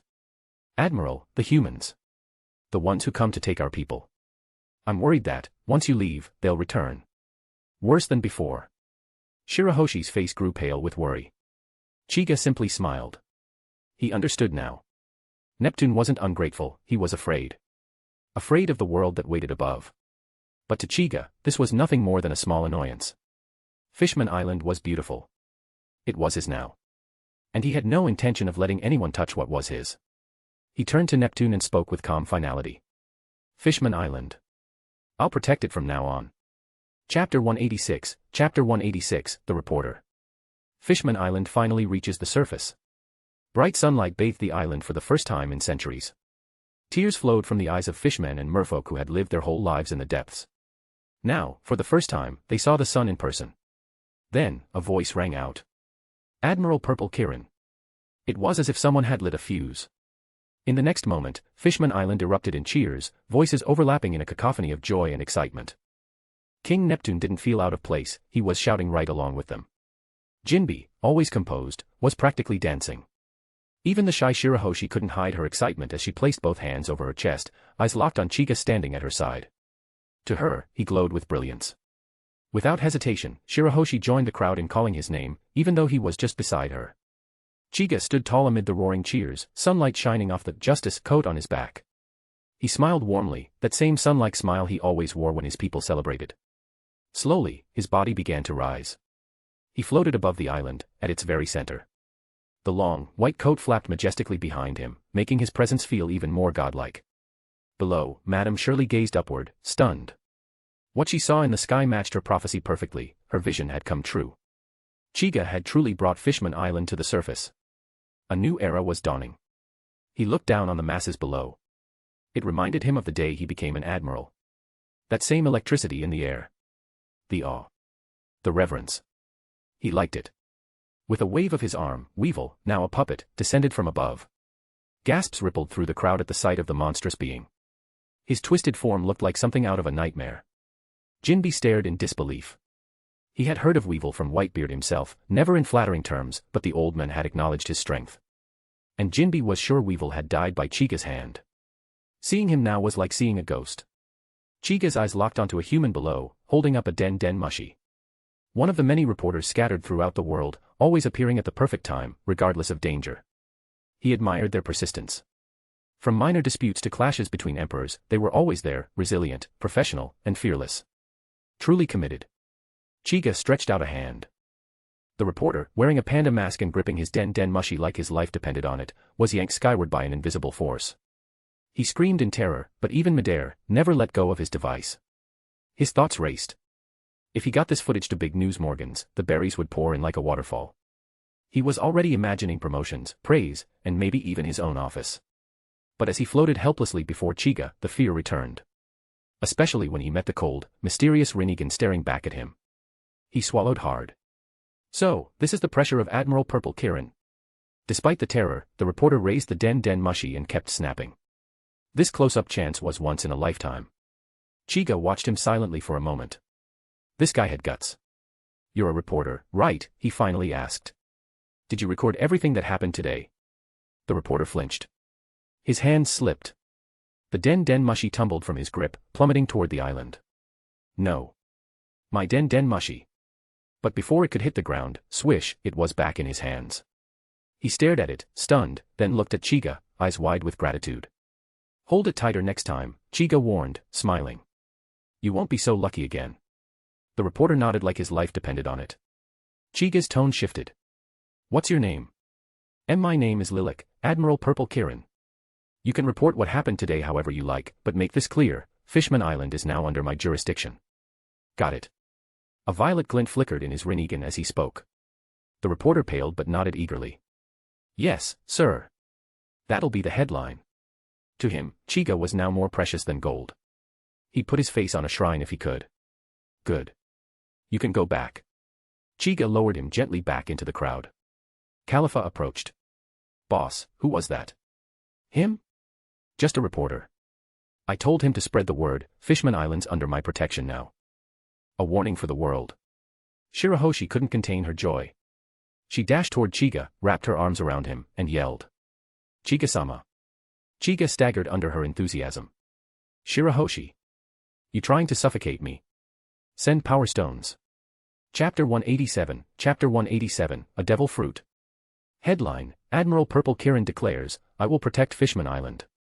The front page of the next day's newspaper featured a powerful headline alongside a striking photo of Chiga levitating in the sky above Fishman Island, casting his gaze down at the newly surfaced land. The sunlight hit his Rinnegan just right, creating a piercing glow in the image that made the photo look almost divine. On board the Moby Dick.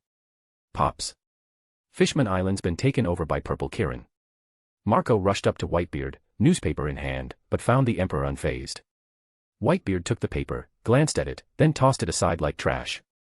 Marco hesitated. Pops. Fishman Island was our territory. Isn't Purple Kirin stepping out of line here? Whitebeard's eyes narrowed. Of course he knew this was a provocation. Neptune had already called him last night to explain and even apologize. In the past, Whitebeard would never have tolerated such a move, even from an ally. But the one who took Fishman Island was Uchiha Chiga. And the reality was, Whitebeard wasn't sure he could win. Chiga had crushed Kaido and Shanks in a single day. Even if Whitebeard could defeat one of them, he knew he wouldn't have the strength to face the other afterward. He was aging. All he wanted now was to spend time with his sons. If he went to war with Purple Kirin, he might survive, but how many of his sons would? Worse still, Shanks himself had come aboard after Neptune's call, and the first thing the red-haired emperor said was, "Don't challenge Purple Kirin." Whitebeard slammed his gourd of sake down, shattering it into fragments. When had he, the world's strongest man, ever been humiliated like this? Now he was being cornered by a navy brat he hadn't even met. Marco silently watched Whitebeard, an uncomfortable thought gnawing at him. Is the Pops really getting old? Just then, Blackbeard Teach walked in, catching part of the conversation. A chill ran through him. This doesn't feel safe anymore. Is this really the crew of the world's strongest men? He had once thought that if fate denied him the dark fruit, he could at least retire peacefully under Whitebeard's flag. But now he was anxious. His fists clenched as a dangerous determination took root in his mind. No. I can't stay like this. I must get the dark fruit. Lost in thought, he jumped when someone tapped his shoulder. He spun around, voice sharp. Who? It was Thatch, captain of the 4th Division. He froze at the hostile glare. Teach had never looked like that before. In his mind, Teach was always a cheerful, harmless crewmate. Teach realized his slip. Internally cursing, he immediately switched expressions and smiled. Oh, Captain Thatch. You need something. Thatch blinked, confused. Had he imagined that look just now? Still, Teach's reputation as a harmless good guy was deeply rooted in the crew. Thatch shrugged it off and asked, You've been standing here for a while. Something bothering you? Ah, nothing serious. Just worried about Pops. That whole Fishman Island situation really got to him. Thatch sighed. Yeah, but what can we do? That Purple Kirin is a beast. Even Kaido and Shanks couldn't beat him. Pop's holding back, for our sake. Yeah, what a monster. Zehahaha. Teach slipped into his trademark laugh, brushing off the tension. Thatch didn't want to dwell on it either. Forget it. Something else came up. A group attacked our territory recently. The old man wants the 4th Division to clean it up. Your 2nd Division will join us. Get ready. Understood, Captain Thatch. Teach turned to leave, needing to retreat and reevaluate his next steps. Thatch watched him go, a strange feeling tugging at his gut. Something about Teach didn't sit right. But his train of thought was interrupted by Whitebeard's violent coughing. His condition, triggered by the stress, had flared up again. Thatch immediately dashed over to help Marco stabilize him with acupuncture and treatment. Later, once they had helped Whitebeard to his room, Marco and Thatch stood on deck, their faces grim. Pop's health is deteriorating, Marco said. And the Navy's only getting stronger. We're starting to fall behind. Thatch nodded solemnly. A sense of powerlessness washed over him. For the first time, he felt that his strength just wasn't enough. Not anymore. As the Whitebeard Pirates' head chef, he'd never focused heavily on power. But now, he realized that wasn't going to cut it. They were up against monsters. Power wasn't treasure, it couldn't just be collected. Or could it? Thatch's eyes lit up. He hadn't eaten a devil fruit yet. That was it. The fastest path to power. It was well known, if natural strength fell short, the right devil fruit could close the gap. Marco, for example, had the phoenix fruit, a mythical zoan. His flight, regeneration, and boosted strength made him nearly untouchable. Thatch hadn't thought about it before, but now. Now it seemed obvious. He stared at Marco, thoughtful. Marco raised an eyebrow. Thatch. Why were you staring at me like that? Thatch snapped out of it and shared his thoughts. Marco nodded slowly. Makes sense. We need to strengthen ourselves. And if it helps ease the Oyaji's worries, I'm all for it. But there was a problem. The Whitebeard Pirates didn't just hand out powerful devil fruits, and most of the strong ones had already been claimed. Thatch understood. Let's leave it for now. Once we handle that mission, maybe one of the enemies will have a good devil fruit. Right, Marco said. Good luck, Thatch. Want to support? Or you want to read 100 chapters in advance? Become a patron. Chapter 188, Chapter 188, The Rise of Blackbeard. On an unfamiliar pirate ship, Thatch led the 4th Division of the Whitebeard Pirates in effortlessly wiping out the enemy crew. Their opponents were far too weak, so the 2nd Division hadn't even deployed their full strength, only the seemingly harmless Teach had come along to assist. Once the last enemy fell, Thatch dashed into the enemy's cargo hold, his eyes scanning greedily over crates and boxes. But he wasn't looking for treasure. He was hunting for a devil fruit. Ignoring the gold and berries piled high, he scoured every corner until, at last, he found one. It was a dark purple fruit shaped like a spiked pineapple, its surface swirling with a strange black mist. Thatch's eyes lit up instantly. It was common knowledge that most Logia-type devil fruits resembled pineapples. And Logias were, without question, among the strongest devil fruits in existence. Apart from a few exceptions like the smoke fruit, every Logia granted immense power. Even the Navy's 3 legendary admirals, Akiji, Kizaru, Akainu, are Logia users. The power gap between Logia users and normal fighters was massive. To Thatch, this fruit was nothing short of destiny. He couldn't help himself, his joy erupted as a loud cheer. I found one. A powerful devil fruit. Crew members rushed over, their curiosity piqued. They gathered around, excited but respectful. No one reached for the fruit. None, except for Teach, whose eyes locked onto it like a predator. His breathing quickened. He recognized it instantly. The dark fruit. Its twisted design and aura of malevolence were unmistakable. He had memorized its appearance years ago, etched it into his soul. And now, it was here. In front of him. It was fate. Teach's hands twitched with restraint. His eyes didn't blink. His entire body screamed for him to snatch it, but he didn't. Not yet. Thatch, oblivious to the fire burning in Teach, grinned and raised the fruit high. This could be a Logia. If it is, my strength's going to skyrocket. He brought it closer to his mouth. Panic exploded inside Teach. His heart slammed against his ribs. No. Not like this. Not after everything. Desperation burst from his throat. Wait. Everyone turned to look at Teach, stunned by the sudden outburst. Thatch paused, fruit inches from his mouth. Ah. What's wrong, Teach? Teach scrambled to keep his calm. Captain Thatch. I just think, something this important should be discussed with Pops first. Maybe we wait until we're back. Thatch laughed. You're way too cautious. From the look of this thing, it's gotta be a Logia.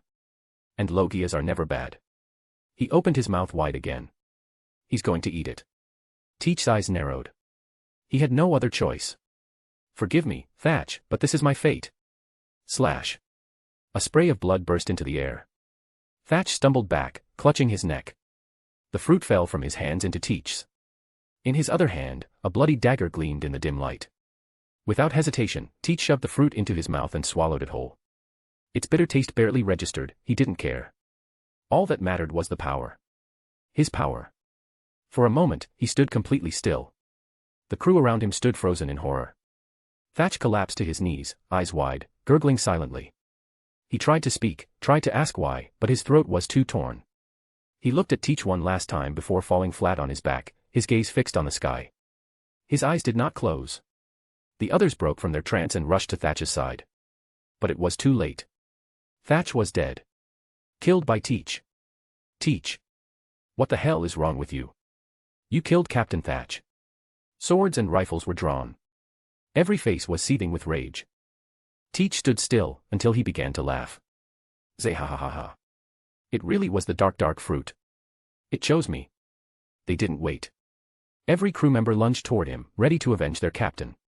But their bodies stopped mid-charge. The deck beneath them had turned into a swirling black vortex, sucking them downward with immense gravitational force. Panic took over. What's happening? Why can't we move? Teach. Teach sneered, spreading his arms as shadows crawled up the deck. You fools. This is the power of the dark fruit, the most vile of all devil fruits. One by one, the pirates were pulled waist-deep into the abyss. Some screamed. Others cried. You've lost your mind, someone shouted. The entire Whitebeard pirates will hunt you down for this. Whitebeard. Teach scoffed. Old man's done for. He had to team up with Redhair because of that purple Kirin freak. He's not the same. You bastard. Before the men could finish, he vanished into the shadows. Teach's eyes gleamed. His hand pressed against the ground. Black hole. The darkness surged. The pull became violent. The remaining crew screamed one final time before they were dragged beneath the abyss. And then, silence. Only Teach remained standing on the deck, surrounded by emptiness and shadow. Not a trace of the 4th Division was left. He raised a clenched fist to the sky, his face twisted with ecstasy. Zeh-ha-ha-ha-ha. Just wait. One day, this sea will belong to me, Blackbeard. 200 Power Stones equals 3 bonus chapters. Send Power Stones. Chapter 189, Monster of the God of Valley. Pops. This is bad. Teach killed everyone in the 4th Division and escaped. On the Moby Dick, Marco stood before Whitebeard, who sat receiving in 4 drip. The air felt heavy with dread. The words struck like thunder. Whitebeard shot up from his chair in disbelief, the needles tearing from his arm. He swayed, his eyes wide. One of his own sons had slaughtered their brothers. His voice trembled. What about Thatch? How is he? Marco's fists clenched as his eyes welled with fury and grief. Thatch was the first to die. Teach killed him for the devil fruit he found. Puffed. The blood surged violently from Whitebeard's mouth. His already fragile body trembled as he collapsed to one knee, gripping his chest. Pops. Marco lunged forward and supported him, gently easing him back into his chair. His heart was pounding with panic. If something happened to Pops now, the Whitebeard pirates would fall into chaos. Whitebeard slowly caught his breath. His chest still burned, but he managed to speak. I always knew that Teach had ambition. But this. His voice cracked. I never thought he'd do something this vile. Marco's face was a mask of rage. He couldn't forgive Teach, not now, not ever. Pops. Let me go after him. Let me make him pay. He has to answer for what he's done. But Whitebeard raised a trembling hand and shook his head. No, don't rush. Teach has hidden his true strength for decades. And now he has the devil fruit he wanted. He wouldn't have done this unless he was sure he could get away with it. So what? We let him walk free. We'll avenge Thatch, but not yet. Before Marco could press further, Jozu ran in breathlessly. Pops. Red-haired Shanks is here. Whitebeard's eyes narrowed. Shanks. What's he doing here now? Before the thought could finish, Shanks stepped aboard, walking toward them with firm, steady steps. Whitebeard glared at him. Red-haired brat. I'm not in the mood today. If you're here to talk about Purple Kirin, save it. Shanks shook his head, then nodded, clearly torn. I heard about Thatch. I'm sorry, Whitebeard. Whitebeard growled. If you came just to say that, I appreciate it. You can leave. I came to say more. Shanks looked Whitebeard in the eye, his voice firm. Don't send anyone after Teach. That man is far more dangerous than you think. Marco's expression twisted with fury. Don't meddle in our affairs. We'll avenge our comrades, whether you approve or not. I'll bring Teach back in chains. Whitebeard watched Marco's outburst, then looked at Shanks. He had been trying to protect his sons. But now. Was he, Whitebeard, going to sit quietly while one of his sons murdered the others? Shanks could say, don't pursue him, because those weren't his brothers who died. But Whitebeard couldn't. He turned to Marco, eyes filled with conviction. Marco, you're right. This vengeance belongs to us. Go find Teach, and bring him back. Shanks stepped forward quickly, pointing to the scars across his left eye. Whitebeard. You don't know how deeply Teach hides his strength. These scars, they came from him. But Whitebeard said nothing. He simply rested a hand on Marco's shoulder. Marco's voice cracked. Pops. I'm leaving now. Please take care of yourself while I'm gone. Whitebeard gave a rare, gentle smile. Go. If anything happens, I'll be here. Because I am Whitebeard. Gururara. Marco turned around. He hesitated for only a moment, then flames burst from his back. His arms became massive, flame-covered wings, and his body morphed into his Phoenix Zoan full beast form, a blazing, sky-blue bird. With one powerful flap, he shot into the sky, wind howling in his wake. Shanks watched Marco vanish into the clouds, face grim. You'll regret this, Whitebeard. You don't get to interfere in the affairs of the Whitebeard pirates, brat. Boom. A massive pressure rocked the Moby Dick. Two conquerors' hockey collided in the air, Whitebeard's and Shanks, causing the ship to tremble and sending weaker crew members collapsing around them. Josu's heart pounded. He feared that if this continued, an all-out battle could erupt. But after a moment, Shanks sighed and withdrew his hockey. Whitebeard followed suit. Shanks took a breath and said, if things are going to spiral out of control, then let's try to fix what we can. Whitebeard narrowed his eyes. What are you getting at? You remember I told you. Admiral Purple Kirin can possess more than one devil fruit ability. TCH. Yeah, you said that nonsense. It's not nonsense. He's extremely interested in powerful devil fruits. I don't know exactly what fruit Teach got, but if it was enough to make him defect, it's no ordinary power. So. Shanks' eyes gleamed. Let's leak the news. Tell the world that Teach obtained a devil fruit of unimaginable power. I'm sure. Kirin will come for him. Shanks wanted to use Uchiha Chiga, now Admiral Purple Kirin, as a blade against Blackbeard. Because even though Blackbeard bore the name of D, he wasn't like Luffy or Ace. No, he reminded Shanks of Rox. The same darkness, the same hunger. And Rox, the monster of God Valley, could never be allowed to rise again. Chapter 190, The Most Evil Crew. Marine Headquarters, Marine Ford. Uchiha Chiga leaned back in his office chair, bored out of his mind as he flipped through the stack of dull documents on his desk. A sharp knock echoed at the door. Califa entered, a newspaper in hand. She laid it gently on his desk and said, Boss, something's happened with the Whitebeard pirates. Chiga picked up the paper, his eyes narrowing at the bold headline sprawled across the front page. Shocking upheaval. Internal strife in the Whitebeard pirates. Chiga raised an eyebrow. Blackbeard, he thought immediately. Sure enough, the article centered on Marshal D. Teach, a former member of the 2nd Division. According to the report, Teach had slaughtered the entire 4th Division over a devil fruit and then defected from the crew. He was now going by the name Blackbeard and had formed his own pirate crew. Notably, the paper praised the devil fruit he had obtained, claiming it was powerful enough to make Blackbeard capable of challenging the 4 emperors. However, it gave no specific details about the devil fruit's abilities. Chiga smirked. It must be the Yami Yami no Mi, the dark fruit. Teach wouldn't go this far unless it was that one. The timeline had accelerated slightly, but the outcome remained the same. Teach still got the fruit he'd obsessed over. What changed was his ruthlessness. In the original story, he only killed Thatch. This time, he wiped out an entire division. Califa noticed Chiga's grin and furrowed her brows. Boss, don't you find this article a bit suspicious? Chiga looked up, curiosity piqued. What do you mean? It feels exaggerated, she said. They're hyping this devil fruit too much. No fruit is that valuable once it's eaten. Kill the user, and the fruit reappears randomly in the world. Finding it again is nearly impossible. She paused, pushing up her glasses. As far as I know, you're the only one who's ever figured out a way to extract devil fruit powers directly. Chiga chuckled softly, amused by her concern. He knew where she was going with this. She suspected the newspaper was bait, an intentional lure aimed at him. But he didn't care. All fear stemmed from insufficient strength, and right now, there wasn't anyone in the world he feared. Not even Emu. Besides, whoever wrote the article had unknowingly done him a favor. Without it, he wouldn't have known that Teach had already secured the Yami Yami no Mi, one of the rarest fruits on his target list. He smiled. Whatever the motive behind this leak, I want that devil fruit. He stood up and stretched. Khalifa, I'm leaving Marine Forward for a while.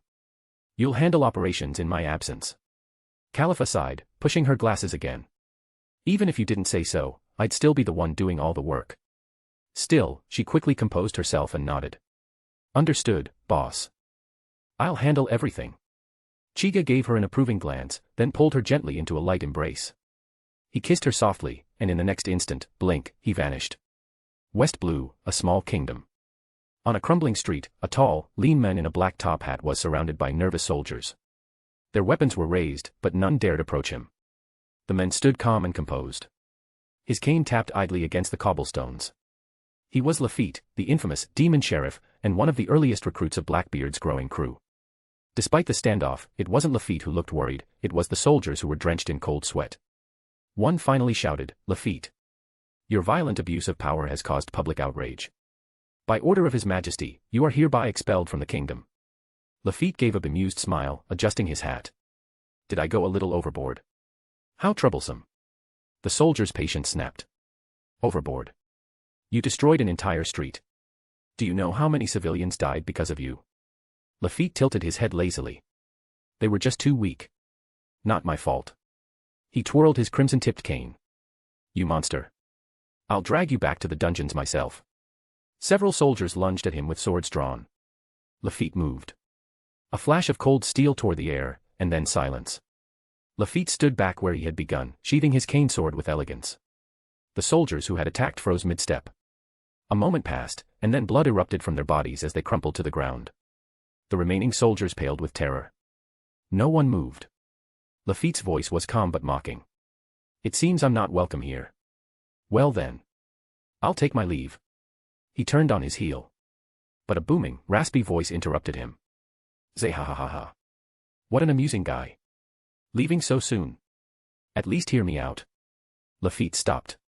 At the far end of the street stood several men, casting long shadows in the dying sun. At the front was a large, shaggy man with missing teeth and a ragged coat, Marshal D. Teach, now Blackbeard. Beside him were his first recruits. Jesus Burgess, the brute of a helmsman. Van Augur, the cold-eyed sniper. And Doc Q, the sickly doctor, slumped on his horse. Each had a dangerous aura. Lafitte turned back, curiosity glittering in his crimson eyes. This was about to get interesting. A new week has begun. Send Power Stones, Superscript 3, Heart Suit. Chapter 191, Chapter 191, time to hand the fruit over. Lafitte's expression subtly shifted as the figures of the Blackbeard pirates appeared. These were no mere soldiers, he could feel a suffocating sense of danger radiating especially from the men at the front. Marshal D. Teach, known now as Blackbeard, sauntered forward, munching on a cherry pie with an arrogant gait.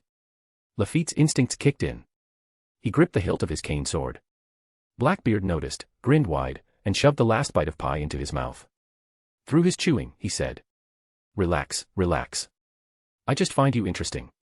Ever thought about joining my crew? Join your pirate crew. Lafitte was momentarily caught off guard. This guy's a pirate. Behind him, one of the soldiers, finally recognizing the men, shouted in terror. Blackbeard. That's Blackbeard. The traitor who defected from the Whitebeard pirates. Blackbeard. Lafitte echoed, confused. His notoriety had made him a common headline in recent weeks, and he hadn't been following the news much.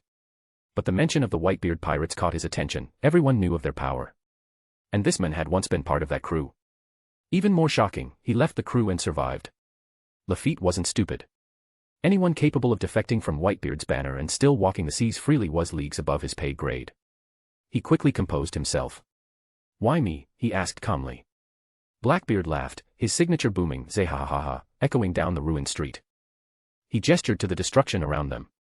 This is all the reason I need. I want ruthless men like you. The soldiers surrounding them gritted their teeth in fury. These criminals weren't just dangerous, they were monsters. But deep down, they knew they were powerless. One soldier leaned toward another and muttered. We need to report this to His Majesty. This is far beyond us. The group began quietly slipping away toward the royal city. Blackbeard didn't even glance at them.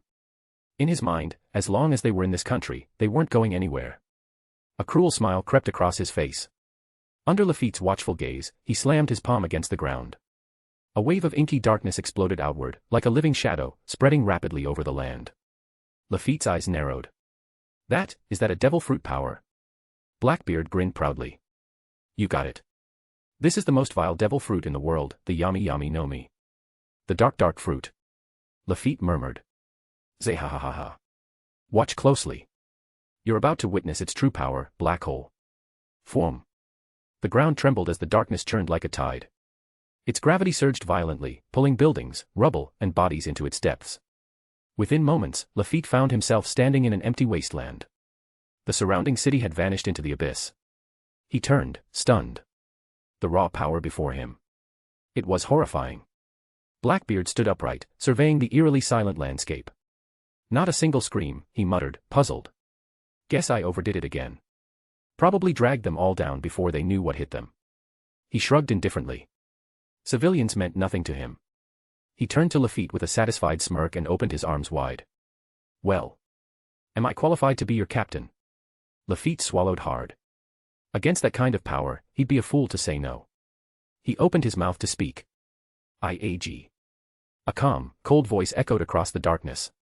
That ability is indeed impressive. Worth making the trip. Blackbeard's smile vanished. His crew jolted to alert. Who's there? He spun around, panic building. But his dark fruit had already swallowed most of the area. There were no rooftops, no hiding places, only him, his men, and a sea of darkness. But his observation haki kicked in. Someone was above them. He looked up and saw a figure floating in midair. That figure descended slowly, eyes glowing with eerie power. Uchiha Chiga. Even before Chiga landed, Blackbeard's face went pale. Cold sweat ran down his neck. He took 2 instinctive steps back. Even with the dark fruit, there were few people in the world who could make Teach panic like this. But Chiga. Chiga wasn't just one of them, he was number 1. Not even Whitebeard struck this much fear into his heart. Lafitte, mid-sentence, snapped his jaw shut. No way I'm pledging allegiance with that guy watching. But ignorance can be fatal. Jesus Burgess, Van Augur, and Doc Q, having only seen Chiga's back, didn't recognize him. Seeing Teach react with such fear, Van Augur assumed it was just another threat. He raised his rifle without hesitation, and fired. Bang. The bullet passed harmlessly through Chiga, who didn't flinch. Van Augur blinked. A Logia. He hadn't even used armament haki on that shot. But the bullet didn't hit Chiga. It was absorbed midair, dragged into a small swirl of gravity by Blackbeard's dark energy. Even so, Blackbeard didn't relax. He shouted in panic. Burgess, stop. That's Admiral Purple Kirin. He's not someone we can handle. What? The color drained from Burgess' face. Augur began trembling, nearly dropping his rifle. They didn't get time to run. Boom. Boom. Boom. 3 thunderous explosions cracked through the air. Each of them was obliterated where they stood, reduced to ash. Chiga never even looked at them. He stepped forward, his gaze fixed on Blackbeard. A small, almost amused smile tugged at his lips. You've had enough fun with that fruit, he said coolly. Time to hand it over. Blackbeard be like. __. Become patrons, 110+ chapters are available on the platform. Chapter 192, Nullifying Chiga Abilities. A chill shot up from the soles of Blackbeard's feet to the crown of his head, his mind spinning in alarm. One thing was clear from Uchiha Chiga's words, he intended to take the dark fruit from him. If anyone else had said that, Blackbeard would have laughed in their face. But coming from Chiga, he couldn't even smile. Because he could feel it, deep in his gut, his dark fruit was already slipping from him. Why had he coveted this devil fruit for so long? Because its true horror wasn't just in absorbing attacks, it could draw in a devil fruit's essence when its user died. With the right setup, a devil fruit could be reborn immediately into a vessel prepared in advance. And Blackbeard's body was unique. Unlike others, he could harbor multiple devil fruit abilities. That meant he could absorb another powerful fruit after the Yami Yami no Mi. And maybe more. Build an army. Shape the world. It was the very foundation of his plan for dominance. But Chiga broke all the rules. Back when Blackbeard was still with the Whitebeard pirates, he had investigated Chiga's background extensively. What he found was terrifying. Chiga already wielded the Rumble fruit, the Gravity fruit, the Azura fruit, and the Nikomata fruit, each an elite tier ability. And all signs pointed to the Rinnegan in Chiga's eyes being the key. Blackbeard noticed something strange in every photo. With each appearance, the number of Tomo in Chiga's Rinnegan increased, and so did the scope of his abilities. To Blackbeard, who had practically memorized the Devil Fruit encyclopedia, the correlation was undeniable. He would have opened a university just to study Chiga's biology if it helped him unlock that power. But never did he expect to become Chiga's target, especially not right after finally obtaining the fruit he had waited years for. He wasn't going to let it go. Not now. Not like this. His fists clenched. His jaw tightened. He stared down Chiga, then bellowed with all his might, his fury exploding into a spiral of darkness that surged toward the sky. Liberation. A deafening buzz followed. Chunks of debris, shattered buildings, everything he had absorbed earlier, was ejected violently from the vortex, falling toward Chiga like a meteor shower. Chiga glanced upward. A faint violet glint flickered in his Rinnegan. Boom. Boom. Boom. The raining debris exploded midair, shattered into dust before it even reached him. Watching from across the battlefield, Blackbeard scowled. Explosions. Could that be the bomb fruit? He knew the fruit well. That was exactly how its destructive capabilities functioned. Still, he didn't have time to dwell on it. If he didn't act now, he wouldn't just lose the dark fruit, he'd lose his life. The dark fruit's one great edge was its ability to nullify other devil fruits. As long as he could touch Chiga, it would render his arsenal useless. He extended a pitch-black hand and roared. Dark water. A swirling black vortex formed in his palm. It pulled at Chiga with terrifying gravitational force. Caught in the pull, Chiga's body wavered slightly. Blackbeard's eyes widened. He's reacting to it. It's working. But the hope that bloomed in his chest died the very next second. Almighty push. A colossal shockwave erupted from Chiga, overwhelming the pull of the vortex and slamming directly back toward Blackbeard. Nanny. Blackbeard had no time to defend. The repulsion flung him like a cannonball across the ruined battlefield. His own previous attack had cleared everything around them, no buildings, no trees, no walls. There was nothing to break his momentum. He flew helplessly through open air. But Chiga wasn't done. Raising a single hand toward the sky, he muttered. Universal pull. Ah. Blackbeard's scream drew closer. He was yanked backward, like a rag doll on a string, and before he could resist, Chiga snatched him out of midair, one hand around his neck. His signature hat was gone, swept away in the chaos. His eyes swam in confusion, his breath shallow and erratic. He still hadn't recovered from the almighty push. Chiga didn't give him a moment to breathe. Without a word, he began to channel energy, intending to extract the dark fruit from Blackbeard's soul. But suddenly, too suddenly, Blackbeard's dazed eyes snapped into a cruel grin. With a burst of movement, he seized Chiga's arm and shouted. Zehahaha. Got you now. This is the power of the Yami no Mi, dark water. The darkness surged again, crawling rapidly up Chiga's arm from Blackbeard's grip. He laughed like a madman. He touched him. He actually touched him. That means his devil fruit power should be disabled, right now. This was it, the only chance he would ever get to defeat Chiga. The only opportunity fate would give him to snatch back control. Blackbeard looked at Chiga's face, expecting to see fear, or even surprise. But Chiga just looked down at his arm, calm, unbothered. Then, a twitch. His arm trembled slightly. The darkness began to unravel, like smoke dissipating in the wind. It vanished. Just like that. Blackbeard stared in disbelief. What? Chiga tilted his head slightly, his expression unreadable. Then he spoke, quiet and cold. Is that all? 100 Power Stones equals 1 bonus chapter. 200 Power Stones equals 3 bonus chapters. Let's go. Chapter 193, Emperor.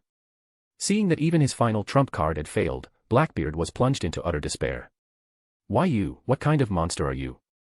How ironic, Uchiha Chiga said coldly. You, of all people, calling someone else a monster. Chiga's hand clenched tighter around Blackbeard's neck, causing his face to swell and turn a sickly purple. Please. Don't kill me.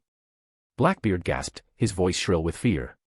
I'm a member of the Whitebeard pirates. If you kill me, you'll start a war. Typical. Even when his life was on the line, Blackbeard's instinct was to hide behind others. He had once cried out to Whitebeard as Pops at Marineford, now, he clung to that name again in a desperate bid to survive. But he seemed to forget, the very reason Whitebeard had once allied with red-haired Shanks was because of Chiga, the man now holding his life in his hands. Chiga chuckled, lifting Blackbeard off the ground. You think I fear Whitebeard? He's allied with Shanks. Blackbeard blurted, eyes wide with panic. You Marines can't afford to go to war with two Yonko crews. Chiga's voice dropped to a mocking drawl. Alliance. You mean the crippled old man alliance? The phrase landed like a slap. Blackbeard froze, face stiffening. Because, horrifyingly enough, it kind of made sense. Old and sick clearly referred to Whitebeard. Crippled no doubt meant red-haired Shanks. But weak? Blackbeard couldn't even guess. He knew better than to label either Yonko as such, not even in his most delusional moments. And yet, in Chiga's eyes, they were insignificant. Perhaps only all four Yonko combined might earn a flicker of his interest. As Chiga's grip tightened, Blackbeard, in a last-ditch effort, summoned darkness again, forming a massive black maw aimed at swallowing Chiga whole. But the attack fizzled before it could even launch. Chiga simply raised a hand. Shinra Tensei. The giant mouth of darkness disintegrated into wisps. Blackbeard, now unhinged by desperation, did something unexpected. He lunged forward and bit Chiga's arm. Chiga recoiled in mild disgust, letting go instantly. He hadn't anticipated that kind of animalistic move. Blackbeard collapsed and rolled away frantically, gasping for air. Chiga frowned and stared down at him. Are you a rabbit? The comparison was apartment. Even a cornered rabbit bites when its back is against the wall. Still wheezing, Blackbeard blinked. A rabbit. What? He couldn't even grasp the reference. There were no zodiac signs in this world. Chiga didn't bother to explain.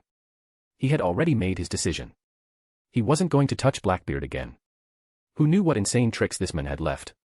Instead, he calmly raised a finger and aimed. A ball of crackling purple lightning gathered at the tip, then fired outward. Zero. The move was inspired by Ulquiorra from Bleach, a compressed, high-penetration energy blast. But where Ulquiorra's was green, Chiga's was deep violet, tinged with arcs of energy. Before Blackbeard could react, the lightning pierced his left chest, blasting through him. He crumpled to the ground. But Chiga didn't move. He stood still, eyes narrowed, focusing his heavenly net, his observational hockey, to monitor Blackbeard's life force. He still sensed a heartbeat. A normal man would be dead. That lightning had obliterated Blackbeard's heart. But Blackbeard's body wasn't normal. Rumors had long swirled about him that he was born different. That his body could house multiple souls, or hearts. Now, that theory was looking like fact. Blackbeard twitched, then stirred. Slowly, agonizingly, he dragged himself upright. A small wisp of darkness curled out of his body and sealed the hole in his chest, mending the wound completely. Blood remained, but the flesh was whole.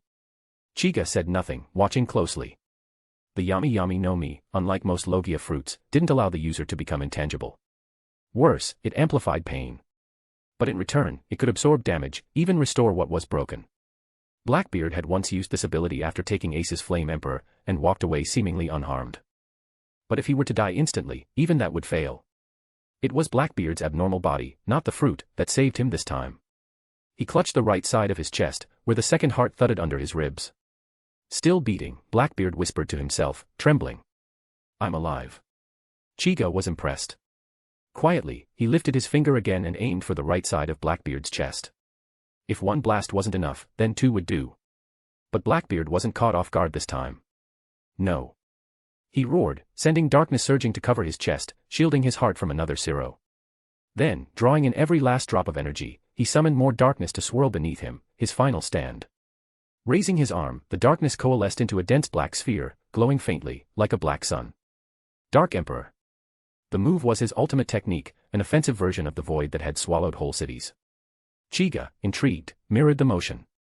He raised his palm, and a crackling violet orb of lightning formed, matching the Dark Emperor in size and intensity.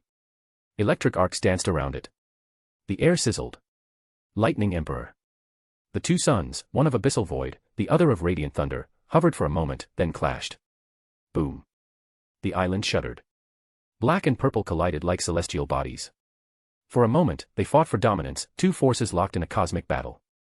Then, in less than a second, the purple sun devoured the black. Lightning engulfed everything.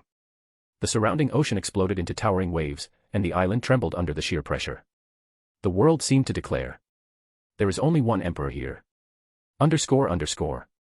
I upload 20 chapters every 6 days, with the additional 110 chapters by the way.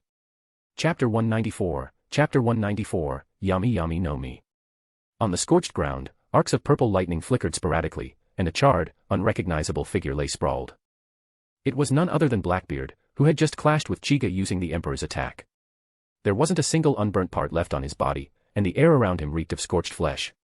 He lay motionless, eyes rolled back, completely unconscious. Crack! A sphere of violet lightning burst into existence above him, gradually coalescing into the form of Uchiha Chiga. He looked down at the ruined body before him. Despite the terrible injuries, Chiga could still sense a faint breath. Still alive. Your durability is ridiculous. Waving away the acrid stench of burnt air, Chiga used almighty push to lift Blackbeard's limp body. With one hand, he held him up again, but this time, Blackbeard couldn't resist. Chiga activated the pretapath of his Rinnegan. A black tomo swirled in his left eye as he extracted the Yami Yami no Mi from Blackbeard. Extending his hand, Chiga tested the newly acquired power. His palm turned pitch black, tendrils of darkness swirling upward, radiating a heavy gravitational force that threatened to consume everything. Now possessing the dark fruit, the gravity fruit, and the Deva path, Chiga's mastery over gravity had reached an absurd level. He half-joked to himself that if he wanted, he could probably use almighty pull to drag Sengoku out of marine ford, tea and all. After discarding Blackbeard's lifeless body, Chiga turned to leave, but a ripple flickered in the heavenly net. His brow furrowed. One fish had slipped the net, Lafitte. Chiga had read up on him, once a so-called sheriff, now a sadistic killer no better than Shiryu of the Rain.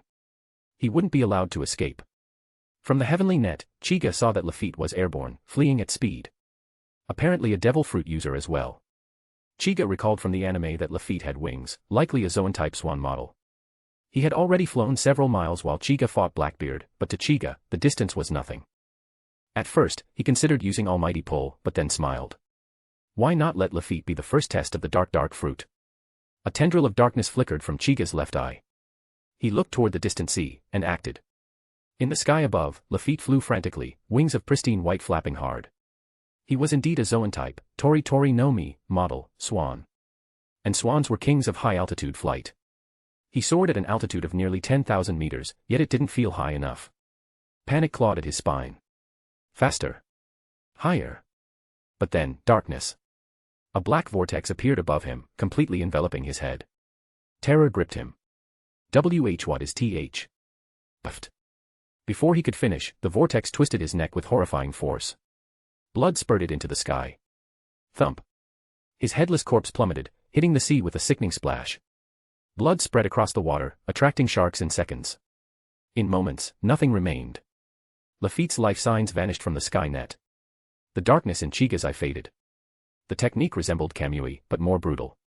Once pulled into his space, the dark prison, objects were pulverized beyond recognition. Unlike Obito's Kamui dimension, there was no escape. It was more akin to Kagaya's Amanamanaka. After sealing the fate of Lafitte, Chiga activated the door space he had developed. The massive door opened, stretching across half the island. From it, a dense crowd of civilians surged forward. They were the inhabitants of the country Blackbeard had tried to annihilate. When Blackbeard used Dark Vortex, Chiga had swiftly used room to teleport everyone into the door space. That's why there had been no screams. From the crowd emerged a man wearing a golden crown, the king of the nation. The monarch dropped to his knees with a heavy thump. Behind him, all citizens followed. Tears welled in his eyes as he cried out. Admiral Purple Kirin. You saved us. I am eternally grateful. The king kowtowed 3 times. Blood appeared on his forehead, marking his sincerity. Though his nation's treasures had been lost to Blackbeard's vortex, he expressed his gratitude the only way he could. The crowd wept, embracing one another. Surviving this calamity made them feel reborn. Chiga looked over the kneeling people and sighed. In a world ruled by supernatural powers, civilians were constantly caught in the crossfire. One attack from a powerful figure could wipe out everything they held dear. His fingers drifted to the Rinnegan embedded in his eyes. Thanks to these eyes, he had obtained everything. And now, he had the power to change the fate of others. Chapter 195, Uniting Islands. Chiga slowly stepped forward, then suddenly squatted down and slammed a hand onto the ground.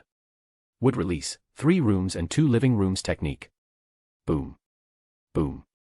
Boom. A series of thunderous crashes echoed across the land, followed by wooden villas rising from the ground like blooming trees. This technique had been inspired by Konoha's renowned builder, Yamato. However, the scale and finesse of Chiga's would release far surpassed Yamato's. While Yamato would be exhausted after building a single street, Chiga could construct housing for an entire nation without breaking a sweat. The stunned citizens stared at the rows of wooden villas that had appeared out of nowhere, struggling to process what they were seeing. Chiga surveyed his handiwork with a satisfied nod. You can all stay in these houses for now. Don't worry, they're solid. The king quickly stepped forward.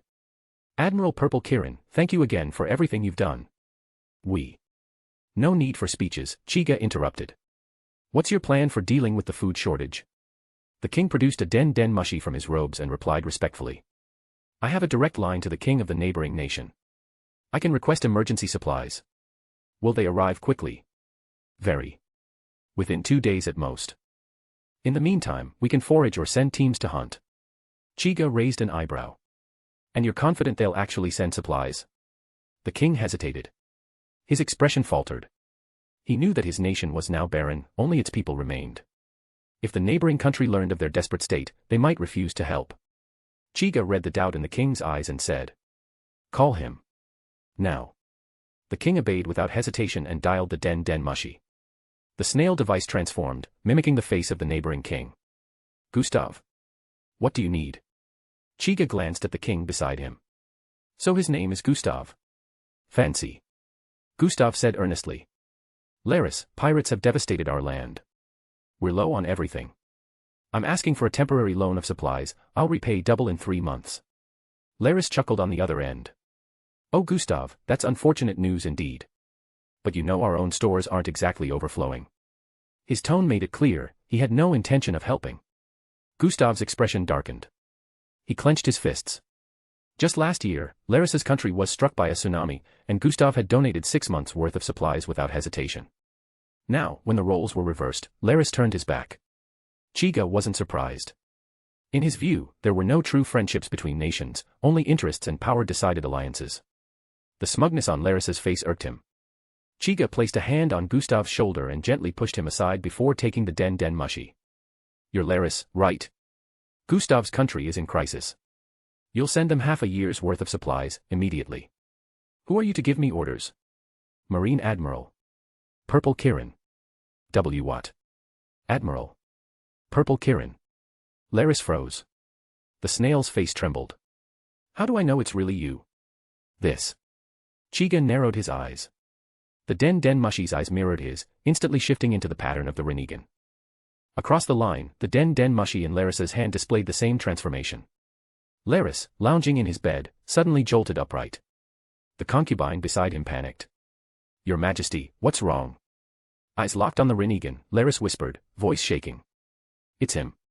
It's really Admiral Purple Kirin. The strongest admiral in the Marines, the concubine gasped. Even palace courtesans whispered tales of the men said to rival legends. Some even kept Chiga's photos beneath their pillows, admiring him in secret during lonely nights. Chiga waited silently.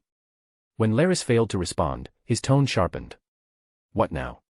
Do I need to come there myself? That was all it took. Laris leapt from bed and nearly tripped over himself. Enough. Supplies will be sent right away. No interest necessary. Our countries have always been close, there's no need for formalities. His concubine sulked, bitterly wishing she could meet the legendary admiral in person. Chiga ended the call without another word. Gustav thanked him profusely again, but Chiga ignored him. His concern wasn't with kings, it was with the common people. Unlike the cold-hearted elite of Konoha, the civilians in this world were honest, grateful. Chiga felt fulfilled helping them. As he watched the crowd smile and cry in gratitude, a thought struck him. Once Mary Geos is destroyed, maybe I'll unite all the scattered island nations into one. Become a patron. Oh. Chapter 196, Mysterious Being. After handling everything, Chiga prepared to leave.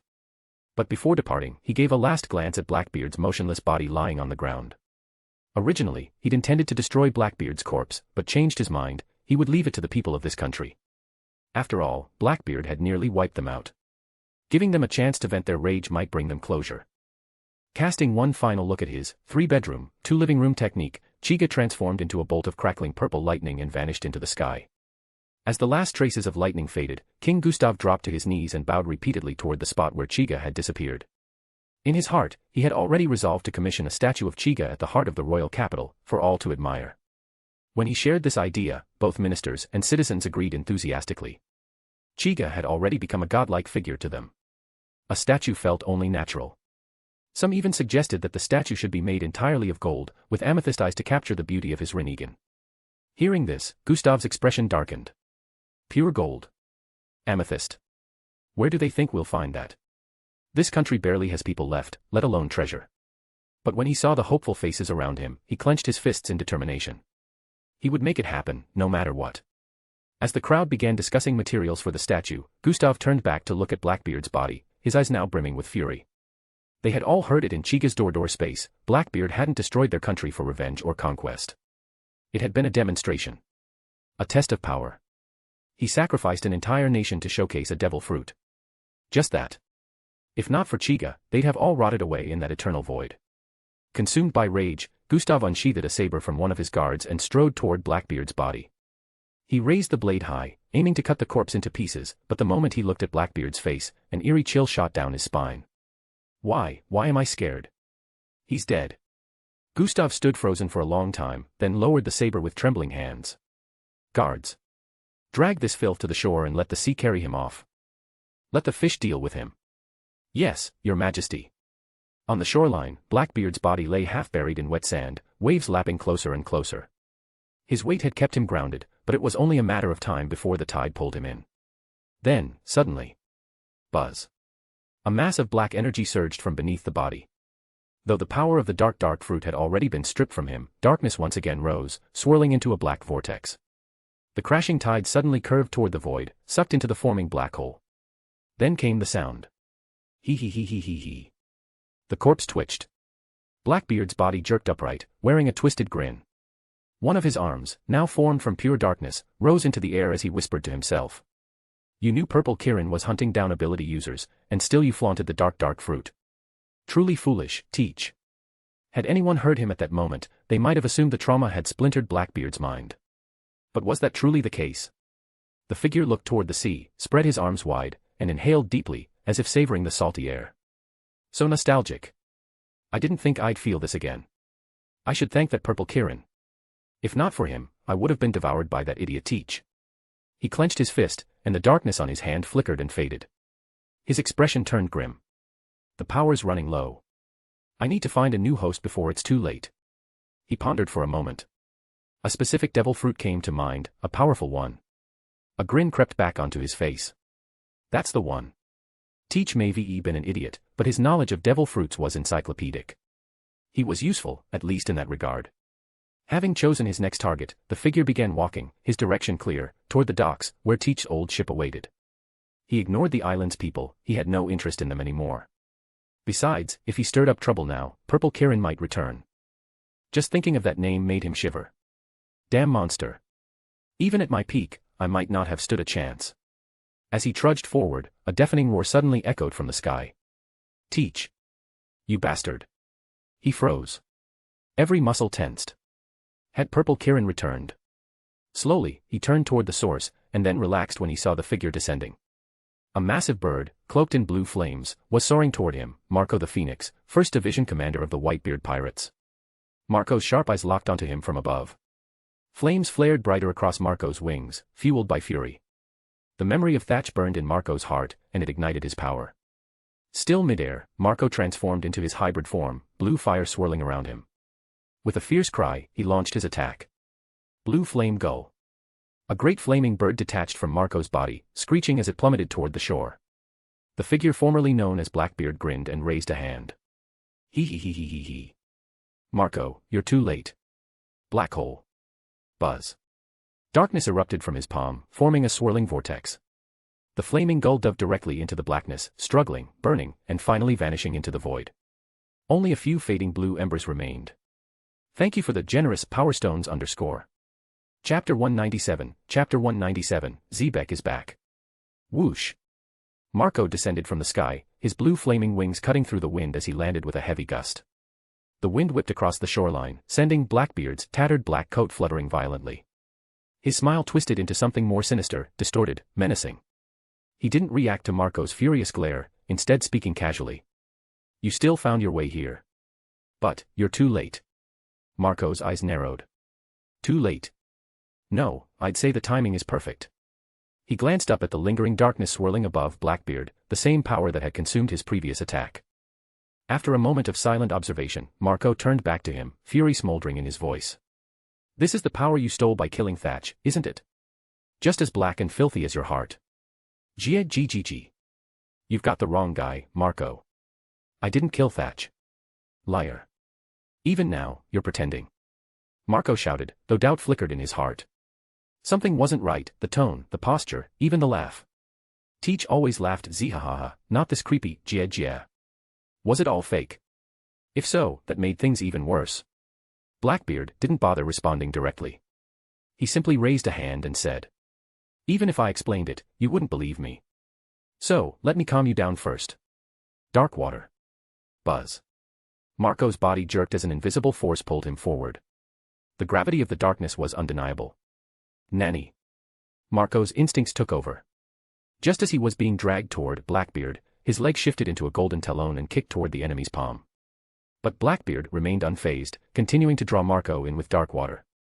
The moment Marco's golden claw touched his hand, it reverted back to normal, the force of the kick dissipating as if sucked into a void. With a smirk, Blackbeard gripped Marco's ankle. Watching Marco's shocked expression, he sneered. Losing your abilities hurts, doesn't it? This is the dark fruit Teach worked so hard to obtain, it nullifies any devil fruit power. He added silently. Except for that monster Admiral Purple Kirin. Marco gritted his teeth. So this is why you hid in the shadows for so long. You really can endure, huh? GGGG. Teach might agree with you there. But too bad, I'm not him. Without warning, Blackbeard tightened his grip, crack. Ah. Marco screamed as his ankle snapped. In a flash, he swung his arm at Blackbeard's face. But Blackbeard smoothly tilted his head aside and released Marco, avoiding the strike. Marco stumbled back, biting down the pain, and tried to activate the regenerative abilities of the Phoenix Fruit. Nothing. His connection to the Devil Fruit had vanished. This was the first time since eating it that his powers hadn't responded.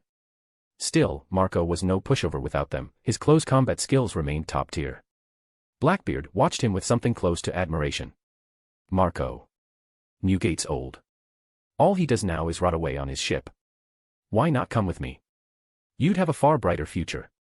The irony of bright coming from a man bathed in darkness wasn't lost on either of them. Marco spat. You. Don't make me laugh. You could never compare to Pops. GGGG. But your beloved Pops used to be my subordinate. Nanny. Are you insane, Teach?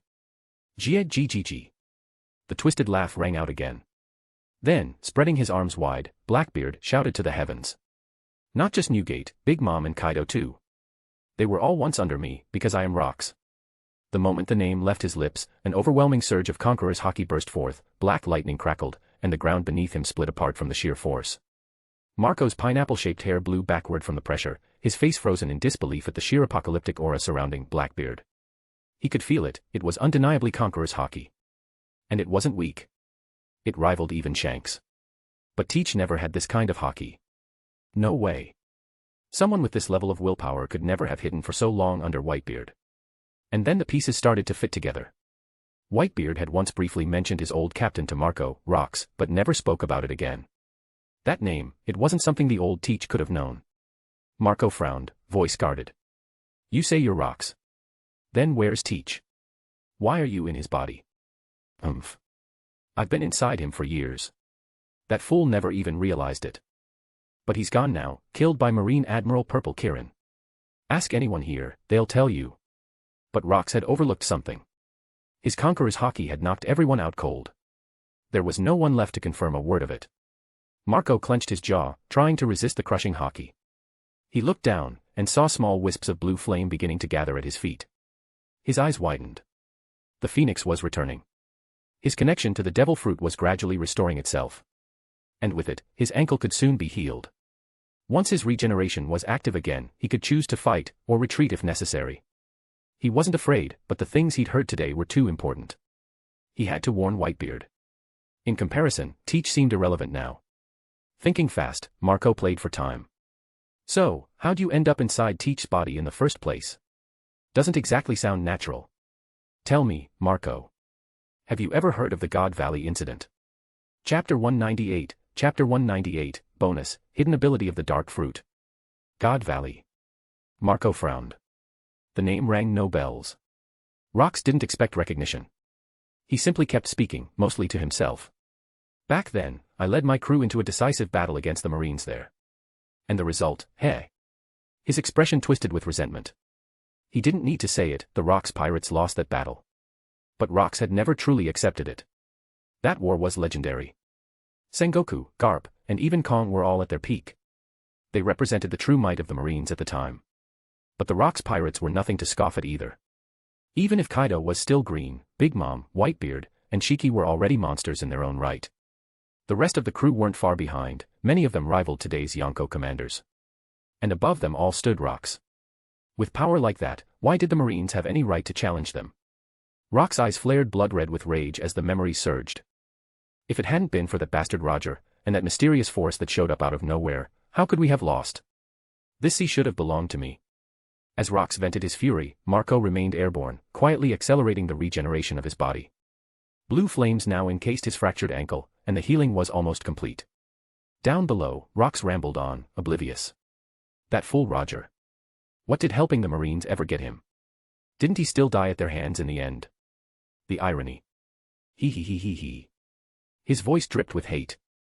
His anger toward Roger ran deeper than toward any Marine. At least the Marines were expected enemies. Roger, on the other hand, claimed he was doing it for the good of the world, that he couldn't let Rox run wild. Rox had laughed in his face back then. Why not?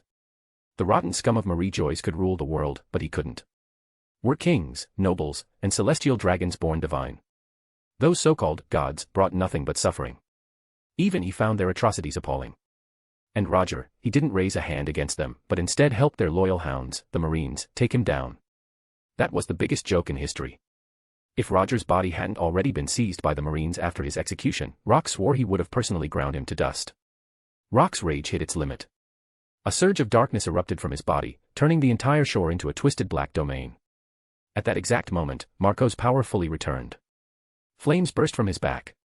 He transformed, wings spread wide, and took to the sky. Rox noticed, but didn't react.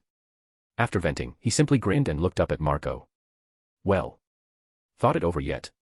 Want to be the first subordinate of my rebirth? Marco didn't answer immediately. There was one more thing he needed to confirm. How did you survive that battle? He asked coldly. And why are you inside Teach's body? Rox cackled, a cold gleam in his eye. All thanks to the dark fruit. That line alone revealed much. Rox had been the fruit's previous wielder, and the reason it gained its fearsome reputation. But how did he do it? He never gave full details. It was a hidden, advanced ability of the dark fruit, something he'd only realized at death's door. He had learned that darkness truly pulls in everything, even souls. As he hovered on the brink of death at God Valley, he used the gravity of darkness to anchor his soul to his dying body, stopping it from drifting into the underworld. But Rox didn't have the revive fruit. Without a physical form, and without any special ability to protect his soul, he began to fade. Even with his exceptional spiritual strength, the passage of time wore him down. His soul was slowly disintegrating. Until he found Teach. A boy on a remote island. And more importantly, a body unlike any other. 2 hearts. A physique that could contain more than one devil fruit. Even Rox coveted it. So, without hesitation, he attached himself to Teach's body. But his weakened soul was soon overpowered. Suppressed by Teach's own will, Rox became nothing more than a whisper, almost consumed completely. He resigned himself to using Teach as a vessel for vengeance. If he couldn't rise again, he would manipulate this fool to do his bidding. So Rox whispered in his mind, told him he was destined for more. That his body was special. That he needed the dark fruit.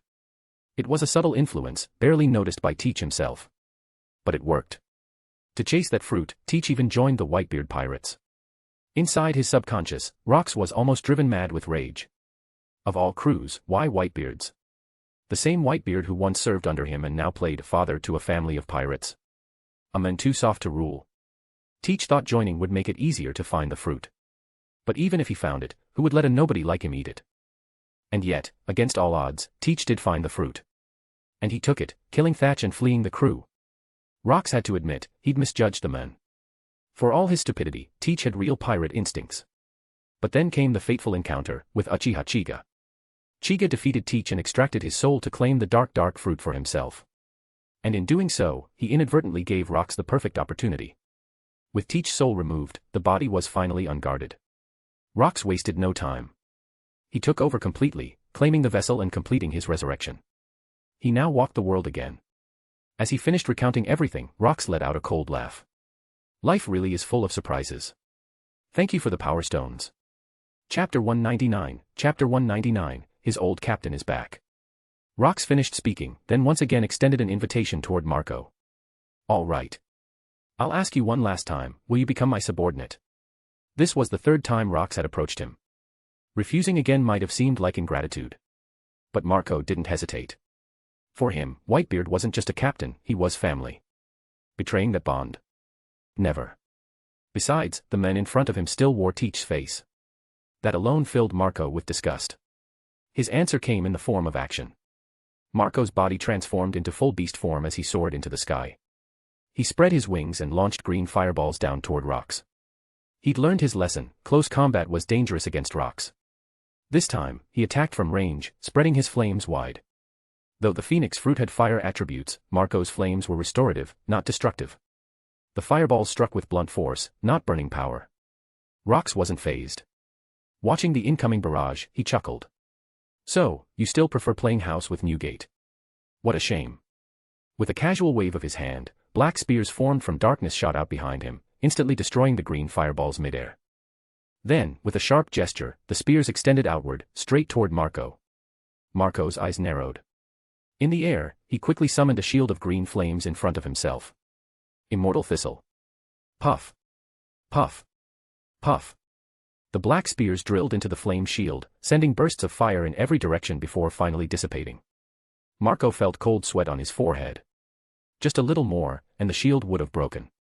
Below, Rox examined his hands with irritation. The darkness is weakening. I can't waste any more time. I need to finish this. He raised a hand toward Marco and activated Dark Water once again. The moment Marco saw it, his expression changed. Not this again. He had been caught by this ability once already. Without hesitation, he shot upward, trying to fly beyond its range. But he'd underestimated the gravity of darkness. After just a few beats of his wings, he was pulled downward, dragged through the sky with no resistance. Seeing escape was impossible, Marco cancelled his phoenix form mid-flight and clenched his arm, coating it in armament hockey. As the Whitebeard Pirates' 1st Division commander, Marco's control over armament hockey was advanced, he could even project it. He launched a punch forward, unleashing a powerful invisible shockwave toward Rox. Below, Rox smirked in appreciation. Impressive, he said. You really do have good instincts. But it's a shame. I have no use for someone I can't control. He didn't stop talking, but neither did he hold back. Even in Teach's body, Rox had full mastery of hockey, all 3 types. His spirit alone overwhelmed the limits of the flesh. He clenched his fist, cloaking it in Conqueror's hockey, streaked with black lightning. Then he threw a punch of his own. Divine silence. The shockwave from Marco's attack shattered instantly. Boom. Marco's body was sent hurtling to the ground like a rag doll. When he hit, blood sprayed from his mouth. His whole body was battered, torn, and barely moving. He tried to rise, summoning his phoenix flames once more. They flared to life, but something was wrong. He watched with growing dread as his injuries healed far slower than usual. In truth, even the strongest devil fruits couldn't compete with advanced hockey, especially Conqueror's hockey-coated attacks. Had Marco seen the Marineford War from an outside perspective, he might have understood. Even there, he was punched aside by Garp, and later seen wrapped in bandages. To truly master a devil fruit, it wasn't enough. What Marco needed now was something like Uchiha Chiga's Rinnegan, a power that could push abilities beyond their limits. But Marco had no such gift. Grinding his teeth, he made himself a silent promise. If I survive, I'll master my hockey. I swear it. Truthfully, Marco's hockey wasn't weak. But he lacked Conqueror's hockey, and that made all the difference. Rox, even while limited by Teach's body, was simply too strong. Right now, Rox's power was already at Yonko level. If he were in his original body, Marco would have been annihilated in a single punch, even with the Phoenix's regeneration. As the bloodied commander staggered, Rox approached with exaggerated, mocking strides. His smile was unnervingly wide, his presence suffocating. Marco watched, trying to stand, trying to fight, but even twitching a finger sent shockwaves of pain through his body. He was helpless. A sitting duck. But Rox didn't strike the final blow. Instead, he stood before Marco and patted his shoulder twice. Normally, a friendly gesture. But in Marco's state, those pats nearly broke more bones. Marco winced, teeth clenched against the pain. His glare burned into Rox like fire through paper. If stares could kill, Rox would have been reduced to ash. But he just laughed. "Relax," Rox said. "I'm not here to kill you." He leaned closer. "I want you to deliver a message to Newgate." Marco blinked. "A message?" "I want you to tell him that his old captain, Rox, is back. And he should prepare for my return." Rox threw his head back and laughed. "Gya ha ha ha ha." Then, without another word, he turned and walked away, his form fading into the shadows. Marco remained kneeling, dazed, bloodied, but alive. Chapter 200, Old Era. After Rox's figure vanished into the darkness, Marco staggered to his feet and pulled out a transponder snail from his coat. The snail had a distinctive crescent-shaped white mustache, one custom-tailored to resemble Whitebeard. He quickly dialed. Almost instantly, the snail reacted. Its expression animated as a familiar voice came through. "Marco. Is that you? How are things?" The voice belonged to Whitebeard himself. Marco had been away from the crew for several days. Ever since Thatch's death, his mood had been heavy, and he hadn't contacted Whitebeard in all that time. Though Pops had told Marco to go after Teach with full confidence, the moment Marco left, Whitebeard regretted it. And with no word from his son in days, his heart had grown heavier. Whitebeard had many sons, and he cared for each one, but Marco was special. His favorite. The thought of losing him was unbearable. So he had kept Marco's transponder snail with him at all times, just in case. Now, hearing that voice after narrowly surviving Rox's wrath, Marco felt his eyes sting. He forced his voice to remain calm. "Pops. I'm okay. I've just been hunting for Teach. I didn't mean to worry you. Gururara. It's good to hear your voice, boy." That booming, familiar laugh brought Marco a deep sense of peace. No matter what happened, Pops was his foundation. He would never betray him, not even in death. Marco wiped at his face, then continued. "I found Teach. But, he's already dead." "What? Did you do it?" "No. He was killed by Chica." "That kid acted fast," Whitebeard murmured. "Looks like that red-haired brat's prediction came true." "Red-haired? What did he say?" "After you left, he leaked news about the devil fruit Teach had stolen. Said it would provoke Chica into acting." "I see." Marco muttered, his brows furrowing. "Pops, be careful around red-haired Shanks. He's not as simple as he looks." "Gururara. Don't worry about him. That brat's still too green." Whitebeard clearly hadn't taken the warning seriously. To him, Shanks was still the cheeky kid from Roger's ship. Marco didn't press further. He had something more urgent to say. "Pops. Rox is alive." "Nanny." The name hit Whitebeard like a shockwave, sending a jolt through his mind. As a former member of the Rox pirates, he knew exactly what that name meant. His expression darkened. "Where did you hear that?" Marco wasted no time. He recounted everything, Rox's appearance, his possession of Teach's body, his conqueror's haki, and the message he wanted delivered. Whitebeard listened in stunned silence. The more he heard, the deeper his frown became. The details were too precise. The God Valley incident had been wiped from history by the world government, known only to a few. No imposter could fake this. And the hatred Rox had for Roger? That was personal. The Rox pirates had never been united, more like a powder keg of monsters. Kaido, Big Mom, Shiki, all powerful, but none loyal. They only followed Rox out of fear or ambition. Few had truly hated Roger. In fact, Whitebeard and Roger had shared drinks on more than one occasion. Only Rox, the biggest loser of that battle, had reason to hate him to his bones. And the fact he wielded the dark fruit. That sealed it. Yes, Whitebeard didn't react to this in Marineford. Let's chalk that up to narrative freedom in this version. Now, knowing his most beloved son had survived that encounter, Whitebeard felt immense relief. As for Rox's message, some delusional fantasy about Whitebeard welcoming back his captain, he discarded it completely. He had never liked Rox. If the God Valley battle hadn't happened, he still would have left the crew eventually. That life didn't suit him. He had no intention of following Rox, not then, and certainly not now. Today, Whitebeard had his own family. His sons were his world. Besides, siding with Rox would only paint a target on their backs. the Marines would react instantly. Did Rox want to hand Chiga another victory? Even so, Rox's resurrection couldn't be ignored. This was something the other Yonko needed to know. He contacted Kaido, Big Mom, and Shanks, passing along the warning. Their responses? Exactly what he expected. Kaido's spiked club clattered to the ground, and the cake in Big Mom's mouth lost all taste. Both of them paused, stunned. Then they each recovered and made the same decision. Ignore it. Pretend Rox didn't exist. Old Captain. Sorry. There's no seat for you in the new era. But Shanks was different. After hearing the news, Shanks returned to his ship. Alone, he walked to the bow and stared silently out at the sea. One empty sleeve flapped in the breeze, his silhouette long and quiet. He had once sailed under Roger. Though he hadn't been present at the God Valley incident, he'd heard enough stories to know what kind of monster Rox was.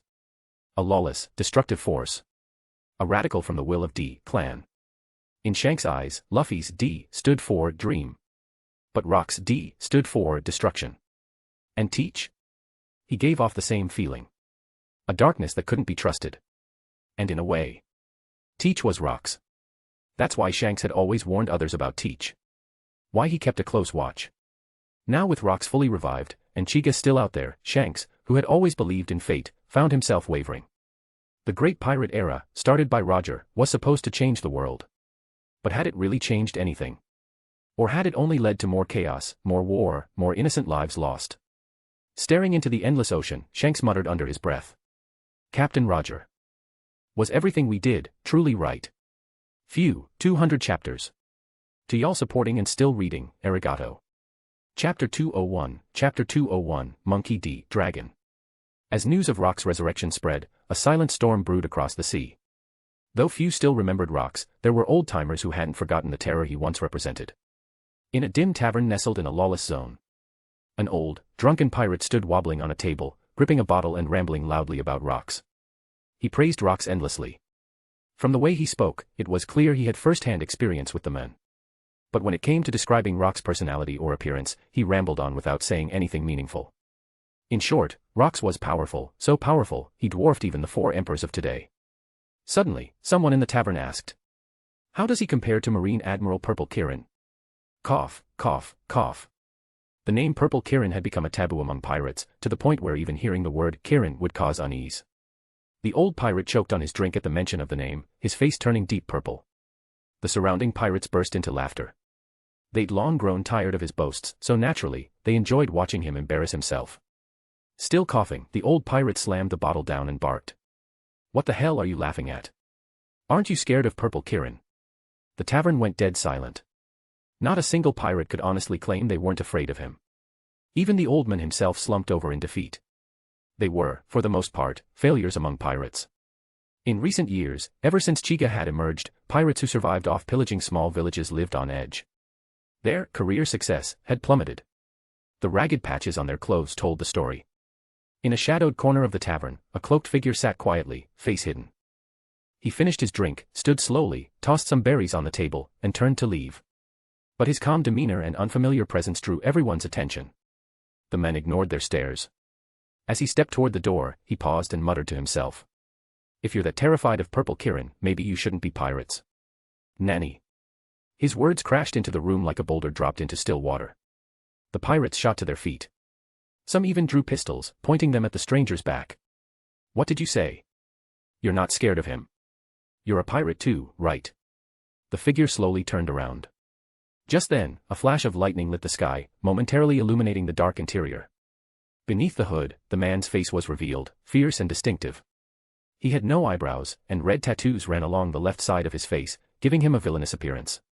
If Chiga had been present, he would have recognized the man instantly. Monkey D. Dragon, father of Luffy. The pirates were stunned, not because of his looks, they'd seen stranger, but because of the aura around him. A suffocating pressure, the unmistakable presence of someone powerful. Dragon lowered his hood completely, revealing his face. He swept his gaze across the stunned crowd, smirking coldly. "Why would I fear Purple Kirin?" he said. "I'm not a pirate." Gulp. A collective swallow echoed in the room. If not a pirate, then what was he? A bounty hunter. Suddenly, the old drunk, long forgotten, raised a trembling hand and pointed at Dragon, eyes wide with disbelief. You're Dragon, the leader of the Revolutionary Army." For all his bluster, the old man clearly knew his history, more than these greenhorns. The color drained from the pirates' faces. Legs gave out. This was the man the world government had dubbed the most dangerous criminal alive. Dragon glanced at the old pirate, faintly surprised, then shook his head, clearly disappointed. He turned toward the door once more, walking calmly away. But just as he stepped through, he lifted one arm and gave a slight wave, as if in farewell. In the next instant, his figure disappeared completely. The pirates collapsed, overwhelmed with relief. But was it really over? A powerful gust exploded down the street, howling toward the tavern. Boom. The tavern was obliterated. The violent wind carried wood, glass, and even limbs into the sky. On a nearby rooftop, wind currents twisted and formed a humanoid shape, dragon once again. He looked down at the ruins of the tavern, unreadable. From his pocket, he pulled out several newspaper clippings, each showing Chica's image. He stared at them for a long while, then tucked them away carefully. Turning his head, he gazed into the distance, straight toward Marineford, as if he could see it with his own eyes. In a low voice, he murmured. Uchiha Chiga, what kind of man are you? Marine headquarters, Marineford. It was raining. The sky loomed dark and heavy. Chiga, dressed in a black suit, stood silently beside Zephyr, both facing two gravestones, one large, one small. Today was a memorial. Zephyr's wife and his 3-year-old son rested beneath the earth here.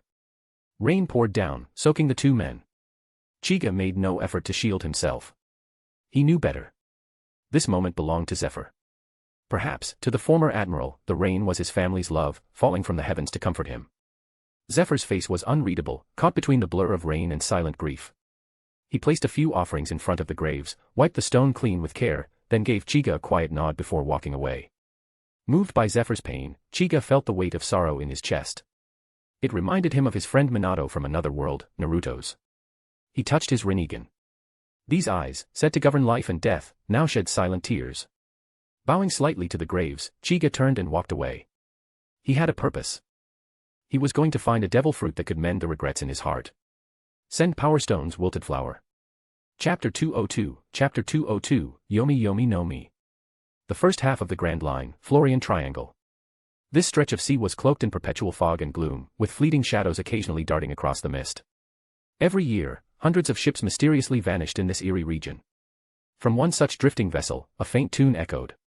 Yo-ho-ho-ho, yo-ho-ho-ho. The melody might have sounded cheerful elsewhere, but in this haunted stretch of ocean, it sent chills down the spine. Crack! A bolt of purple lightning tore through the darkness above, then condensed into a human figure, Chiga. Hearing the familiar melody, Chiga gave a small smile. Bink sake. I found you, Brook. His purpose here was clear, to find Brook and obtain the Yomi Yomi no Mi. In Chiga's eyes, the Yomi Yomi no Mi was a top-tier devil fruit. Among soul-based abilities, it was one of the most potent, even more so than Big Mom's Sora Sora no Mi. In the anime, the Yomi Yomi no Mi had even shown a natural counter-effect to Big Mom's soul powers. That alone said a lot. But for Chiga, the fruit's true potential went far beyond what had been shown. He believed the user could access the underworld itself and even draw upon its power. In the world of One Piece, the underworld clearly existed. Brook's backstory confirmed that, after death, his soul had wandered in the underworld before returning. And if one could reach that place, then they could also contact the dead, maybe even pull them back. Brook had never shown such an ability in the series, but Chiga was convinced it was possible. With his Rinnegan, particularly the human path, combined with the power of the Yomi Yomi no Mi, he was confident he could do far more than Brook ever had. He even wondered if Shinigami existed in One Piece's underworld. If they did, they'd better behave. With the plan in mind, Chiga activated Heavenly Net, scanning the entire Florian Triangle. Brook's presence appeared moments later. Chiga's gaze shifted in the direction of the signal, and his body turned to lightning. He vanished instantly. On a decaying ship deck, Brook sat before a piano, playing with elegance and grace. Suddenly, a thunderous boom tore through the silence. Brook's music stopped. He tilted his skull upward and muttered. Is it going to rain? Looks like I'll have to cut today's performance short. He stood to head into the cabin but froze as he turned. There, standing on the deck, was a living person. Brook had drifted through this cursed sea for nearly 50 years. Aside from the occasional leaping fish, he hadn't seen another soul, let alone a living human. He couldn't even count himself among the living anymore. When he looked into a mirror, he saw only bones. He'd nearly forgotten his own face from when he was alive. So now, seeing someone alive in the flesh, Brook doubted his senses. He instinctively tried rubbing his eyes, only to remember he didn't have any. His gaze shifted to the man's eyes, circles within circles, like whirlpools of infinite depth. Brook tilted his skull slightly. Do people's eyes look like that nowadays? Of course, the truth was, there was only one person on the entire sea with such eyes. Chiga. He had originally arrived to quietly enjoy the iconic tune, Bink Sake, but his lightning-charged entrance had startled Brook. Looking at the skeleton, Chiga smiled. This is a great song. That's Bink's Sake, isn't it? Eh. Brook was stunned. How did this stranger know the song's name? Had it become popular in the outside world? While Brook stared in disbelief, Chiga casually approached. He examined Brook's skeletal body and locked onto his thick, puffy afro. He snorted inwardly. Even after 50 years of being bones, he still has hair like that. The bald community on Earth would cry. Chiga's face twitched a little at the thought. Brook, unaware of the silent mockery, was overwhelmed by the joy of seeing a real person.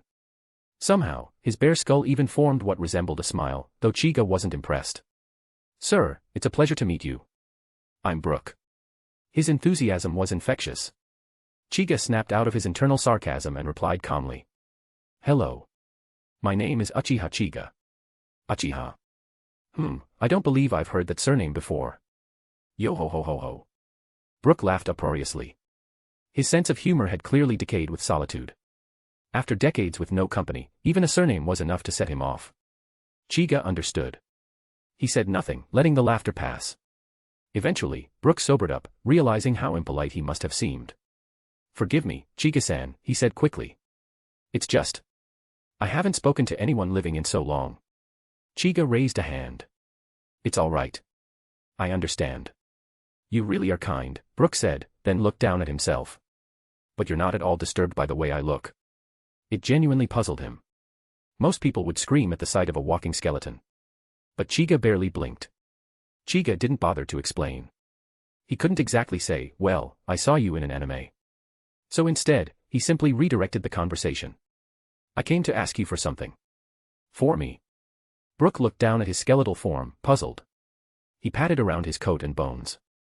Other than his sword cane, he couldn't imagine what he had to offer. Embarrassed, he looked up and said. I'm sorry, Chiga-san. I don't think I have anything to give. Chiga shook his head. I'm here for your Yomi Yomi no Mi. Chapter 203, Moria. Chiga-san wants my devil fruit, does that mean he intends to kill me? Brook's expression turned serious, this was no joke. Devil fruits only reappeared in the world once their users died. More crucially, Brook's entire existence depended on the Yomi Yomi no Mi. Without it, whether he could even continue to exist was uncertain. Brook wasn't particularly afraid of death.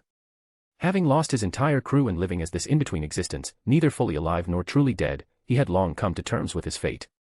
But there was one thing still anchoring him to the world of the living, his promise to Laboon, the whale waiting patiently on the other side of the sea. Until that promise was fulfilled, Brook wasn't ready to die.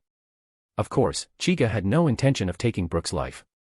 He actually found Brook quite amusing, and his personality was decent, if a bit perverted. Then again, being a bit of a lecher wasn't such a crime. Chiga could relate to some degree, so long as it wasn't to the cringe-inducing extremes of someone like Momonosuke. Thinking of that brat, Chiga couldn't help but wonder if he might run into his soul in the underworld someday. If that happened, well, that kid might be in for a rough time. A mischievous grin crept across Chiga's face. Brook, seeing the sudden wicked smile, froze in place and instinctively took 2 steps back. Chiga quickly realized his expression might have sent the wrong message. Brook clearly thought his life was in danger. So, Chiga clarified immediately. Relax. I have a special method, one that will let you live even after the devil fruit is taken. Huh? You can really do that? Chiga-san, you almost gave me a heart attack, though I don't have a heart anymore. Yo ho ho ho ho. Brook's carefree nature quickly re-emerged. He believed Chiga's claim without much doubt. If his life wasn't in danger, whether he kept the fruit or not was no longer such a big deal. After all, Brook's understanding of the Yomi Yomi no Mi was still fairly shallow. He thought its power merely allowed him to return to life once after death. In the anime, it took him 2 full years of training before he began to master his soul-based combat techniques, like Yomi Chill and soul projection. But to Chiga, this was still scratching the surface. A fruit of this level deserved far greater potential. With his Rinnegan, Chiga was confident he could unlock powers Brook never imagined. Chiga chuckled at Brook's classic skeleton pun. It brought a faint sense of nostalgia and warmth. Among the Straw Hat crew, excluding the women, Brook was one of his favorites. And now that he intended to take his fruit, he felt it was only fair to offer something in return. But what could he offer that would matter? Chiga lowered his gaze and searched through his memories of Brook's storyline. His eyes paused at Brook's feet, and something clicked. Zzz. A spark of purple lightning shimmered faintly around Chiga as he focused his vision. Brook's figure lit up briefly under the flash, and sure enough, he had no shadow. Just as Chiga had recalled. Brook's shadow had been stolen by Gecko Moria, user of the Kage no Mi, and placed into the zombie samurai Ryuma. This would be Chiga's compensation. He smiled and turned to Brook. I won't take your devil fruit without giving you something worthwhile in return. I'll make sure you're properly compensated. Before Brook could even respond, Chiga's body erupted into lightning and vanished. Brook blinked at the now empty space where Chiga had stood. Then he called out. Chiga-san. The fruit doesn't matter to me, if you just talk with me a little longer. But the only reply was silence, the shadows whispering across the deck of the ghost ship. Brook slumped slightly, sighing to himself. Alone again. Thriller bark, deep within the Florian Triangle. Inside the sprawling, eerie ship, Moria lounged lazily on a plush sofa, buried in research and refusing to leave his home. Unless it was to fulfill Chiga's monthly task quota, he wouldn't budge from this fortress. Unfortunately, he was still 2 missions short this month, and it annoyed him to no end. With a frustrated scowl, he complained to the people around him. That damned purple scale, always assigning these ridiculous jobs. Looks like I'll have to go out again. Ghost Princess Perona glanced at him with a smirk, covering her mouth as she laughed mockingly. Horo. Moria-sama, I think these missions are good for you. You need to get off that couch and stretch your limbs. Dr. Hogback said nothing, clearly uninterested in involving himself. Only Absalom seemed somewhat thoughtful, at least trying to show concern. Moria-sama, with your strength, sweeping away a few small pirate crews is no big deal. Don't let it stress you too much. Hearing that, Moria's expression softened. A warm, rare emotion flickered in his eyes as he looked at Absalom with something close to gratitude. Then how about you take care of it for me? Ah. Absalom's face stiffened. Moria-sama, you flatter me. My abilities are too modest, if I got captured, I'd need you to come rescue me. Of course, he was only trying to dodge the job. What he didn't know was that in the original timeline, Moria really had gone to rescue him from Blackbeard's territory, only to be killed. His clear fruit was stolen. But in this timeline, Blackbeard was already dead, slain by Chiga. Shiryu of the Rain had also been obliterated by Chiga's venom. So Absalom, unwittingly, had escaped a cruel fate. Moria didn't argue further. As terrifying as he looked, he did care for his subordinates. Absalom's strength truly wasn't enough for the mission anyway. In the end, it seemed Moria would have to handle it himself. With a deep sigh, he glanced at his so-called elite crew. One was a gothic Lolita who constantly ridiculed him. Another was a mad doctor who fell in love with corpses. And the third, the only one who ever respected him, was ultimately useless in battle. This level of leadership was almost comical. He might as well place his hopes in the zombies. Shaking his head in frustration, Moria slowly sat up, preparing to go find some unlucky pirates to meet his quota. But just as he moved, a voice echoed through the room, a voice that filled him with dread. Moria, you seem quite relaxed. Apologies for not uploading the chapters earlier today. I've been sick, still am, actually, lol. That said, I'll be switching the update time back to the original schedule, 6 p.m. to 7 p.m., WAT. Chapter 204, Flicking Your Own Sniper. Upon hearing that dreadful voice, Moria's body immediately began trembling uncontrollably, like a leaf in a storm. His 3 subordinates noticed the change, and unease spread among them. Slowly, they turned their necks toward the entrance of the Grand Hall. There stood a tall man draped in a black cloak. His strange purple eyes gleamed with an amused expression as he gazed in their direction. When Perona finally recognized the figure, her eyes widened in horror. She gasped and shrieked, both hands flying to cover her mouth. It's Admiral Purple Kirin, the one Moria-sama fears the most. You idiot, Perona. What nonsense are you shouting? He's Admiral Purple Kirin, the man I respect the most. Moria's round face turned crimson as he bellowed at her, his voice cracking with desperation. Perona pouted in frustration and mumbled under her breath. You were just grumbling about him moments ago, and now you're shaking like a leaf. How embarrassing. Absalom and Hogback wisely kept their mouths shut. It wasn't to save face for their captain, they simply knew better. In the presence of that man, they were nothing more than insects. Moria wanted to snap back at Perona, but there was no time for squabbling. Forcing his body to stop trembling, he quickly slapped a sycophantic smile on his face as he turned toward the approaching figure. Hey. What an honor, Admiral Purple Kirin. What brings you here today? Chiga said nothing. He merely walked forward at a calm pace, ignoring Moriya's question completely. Though the Admiral gave him no attention, Moriya dared not show the slightest hint of irritation. His forced smile held firm as he watched him draw closer, step by step. Each footfall echoed loudly in the vast, empty hall, like the ticking of a death clock. Not even Perona dared to breathe too loudly. Her usual sarcasm disappeared, and she stared at the Admiral in silence, wide-eyed with curiosity and fear. After what felt like an eternity, Chiga finally reached them. But instead of stopping in front of Moriya, he passed right by him and sat casually on the sofa, as if this entire place belonged to him. Gulp. Moriya swallowed nervously. He had a terrible feeling about this visit. Perhaps Admiral Purple Kirin was unhappy with his performance this month, here to settle scores. A flicker of panic crossed Moriya's face as he slowly turned to face him and bowed at a full 90 degrees. Given his rotund build, even keeping his belt in place was a challenge, so bending this far down was no easy feat. Chiga glanced at him curiously.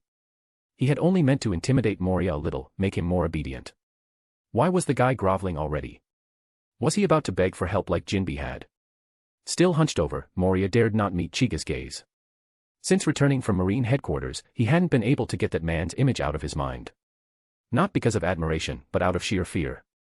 Especially after reading in the newspaper that Chiga had defeated Kaido, his entire sense of self collapsed. Once, Moriya had been a vigorous, battle-hungry young man who stormed into Wano to take on Kaido. Naturally, he was crushed. Most of his crew perished, and Kaido, whose master buff was useless to Moriya, turned him into the hopeless wreck he was now. That crushing defeat left him broken. Since then, he devoted himself to zombie research, hoping to use an army of the undead to exact revenge on Kaido. But even now, years later, his zombie army wasn't even strong enough to get past Kaido's underlings. And yet, Chiga had not only defeated Kaido head-on, he had also crippled red-haired Shanks, another emperor.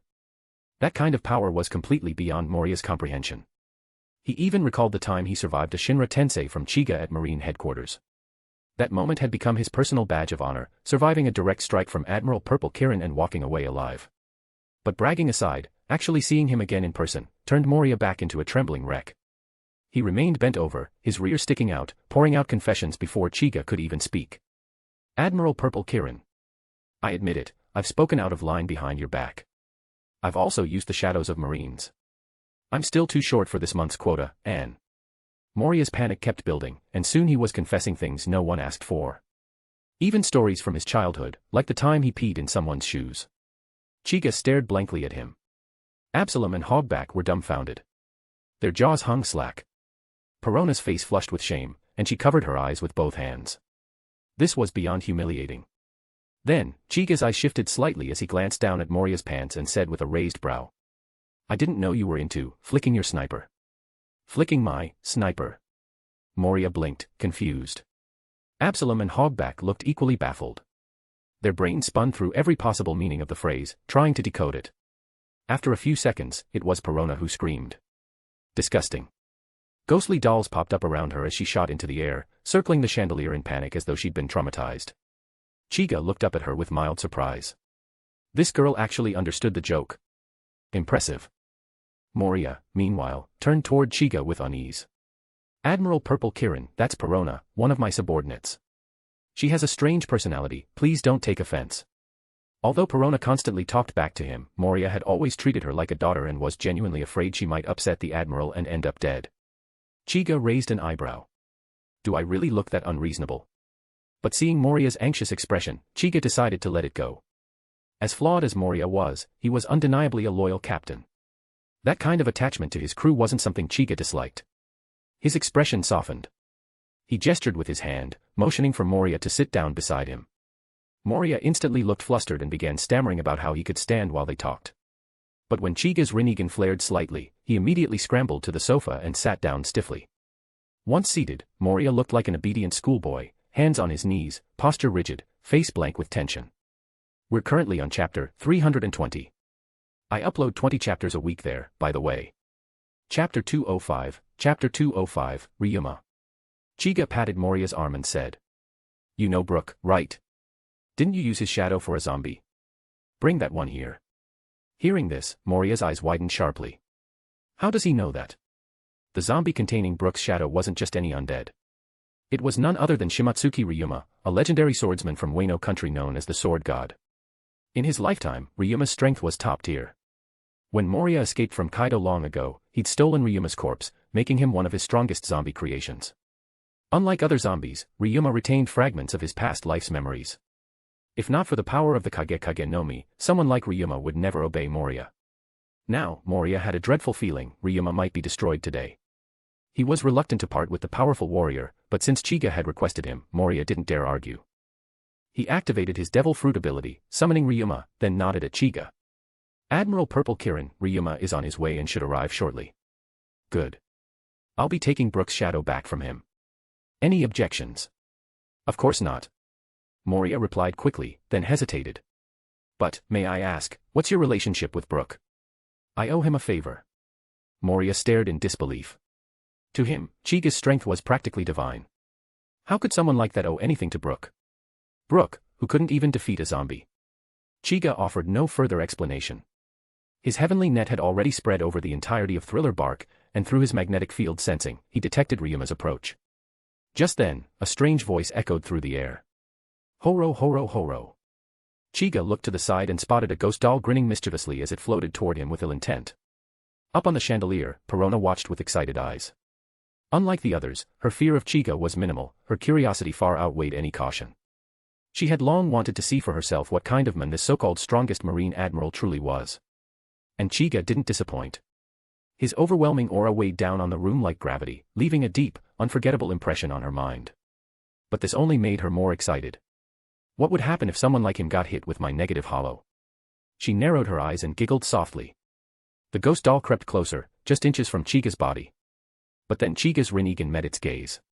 His expression was calm, utterly unmoved, but the ghost doll instantly froze in midair. A flicker of raw fear spread across its face, something even Perona had never seen before. She gasped. I've lost control of it. What happened next shocked her even more. Chiga calmly extended a hand and placed it on the ghost doll's head. Ghosts were intangible. Normal people couldn't touch them, they'd just pass through. But this one, Chiga actually gripped it and lifted it in front of him like a toy. Perona finally lost her composure. She flew down in a panic, hovering so close to Chiga that her face nearly touched his. Her expression mirrored that of the ghost doll, complete disbelief. It made Chiga chuckle softly. The human path of the Rinnegan naturally suppressed spiritual energy like souls. Add to that the overwhelming pressure from his Haki-enhanced presence, and the ghost doll behaved like a frightened child. Perona, clueless about the Rinnegan's nature, asked urgently. How can you touch my ghost? Forget that, Chiga said with a serious expression.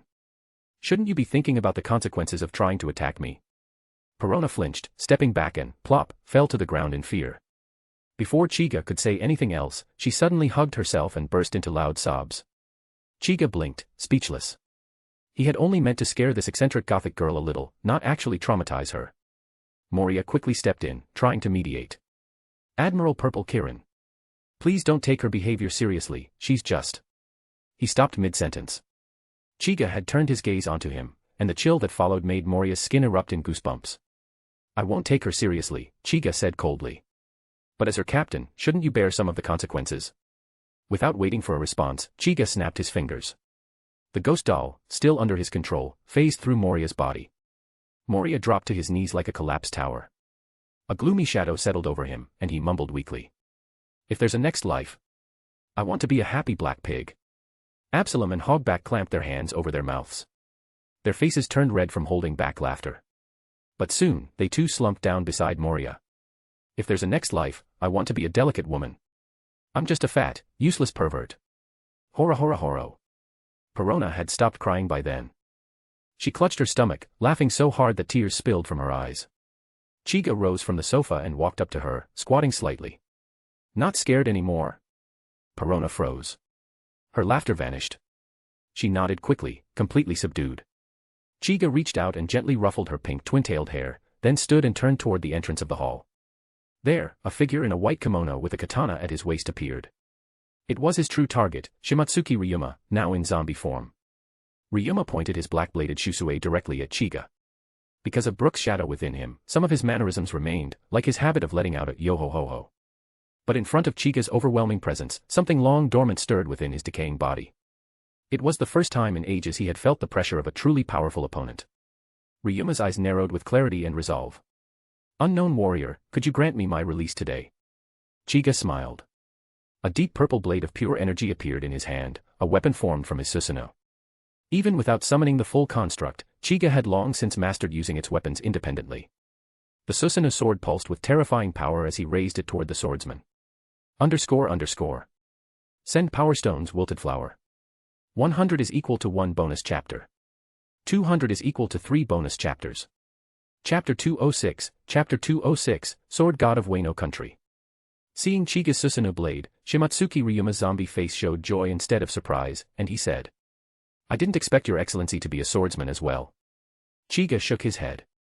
He used a sword only because he felt that Ryuma, after all, was a great swordsman, no weaker than Dracul Mihawk in his lifetime, and deserved to be faced with a blade out of respect. To put it simply, it was out of interest. And since he had already drawn the Susanoo blade, Chiga decided to go further, summoning the Susanoo armor as well. Deep purple energy surged from around Chiga's body, quickly solidifying into armor that fused with him seamlessly. Chiga now resembled a mighty ancient general. The unique, oppressive aura of the Susanoo burst forth, sending debris and objects scattering throughout the hall. Under this powerful aura, Gecko Moria and the others, previously under the effects of the negative hollows, snapped out of it. Their eyes widened in shock at the sight of Chiga's current form. Meanwhile, Perona remained dazed on the ground, her mind replaying Chiga's earlier smiling face. Suddenly, she shrieked. Humph. Why were you being so gentle with me just now? But no one paid her any attention. She turned her gaze to where everyone else was looking, and the moment she saw Chiga's back clad in Susanoo armor, her face flushed pink. She muttered under her breath. This guy's kind of cool. Ryuma also fixed his gaze on Chiga, his eyes brimming with appreciation. He said nothing further, assuming a sword-drawing stance before instantly vanishing from his spot. The next instant, Ryuma reappeared behind Chiga, slowly sheathing his sword. His expression solemn, he declared. Hanamizu Sancho, arrow notch. Clang. The sound of a slash echoed against the Susanoo armor, followed by a ripple of deep purple energy spreading from the point of contact. Chiga remained motionless. Ryuma's swift slash, though executed with great speed, was insufficient to breach the Susanoo's formidable defense. There wasn't even a need to dodge. Ryuma turned, seeing Chiga completely unharmed, and couldn't help but exclaim. Such terrifying defense. His admiration didn't elicit the slightest reaction from Chiga. With Ryuma's current zombie body, if he could break through the Susanoo's defense, then this armor would be worthless. Without even turning to look, Chiga casually waved the Susanoo blade backward, sending a purple sword light slicing through the air toward Ryuma. Ryuma wasn't reckless. Gripping Shusue tightly with both hands, he crossed it in front of his chest in an attempt to block the slash. But Susanoo's strikes were said to pulverize all creation, and Ryuma's action was no different from a praying mantis trying to stop a war chariot. The purple sword light crashed against Shusue, emitting a mournful ring from the blade. Ryuma, along with his sword, was flung backward, swept away by the tremendous force. Boom. A large gap opened in the hall's wall, and Ryuma's figure vanished from sight. Moria frowned. It wasn't the damage to his mansion that concerned him, but the sudden loss of connection to zombie Ryuma. When a zombie under his control was destroyed, its shadow would separate from the body, and as a shadow fruit user, he would immediately sense it. But this time, something was off. Not only had his connection to zombie Ryuma vanished, but even Brook's shadow had become undetectable. Chiga narrowed his eyes in the direction where Ryuma had disappeared. He could sense that Ryuma's aura hadn't faded, on the contrary, it had grown stronger. Sure enough, the clack of wooden clogs soon echoed from the gap. It was Ryuma, returning. Upon seeing him, disbelief filled Moria's face. How is this possible? Ryuma's appearance was grim. His white kimono was tattered, a terrifying diagonal scar ran from his shoulder to his waist, exposing the hollow cavity within. Even Shusue had a chip near the spot struck by the sword light. But what shocked Moria most weren't these wounds, but the twin blue flames now burning in Ryuma's previously empty eye sockets. In all his years creating zombies, he had never witnessed such a phenomenon. Ryuma paid no attention to Moria. At this moment, his gaze was fixed solely on Chiga, who stood calmly, still gripping the Susanoo blade. Chiga, in turn, focused on the two flickering blue flames in Ryuma's eyes, silently thinking. That's the aura of a soul, has the real Ryuma returned? His guess was correct. Ryuma's current state was a form of temporary resurrection. The cause was none other than Shusue, the black blade in his hand. When Ryuma had forged it into a black blade, he left a fragment of his soul within. It was this wisp that allowed him to retain faint memories of his life, even after becoming a zombie. Now, after Shusue suffered a chip from Chiga's slash, that slumbering soul fragment was finally released, merging back into Ryuma's hollowed body and reviving him, only briefly.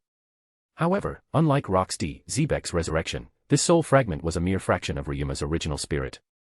It would grant him only one final burst of power before fading. But Ryuma wasn't concerned with such matters. His heart was aflame with battle lust. He glanced down at the chipped Shusue, then spoke in a voice completely different from before. That flying slash just now, you are indeed a great swordsman. Chiga curled his lips slightly. Whatever you say. A slash was a slash. Whether it was a flying slash or a Susanoo slash, it was merely a method of attack. Since their effects were similar, there was no need to argue semantics. More importantly, this version of Ryuma was far more interesting to Chiga. He twirled the Susanoo blade lightly and said, "All you need to know is that we're opponents now." Ha ha ha ha. Good. You are worthy of being my opponent. Ryuma burst into hearty laughter, his voice no longer resembling Brook's eerie yo-ho-ho-ho. The influence of Brook's shadow was gone, he was now Ryuma, the legendary sword god of Wano country. The soul flames in Ryuma's eyes flared wildly. For him, to meet a worthy rival like Chiga in these final moments was enough. This last fragment of his soul would now burn at its brightest. Chapter 207, Rage in Susanoo. Although the soul fire in Ryuma's eye socket seemed to burn more intensely, Chiga, with his Rinnegan, could clearly see he was nearing his limit. Burning your own soul to draw out greater power, it's even harsher than the 8 inner gates. I wonder how powerful this will be, Chiga murmured to himself. Of course, Ryuma had no idea what the 8 inner gates were. All he knew was that he needed to unleash every last ounce of strength he had left. The heart of a swordsman often transcended logic, built upon idealism and conviction. And having faced death twice, Ryuma's swordsmanship seemed to reach yet another realm. He placed Shusue back at his waist, crouched, and adopted a stance for a swift draw. Chiga, sensing the threat, immediately activated his room, swapping himself and Ryuma outside the castle. The move contained no malice, so Ryuma didn't resist, his focus solely on the sword in his hand. Without missing a beat, Ryuma looked up at Chiga, his voice deep and resolute. 3 styles, Flying Dragon Slash. A dragon's roar echoed as a massive dragon of blue energy surged forward. Wherever it passed, the air warped, leaving rifts in space itself. Had Dracul Mihawk been present, even he would have recognized this strike as something beyond a mere flying slash. It carried the essence of sword intent, a manifestation of the swordsman's will. Chiga's expression sharpened. The Susanoo blade in his hand radiated armament haki, black patterns coiling along its edge, exuding an aura of pure destruction. His Rinnegan's purple glow intensified as he raised the blade and brought it down fiercely. A jagged, violet sword light clashed head-on with the charging dragon. Their collision unleashed a vortex of whirling sword winds, carving deep ravines into the land around them. Zombies nearby were reduced to dust in the aftermath, their stolen shadows dissolving and fleeing into the earth to return to their rightful owners. Amidst the storm, Chiga and Ryuma stood motionless, locked in their standoff. But Ryuma wasn't finished. With a sharp exhale, he swung his sword again, unleashing his next strike. 3 styles, Dragon Sentinel Extreme. This time, 3 massive blue dragons rose, 1 from above and 2 from the ground, converging on Chiga. Shinra Tensei. A deafening hum filled the air as an overwhelming repulsive force erupted from Chiga. The 3 dragons howled as they were forced back mid-attack, their might unable to breach the barrier. Chiga watched them struggle against the invisible wall, an impressed look flickering in his eyes. To contend with my Shinra Tensei to this extent, even Mihawk wouldn't have managed it. This man's swordsmanship has truly surpassed legend, he thought. Yet even this would not be enough. The repulsive force swelled again, fully repelling the dragons, which disintegrated into a shower of radiant blue particles. But Ryuma was far from discouraged. Instead, he grew even more exhilarated. Your strength is unfathomable, Ryuma called out across the battlefield. In today's world, you are worthy of the title of strongest. Chiga offered a faint smile but said nothing. In terms of pure combat power, that title may well be his, but this wasn't the time for boasting. He could already sense Ryuma's soul fraying at the edges. This next attack would be his final blow. A solemn calm descended over Ryuma's features. This strike would be his farewell. The blue flames in his eye sockets flickered before surging higher, igniting his body in roaring azure flames. Above him, a colossal dragon head formed from the blaze, snarling at the heavens. His physical form began to dissipate under the scorching fire, but Ryuma showed no fear. The god of swords had faced death before, and he would embrace it again. Chiga watched silently, respect growing in his heart for the ancient swordsman's unwavering spirit. Without hesitation, Ryuma poured every remaining drop of power into Shusue and roared. 3 styles, Dragon's Song. In an instant, Ryuma merged with the enormous dragon, becoming one with the manifestation of his will. The giant dragon coiled in the sky, its ferocious gaze fixed upon Chiga, then dove toward him with unstoppable momentum. Chiga threw his head back and laughed. Ha ha ha ha ha. I, Uchiha Chiga, acknowledge your swordsmanship. Of all the swordsmen I've faced, you stand at the very summit. He drove the Susanoo blade into the earth. The sword dissipated into concentric waves of deep purple energy, spreading outward from Chiga's feet. Moments later, a towering figure of Susanoo manifested around him. But this wasn't an ordinary Susanoo. Chiga's body transformed into pure purple lightning, surging into the Susanoo's limbs and bones. The armor gave a metallic groan as segments lifted, revealing sinews of crackling purple lightning beneath. A pair of jagged lightning wings spread from Susanoo's back, and its weapon morphed into a lightning blade, arcs of violet electricity dancing along its edge. This was the Raijin Susanoo, born from fusing the power of the Rumble fruit with Susanoo, its debut appearance, and already a force capable of splitting the world itself. Raijin Susanoo raised its blade as the blue dragon streaked downward. Purple lightning crackled across the battlefield. Chiga's voice thundered across Thriller Bark. All creation, turn to ash, this is the will of Susanoo. The massive lightning wings flared, launching Raijin Susanoo into the sky. The blue dragon let out a final roar as it collided with the electrified titan.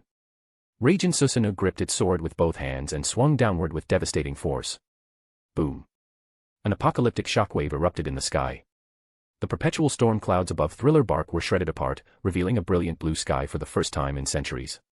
As sunlight poured down, a single broken samurai sword fell from the heavens, embedding itself silently into the ground. The duel was over. __. Well, no bonus chapters for you. Have fun with 2 chapters, _. Chapter 208, Bartholomew Kuma. Above Thriller Bark. Ryuma's body was already at its limit. After being heavily wounded by Susanoo, only his head remained, floating in midair, blue flames still burning at his neck. Susanoo's armor dissipated, revealing a form composed of pure purple lightning beneath it. The humanoid lightning shrank down, taking on Chiga's form once again. Chiga gazed silently at Ryuma. There was an unmistakable bitterness to witnessing a warrior of such legend in his final moments. Ryuma seemed to understand what Chiga was thinking. A relieved smile appeared on his face as he spoke. Your strength is truly remarkable. It's been my honor to cross blades with you in my final moments. Chiga gave a slight nod. Is there anything else you wish to say? Ryuma's floating head lowered slightly in thought. After a moment, he spoke. If I could, I'd like to know how my descendants are doing, and whether they've continued practicing swordsmanship. Descendants. Chiga paused, and the image of Roronoa Zoro flashed through his mind. Based on Ryuma's appearance during his lifetime, it was almost certain Zoro was his descendant, though it was unclear how many generations had passed. While not completely certain, Chiga still intended to honor Ryuma's final wish. Your descendant has outstanding talent in swordsmanship. Perhaps, one day, he might even surpass you. Is that so? You've met him. I suppose you could say that. Ryuma let out a hearty laugh. Then I truly have no regrets. I hope my descendant continues walking the path of the sword. As his laughter faded, Ryuma's body dissolved into countless blue specks of light, vanishing into the air. His sword, Shusue, embedded in the ground below, seemed to sense its master's passing and let out a faint, mournful hum. Before Ryuma's form vanished completely, a shadowy black spiritual essence broke free from his remains and sped away in a particular direction. Chiga made no effort to stop it, he knew it was Brook's shadow, returning to its rightful owner. Chiga stood silently for a moment, then slowly descended to the ground. On the ground. Chiga approached the black blade Shusue, which remained planted in the earth. He drew it out, only to find that less than a fifth of the blade remained intact, it had been irreparably damaged. This meant Zoro would no longer inherit Shusue. But Zoro was destined to be one of the greatest swordsmen in the world. If not this blade, another would come into his hands, a sword worthy of his path. What that would be, only fate would decide. As for this ruined Shusue, Chiga felt it belonged alongside its master. Placing a hand on the ground, he muttered. Earth release, earth core movement. Crack. The ground trembled, and a semicircular mound of earth rose up. Before it stood a stone tablet, engraved with the words, Tomb of Shimatsuki Ryuma. Chiga then drove the broken Shusue into the top of the mound, leaving it as a grave marker. His task complete, his body transformed into purple lightning and vanished. Inside the main hall. Moria sat nervously on his throne, hands clasped, eyes fixed on the enormous hole left in the wall of his castle. The familiar crackle of thunder sounded, and Chiga appeared in the hall. At the sight of him, Moria rushed forward, speaking quickly. Admiral Kirin. Please, listen to me, that zombie was different. He regained his old consciousness on his own. I absolutely wasn't the one controlling him to fight you. While Chiga had fought Ryuma, Moria had heard every thunderous impact outside, each one making his heart clench. Every second had felt like an eternity. He feared that when Chiga returned, it would be to take his head. Nearby, Absalom and Hogback trembled visibly but remained by Moria's side, too afraid to flee. Perona stayed too, though her reasons differed. She wasn't particularly interested in politics or survival. She just wanted to confirm whether Chiga had been harmed. When she saw him return unscathed, she let out a breath of relief, though immediately cupped her face in frustration. TCH, how annoying. Why should I care about him? Chiga didn't bother settling scores with Moria. He understood Ryuma's situation better than Moria ever could. He came only to issue a command. Moria, Ryuma's body has dissipated. I've erected a grave for him. Tell your zombies to leave it alone. Moria blinked. This Admiral Kirin was, unexpectedly sentimental. He'd killed the men, then built him a grave. Did that mean, if one day Chiga killed him, he'd get a tomb too? An unwelcome image of his own gravestone popped into Moria's mind, and he shuddered, quickly spitting on the floor to dispel the omen. Tui, damn bad luck. Chiga frowned at Moria's silence. What? Is this a problem? The displeasure in his tone made Moria's blood run cold. He scrambled to bow his head. Of course not. I'll make sure no one disturbs Ryuma's tomb. The order wasn't difficult to follow, most of Moria's zombie army had already been reduced to ash by sunlight. The remaining few were in terrible shape, too weak and broken to defile a grave. Chiga had no interest in further conversation. His purpose here was finished. Purple lightning arcs began crackling across his body as he prepared to leave and retrieve the Yomi Yomi no Mi. Seeing this, Moria was secretly overjoyed but forced a regretful expression onto his face. Admiral Kirin, leaving already? I haven't even had a chance to properly entertain you.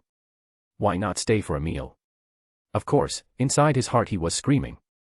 Hurry up and leave already. I'm going to drop dead from terror at this rate. Chiga didn't even acknowledge the offer. Just by looking at Moria's restless feet, he could tell the man was desperate for him to disappear.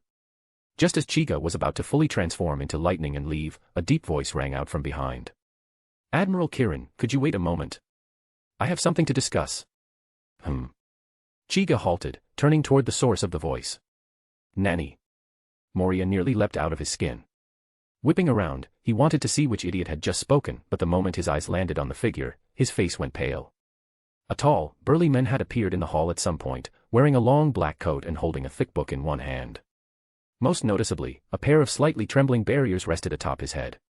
At the sight of him, Chiga narrowed his eyes. Bartholomew Kuma. Chapter 209, The Underworld. The person who arrived was Bartholomew Kuma, one of the 7 warlords of the sea, also known as the Tyrant, whose true identity was a cadre of the Revolutionary Army. Although he and Moria were both warlords, their strength wasn't remotely on the same level. Kuma's power could easily rank him among the top 3 warlords. His pawpaw fruit ability was so overpowered it was later essentially banned. Of course, for the current Chiga, these abilities no longer held much weight. No matter how formidable Kuma was, he was far from reaching a Yonko's level. In the original story, Kuma had come to inform Moria that Crocodile had been defeated by Luffy, but from his current words, it seemed he had come here specifically for Chiga. Moria didn't care why Kuma had shown up to find Chiga, he was currently furious. This is my territory. What are you doing here? Ignoring Moria's protests, Kuma walked directly toward Chiga, each of his heavy steps thudding against the ground. Chiga folded his arms, studying Kuma's movements. He noticed a stiffness in Kuma's gait and wondered if he'd already undergone modifications by Vegapunk. When Kuma reached Chiga, his towering 7-meter frame made him seem imposing, though in front of Chiga, it felt like he was looking up. Kuma managed a stiff, awkward smile and spoke. We meet again, Admiral Purple Kirin. I have something to tell you. Chiga narrowed his eyes for a moment, then gave a slight nod, indicating for him to continue. With permission, Kuma leaned in close, whispering in Chiga's ear. Someone wants to meet you. Chiga raised an eyebrow, unable to immediately guess who this could be. Could it be Vegapunk? Or perhaps Dragon? Who wants to see me? Kuma shook his head slightly and murmured, his identity isn't something I can disclose. I hope you'll understand. From those words, Chiga had a good idea of who it was. It had to be Monkey D. Dragon. If it was him, though, wasn't he worried that Chiga, as a Marine Admiral, would simply capture him and deliver him to Garp? Amused at the thought, a knowing smile appeared on Chiga's face. Is the person you're referring to Monkey D. Dragon? Kuma's expression instantly stiffened. His identity was a closely guarded secret. How could Chiga know? That reaction told Chiga he had guessed correctly. If it had been Vegapunk, Kuma wouldn't have been so surprised. After all, Vegapunk worked directly under the world government, and it wouldn't have mattered if a Marine Admiral knew. On the side, Moria watched the two whispering and, though desperate to listen in, caught nothing, which irritated him to no end. He decided that once Chiga left, he'd teach Kuma a lesson. Seeing Kuma frozen in place, Chiga chuckled and walked past him. If he wants to meet, tell him to come to Marine headquarters himself. And Chiga paused, then added meaningfully. In a while, will you still be you? Without waiting for a response, Chiga transformed into a streak of lightning and vanished. As soon as he left, Moria couldn't hold back his fury anymore. He roared at the stunned Kuma. You bastard! Is this your playground now? Who's in charge here? But Kuma still ignored him. Enraged, Moria manipulated the shadows around him, sending them crawling towards Kuma's feet. When the shadows reached him, Moria's face lit up with malicious delight, and he shouted. Shadow Horn. A black spear shot up from the ground, aiming to pierce Kuma. But Kuma simply extended a hand to meet it. Puff. The black spear struck Kuma's glove and vanished into thin air. Without a word, Kuma removed the damaged glove and discarded it, revealing an oddly soft-looking paw pad in his palm. It was one of the abilities granted by the pawpaw fruit. With those pads, he could repel anything, physical attacks, intangible forces, even pain and fatigue. It was similar in some ways to the almighty push, but more versatile. In the original story, Perona's ghosts were scattered by this very move. The only real drawback was that aside from compressing air for ranged strikes, Kuma had to physically touch his target. It was undeniably a top-tier Paramecia-type devil fruit, though for the current Chiga, it no longer held much appeal. His own abilities covered a vast range: time, space, recovery, destruction, defense, and his op-op fruit hadn't even reached its full potential yet. The possibilities within its room ability alone were endless. In comparison, the pawpaw fruit was little more than a gimmick. Still, Kuma's mood soured after Moria's attack. He teleported directly in front of Moria, placing a paw against his bloated stomach. Go on a trip. Bang. Moria, like the attacks he'd fired earlier, instantly vanished. Without a word, Kuma turned and disappeared from Thriller Bark as well. Perona and the others were left in shock. Their captain and Kuma had both vanished in the blink of an eye. On the other side of the island, Chiga was entirely unaware of Moria's sudden trip. He stood in front of an animated Brook, who was practically dancing with excitement. Having realized his shadow had returned, Brook was overjoyed. At last, he could stand in sunlight again. The outside world was within his grasp. After leaping around for a while, Brook approached Chiga, bowed deeply, and gratefully said, "Thank you so much. Please, take my devil fruit." This time, Chiga accepted the gift without hesitation. He used Human Path to extract Brook's soul, then used Predapath to absorb the Revive fruit. A fifth black tomo formed in his left eye. However, when he tried to return Brook's soul to his skeleton body, something unexpected happened. The soul fiercely resisted the vessel. This was troublesome.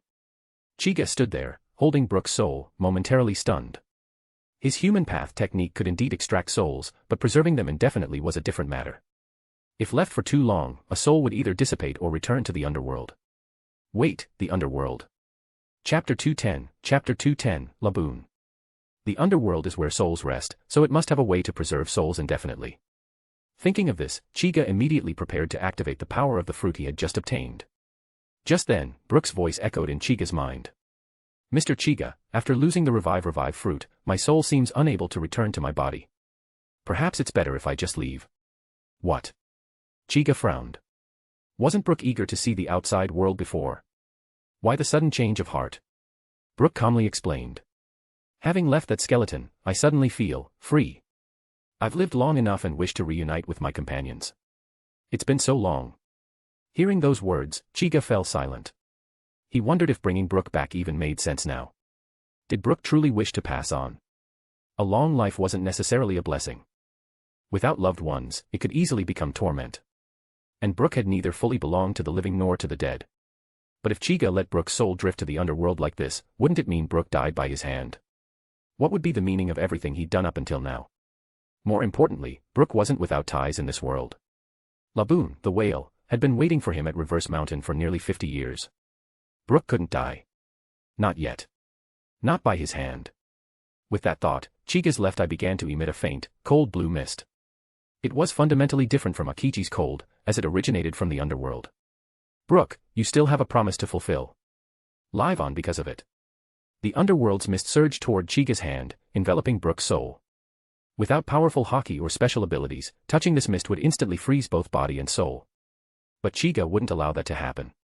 The mist could harm, but it could also heal and nourish.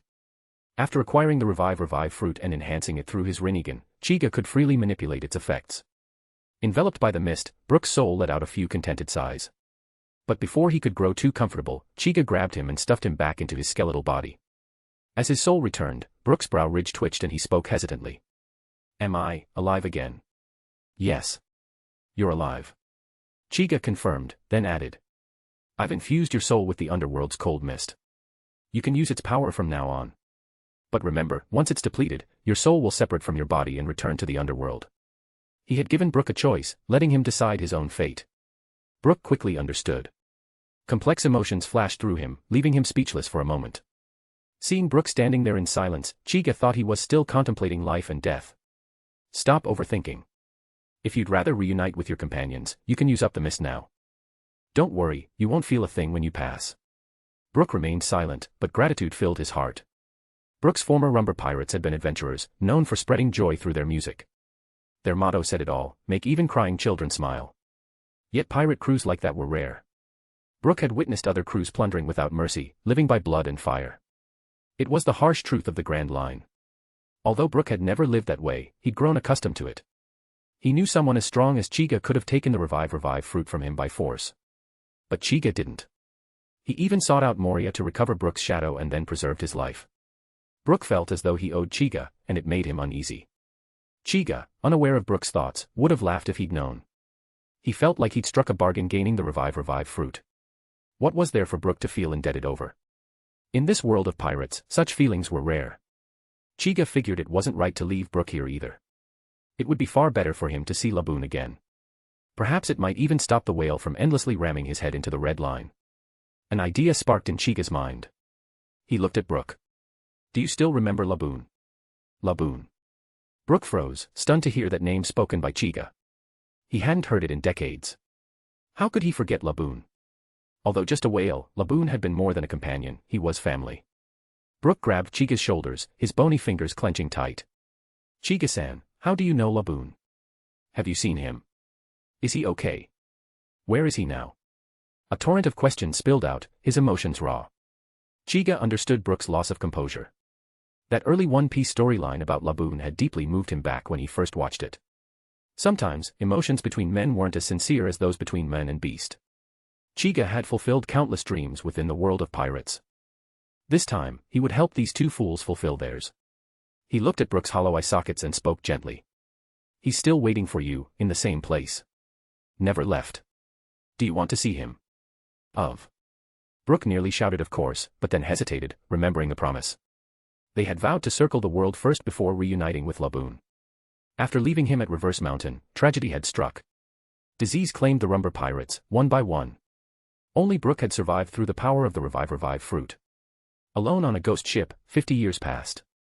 Brook's heart had ached to see Laboon again. It had nearly driven him mad. But that promise, it was sacred. A man's word was his bond. Brook stood there, torn between his longing to reunite with his oldest friend and his vow to keep that promise. Chapter 211, Crocus, Doctor of the Rogers Pirates. Chiga saw Brook still hesitating and asked. What's wrong? You don't want to see Laboon? Brook immediately shook his head like a rattle, quickly explaining to Chiga about his promise with Laboon, that he hadn't fulfilled it yet. Chiga nodded after hearing this. He, too, remembered that promise, to circle the world. Thinking about it, Chiga smiled. For someone like him, who possessed the rumble fruit, circling the world wasn't difficult at all. After all, the Grand Line was equivalent to Earth's equator. One just needed to follow it around the planet. Moreover, the pirate world's planet was actually smaller than Earth's, perhaps only a third or a quarter of its radius. Although Chiga's speed wasn't at the speed of light, it was far beyond the speed of sound, and fulfilling this promise wouldn't be difficult for him. With that thought, he looked at the dejected Brook and said. So that's it. Don't worry, I'll help you complete it. Huh. Chiga-san, you. No need to say more. Just go inside and wait for a bit. Chiga cut off Brook's words, opening the door space and motioning for him to enter. Brook looked at Chiga's confident expression, and for the first time in years, hope ignited within him. He believed this mysterious Mr. Chiga might truly be able to help him fulfill his long-standing promise to Laboon. He bowed deeply to Chiga and stepped into the door space. The moment Brook entered, Chiga's body turned into a dazzling purple bolt of lightning. A faint smile played on his lips as he muttered, "All right, let's go." In the next instant, a deafening thunderclap echoed across the heavens as Chiga's figure disappeared. The lightning dispersed the dark clouds above the ship, letting warm sunlight pour down over the vessel, wrapping the old ship in a gentle golden glow. Then something astonishing happened. The ship itself seemed to stir to life, as though it sensed Brook's departure. It turned its bow slightly toward the direction where Chiga and Brook had vanished, as if bidding them farewell. A small figure, cloaked in black, appeared at the bow. Slowly, he walked to the old piano where Brook had so often played and sat down, his fingers dancing across the keys to play Bink's Sake one final time on this ship. The familiar, sorrowful tune drifted over Thriller Bark, filling the air with memories until the dark clouds gathered once more, eclipsing the sun, and the song came to an end. As the final notes faded, the people departed. The cloaked figure rose, gazing out at the sea and murmured softly, "I'm sorry. I was truly useless. I left you alone here for so long. I'm glad you can finally reunite with Laboon. I should disappear now. Be happy." With those words, his body dissolved into shimmering particles of light and scattered across the deck. As he vanished, the old ship slowly began to sink. If Chiga had seen this, he would have known the cloaked figure was the ship spirit born from this pirate ship, just like the Going Merry. Another quiet testament to the idea that all things have spirits. At that moment, inside the door space, Brook seemed to sense something. Tears welled in his hollow sockets as he let out a heart-wrenching roar. "We're the ones who should apologize. Thank you for carrying us all this time. Thank you for everything." Hearing Brook's cry, Chiga quietly paused, allowing him to vent his sorrow until the tears ceased. Chiga's soft murmur lingered in the air. "So this is what a bond feels like. It's a peculiar thing." Grand Line, First Half, Twin Capes. Within a small lighthouse, Crocus, now approaching 70, was performing his duties as a lighthouse keeper as he always did. Outside, the crash of waves and the agonized bellows of a whale echoed across the sea. Crocus showed no surprise at the crashing sounds. He sighed with a complicated expression and muttered, "Has it started again?" At the base of the red line, a massive whale was repeatedly smashing its head against the unforgiving rock face. Its scarred forehead bleeding, yet it refused to stop. Laboon the whale, and it had been like this for decades. Crocus gazed at Laboon's desperate, self-destructive actions without moving to stop him. He knew all too well that trying to intervene would only enrage Laboon further. Sigh. Crocus let out a weary sigh and was just about to return to his room when a sudden thunderclap shattered the clear skies above. He stiffened, frowning as he looked up. A thunderclap in clear weather. Was a storm coming? If so, he couldn't let Laboon keep doing this. The seas turned lethal in bad weather, and while Laboon was a whale, he was still a mammal and needed to surface to breathe. If a wave knocked him unconscious in these waters, it could be the end. With that thought, Crocus steeled his resolve. Today, even if by force, he'd stop Laboon. But just as he took a step forward, a voice called out behind him. "Crocus, Doctor of the Roger Pirates. I never thought you'd be content playing lighthouse keeper in a place like this. Who's there?" The instant his name and past were spoken, Crocus broke out in a cold sweat, spinning around. There stood a man in a black cloak, and Crocus immediately recognized the face. His expression changed dramatically as he exclaimed, "Marine Admiral Kirin." Chiga's reputation had long since spread across the seas. His unique Rinnegan made him instantly recognizable to veterans like Crocus. In that moment, Crocus's muscles tensed.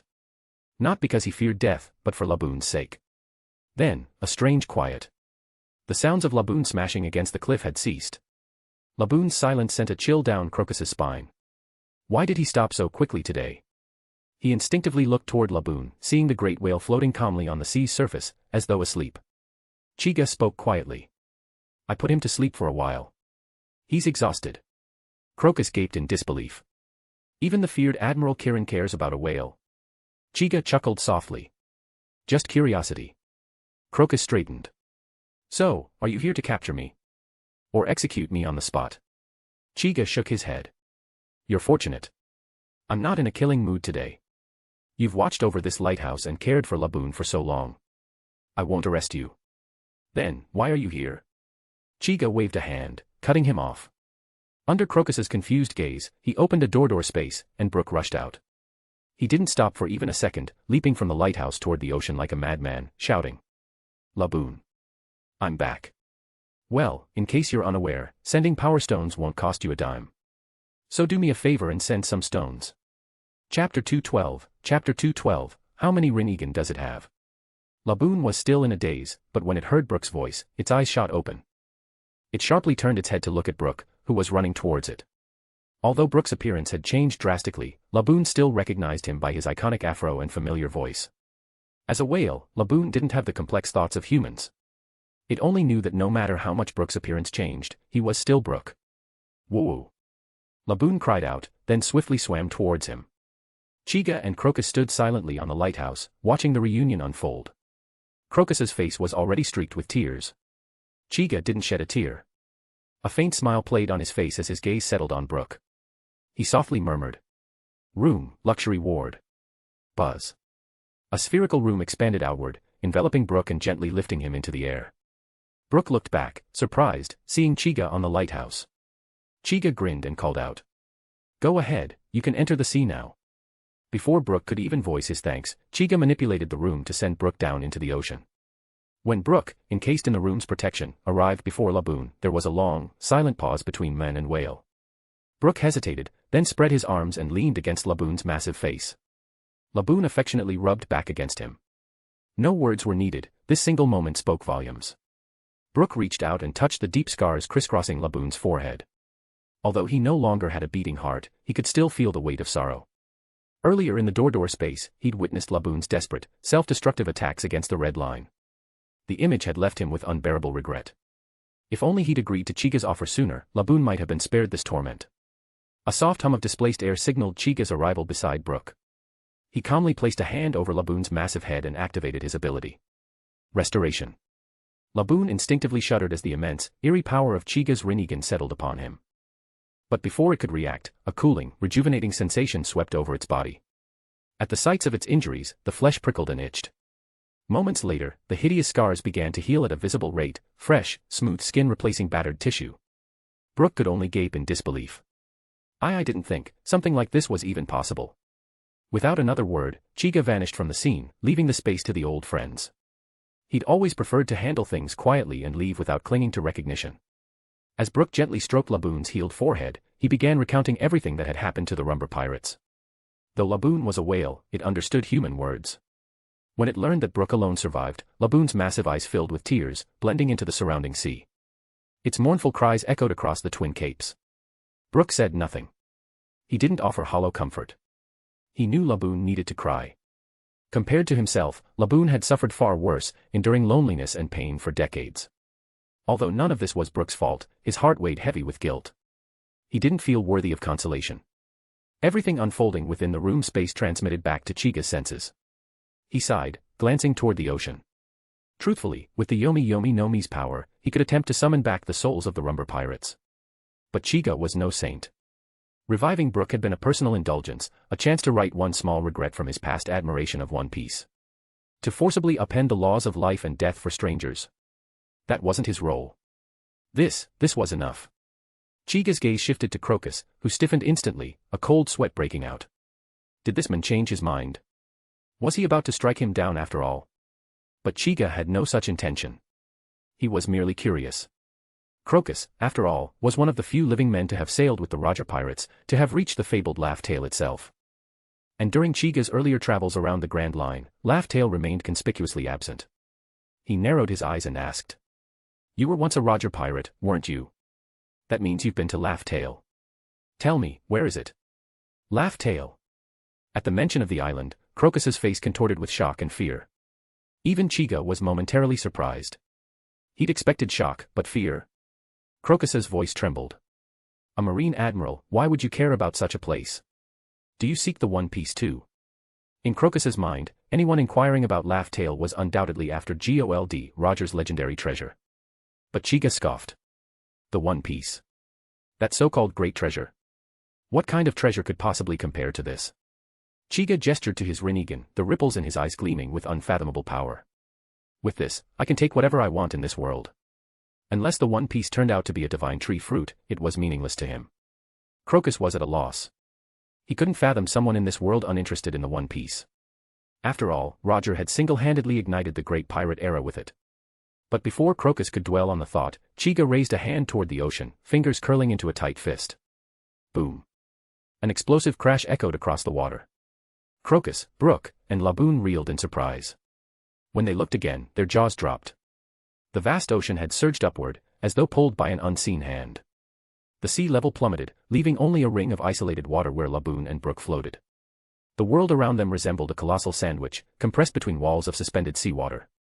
Chiga calmly turned to the dumbstruck Crocus. One Piece, how many Rinnegan does it have? We're currently on chapter 330 on the platform, that makes us 118 chapters ahead. Chapter 213, Laugh Tale. After showing Crocus the power of the Rinnegan, Chiga withdrew his ability, and the towering seawater fell back into the ocean. Everything returned to calm, but Crocus would never forget the sight of seawater being lifted into the sky. Even Golden Lion Shiki, wielder of the float fruit, could never have manipulated such a massive volume of seawater so effortlessly. Crocus murmured. Is this the power of a god? Chiga gave no particular response. The Rinnegan was known as the Eye of God, possessing divine power was only natural. And what he had just displayed was only a fraction of his true strength. If Chiga truly wished, he could even create a moon, much like the Sage of Six Paths. Of course, it would be nowhere near the size of the one above the earth, more like the smaller version seen in Naruto's movie adaptations.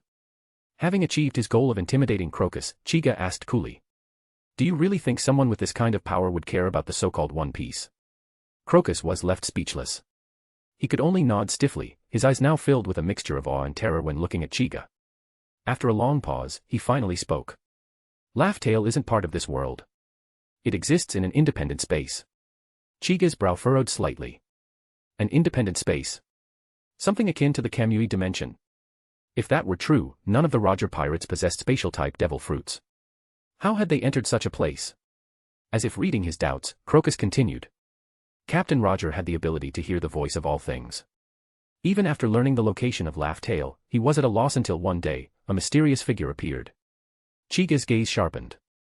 Mysterious figure? What did they look like? Crocus shook his head. He wore a black cloak and had a slender frame. His voice was deliberately disguised, I couldn't tell if it was a man or a woman. Chiga was a little disappointed but gestured for him to go on. He was a devil fruit user. With his power, we entered Laugh Tale. And there, we saw the truth of history. At this, Crocus's expression shifted, a distant, awestruck look filling his eyes as if reliving the moment. Chiga's face darkened. Don't you want to know the truth of history? Crocus asked carefully. Not interested, Chiga said flatly. He wasn't one of those scholars from O'Hara desperate to uncover the void century. What he wanted to know was the nature of One Piece, the treasure that had driven the entire world to chaos. Crocus was once again thrown by Chiga's indifference but dared not protest. He gathered his thoughts and began recounting what the Roger pirates had witnessed on Laugh Tale. When he finally spoke of One Piece itself, Crocus's face was not filled with joy but dread. His voice trembled. It was a black beast, with 10 tails. Its eyes were blood red, and the pattern inside, it was like. Suddenly, Crocus went pale and froze. He stared at Chiga's right eye, the 6-tomo Rinnegan gleaming ominously. That memory, buried deep for so long, had been forcefully dragged to the surface. And now, confronted with the identical pattern before him, his heart nearly stopped. Chiga, who had been only half listening up until then, sat up sharply when he heard 10 tails and blood red eye. A vivid image surfaced in his mind, the 10 tails from Naruto. Now you're speaking my language, old man. But Crocus's words had halted mid-sentence, causing Chiga's irritation to spike. He scowled. Like what? Say it. L like your eye, Crocus stammered. Chiga grinned, excitement coursing through him. He hadn't expected the legendary One Piece to be the 10 tails itself, and from Crocus's description, it was still in its seedling form. Which meant it hadn't yet produced the God Tree fruit. He might just have a chance to claim it. The thought of seizing the God Tree fruit made Chiga's blood race. Crocus, meanwhile, shivered at the sight of the unrestrained hunger in Chiga's expression, worried the man might devour him on the spot. Not that Chiga had any interest in eating an old man. His sights were set on something far greater. But his excitement dimmed slightly as a certain inconvenient problem arose in his mind. He might have the 10 tails, but in order for it to bear a God Tree fruit, it needed to consume an Otsutsuki. And therein lay the issue. Where the hell was he supposed to find an Otsutsuki in this world? Would he have to tear open a portal back to the Naruto universe to catch one? Chiga's expression shifted, torn between exhilaration and frustration, before he finally sighed. Well, even without an Otsutsuki, having the 10 tails was better than having nothing. He could figure out the rest later. There were still too many unanswered questions. He turned back to Crocus and, ignoring the man's terrified look, asked, So what did Roger do to that thing? And what happened to that mysterious person? Crocus swallowed hard and replied. When that person saw the creature, they said, I finally found you, then left. Roger used his ability to hear the voice of all things, but he never told us what he heard. He simply led us out through the entrance the stranger left. Chiga's eyes narrowed. I finally found you. That phrase lingered in his mind. It implied the stranger knew exactly what the Ten Tails was. Could it be an Otsutsuki? And if so, which one? One name surfaced in Chiga's thoughts as he turned to gaze toward the red line. His voice dropped to a low murmur. Otsutsuki Emu. Chapter 214, Otsutsuki Emu. In the Room of Flowers, at Mary Geo's, the Holy Land. Emu, seated on the throne, seemed to sense something. He opened his crimson eyes and gazed in a certain direction, the end of which was Chiga. At this moment, two pairs of eyes seemed to clash across the void, unleashing an invisible wave. The entire Holy Land suddenly shook violently. Many celestial dragons, before they could react, were thrown to the ground, startling their guards into a panic. The guards rushed forward to help their masters up. What these celestial dragons did after getting up was surprisingly consistent. They heavily slapped the faces of their guards. Some even, in a fit of rage, directly executed their guards. Nerona was sound asleep, hugging a Chiga doll, her drool dripping from her mouth and soaking the doll's head. The sudden tremor directly caused her to roll off the bed, waking her from her sweet dream. After waking up, Nerona didn't scream like the other celestial dragons. She groggily rubbed her eyes and muttered to herself. What happened? Why do I feel Chiga's presence? Back in the Room of Flowers. Emu slowly rose from the throne, a faint smile playing on his lips. He spoke to the empty hall. Did you notice? Uchiha Chiga. At this moment, a voice sounded in his mind. He must know something. What do you say, should we reclaim him now? Emu's face showed a hint of disgust. He was truly fed up with the feeling of another person existing within his body, especially since this person knew everything about him, including his despicable actions. He ignored the voice, merely waving his sleeve. An image of Chiga appeared in the air before him. Emu gazed infatuatedly at Chiga's Rinnegan and the horn on his head, murmuring. You've finally grown to this extent. My idea was indeed correct. This has truly made me wait for too long. However, the voice spoke again. His evolution indeed exceeded my expectations. I didn't think he could truly evolve to such an extent from a human body. Emu scoffed a few times, mocking. How can the vision of a waste like you compare to mine? When my plan succeeds, you can just wait to completely dissipate from my body. The voice in Emu's mind fell silent for a moment, then ignored Emu's taunt and asked. So you're going to reclaim Uchiha Chiga now? Although he's evolving in the right direction, he doesn't seem to have fully evolved yet. Humph, of course I know that. So I'll continue to wait patiently. I've endured hundreds of years, I'm not short on this little bit of time. You're quite patient. Aren't you afraid he'll surpass you once he successfully evolves? Don't think of me as a trash like you. I have my own methods, just you wait and see. Then I wish you success. With that, the voice in Emu's mind completely fell silent. Emu snorted coldly, his gaze focused on a spot in the air. A swirling black hole appeared in the air, from which came chilling roars. Through the black hole, a blood red eye could be seen staring intently at Emu outside. Such a terrifying sight would likely make an ordinary person faint immediately, but Emu seemed to enjoy this feeling. He looked at the monster in the black hole with the gaze of someone appreciating a treasure, saying infatuatedly. As long as you're here, I am invincible. Roar. His response was another deafening roar. Emu paid no attention and continued. Don't rush, you'll soon become a part of my body. By then, what joy, boy. What damned prophecy. I will be the only true god in this world. Ha ha ha ha ha. The monster in the black hole became increasingly agitated amidst Emu's wild laughter, but its body was bound by countless black lines. No matter how much it struggled, it couldn't move an inch, only able to vent its anger through roars. Emu smiled and enjoyed the monster's performance for a while. The monster's roars sounded like enchanting celestial music to his ears. Every time he heard them, he became incredibly intoxicated. The monster also knew that it was currently just engaging in impotent rage, serving no purpose other than making that human look even more disgusting. So, it simply lay on the ground, making no sound. Emu also lost interest in continuing. He shifted his gaze, and the black hole closed. He looked again in Chiga's direction, spread his arms, and shouted. Uchiha Chiga. I can give you anything you want. Just keep growing. Until. At this point, a morbid smile appeared on Emu's face. He continued. Until you become its nourishment. Ha ha ha ha ha. The laughter echoed through the room of flowers and reached the Holy Land outside. The 5 elders, gathered in the main hall, immediately rose upon hearing it, all looking towards the room of flowers. The 5 elder with the black flat hat hesitated and said, I know this elder is J. Garcia Saturn, but others don't, so I can only use characteristics to describe him. That's Emu-sama's voice. He seems very happy today. The 5 elder with short golden hair nodded, his expression looking somewhat displeased, because he heard the name, Uchiha Chiga. He didn't know why, but he hated this Uchiha brat so much his teeth ached, wishing he could immediately execute this guy who challenged their authority. But there was nothing he could do. Emu-sama seemed to value this Uchiha Chiga greatly, even punishing him severely because of him. So he could only hide this hatred in his heart, which made him feel like swallowing his broken teeth. The 5 elder in the white kimono continued to wipe the katana in his hand. His expression looked very calm as he spoke indifferently. Isn't something that makes Emu-sama happy also a good thing for us? There's no need to make such a fuss. The remaining 5 elder with the birthmark and the 5 elder with the long beard immediately nodded in agreement. Clearly, the 5 elders were also divided into factions. These 3 were clearly one faction, and the 5 elder in the white kimono was the head of this faction. The 5 elder with the black flat hat and the 5 elder with short golden hair showed displeasure on their faces upon hearing his words. They had long found this show-off annoying. This guy's relationship with Emu-sama was closer than theirs, so the 5 elder with the birthmark and the 5 elder with the long beard looked up to him. When things happened, they would stick together tightly.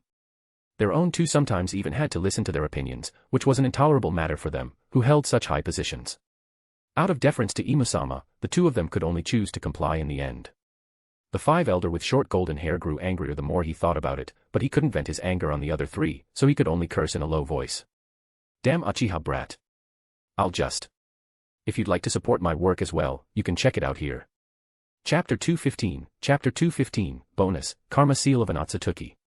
Chiga retracted his gaze, having already received the answer he sought. During his telepathic confrontation with Emu just now, he had glimpsed a pair of eyes. They were red Rinnegan, but the ripples didn't cover the entire eye, only 2 concentric circles. Of course, Chiga couldn't be sure by appearance alone, but possessing the Rinnegan himself, he could sense a familiar aura from those eyes. It was the aura of kin.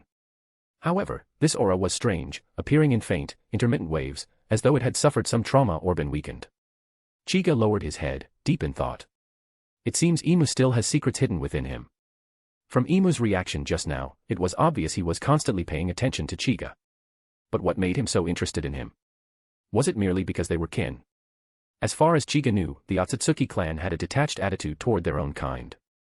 Yet Emu was oddly invested in him, practically opening doors to accelerate his growth. 10 tails. Otsutsuki. Care. Weak aura. Keywords appeared one by one in Chiga's mind, until a sudden realization struck him like a bolt of lightning. He wants to feed me to the 10 tails after I fully evolve into an Otsutsuki. Once this thought surfaced, it refused to leave. Chiga felt his guess was dangerously close to the truth. But one problem remained. Wasn't Emu afraid that after he fully evolved into an Otsutsuki, he wouldn't be able to defeat him? Judging by that weak aura earlier, Emu probably couldn't even defeat the current Chiga. So where did Emu's confidence come from?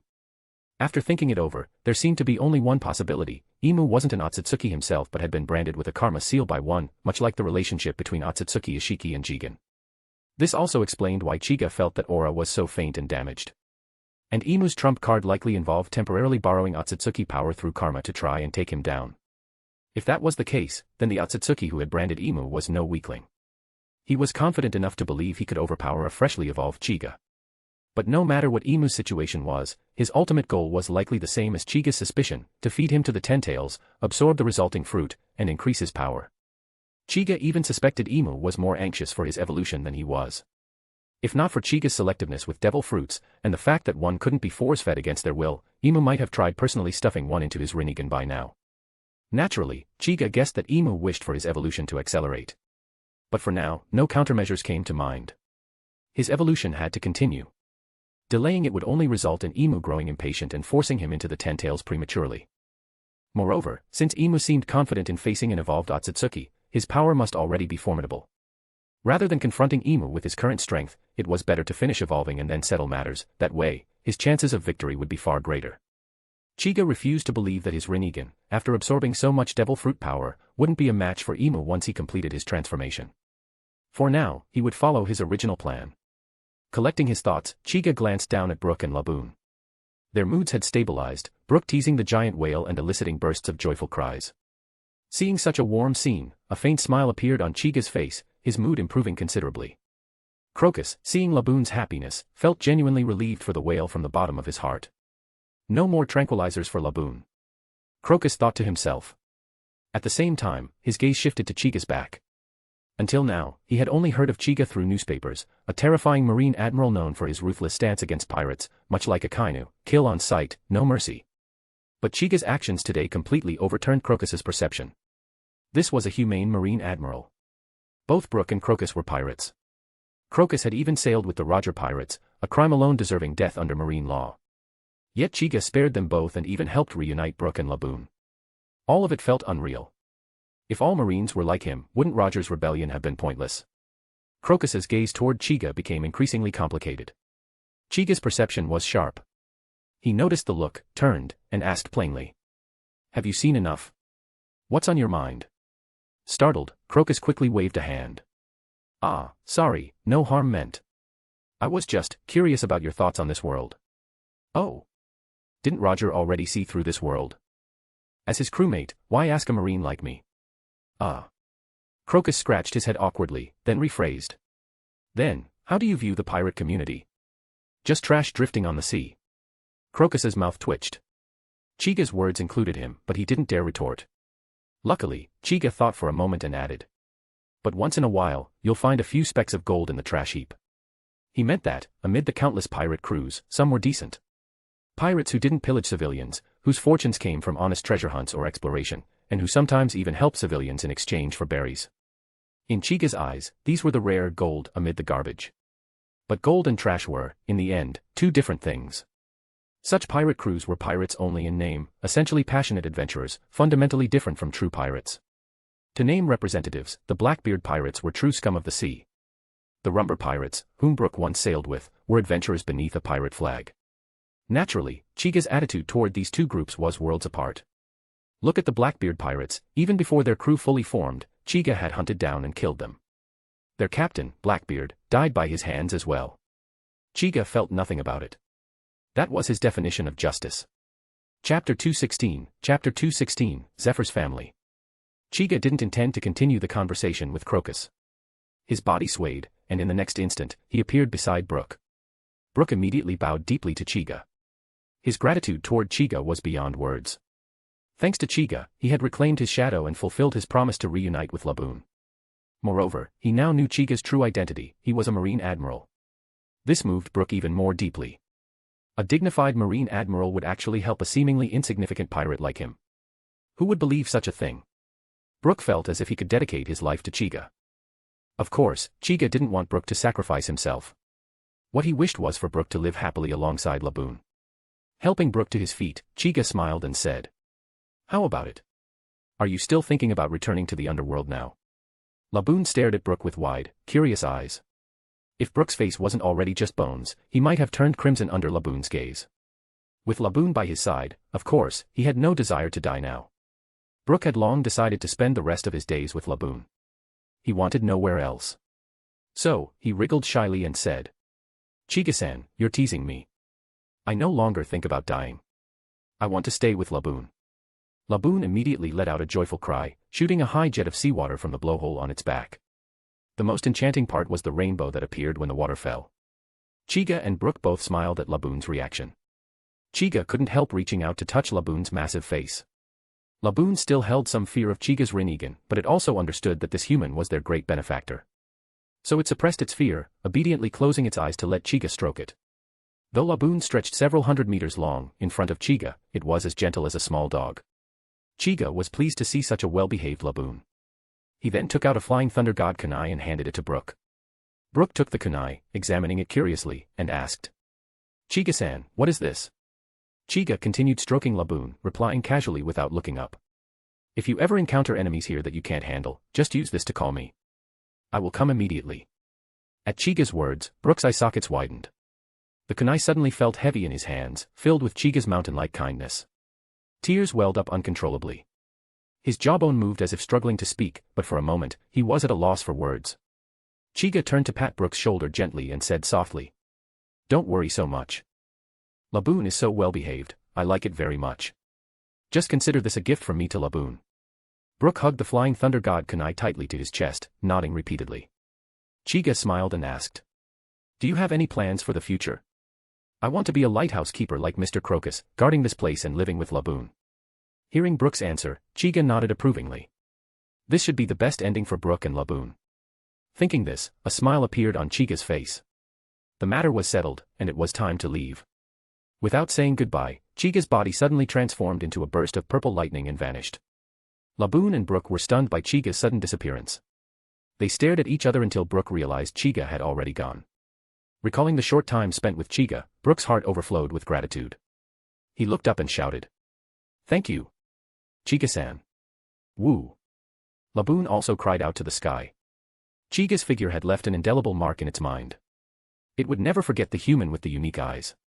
Suddenly, thunder rumbled in the sky.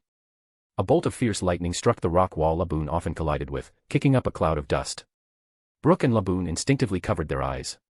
When the dust settled, they saw clearly carved words on the rock wall. Laboon Island, left by Marine Admiral Purple Kirin.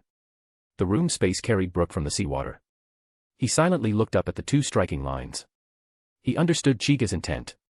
The first line, Laboon Island, was a gift from Chiga to Laboon, who had guarded this place for decades.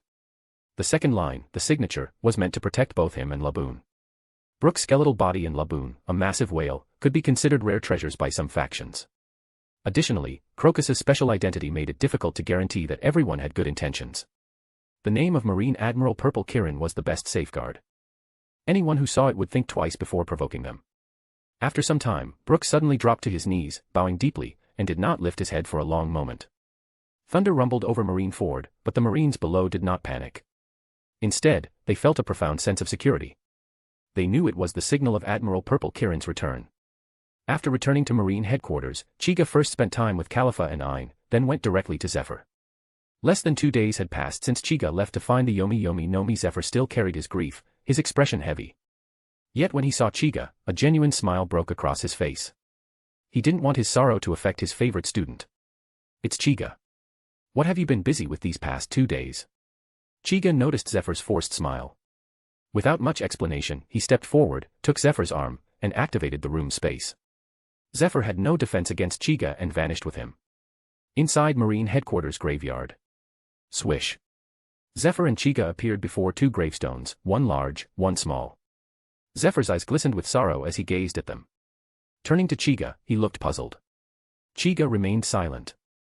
Extending the room space underground, he summoned 2 coffins side by side on the surface. Zephyr's composure broke.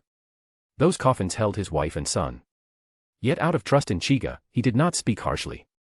Slowly, he approached and gently brushed his hand over the cold wood, his eyes filled with an unresolvable sorrow. Thanks for the power stones, send more. Chapter 217, Awakening Another Devil Fruit.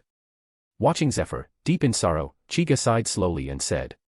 Teacher Zephyr, I found a devil fruit in the past few days. Zephyr's hand paused as it caressed the coffin. His voice trembled as he asked. What is the name of this fruit? The Yomi Yomi no Mi. The name immediately sent a shock through Zephyr. Although he didn't know the details of the Yomi Yomi no Mi, the word Yomi, meaning underworld or revive, combined with Chiga's recent actions, sparked a terrifying thought in his mind, something he had never dared to imagine. He stiffly turned his head, dry lips moving as he asked. What are its abilities? Chiga didn't answer with words. Instead, he extended his hand, and an icy coldness, like the essence of the underworld itself, radiated from it. The chilling aura drifted toward Zephyr, and even as a Zoan mythical beast user, he couldn't suppress a shiver. Clenching his hand to dispel the cold, Chiga said in a deep voice. This fruit has granted me the power to connect with the underworld, making me, the lord of the underworld. Due to its unique nature, the Yomi Yomi no Mi had appeared only a handful of times in history, and none before had awakened it. It's uncertain whether Brook was the first user. Now, this was the first awakening of the fruit in the world. The 11 tomo in Chiga's eyes suddenly enlarged and began spinning rapidly around their respective patterns, an overwhelming ocular power surging within. Zephyr stared blankly. It was the first time he had seen Chiga use his ocular power to awaken a devil fruit.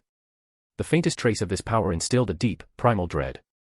A cold wave from the underworld erupted from Chiga, freezing everything nearby. Even Zephyr felt overwhelmed by the sheer intensity of the cold. He pushed his Uchi Uchi no Mi power to its limit, transforming into a half-beast form. But this wasn't enough. He cloaked himself in a layer of dense armament haki, barely managing to withstand the invading underworld cold. Despite that, several sharp ice spikes hung from his two bull horns.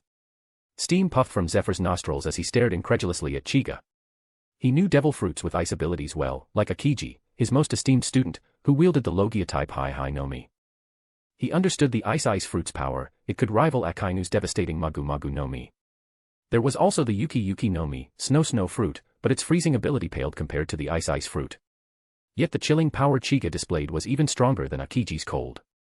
Having sparred with Akiji before, Zephyr knew firsthand that Chiga's underworld cold was beyond any known devil fruit's freezing power.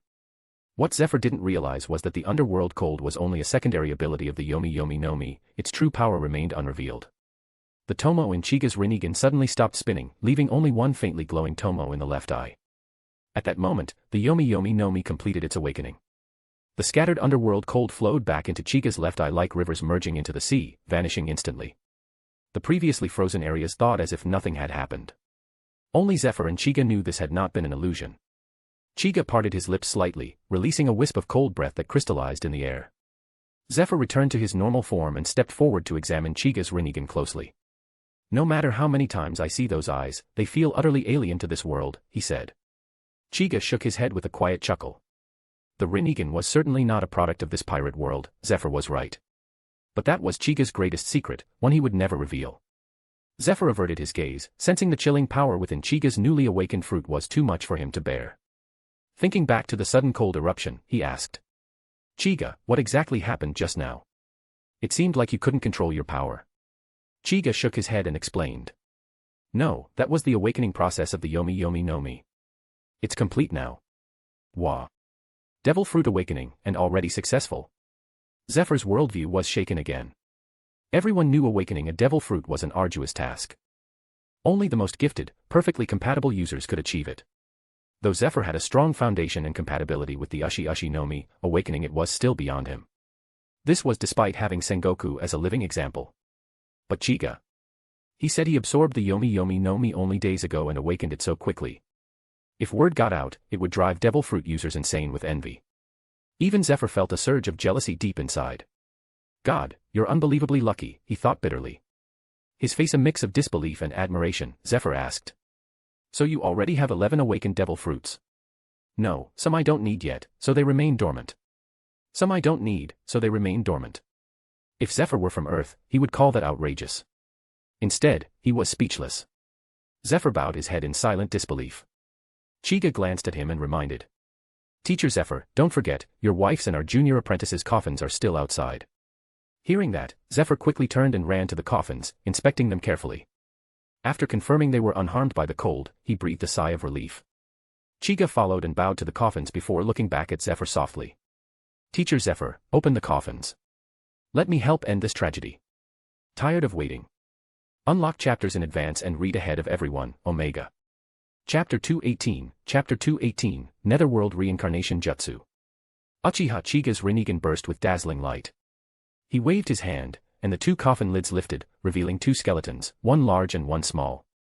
Immediately afterward, he clasped his hands together, forming the hand seal, and said in a deep voice. "Outer Path, Netherworld Reincarnation Jutsu." In the Netherworld, a black vortex appeared in the sky. Two yellow cloud-like souls suddenly seemed drawn by an unseen force, breaking free from a sea of spirits and drifting toward the black vortex above. Only when the two souls entered the vortex did it gradually shrink until it vanished. Back in the real world. As Chiga released the Netherworld reincarnation, Zephyr's wife and son's remains were enveloped by a green energy. Under this energy's nourishment, the two skeletons began to condense flesh and blood. In a short time, the skeletons fully transformed into a woman and a small boy. Their faces flushed with color, showing no trace of death.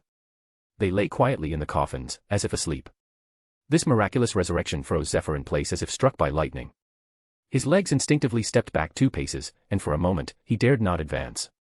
But the process was not over yet. The black vortex reappeared in the sky above the real world, and 2 yellow cloud-like souls emerged from it.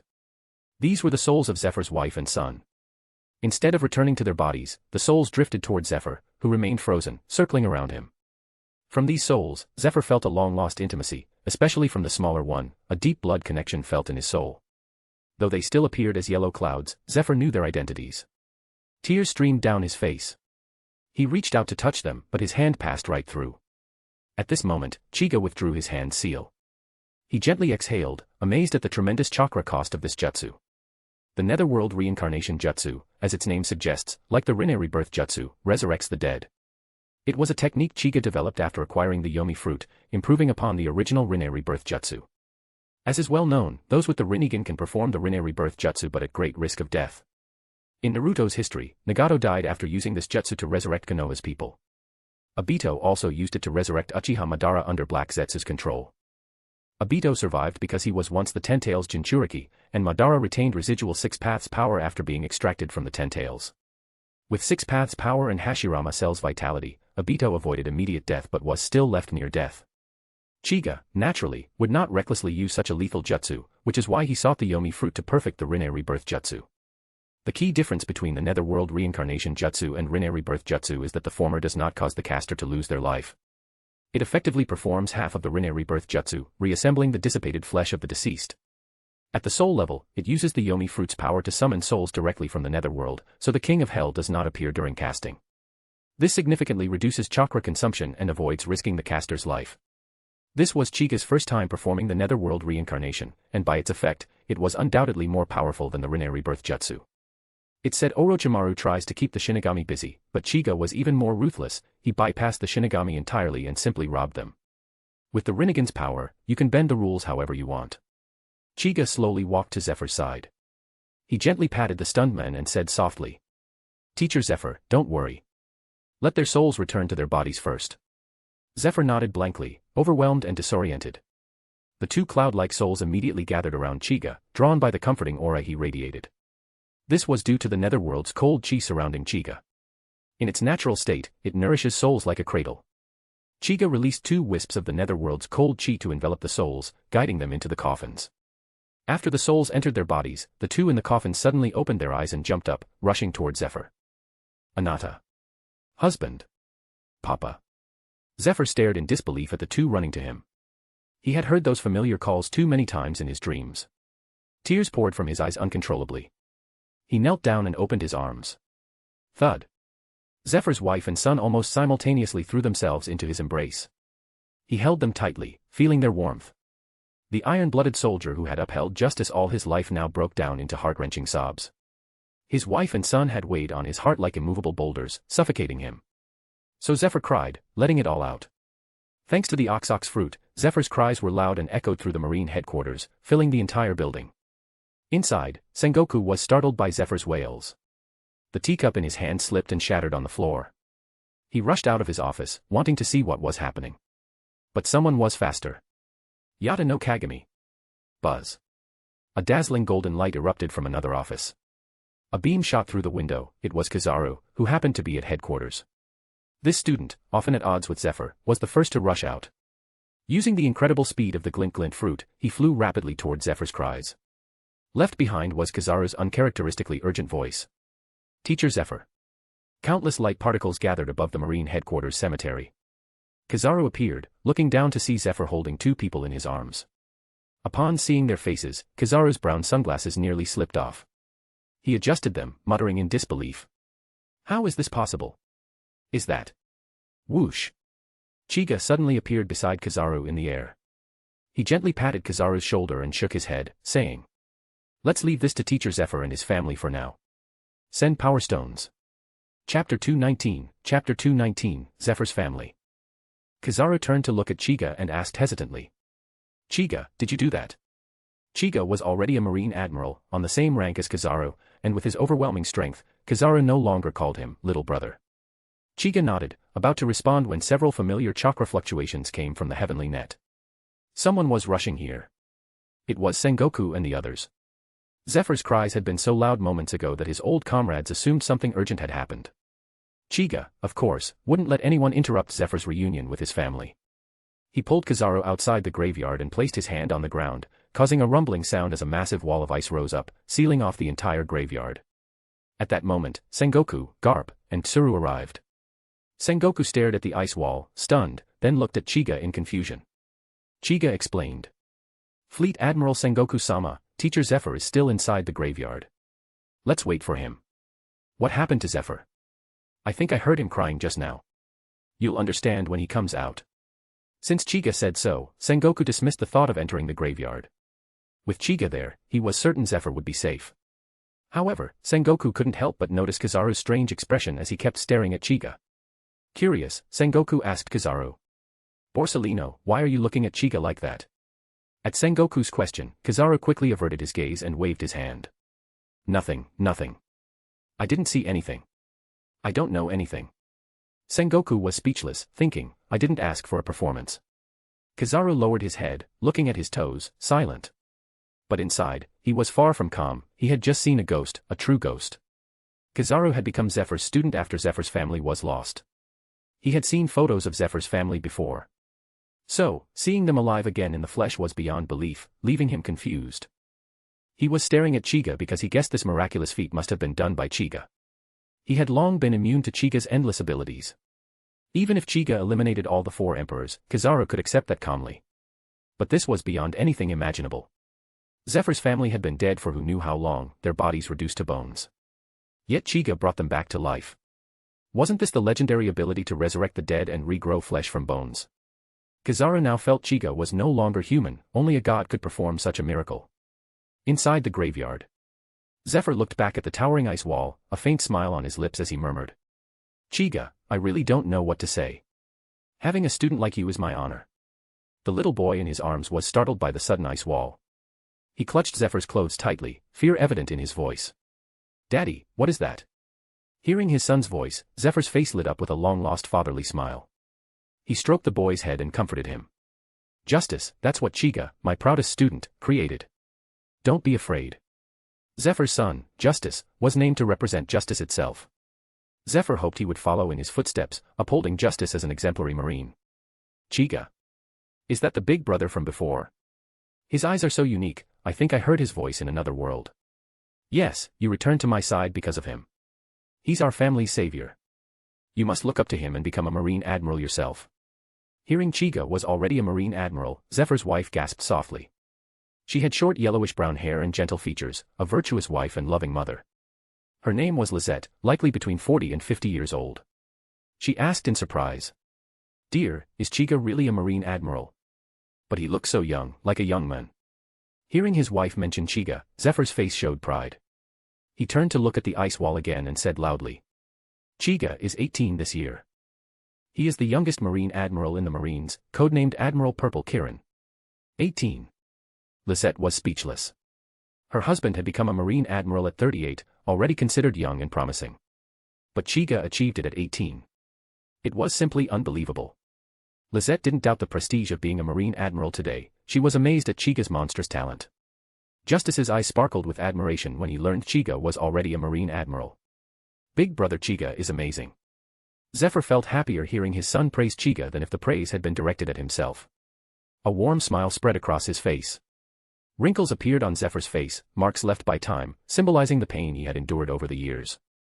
Lisette noticed the wrinkles and her eyes filled with sorrow. She gently touched his face, choking back tears. Dear, you've had a hard time all these years. She knew that compared to her and Justice, who had been in the underworld, Zephyr, left alone in the living world, must have suffered the unbearable torment of losing his family. A pain worse than death. Justice looked up at his father's aged face and whispered. Daddy. The voices of his wife and son brought tears to Zephyr's eyes once again. He wiped them away, forcing a smile, and said. That is all in the past now. Thanks to Chiga for bringing you back to me, I feel truly happy. Chapter 220, Devil's Child. When Zephyr brought his family before Sengoku and the others, their reactions were even more intense than Kizaru's. Garp stared, bent at the waist, with 2 streams of snot, one long and one short, flowing from his nostrils, causing Justice and Lisette to burst into laughter. Especially when they learned that Zephyr's family's resurrection was Chiga's doing, chaos erupted immediately. Tsuru looked at Chiga in astonishment. As chief of staff, she certainly thought more deeply than most. She understood how terrifying Chiga's ability was, but she also knew it would attract the world government's greed. She glanced at Chiga and said, Chiga, this matter should only be known by those present, correct? Chiga nodded. He understood Tsuru's meaning but was unafraid of the world government. With his current strength, aside from Emu, he was confident he could level the entire Marihoa. And since he was a prized asset in Emu's eyes, Emu would never allow interference against him. Still, Chiga thanked Tsuru for her concern and assured her not to worry. Seeing Chiga's confident expression, Tsuru said no more. She knew his power, and among the strong on the seas now, no one dared face Chiga alone. At that moment, Justice scampered over to Chiga, his small hands excitedly clasped together. In an incredibly tender voice, he said, "Big brother Chiga, Daddy said you've become a Marine Admiral. You're amazing." Chiga and Tsuru, who had been somewhat serious, were charmed by the innocent childish voice. Chiga knelt down, stroked Justice's small head, and smiled. "What's your name?" "My name is Justice." Ultraman." "Big brother Chiga, what's Ultraman?" "They are, never mind that. You think Marine Admirals are amazing, but what makes them amazing to you? They're all very strong. Daddy is like that." Justice's words caused Kizaru, not far away, to tug his collar involuntarily, a hint of smugness crossing his face. For some reason, Kizaru never felt much when others praised his strength, but hearing it from Zephyr's son, Justice, felt like sweet honey filling his heart. He had even whimsically considered Justice his grandnephew. If Zephyr knew, he'd probably challenge him to a duel over seniority. Chiga smiled knowingly at Justice's words. Then, looking seriously into Justice's eyes, he said, "A Marine Admiral must not only be strong but also possess their own justice. That is conviction." Conviction. Justice was still young and didn't quite grasp the meaning. He turned to his father, Zephyr, for help. Zephyr remained silent, waiting to hear what Chiga would say. Unexpectedly, Chiga returned the question to Zephyr, "You should ask your father. He is a man who has carried conviction all his life. That is truly admirable." Upon hearing this, Justice ran back to Zephyr's side, pestering him to explain conviction. Zephyr gave Chiga a helpless glance, then embraced Justice and began teaching him. Though his expression seemed a little weary, everyone knew Zephyr was enjoying it. Sengoku and the others watched Zephyr chatter to his son, and after a moment, tears welled up in their eyes. They knew that in the past, such a scene was a dream Zephyr had often longed for but only imagined. Fortunately, Chiga had made this dream a reality. Though unspoken, their gratitude toward Chiga was immense. Sengoku and Garp had both received great kindness from Chiga and were among his staunchest supporters in the Marines. Tsuru, too, due to Gion, admired Chiga deeply and thought of everything for him. No wonder some of the 5 elders were growing increasingly displeased with Chiga. Looking at the situation, the old generation's 3 giants of the Marines were all Chiga's allies. If it weren't for Emu's strict control over the 5 elders, they would have taken action to rectify this long ago. Because if this continued, the Marines would become an armed force loyal only to Chiga. Lizette watched Zephyr and Justice's interaction with a warm smile before gracefully approaching Chiga and bowing deeply. Chiga was startled and immediately moved to help her up. Though Lizette appeared younger, she was still his teacher's wife, and he couldn't accept such a bow. But Lizette insisted. She cared not for seniority, she only knew that Chiga was their family's great benefactor. Chiga waited patiently until Lizette straightened up and said, "Teacher's wife, you don't need to do this." Hearing Chiga call her teacher's wife, Lizette blushed and waved her hand, saying, "Just call me Lizette. I can't stand that title." At that moment, Zephyr came over holding Justice and patted Chiga's shoulder, saying everything without words. Chiga didn't want to keep things so formal. He preferred normal interactions and didn't want everyone treating him as some great benefactor. Besides, he was eager to spar with Akiji over ice abilities, but it seemed Akiji wasn't at Marine headquarters. Chiga asked Sengoku, "Fleet Admiral Sengoku, where is Admiral Akiji? I want to discuss something with him." "Kazan. He went to Alabasta. There are reports Crocodile recently formed an organization causing trouble. Kazan volunteered to investigate." Sengoku found it strange. Kazan, who usually prioritized slacking off, was unusually proactive. Even if Crocodile was a warlord, it seemed excessive for a Marine Admiral to investigate personally. Hearing this, Chiga's thoughts raced. Crocodile's organization must be Baroque Works, with him as president, meaning Robin had become vice president. Otherwise, Akiji wouldn't have made a special trip to Alabasta. Crocodile was still provoked by Chiga's last encounter at headquarters. Like Doflamingo's ambition to be a warlord, Crocodile sought information on the ancient weapon Pluton. His organization made a bold move right after forming, drawing Marine attention. However, the information Crocodile sought was worthless to Chiga, who already knew it. Pluton was buried in Wano country.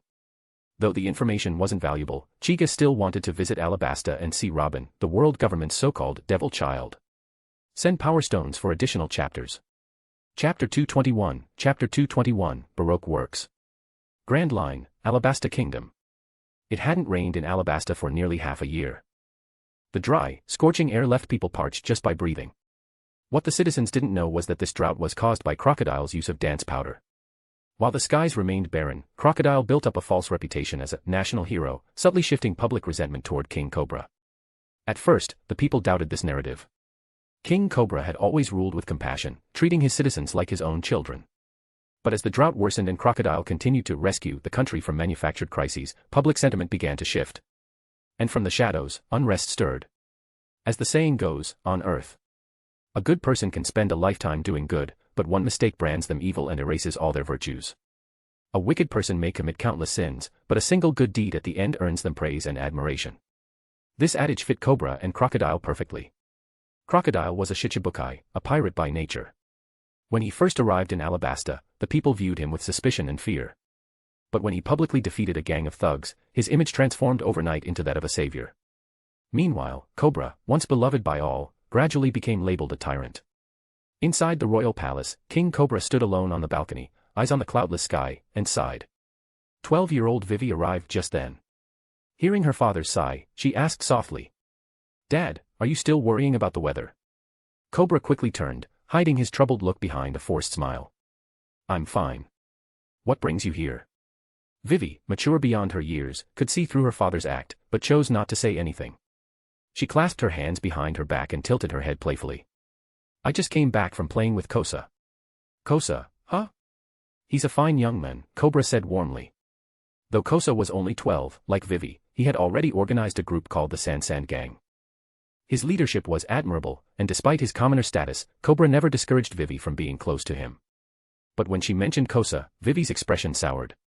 Cobra raised an eyebrow. Had that boy hurt her? Ever since losing his wife, Cobra had doted on his daughter beyond reason. If anyone dared mistreat her, even a 12-year-old would face the wrath of a king. "What's with that face? Did Kosa do something?" "That brat, I'll..." Vivi quickly waved her hands. No, it's just, he's been distant lately.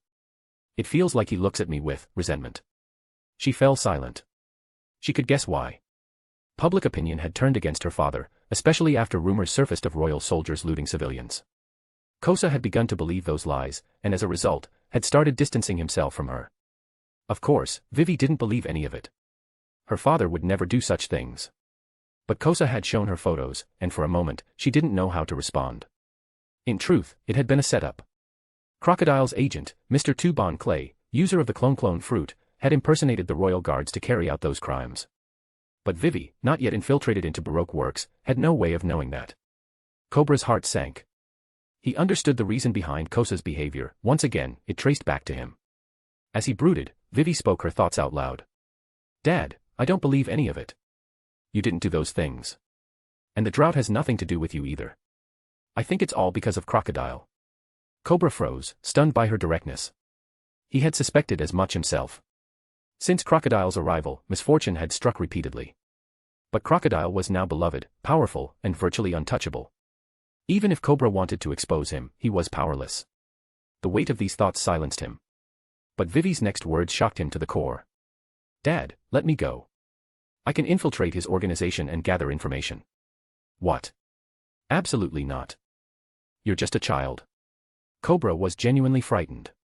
Vivi may have been mature, but she was still 12. Dealing with pirates could easily cost her her life. But Vivi was resolute. For once, she defied her father. "Dad, I must do this. I'm a princess. I have a responsibility to our kingdom. You." Clap. Clap. Clap. Before Cobra could finish, a slow, mocking applause echoed from the palace interior. "Who's there?" Cobra barked. He and Vivi spun toward the sound. A figure had appeared inside the main hall, lounging casually on the throne. He wore a white coat, legs crossed, a faint smile on his lips. His deep purple eyes shimmered strangely in the dim light. It was Uchiha Chiga. Chiga had arrived in Alabasta but didn't confront Crocodile right away. Instead, he wandered through the cities and bars, quietly listening and observing the nation's state. From the scattered conversations, he pieced together what was happening. Crocodile had accelerated his plans earlier than expected. What Chiga didn't realize was that it was his own fault. The fear he'd instilled in Crocodile back at Marineford had shaken the warlord to his core. Driven by paranoia, Crocodile had sped up his takeover plans. Once again, the blame fell squarely on Chiga's shoulders. Chapter 222, I'm now in charge. After seeing Chiga's face clearly, Cobra and Vivi both widened their eyes. Vivi instinctively covered her mouth, her voice trembling with awe. Those eyes, that's Admiral Purple Kirin. Cobra nodded unconsciously. A moment later, an expression of sheer relief and excitement washed over his face. He didn't care that Chica was sitting on the royal throne, because when compared to a marine admiral, what was a king? A warlord of the sea could plunge his nation into crisis, but an admiral, whose power exceeded even that, could shake the entire world. And it wasn't just any admiral. It was him, Admiral Purple Kirin. His strength was widely acknowledged to be the greatest among the admirals, and his reputation unmatched. Stories told of how he eradicated pirates with absolute justice and helped innocent civilians rebuild afterward. He had recently liberated a kingdom from Blackbeard and even used his powers to reconstruct homes and restore the environment. In the eyes of the world, he was the ideal embodiment of justice, a flawless marine admiral. Vivi gazed at Chica with unconcealed admiration. She was the deputy leader of the San group, and their entire organization revered Admiral Purple Kirin as their symbol of hope. When they first formed, they had even bowed before a photograph of him as a sign of their ideals. Kosa, their leader, was an even more devoted admirer. If he were here now, he might have dropped to his knees without hesitation. Chiga was used to such reactions. He leaned lazily against one hand, his deep purple eyes flickering with a glint of amusement as he looked down at Vivi. Among all the princesses in the world of pirates, Vivi was quite respected. She had courage. She understood responsibility. Even at a young age, she was willing to sacrifice her own safety to infiltrate Baroque works in order to save her kingdom. Compared to someone like Kazuki Hayori, who spent most of her time relying on others and only appeared near the end of Wano's crisis, Vivi was a princess who truly earned her people's loyalty. Chiga rose from the throne, descending the steps at a measured pace toward the father and daughter. Cobra and Vivi watched him approach, feeling an overwhelming presence settle upon them. The sheer pressure he exuded made their hearts race, their throats tighten. Once Chiga reached them, he gave Cobra a respectful nod as acknowledgement of his status as king. Then he turned to Vivi and offered a faint smile. What you said just now was admirable. As a princess, I acknowledge you. Vivi froze in place. She hadn't expected praise from him. Her cheeks turned red with embarrassment, and she quickly averted her eyes from Chiga's striking face. Cobra was proud of his daughter, but he couldn't help feeling a little envious. Not because of her flustered reaction, but because, as a middle-aged man himself, he wished he could receive that same recognition from the Admiral. But Chiga didn't forget Cobra either. He rested a hand on Cobra's shoulder and spoke with solemn conviction. You're a worthy king. I know what's been happening in Alabasta. None of this is your fault. I will put an end to it. Admiral Purple Kirin. Cobra stood stunned. After ruling his country for decades, this acknowledgement from a marine admiral filled him with rare warmth. He felt seen, not as a ruler, but as a man. Before he could respond, Chiga moved past them, returning to the balcony. Cobra and Vivi exchanged glances and followed. Chiga looked up at the sky. In his mind, he had already formulated a plan. He brought his hands together and formed a seal. Rain Tiger at will. The moment he spoke, the sky began to shift. Dark clouds gathered over the kingdom, spreading quickly across the horizon. A rich, moist pressure filled the air. Cobra and Vivi stared upward, awestruck. Was this real? Could Admiral Purple Kirin truly summon rain? Throughout Alabasta, people rushed into the streets. Their faces lit up with hope as they stared at the rolling clouds. Some dropped to their knees and prayed, pleading for rain to fall and bless their dry, cracked lands. Elsewhere in the desert, Crocodile also looked up at the sky, frowning. Beside him stood a striking woman with tanned skin, wearing a cowboy hat and an air of cool confidence, Nico Robin, age 24. She narrowed her eyes. This weather. It shouldn't be possible, not with dance powder in effect. Back in the palace, Chiga's eyes began to glow with arcs of violet lightning. The clouds twisted above them, turning into thunderheads laced with flashing bolts. The sky rumbled ominously. The pressure was overwhelming. Vivi instinctively moved closer to Chiga, her voice barely audible. Admiral Purple Kirin, what's going on? The sky, it's scary. Chiga looked down at her and smiled. Don't be afraid. I'm just giving some people a warning. His eyes sparked, and the energy in the sky surged in response. Boom. Boom. Boom. Purple lightning slammed down across the kingdom in a terrifying display of might. Screams rang out, but only for a moment. The chaos quickly settled into silence.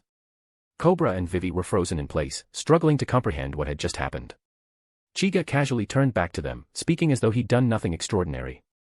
Just removed a few rioters. Things should be quiet now. Neither of them could find words.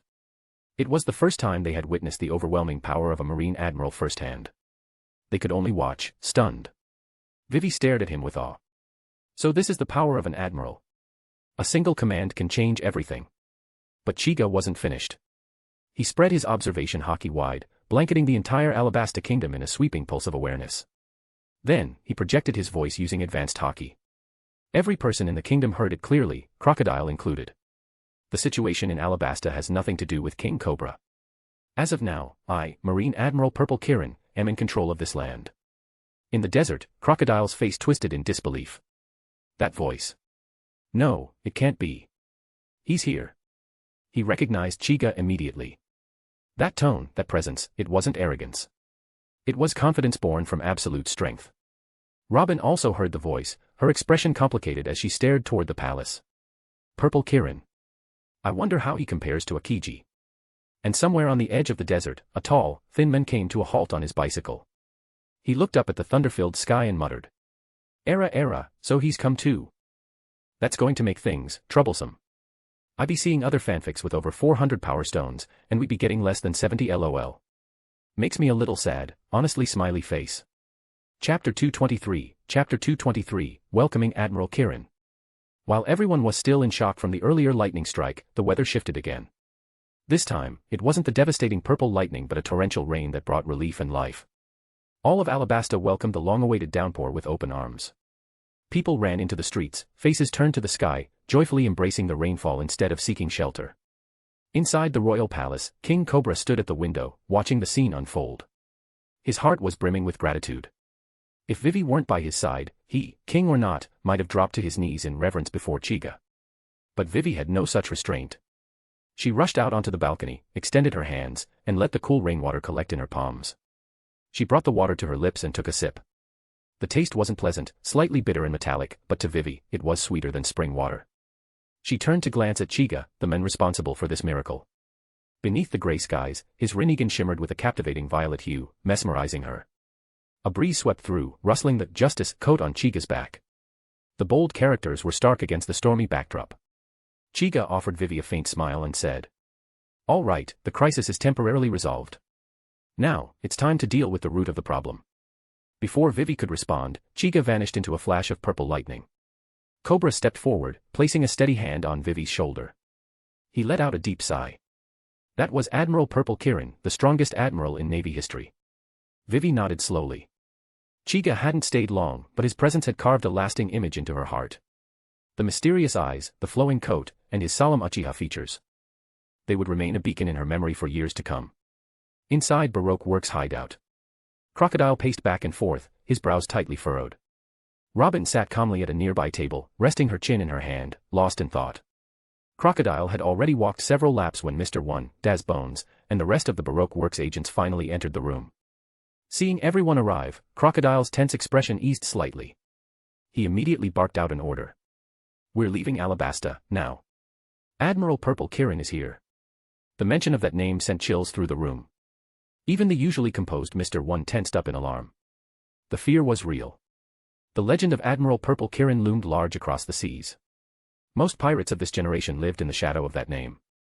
Once he had you in his sights, no affiliation could save you. Not the 4 emperors, not a crew, not even claiming to be someone's son. When he arrived, it was game over, execution guaranteed. He clenched his fists, but Mr. 3 was already on the verge of collapse. Tears and snot streamed down his face as he trembled. Miss Daublefinger, Paula, broke the silence, her tone grim. "Boss, is this Purple Kirin really that terrifying? The newspapers could be exaggerating." Crocodile shook his head. "Not in the slightest. If anything, they're being modest. I saw it with my own eyes at Marineford. Even Hawkeye was defeated without effort." He recalled that day vividly. Sweat formed on his brow just thinking about it. Chiga's power had been overwhelming. Crocodile, a man known for arrogance, had never felt so utterly insignificant. The moment that Purple Giant appeared, Logia users, hailed as living natural disasters, looked like toys. Even Hawkeye had managed only a few exchanges. Crocodile, by contrast, would have been flattened instantly. And Chiga hadn't stopped there. He went on to defeat red-haired Shanks and Kaido of the Beasts. The fear on Crocodile's face was unlike anything the Baroque Works agents had ever seen. Not even Whitebeard had earned this reaction from him. Crocodile had fantasized about challenging Whitebeard again someday. But Admiral Purple Kirin. Crocodile was ready to throw away everything just to escape. That alone told them everything they needed to know. Behind him, Robin remained outwardly calm, but her heart was heavy. I guess I can't stay here either, she thought. It was a painful decision. Alabasta held a poneglyph, one of great importance to her. But with Crocodile abandoning the country and Purple Kirin on his way, she had no chance of studying it now. She sighed quietly, a flicker of sorrow crossing her expression. How long would she have to keep running? Maybe, death really was the only way out of this endless, rootless life. Crocodile slammed his fist against the table, impatience mounting. We're going now. If we wait for him to show up, it'll be too late. Everyone nodded and began gathering to flee. But then, Paula suddenly froze. Her eyes widened as she turned toward the entrance. Wait. Someone's already here. He's right outside the door. Nanny. Crocodile's eyes narrowed. He didn't doubt her. Paula's hearing was unnaturally sharp, even without observation hockey. She could detect the faintest sounds, a talent in its own right. Later, if she awakened hockey, that skill might evolve even further. But there was no time for that now. If it really was Chiga at the door, escape was impossible. Crocodile's mind raced. He quickly came up with the only plan that might keep them alive. He raised his hand and shouted. Everyone, line up in 2 rows and prepare to welcome Admiral Purple Kirin. The agents looked at each other, stunned, but they immediately caught on. This was a gamble. Crocodile wanted to give the best possible impression and beg for mercy in the only way that might work. It was humiliating, but it was smart. They all snapped to attention, lining up in the office like disciplined soldiers. Even Robin, after a brief pause, sighed and slid off the desk to join the others, silently preparing to face Uchiha Chiga. In case you're wondering, all my fanfics are at least 70 chapters ahead, with some being over 100 chapters ahead. Chapter 224, Fools from the World Government. Chiga stood in front of the Baroque Works headquarters. He was about to use spatial displacement to enter directly when, unexpectedly, the doors opened. Standing at the entrance was Crocodile, smiling stiffly, with his cadre assembled behind him. Chiga raised an eyebrow, slightly surprised. Was this supposed to be a welcoming party? Crocodile did his best to make his scarred face appear amicable. He stepped forward and said, Admiral Purple Kirin, is a small nation like Alabasta really worth your personal visit? Chiga didn't respond right away. He stood with arms crossed, silently staring at Crocodile until the Shichibukai began to squirm under the pressure. You already know what you've done. Do I really need to spell it out? Though his tone was calm, Crocodile felt the weight of a death sentence in his words. There was no doubt, this admiral knew exactly what had transpired in Alabasta. He wasn't here to talk. He was here for judgment. Despite that, Crocodile had no intention of fighting. He knew that if it came to combat, he and everyone here would likely vanish without a trace.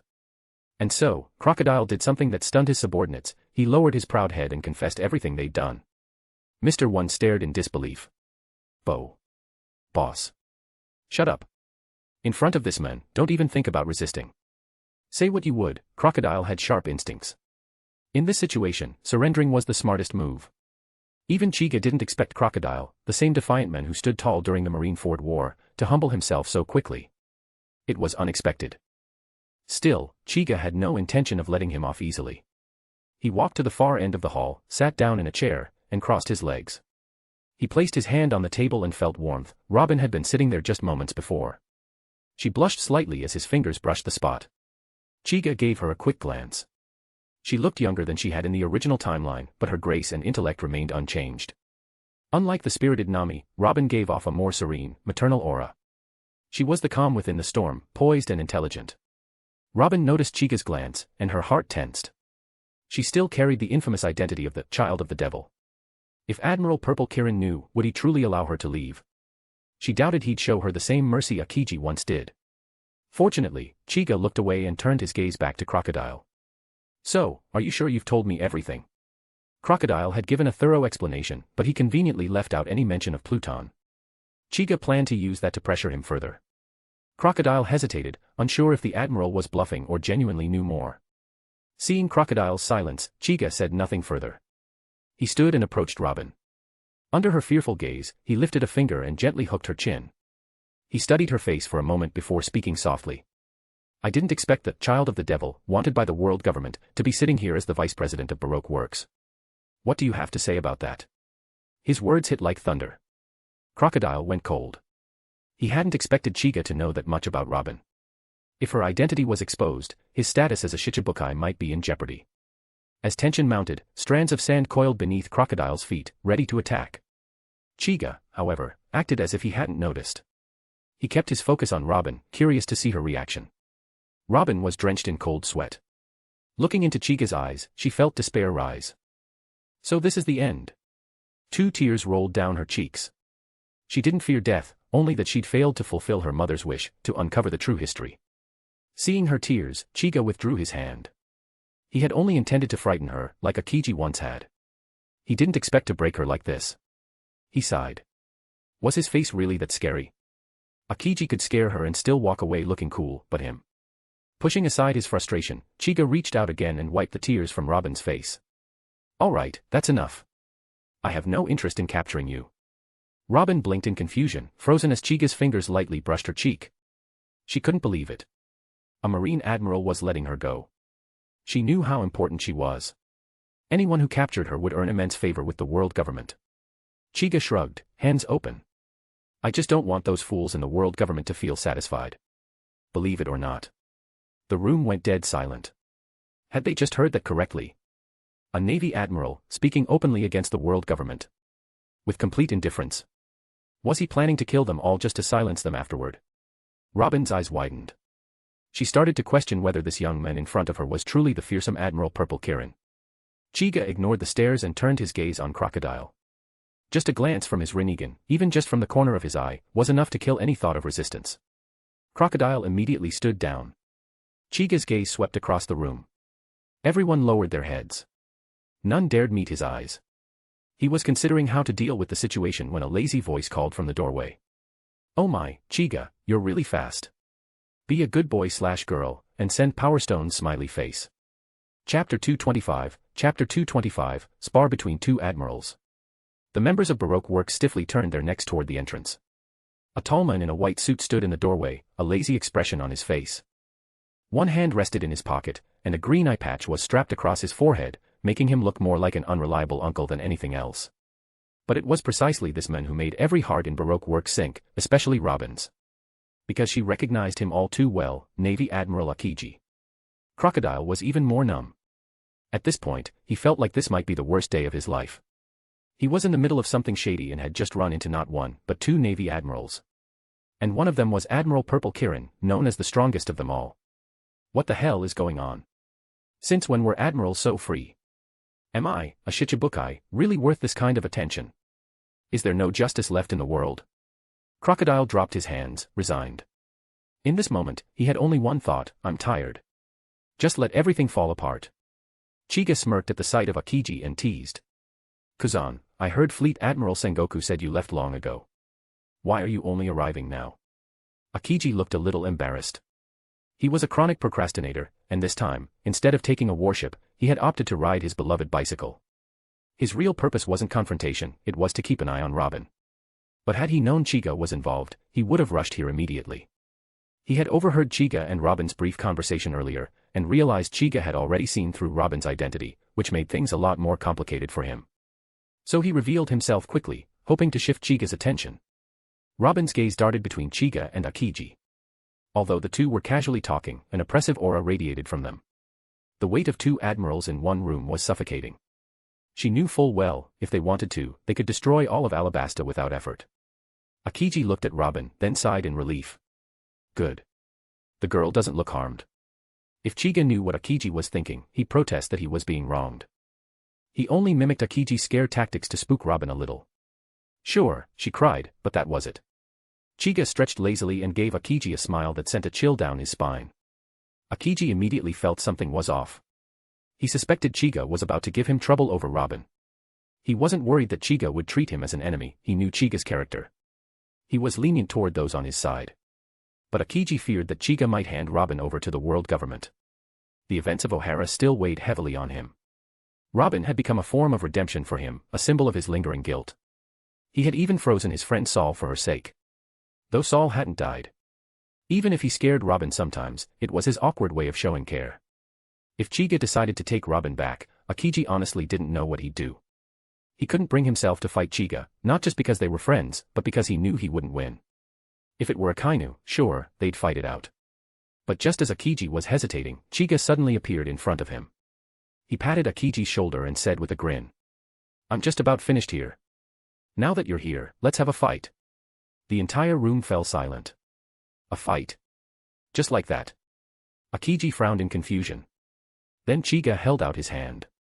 Wisps of icy mist, Yomi chill, rose from his palm, and the room's temperature dropped instantly. Everyone except Chiga and Akiji shivered involuntarily. Akiji's eyes widened. As a top-tier ice fruit user, he instantly recognized the unnatural quality of that cold. Even he had to admit, it was impressive. He asked cautiously. A new devil fruit ability. What kind of fruit is that? Chiga didn't respond right away.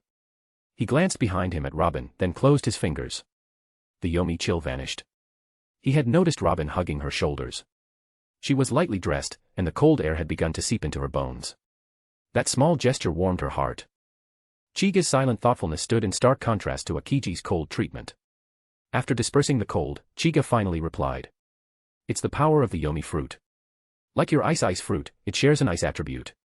So I want to test it, see how far it can go. I see. Then let's head outside now. Akiji nodded. As long as Chiga wasn't focused on Robin, he didn't mind entertaining him. He didn't hesitate. Chiga could read Akiji's thoughts and gave a small smile. Perfect. It's nothing but dessert out there, no need to worry about causing collateral damage. He turned into a bolt of lightning and disappeared from the room. Akiji gave Robin a final glance, then silently followed. After they left, the rest of the room remained frozen in place. Then, slowly, all eyes turned to Robin. From everything they had seen, one conclusion was obvious: the simultaneous arrival of two admirals had everything to do with her. Especially Akiji. Besides Robin and Chiga, he hadn't paid attention to anyone. At this point, Crocodile just wanted Robin out of his territory. He no longer cared about Pluton. With those two monsters involved, chasing after Pluton would only get him crushed. Robin understood she couldn't stay here anymore. Under everyone's gaze, she walked out with her usual calm. She wanted to see the battle for herself. Chiga's attitude toward the world government intrigued her. And she wanted to witness with her own eyes the strength of the men called the strongest Navy Admiral. Chapter 226, Who wield the strongest ice? Akiji didn't realize that all his efforts to distract Chiga so Robin could escape had ultimately failed. At this moment, he and Chiga stood facing each other in the vast Alabasta desert. Even though Akiji had always known that Chiga's strength was terrifying, this was the first time he had confronted him directly. A flicker of excitement sparked in his usually laid-back demeanor. He couldn't deny his curiosity. He wanted to know the true strength of the man the world hailed as the strongest Navy Admiral. Chiga, on the other hand, looked entirely relaxed. He wasn't concerned with competing for the Fleet Admiral position, he simply wanted to test the extent of his Yomi fruit's ice-based abilities. Looking at Akiji, he said casually. Kazan, go all out. Don't hold back. Akiji gave a nod and slipped into a combat stance. He decided to open with a probing attack. Stretching one arm forward, he muttered in a low voice. Ice time capsule. A shockwave of freezing air burst from his palm. As it surged through the air, glittering crystals of frost formed in its wake. Robin arrived just in time to witness the start of the battle. The moment she saw Akiji's technique, a familiar figure flashed through her mind, Jaguar D. Sol. The giant vice admiral had once been instantly frozen by this very move. She was all too aware of how terrifying it was. Her gaze shifted to Chiga, anticipating his response. But Chiga didn't even flinch. Wisps of Yomi chill floated around his Rinnegan, and at the point where his gaze locked, a burst of chill condensed midair, directly intercepting Akiji's attack. Boom. The space between them suddenly crystallized into a towering iceberg that slammed into the desert floor with a thunderous crash. Robin's eyes widened. The iceberg was far larger than even the giant Sol had been. Taking a step back, she quietly retreated to a safer distance. The space she'd originally chosen now seemed far too close to these two monsters. Akiji's eyes narrowed as he studied the massive formation of ice. Chiga's freezing power, it's more intense than I imagined. Not wasting time, Akiji launched another strike. He extended his arm like a blade, conjuring a colossal ice bird. Ice Age, Pheasant Beak. This time, Chiga moved. He raised his arm, allowing the Yomi chill to wrap around it like spectral serpents. Then, with a clenched fist, he released it all in one swift motion. Ice Extreme, Emperor Dragon. From his fist burst a wave of Yomi chill that instantly took the form of an enormous ice dragon, larger and fiercer than Akiji's ice bird. It let out a roar and charged. The two forces collided in midair. Within seconds, the ice bird was shredded, disintegrating into glittering shards of frost. The ice dragon roared once more before dissolving into vapor. Akiji's expression turned stiff. As a user of the ice fruit, he was supposed to be the pinnacle of ice powers. Yet his attacks had been effortlessly neutralized, twice. Chiga called out. Kazan, stop holding back. Show me your full strength. With a silent nod, Akiji bent down, placing his hands on the ground. Chiga instantly recognized the pose. It was the start of Akiji's ultimate technique, Ice Age. In the anime, this technique had once frozen an entire sea. But this time, something was different. There was no dramatic build-up. No grand visual cue. Just a wave of pure, bone-chilling energy erupting from Akiji's body. Ice spread rapidly over the desert, coating everything in its path, stretching beyond the horizon. Even Robin, who had moved a considerable distance away, suddenly felt her feet freeze in place. Something's wrong, she thought, trying to move, but her legs were already sealed to the ground. Swish. In the blink of an eye, Chiga appeared beside her. Without a word, he pushed her into a pocket of door space for protection, then vanished, returning to face Akiji. He'd known she was there but hadn't acted because she was still far enough away. But Akiji's technique had turned the entire desert into a glacier, he couldn't take the risk. Now back in place, Chiga glanced around at the transformed terrain. The once scorching desert had become a frozen wasteland. In front of him stood an ice statue. Akiji's final move had encased him completely. Chiga muttered. Awakening, huh? Now that's impressive. He was right. Akiji had entered his devil fruit awakening state. In the anime, his battle with Akainu at Punk Hazard had reshaped the island's climate. That was the kind of power granted by the awakening of a Logia-type devil fruit. Logia users had high base potential, but awakening was rare, even more so than Paramecia or Zoan types. Once achieved, though, it elevated the user to the level of a natural disaster. Haki alone wasn't enough to stop them anymore. Just then, the frozen head of Akiji slowly tilted upward. He exhaled a wisp of freezing breath. Ice hell. Boom. The ground shook. Ice spikes the size of mountains surged upward, wave after wave, blanketing everything. The temperature fell so fast that birds flying overhead turned into frozen statues and shattered in midair. Alabasta's vast desert had become a deathly sea of ice. At its center, another frozen sculpture, this one shaped like Chiga, stood silently. Akiji rose and looked at it, a faint trace of pride flickering in his eyes. But before he could fully admire his handiwork, the sculpture's right horn began to glow with a soft, icy white light. The thick ice over Chiga's body melted into threads of icy blue energy that flowed into the horn. He stepped forward, completely unharmed. The only difference now was the steady flicker of that glowing horn, pulsing with power. Akiji froze in disbelief. Chiga rolled his neck and gave a calm smile, then mimicked Akiji's earlier stance by lowering his hands to the ground. The horn flashed once again, and Yomi chill surged through his body. The air around him seemed to halt, time itself felt like it paused. Lowering his head slightly, Chiga whispered. Maha Padme. Send power stones, thanks wilted flower. Chapter 227, Bringing the World Government Down. The surging Yomi chill burst from Chiga's palms like a crashing tide, instantly freezing everything in its path. The world transformed into a vast frozen wasteland.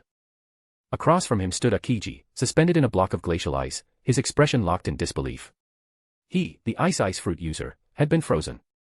As a Logia type, Akiji would normally merge with ice and escape, but in that instant, his consciousness faded. His thoughts, like time itself, came to a halt. Maha Padme, an ultimate-level technique achieved by combining the Yomi chill and the divine power of the Takami Musubi no Kami housed in Chiga's right horn, had reached absolute zero, momentarily freezing both time and space. It was a power beyond the natural limits of devil fruits. With this technique, even Logia users who could typically regenerate or phase through attacks were rendered completely vulnerable. If Chiga wished to kill Akiji now, all it would take was a flick of his wrist. The Admiral would shatter into frozen fragments, unable to recover. But that wasn't Chiga's intention. Aside from the fact that Akiji was a fellow Admiral and a comrade, this clash had also played a critical role in helping Chiga develop Maha Padme.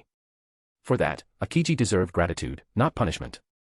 A purple light flickered in Chiga's Rinnegan. The ice-covered battlefield began to dissipate, turning into wisps of cold air that spiraled upward and vanished as if they had never existed. Akiji fell free from the ice, collapsing to one knee and gasping for breath. Though unconscious during the freeze, his body now trembled with the vivid realization that he'd just stood at death's door. Chiga appeared beside him, extended a hand, and pulled him upright. Before Chiga could say a word, Akiji exhaled sharply and muttered, "You're a damn monster."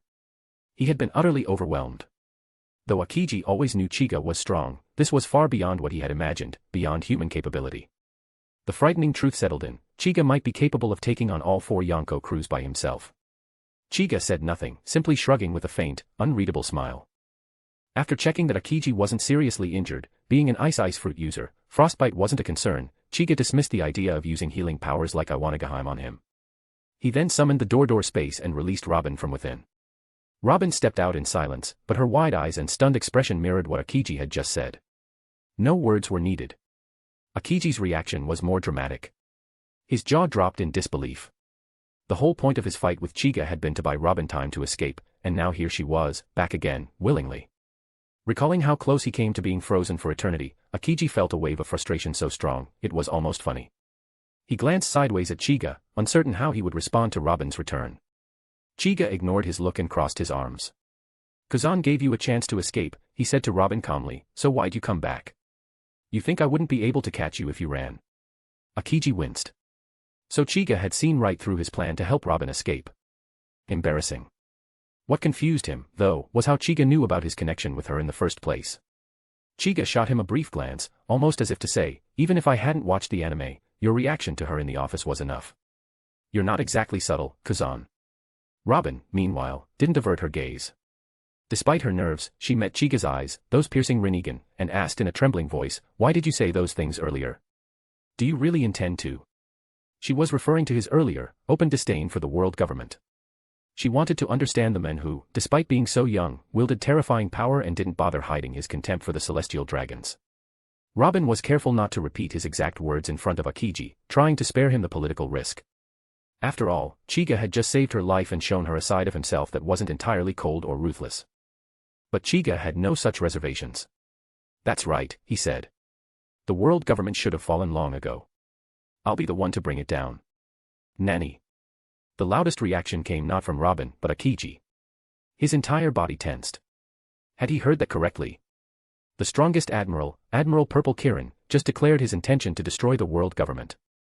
Was he dreaming? Akiji rubbed his temples, half convinced he was hallucinating. Robin stood frozen in place, her wide eyes fixed on Chiga. Her voice caught in her throat.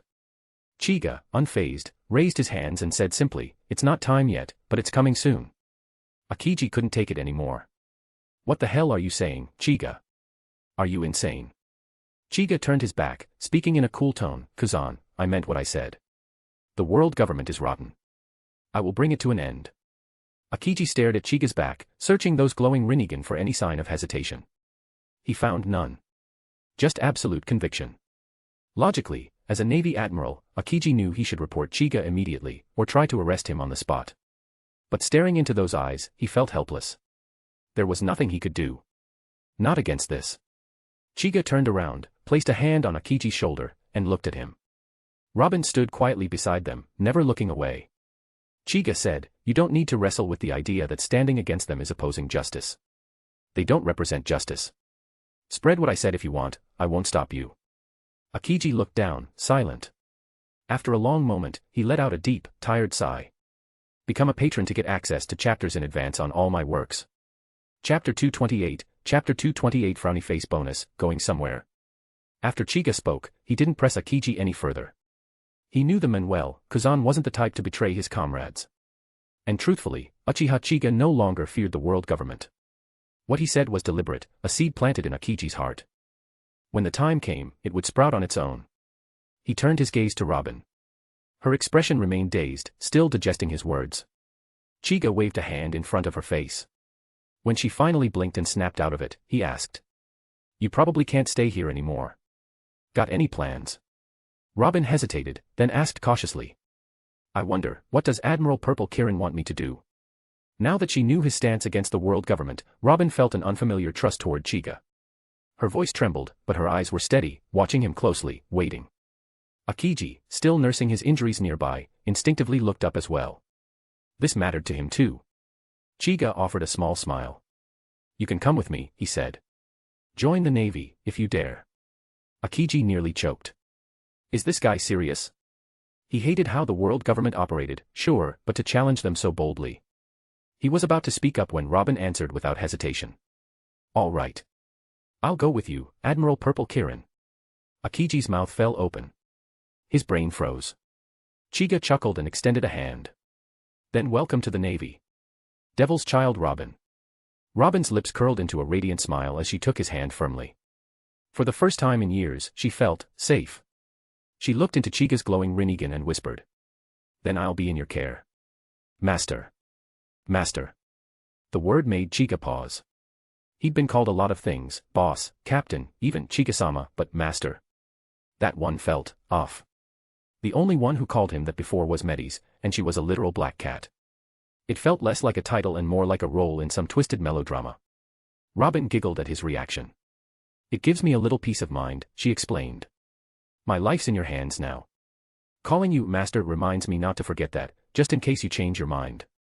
Chiga's eyes narrowed, the purple rings of his Rinnegan glowing faintly. There's no such phrase as change your mind in the Uchiha dictionary, he said coldly. A man who breaks his word isn't worthy of these eyes. The moment he said that, his Rinnegan pulsed with a radiant violet light, radiating his displeasure at being doubted. Robin lowered her head. I'm sorry. That was thoughtless of me. Chiga didn't press her. He knew her pain. Years of betrayal, of always being the hunted, had carved deep scars in her heart. He helped her up gently. Call me whatever you want, he said. Just stay close from now on. As long as I'm here, no one will lay a finger on you. Robin looked up in surprise, her eyes shimmering. That one sentence, so simple, shook her to her core. She'd spent her life running. Now, someone had offered to stand in front of her. Tears welled up as she whispered, thank you. She stepped forward, wrapping her arms tightly around his waist. Her entire body leaned into his back, trembling slightly. Thank you. Master. Akiji looked away, a strange ache stirring in his chest. It wasn't jealousy, he had no romantic feelings for Robin. But watching her cling to Chica like that. It felt like watching a daughter you once protected fall into someone else's arms. The cabbage I raised has been taken, he thought with a sigh. If Chica were one of those hot-blooded, impulsive punks from Earth, Akiji might have snapped then and there, gone full Akainu, fists blazing for justice. Chica waited until Robin calmed down, then gently loosened her grip. He turned and brushed a few stray hairs from her forehead.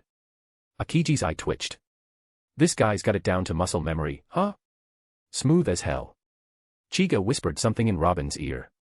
Whatever he said made her blush faintly and smile again, her earlier shyness returning. She looked up at him and asked seriously. Master, what do you plan to do with Crocodile and the others? Her expression had changed, sharper, calculating. She had slipped into her Baroque works persona. Chica instantly recognized her intent. Robin hadn't forgotten her former employer.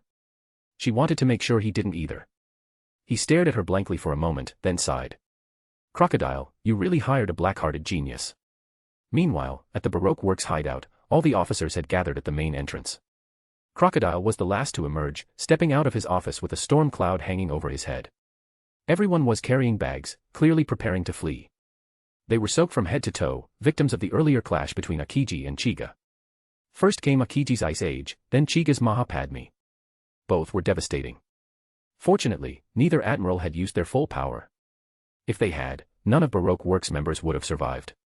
Their bodies would have been frozen from the inside out, reduced to puddles of water even after the ice melted. Now free of the frost, Crocodile barked orders at everyone. Hurry up. We're leaving. This place is cursed. But just as he turned to lead the evacuation, Chiga, Robin, and Akiji appeared right in front of them. Chiga folded his arms, eyes glowing faintly with Rinnegan light. Going somewhere in such a hurry?